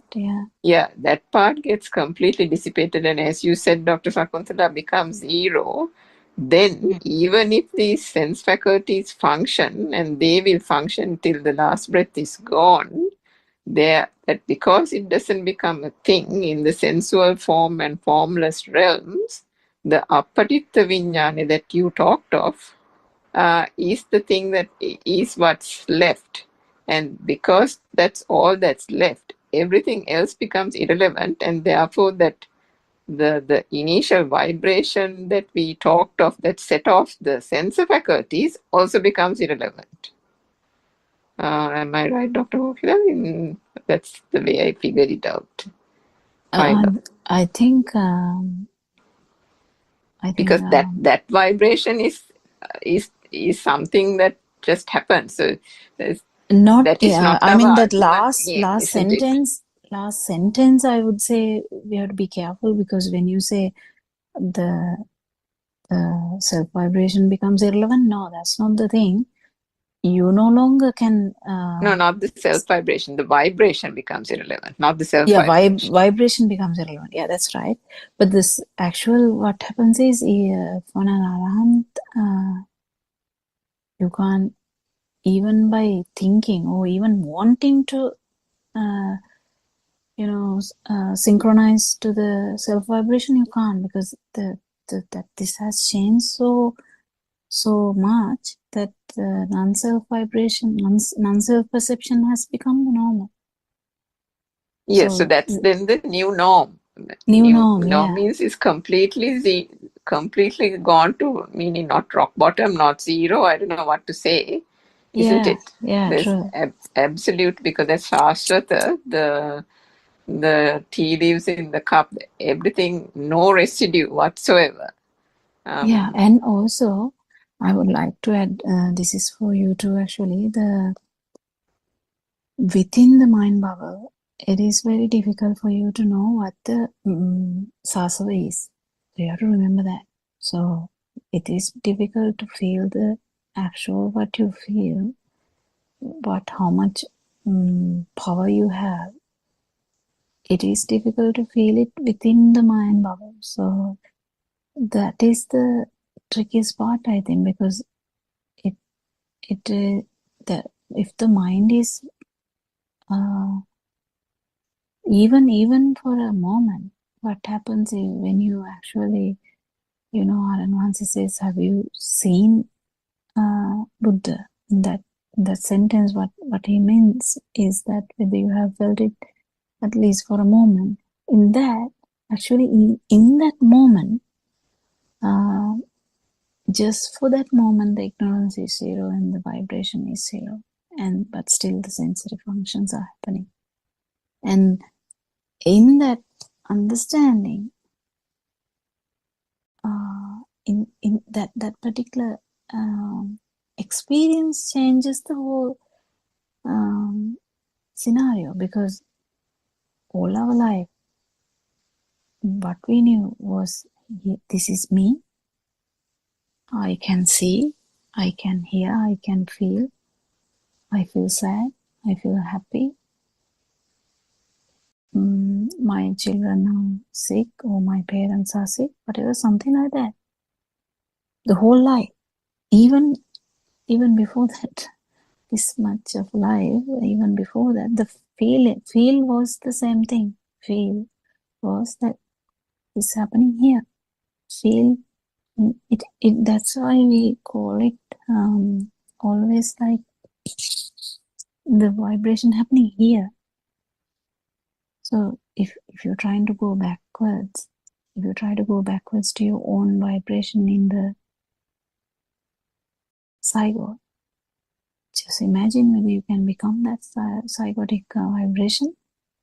It is just a feel, but it is felt as it's here.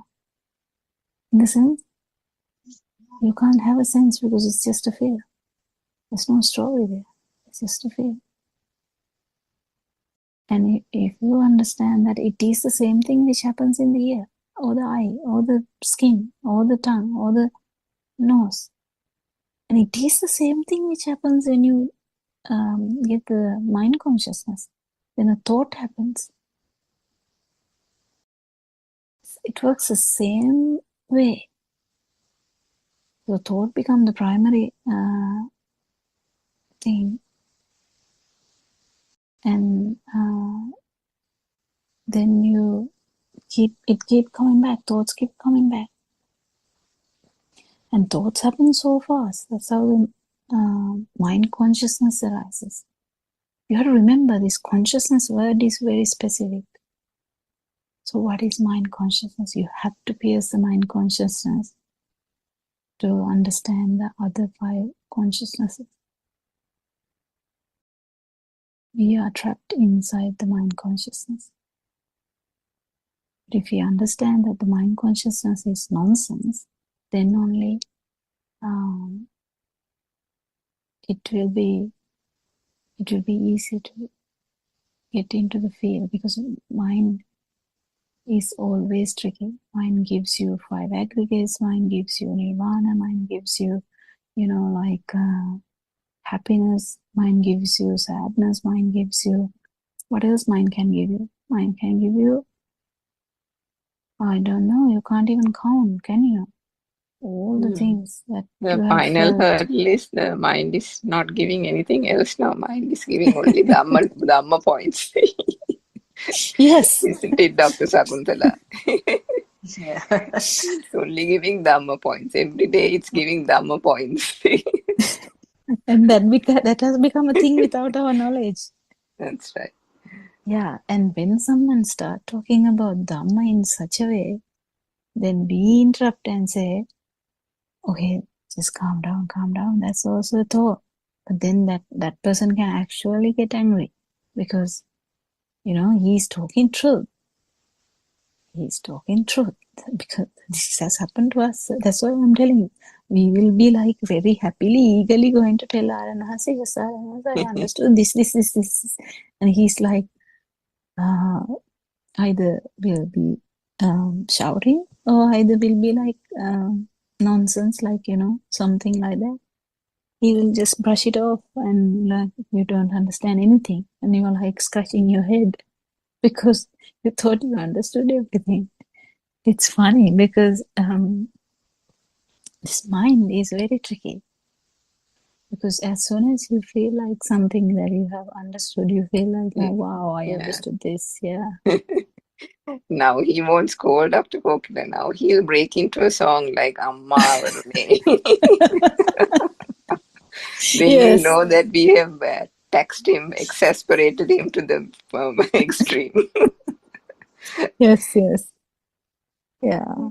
Because now he doesn't have any words to even shout now because it's That's right. all gone. It's all used now. Now people are even used to that. Even to Yes. shouting.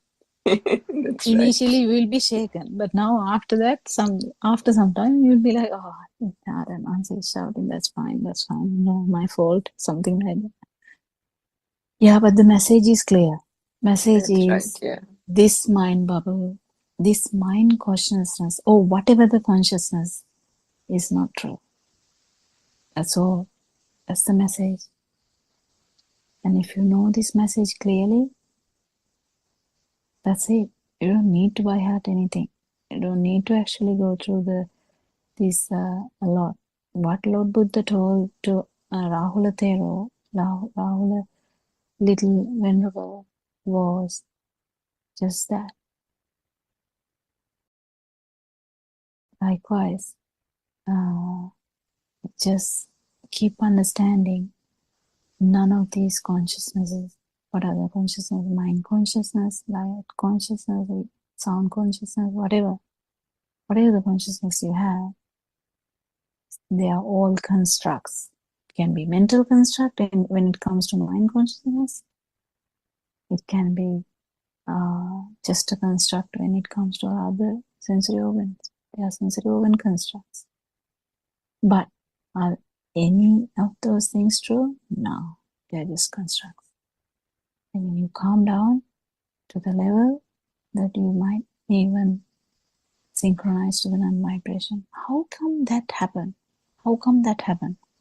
That happens because of the value of these consciousnesses are understood. That there is no value. That's how you synchronize to the non-vibration. Not by hearting Dhamma, not by anything else. The more you get the message from the noble friend that none of these things actually, none of these things are matter. Like they don't. There's nothing you can take for granted. Just you relax. You relax to the point that you will synchronize with the non-vibration. Then this continuity we felt, this power we felt, this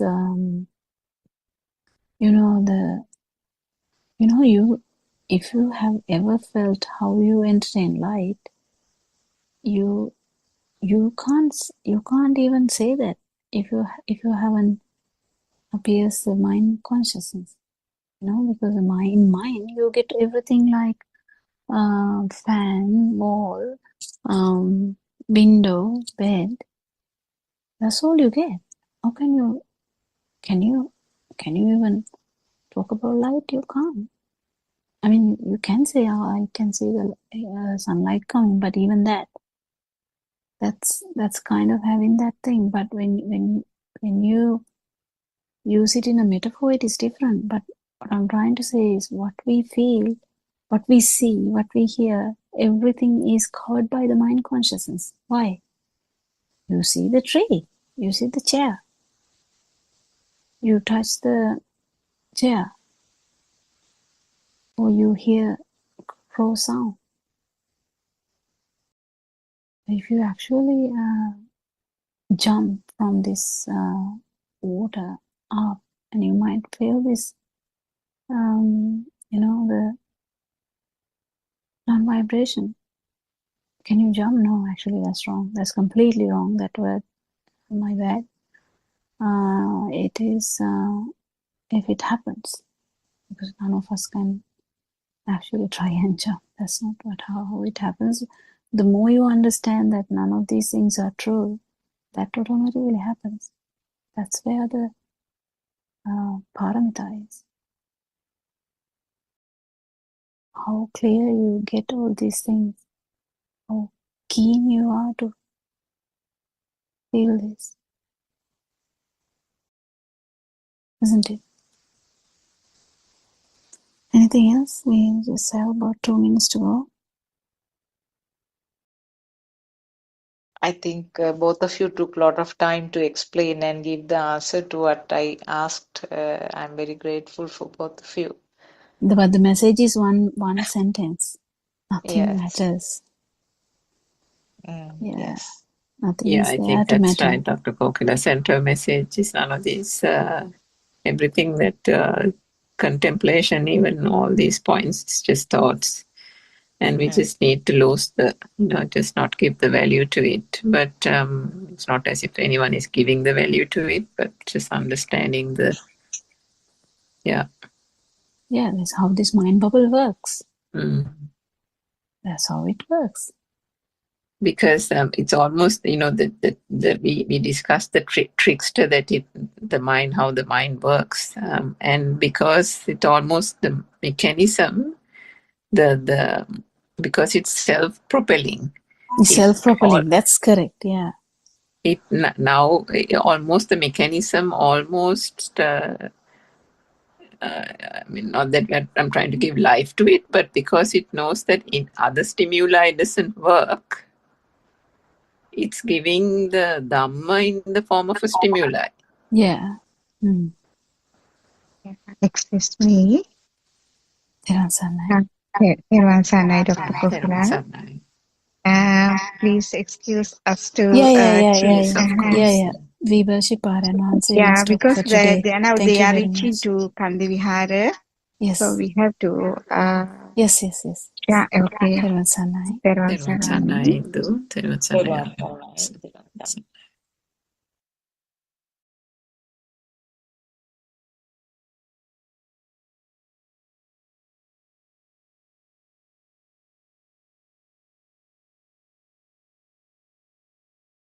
This is the English Zoom of Buddothpado and Wahanse's Deshana disclosures.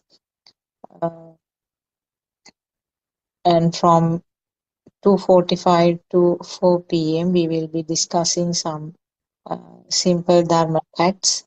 And if there is any person who wants to ask any questions, anybody who is listening from YouTube can join the Zoom and we can continue it as a discussion rather than just one person talking. So until the others join, I will start with some very simple facts. Lord Buddha's time in the history, it says that Lord Buddha has preached about 84,000 preachers or deshanas. But when you go into detail of these 84,000 preachers, they have been done to different people and at different times to suit that environment and to suit that person's knowledge and also the ability to grasp what Lord Buddha is saying. But basically, when you take everything as a summary, what Lord Buddha has tried to say was that each living being has a created world uh, with the sensor functions. So different living beings have different types of sensors. One species generally have a similar type of sensors, but still there can be differences. But what is important is that the uh, the world created is an illusion. It's a creation then and there at that moment. It's not something persisting. And the fact that there is a speed involved in all these times, the speed creates as if it is really existing, as if it is really there. So that is a myth that we are we are clouded with. We are kind of blind with this myth, and it's an illusion. It's a creation. It's something that happens at that moment. So basically, if we have the sensor function. Sensor function means the eye, ear, nose, tongue, and the skin.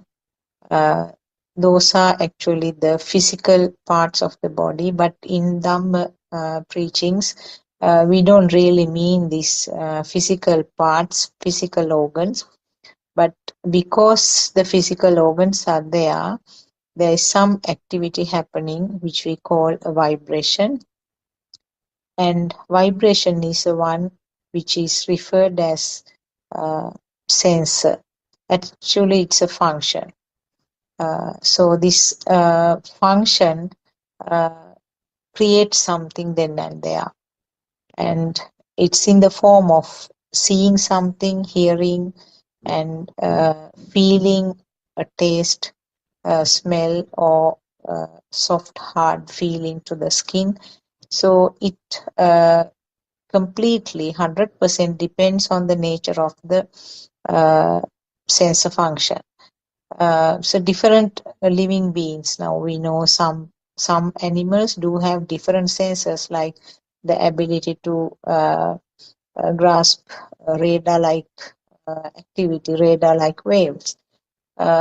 So each and every living being think that this is the real world, this is what is there outside.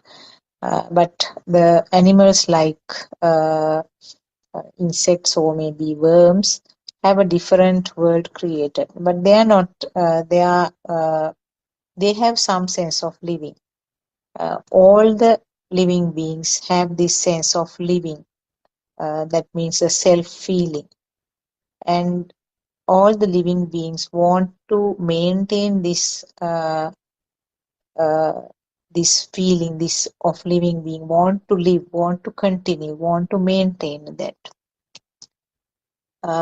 So when you do realize this fact, this is what the essence of Lord Buddha's teaching, that it's a creation, it's a kind of a dream, and the inability to identify or inability to realize that this is just a creation of the sensor function or creation at the senses is the biggest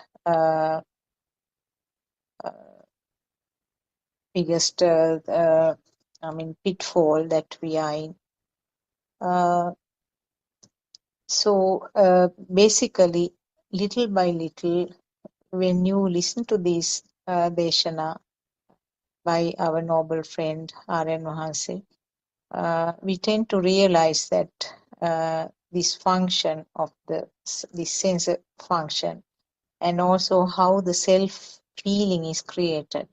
And when you understand this, when you sort of go on listening to these facts, it becomes clearer and clearer that it is a creation. And what happens is that the value which was added automatically to this so-called created world becomes less and less significant. Not that, I mean, you are not seeing the things differently, you are not hearing the things differently. The feel that you see, the feel you get is the same, exactly the same. But the value which got automatically added or the tagged to that stimuli becomes less and less. I can see Dr. Kokila also has joined. Dr. Kokila, Theruvan Saranai. Yes, I was just giving a small introduction about R.N. Mahase's Deshana and this Lord Buddha's teaching, the spirit of what he was trying to disclose. You can add something to that, or you can decide on some other topic that we can discuss. Yeah, give.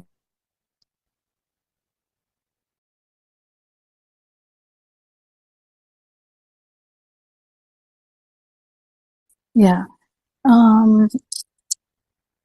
Actually, we can discuss something if you can like bring up something that we can. I think recently there were some discussions. I remember somebody asked you a question also, and then R.N. Mahase also one day gave a very beautiful uh, Oh my, discussion the on. last few days Yes, discussions are amazing, and I don't yes. have words to say about recent discussions. Actually, they are long also. Some like for instance, last evening one, I have a little bit to go still. Like yeah, but they are really amazing. I haven't listened to today's one at all. Yeah, I couldn't listen either. Actually, one day he was explaining about the three realms, that is the sensual, form, and formless worlds, taking the morning sunrise into example. I mean, giving it as a metaphor.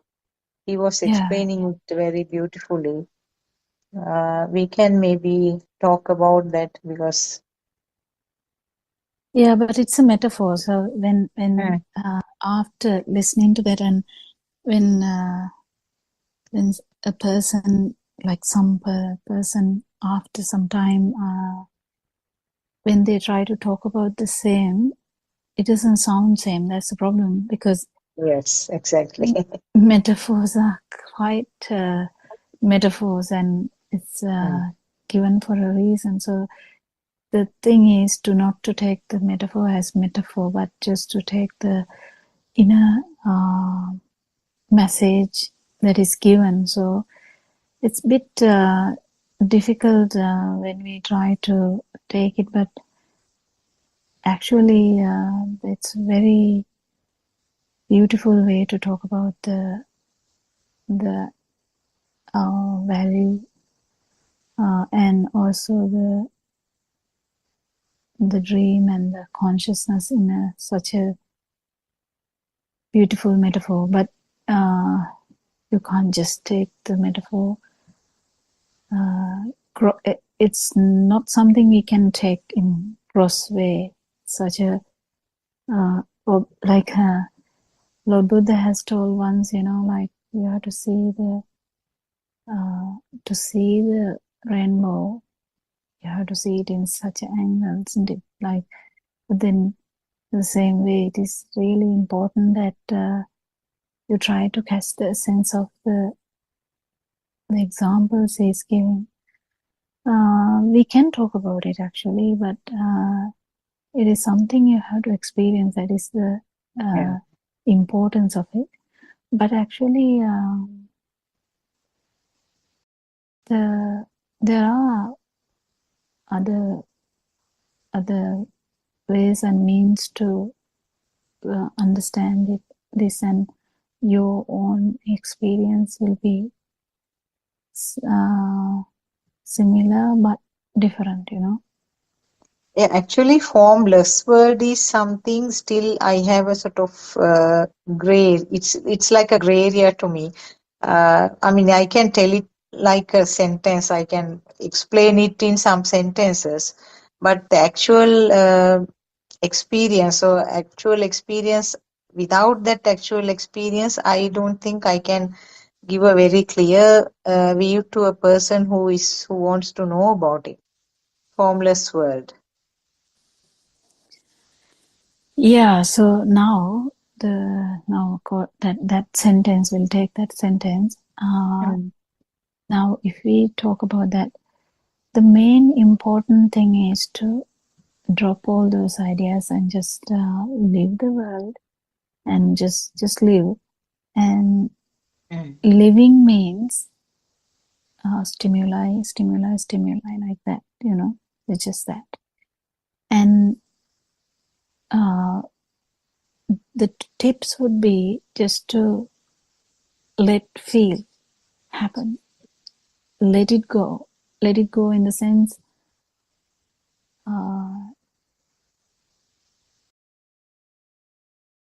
the problem here is the thickness of the mind.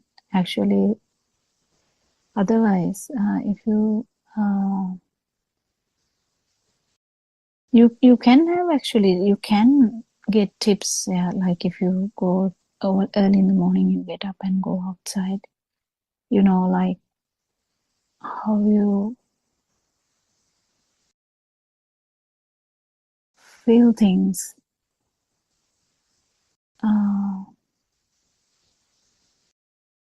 but how it is still with the feel of existence. And that is the trick, I think, not the actual formless world. Formless world is not a big issue at all, I don't think, because formless world is the feel.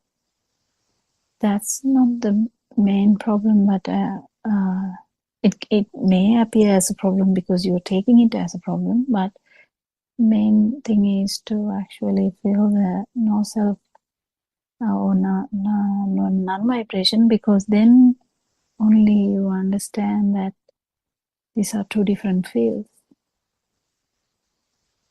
So one field is just with the self-perception, and another time it is without the self-perception. It's just perceptions. It's just a feel that you have mixed with the self-perception, without the self-perception. So when you can only warn the person about that, and that there is something like that. So if someone is keen, I think the first step would be to just be inquisitive about the feel. First, the feel is with self-perception. Anyway, we still feel, but it is still with the self-perception we would be having the problem. And once we master the actual truth, so Satyajnana, that is where the difference is going to happen. It is going to happen. You can't actually do anything here, and it will happen. It will happen with the keenness for you to feel the non-vibration, keenness for you to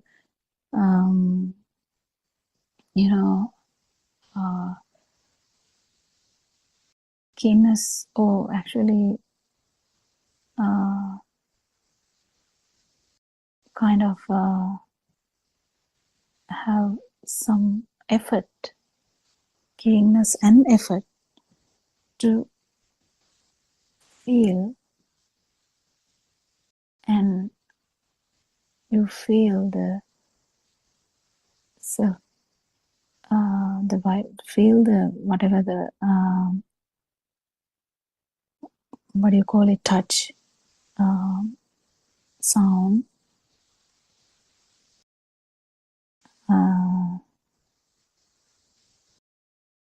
light. Can't you see that there we don't call specifically, we don't call it light. We call it like feel the vibration. That word we specifically use, I think, is important to understand that it's just a feel without the mind part. That's where you can, if you want to imagine it, I mean, it's very difficult to imagine, but if you want to imagine it, imagine in a way like kind of going back to the baby's world and see whether you can become the baby. Because if you just go on imagining the baby, go backwards and backwards and backwards and backwards, and like imagine a 6-weeker, can't you see that they don't have an idea, they don't have a mind? So we feel that maybe they are saying like us now. No, it's just a feel. In the beginning, it's a feel only. Even the eye, it's a feel only. It's a that's the kind of why it's very difficult to tell these things because it's all the words are all taken, but it's a kind of a vibration. That is the vibration that we understand. That is there with the self. And what about without self? Without self, in the sense, what's the difference between the feel between non-self perception? Because all the time when we're trying to talk about this, all the time we have discussed that the sound will be there, but the feel that it is happening here will not be there. That is all we can say. Then when we say that, we kind of understand that initially the baby is going to feel that the vibration is happening here.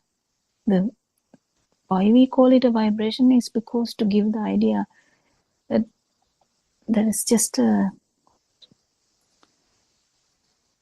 something happening.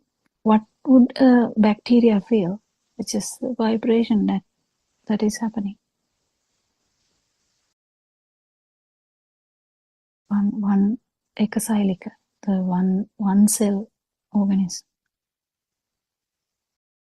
Just a vibration. What else can that organism have? The same thing. In that sense, if you try to feel this will come. It's just understanding this basic thing, going backwards and trying to feel it with prajna. I mean, we are not actually going back, can we? No, we can't. But with the wisdom, with the help of the field, we can actually feel it. What really happened? How the field actually get complicated after the mind is formed. If you keep understanding this, that there is a trick here, that the mind formation is the trick that we understand. That is where the part of the problem is actually solved, because the self-perception and self-view is actually magnified because of the mind. Even though self-perception is there in the feel level too. I don't know whether I help you in that. Just Yes. Actually, there are now, as you said, I think you can't sort of draw lines and separate out this realm from the other one like that. It's, as you said, it is a kind of feel that cannot be sort of defined and explained, isn't it? yeah, but you will feel the difference as soon as you are not in the mind, because this has never happened before. Yeah, I don't know. These are some of the experiences that I get sometimes. I don't know whether they are just sort of yet some other magic creations of the mind sensor, whether they are just kind of pitfalls. Uh, very, very small fraction of seconds sometimes feels that mm, only the lightness, like they are very, very light feeling. And and also you said about that feel, and again the feel can be there for again fraction of second without the attached form. I mean, sometimes now if you something like feel on the skin without location or without a further description of that, just for a fraction of second you can just have a feel, and then subsequently the form is attached where it is and what sort of pain, that sort of feelings are sometimes experienced. I don't know whether they are just some sort Yeah, of that could be the feeling of consciousness. Mm, That's kind of that. But the anidasana part, mm, that is quite different to. I mean, there's a bit more in mm. that experience. If you actually, that is the importance of going backwards. So the anuloma and pratiloma. Yes. Now I can't even remember the English words for that. But if you actually, Anuloma is going down the stream and pratiloma upwards. That means backwards. Going backwards is pratiloma. yeah, going backwards means you Mm, actually have. Now imagine this. Try to feel this when we say something, and now imagine you hear the horn of a vehicle.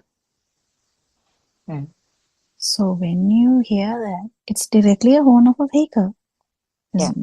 no big deal about it. It's a horn of a vehicle. But you actually, if you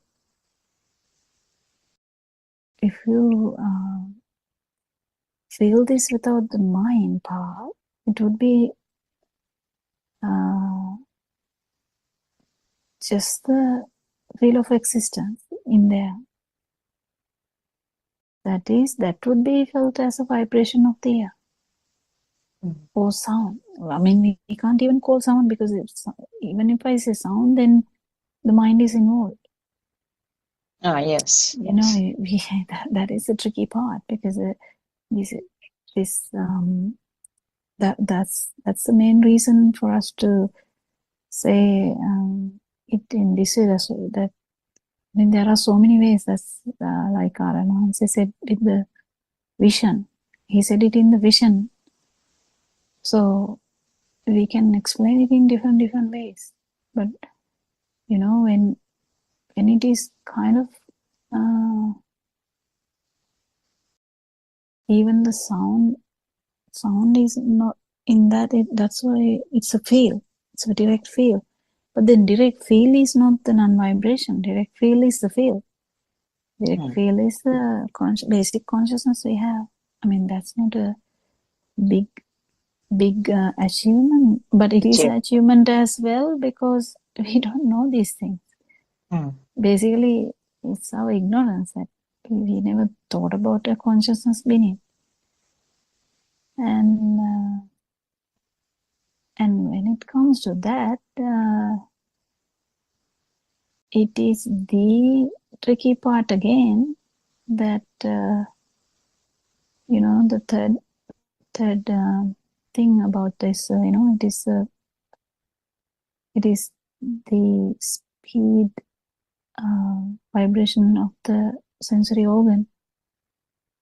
If we change that ignorance into wisdom, then only the non-vibration arises, that the feel that you had, that it's here, happening here, even if it's one cell organism, the vibration is felt here.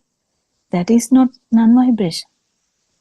You feel the vibration, you might get scared, you might feel all that, but that's not non-vibration. Non-vibration is that when you feel it is not actually happening anywhere. It's just there. You know, that's where that's all I can say actually, because it's very difficult to explain. But that's the most importantly, I think the most important way to understand is how go backwards and try to feel your own fetal life, your own kind of. It's a metaphor again. You can't really go backwards. It's a metaphor again. When you say try and, you know, if I say try and become a single cellular organism, can you? You can't. But then I would still say, can you become a single cellular organism and see how the vibration is happening? That is exactly again the meaning, because it would be the feel in the eye. If it is something you see, it is a feel in the eye. If it is something you hear, it is a feel in the ear. If it is something about the skin or the tongue or the nose, it will be something felt in this lining in the body, on the tongue or on the nose, on the skin, isn't it? So the wisdom, with the wisdom, you can actually start feeling these things. For that, you should master feeling also. That's what Aranans is trying to do, to master feeling. And then, but if just imagine someone is mastering feel without Satyajnana or the truth, nothing will happen, because they will feel the self. That's all. And also in concentration meditation, what happens is you have the idea that there is self, and you definitely it is going to come as I felt the non-vibration. But here, you know, the because of the truth only, this is the experience is felt differently. That's all. Otherwise, the experience is not the main thing. It is the vision that we have that changes the whole outcome. So one would actually end up in Brahma form in non-form world. Another one would be attaining Nirvana, because the change in the vision. Do you understand? So that's the main difference. But I don't know whether it is coming out properly. What do you think, Surangika? Do you have anything to add?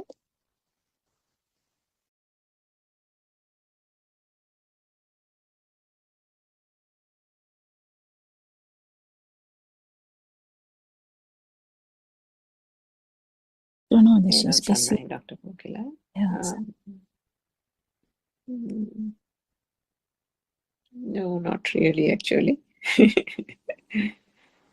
Yeah. It's a difficult Topic. thing to, difficult area, I think, to put into words. Yeah, Isn't it? difficult area to put into words, as well as difficult area to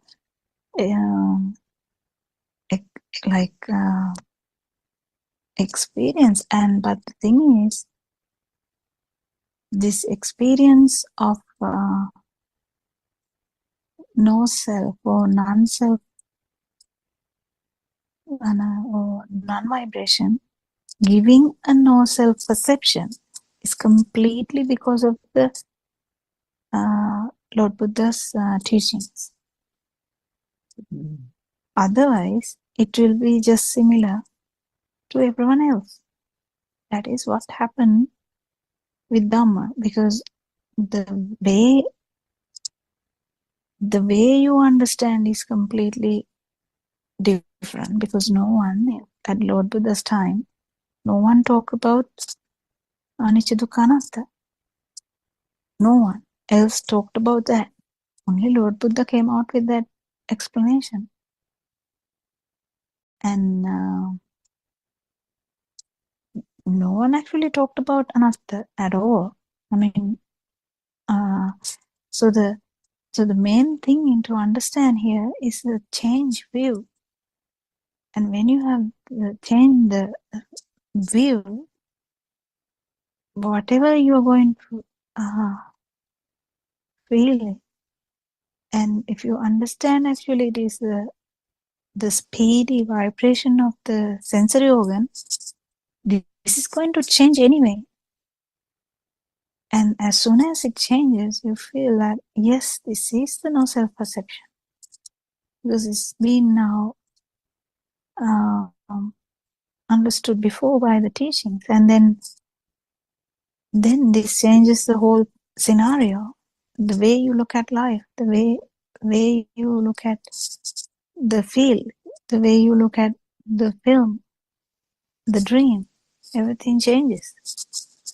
That's where the Sakkaya Ditthi is broken, or the Samadhi Ditthi is happening, the right vision. So right vision is the important thing. Everything else follows. Do you get it? Everything else followed. If it's not following, there's a problem in the right vision. Do you get the point? So that's why I'm telling, try and feel your own, even if you feel how would a worm would be feeling, how would a single cell would be feeling, how would a 6-week child would be feeling. Just do an experiment. Just keep, but it's not like you looking at them and thinking, they must be doing this. No, that's not the way. Whether you can become them with wisdom, it is the way to feel this. And that's the tip I would say, because it's all about tips from the teacher that changes the whole life. And Narayana has changed a lot. The way we look at the life, it has changed a lot. So the same thing, it will change the way you perceive things. It will change the way you feel things. And it will definitely pave the way to feel the non-self.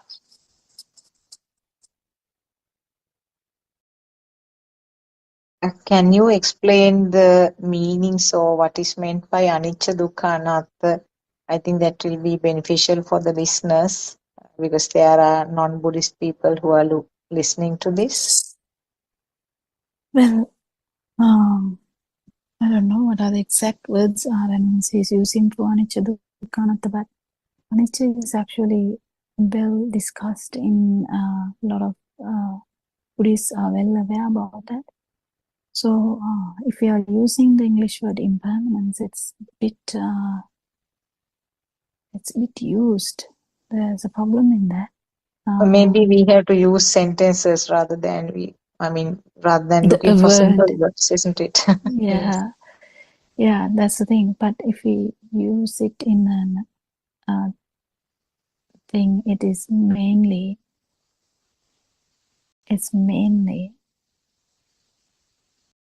understanding about this field of existence. That's the core idea of it. So how field of existence is formed, or how it is a construct. That's a basic. So that's actually should be said last, but I'm telling it first because that is the core thing that you are going to understand in the end. What is it? That the field of existence or alive field is a construct. That is the basic idea. So the basic idea, that is the basic idea. To understand that, there's so many things to understand. Because field of existence never comes along. That's what we thought. I am here.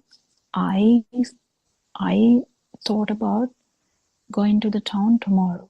Okay, that's how we tell. Or I'm here. I feel so cold. That's how we talk. Normally we talk. That's how we talk. I feel so tired. I've just come from work. I haven't even changed. And I feel so tired. That's how we talk. So, but when we talk like that, we have no idea what we are talking about. But we keep talking like that. And to the beauty of that, even the child starts talking like that. The mother and father talks like that. The child is looking at them and child is thinking, oh, okay, this is me. This is father, this is mother, okay. This is happening to me, that is happening to them. All right. And they learn it and they start talking the same thing. I'm hungry, Amma. You know? So it's nicely communicated. That's fine. It's happening. This is something new. Something is happening to you. So it's fine. So the demarcation is done. But when we go on understanding what is actually this I or me or mine, there comes a problem. We can't locate it now. If you do this research, you should feel the truth. If you have a good ability or the kusala, you should do this because then you will understand. So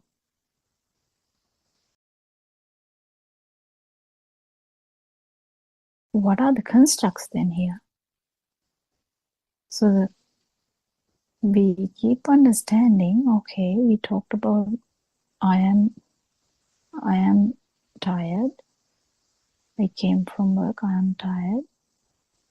Now I'm doing this. After that, I'm going to have a wash. So that's the whole story. And someone would even believe that, like, yeah, true, And then the thing is,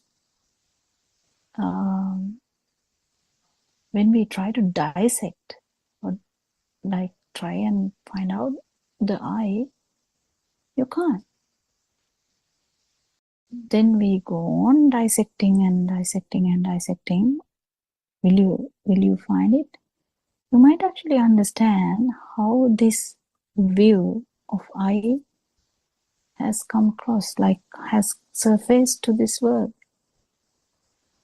Because this is only talked in this human realm, because humans are able to communicate, humans are able to think, humans are talking. In the other organisms, if you say about the one cell organism, they just have a feel. They don't have a big story, like, because they don't have a mind. Because we have a mind, we are talking about this, I, me, mine, all that. Then we go on dissecting, we understand, okay, then there is kind of perception that always there's something here and the other person is there. So I'm sitting down, others are in the living room. I'm sitting down in the room. So don't we have a perception? We have. So what is the reason for the perception then? Then we go on doing the research and we find out, okay, Yes, there is a perception. Yes, it's true. We agree that. We know that there is no self because we started dissecting and we couldn't find it. You know, even if you try to find the self in the body also, it's difficult because you can't find the self in the body. But the 5 sensory organs, Lord Buddha didn't talk about the 5 sensory organs when he tried to dissect the body. Because 5 sensory organs are the main areas you feel, the feeling. So the feel, you understand, okay, the feel is the main problem. So what do you feel? You only feel the vibrations of the sensory organs. So then what is the problem here? Problem is there's an additional power. There's an additional power that coexist, kind of, that happens, this happens. It coexists with the vibration of the sensory organ. How does that happen is because of ignorance. This ignorance is there fully from the beginning to the end. So ignorance is a part and parcel of this vibration. Even in one cell organism. But only humans can actually catch this. Why? Because the mind, the magic mind, which happens with the collective effect of the 5 sensory organs, is actually giving rise to this different world of mother, father, sister, brother, toys, my house, playground, garden, school, bus, friends, then the boyfriend, the girlfriend, then, job, friends in the job, the working place. So then the story has begun. So the story has that underlying vibration, yes. But now it's easy to catch. Why? Because the actual mind has the self-perception. So it is actually in the self-perception now. And it is going to be a self-thought also, because if there is a vibration, always it can develop into a new thought. So chair is just a co-vibration of the ear, eyes, and the field. Same way, you have an idea about that I'm seeing, I'm feeling, I'm hearing, and all that, and you just collectively it becomes like a thought, which is I, me, mine. So the anicca, how can we talk about anicca here? The impermanence. What is permanent here? Nothing is permanent here.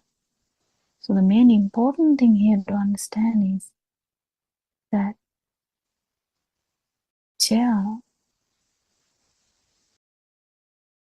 when chair is felt as real, like permanent, the self-thought is strong like the same way. Why? Because it's the same. If it is felt as a thing, it's the same thing. This happens, this happens. So we understand with the help of the impermanent thing that actually chair is not there. That means we keep understanding none of these thoughts are actually out there. Even the figure you saw from when you look at your leg, you can see your leg. Oh, I can look at my hands and say, oh, these are my hands. But the thing is, you feel it is actually as real, isn't it, when you look at your hand?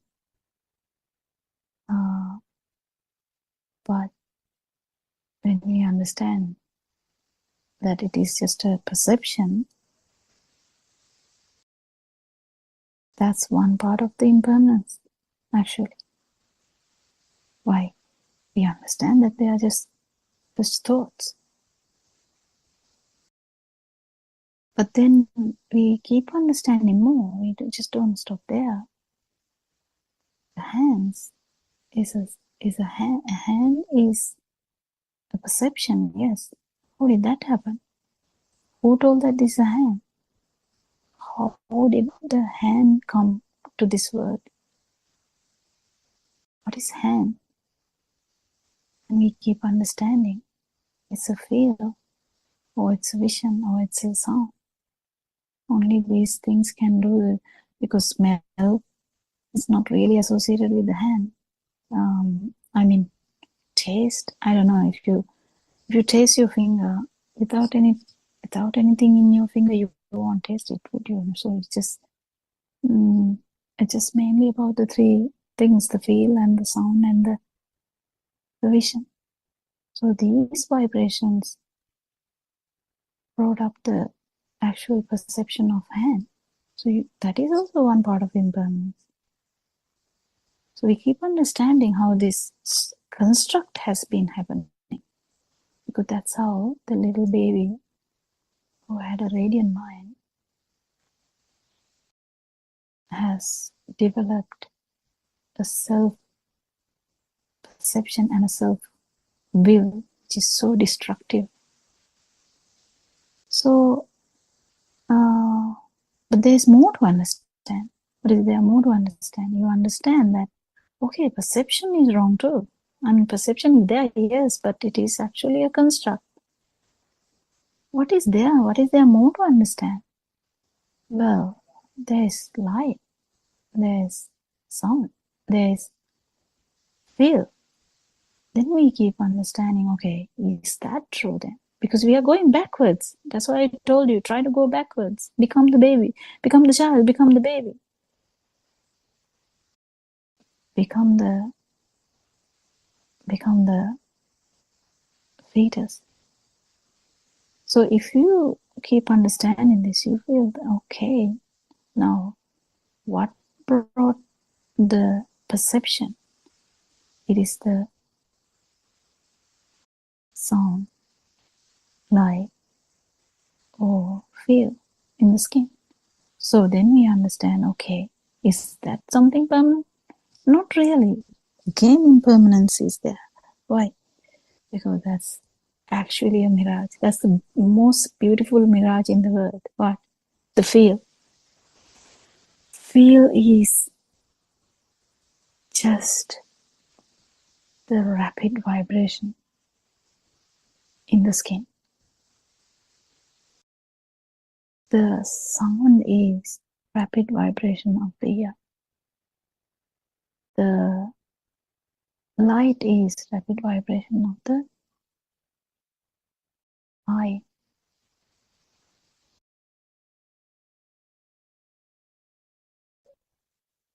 Then you will automatically end up feeling the non-vibration. Then now there is two different ways. What? There's a self-perception. Now there's a new thing that has never happened before. That's what Lord Buddha said, never heard before, never happened before. Non-self-perception. Just once in one particular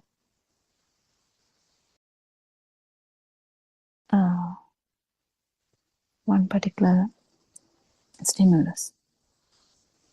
Can be either eye, can be either sound, it can be either feel, doesn't matter. So then it will be definitely impermanence is now understood. What is impermanence understood? Okay, now this self-perception which had been there forever, or the feel which had been there forever, that what I felt forever is a construct. Why? Because that because of the non-self perception, now we can't call that whole life experience or whole samsaric experience of self-perception or self-vibration is a construct. Do you get the feel of the impermanence now? Yes, I think you touched almost all the aspects of impermanence. As you said, it is in two levels. One is this obvious impermanence, which actually there's no need for a wise person like Lord Buddha to preach it, because any person will observe that impermanence. But the deeper level, as you said, that impermanence at the level of the thought, because it's a construct, and the impermanence at the level of the senses, because again it's another construct.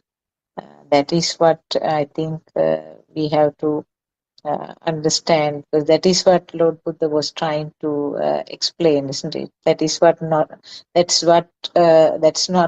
thing that has not been explained in any other religion, I would say. Yeah, isn't it so beautiful? It is, yes. Would Surangika like to add something? Terasana.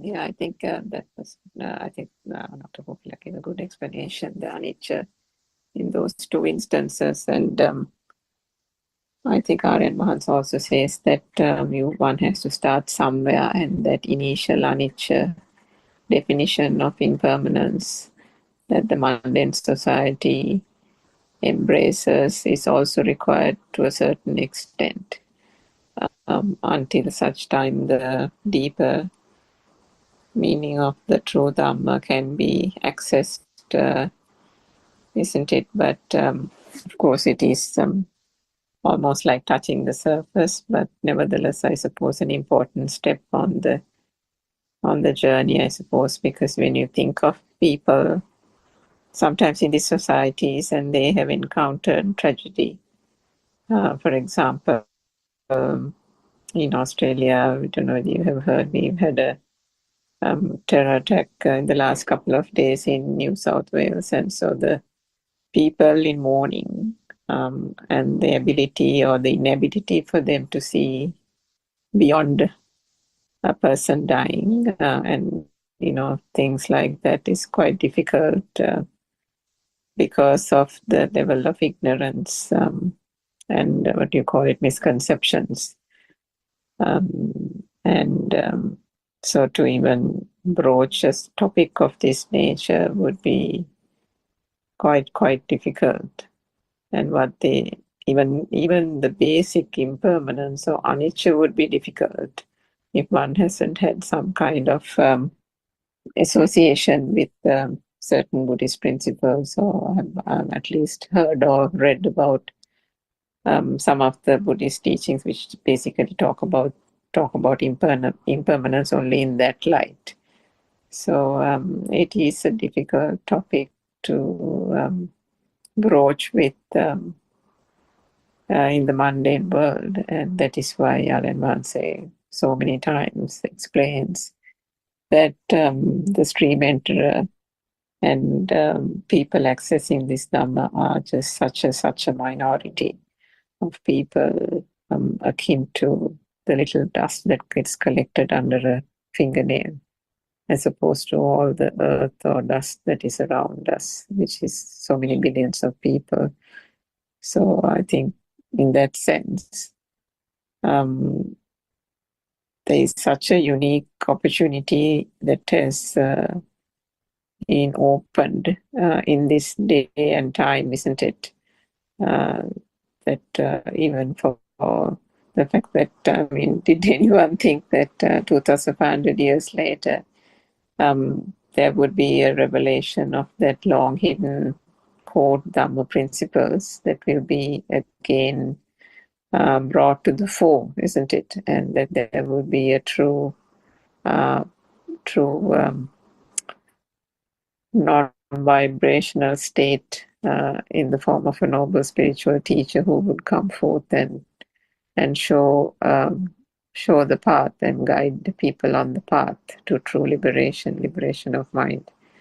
So it's a wonderful opportunity, and I think Dr. Kokera, you mentioned right at the beginning our advances last few days, the talks that he has given and the various aspects that he has touched on. These are, in one way, these are not things that he hasn't talked about in the last 5 years of discourses, but at the same time, He has. There are, yes, exactly. But there are also aspects that I think we mentioned it 2 days ago as well, that there are also aspects that are somehow felt as if they are deeper, and there's deeper meaning that he's trying to convey, isn't it?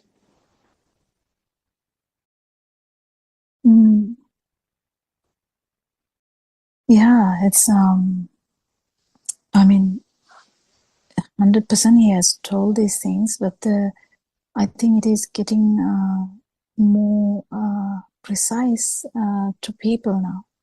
I think that is what is happening. And that means people are actually feeling it.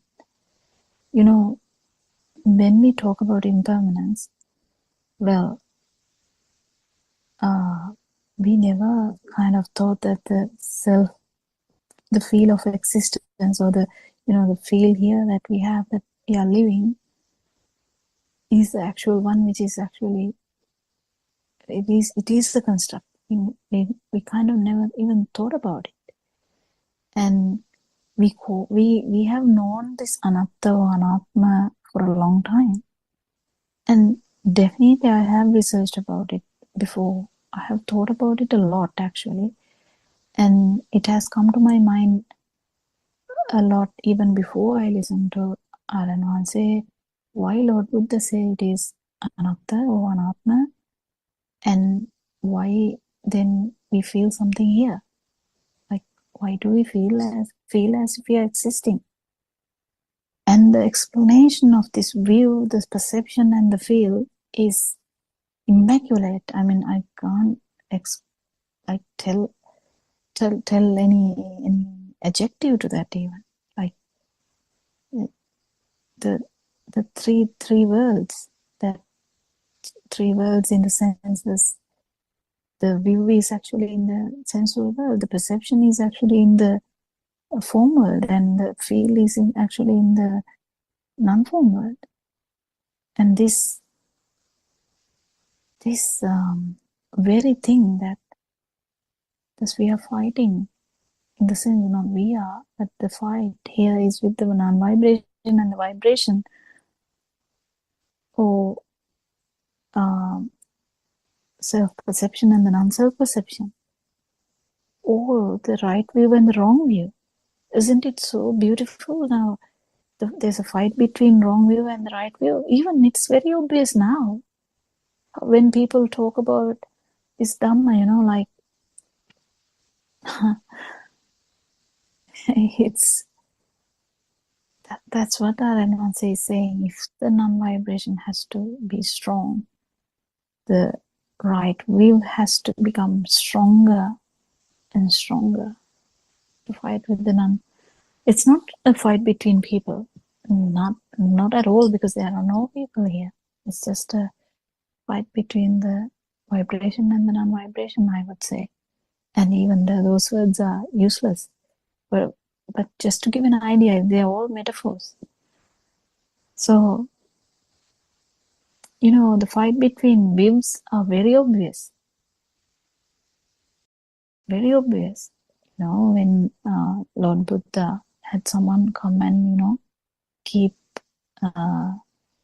fighting with the words, not right now, arguing, then Lord Buddha asks, you are sweating, you are like in a very great discomfort.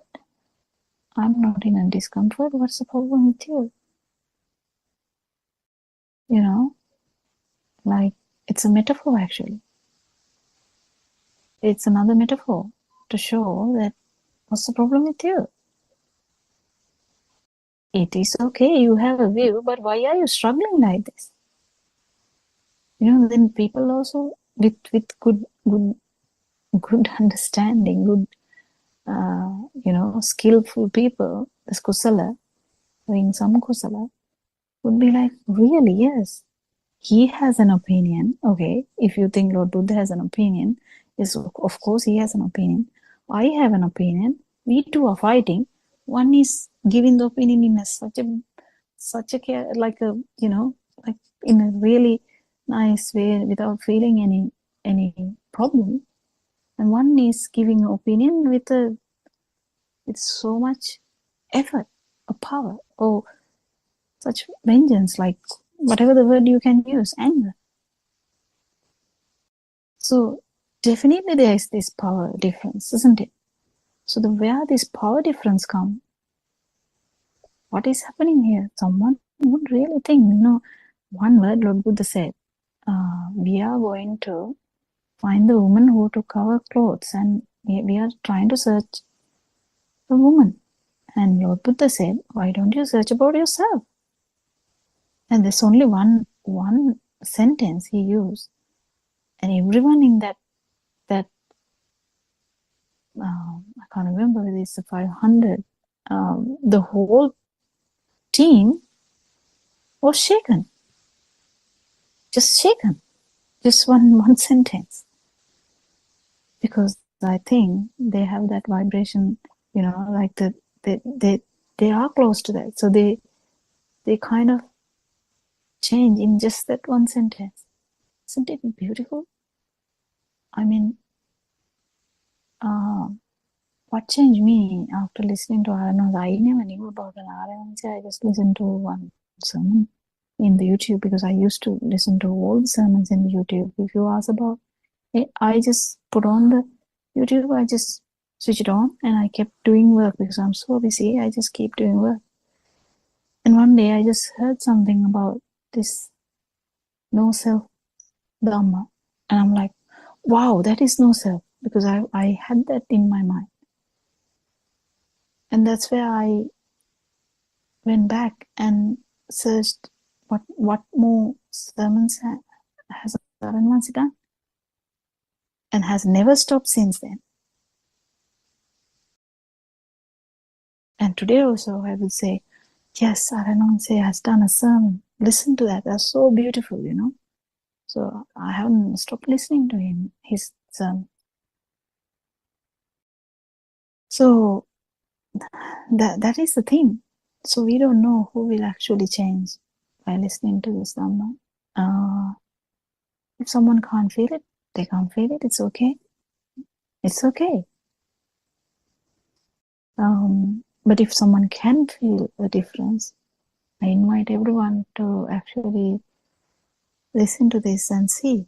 Because if you're searching about consciousness, come and listen. If you're searching about this self, come and listen. If you're searching about how to become an arahant, come and listen.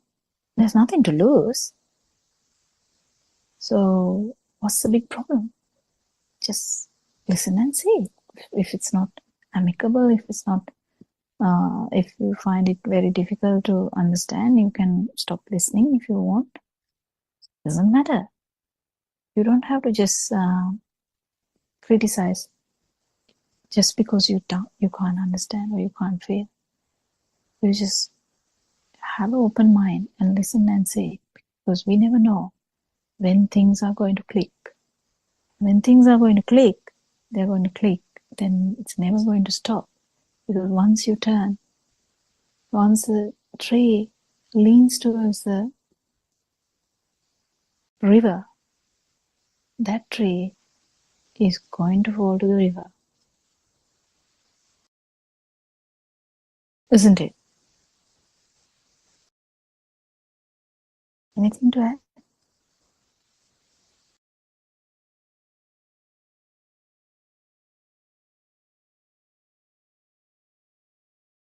Yes, I think as you said, yes, Suran. No, go ahead, Doctor. Please, I can add Um, later. yeah, no, I mean, I was trying to say that once you got the message, or at least a semblance of the message, it's so hard to undo it, isn't it? Because I think, as you said Yeah. about that clan of 500 people, each of us, if we talk about it even from a mundane sense, there has been something that has been felt even from probably for different people, the experience can be different, but from our childhood days or from the age of youth or whatever it is, there has been this searching, or there has been this thing that this, like just like R.N. Mansa had that experience in his childhood, saying, what craziness is this? You grow up, you go to school, you have to study, then you study, then you get a job, you get married, you have kids, you grow old, then you're looking after the children's kids, and then you grow old and die. That's it. So, is that Yeah, what we the have world seen what is? happened to our grandparents. We have seen what happened to our parents. We have seen what happened to our, I mean, for me, for my patients, we see this all the time. And no one is worried even. No one is like even wondering what is happening here. Exactly. But then Yeah. you'll have a handful of people who will wonder. And where did that wandering thing come, isn't it? So there is that sense of non-vibrational kind of mood, or the leaning towards that in a way. And I suppose there is where that Ugatitanna, Vipatitanna kind of non-vibrational or close to non-different stages of wisdom arises as well. And then if there has been that notion of there's something here that's not quite right in this mundane existence, then when this true Dhamma is heard, just like you said, one little sermon here and here, or another sermon somewhere else, then that is the turning point, and you don't have to listen to anything more. That because of that earlier pondering, earlier reflection of the anatma, what does that mean? Surely there must be a deeper meaning.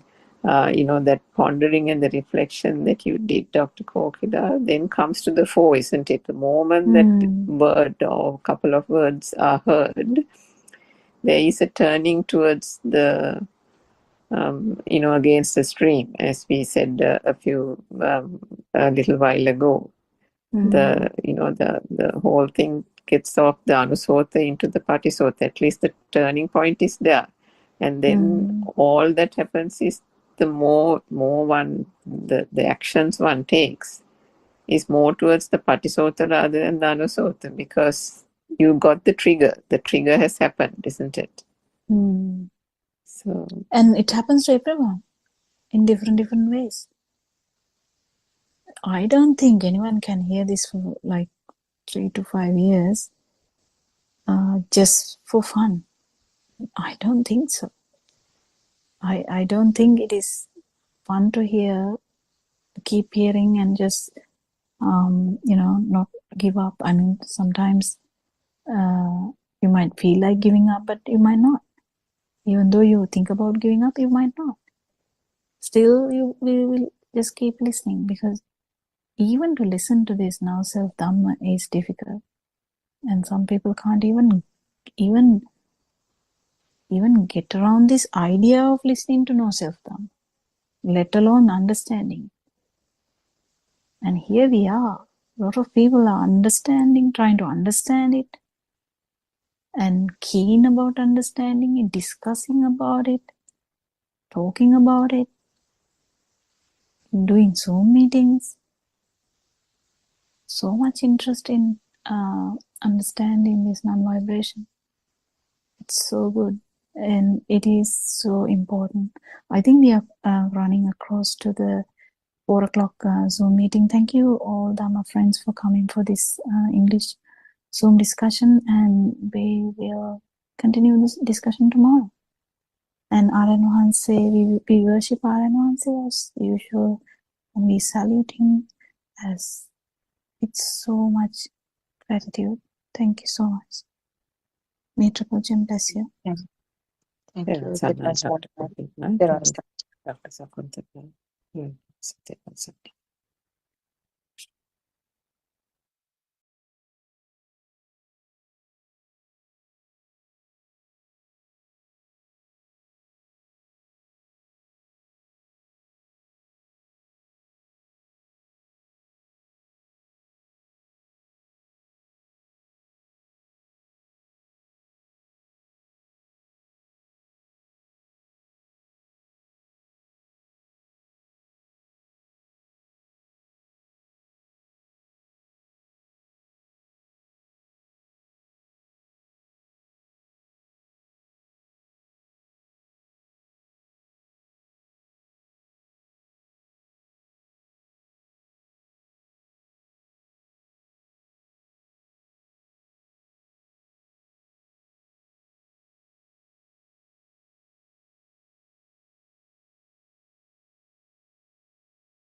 May Triple Gem bless you all. Today also we'll start the English song discussion. I think from point of Buddothpado Sahanayatra, where we are trying to help the people who have gone through the natural disasters. I think it has started today, so it's something I would like to mention first. So if everyone around the world can participate to that good deed, and also actually by participating to this, you're not only participating to get rid of suffering at this moment from natural disasters, it's also a start to actually listen to this beautiful truth, the message where Lord Buddha's message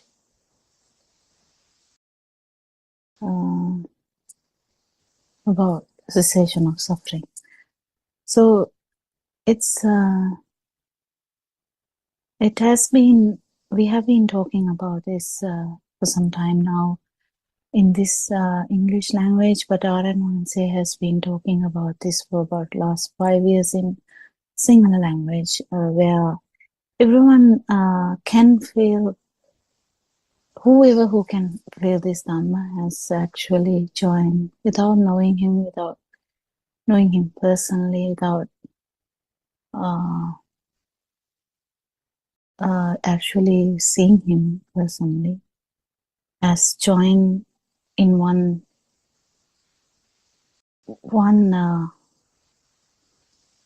motto kind of thing, where the life is whatever we feel about life. We have been discussing for a long time why, and final message is about how to actually understand how to understand this suffering, because suffering has so many meanings. So we talked about this. I think for how many whatever the sessions we get the chance, we try to talk about this. We try to put our all effort to remind everyone that there is truth out there. It's a bit difficult to understand it initially, that truth is out there, in the sense whether we can actually understand that is a trial and error, because nothing is lost if you try to understand it and you can't understand it. Nothing is lost. You can go on with your life. We haven't asked you to change anything in your life, but give some time and just listen and say what we talk about this suffering, and what we talk about this I, me, mine, about that phenomena. What do you feel as you are living? How do you feel that separation? How do you feel that that you are experiencing the world? Because everyone feels that that particular person is the center, and that person is experiencing the world. That is the feel we have originally. But then we keep understanding that's actually not the case. And we keep listening to Dhamma, and we keep understanding, even though we feel that we are experiencing the world. For an example, I'm seeing, I'm listening, I'm talking, I'm acting, I'm eating, I'm drinking, I'm going to Colombo, something, whatever. So it is all centered. Even if you talk about someone else, okay, that person has gone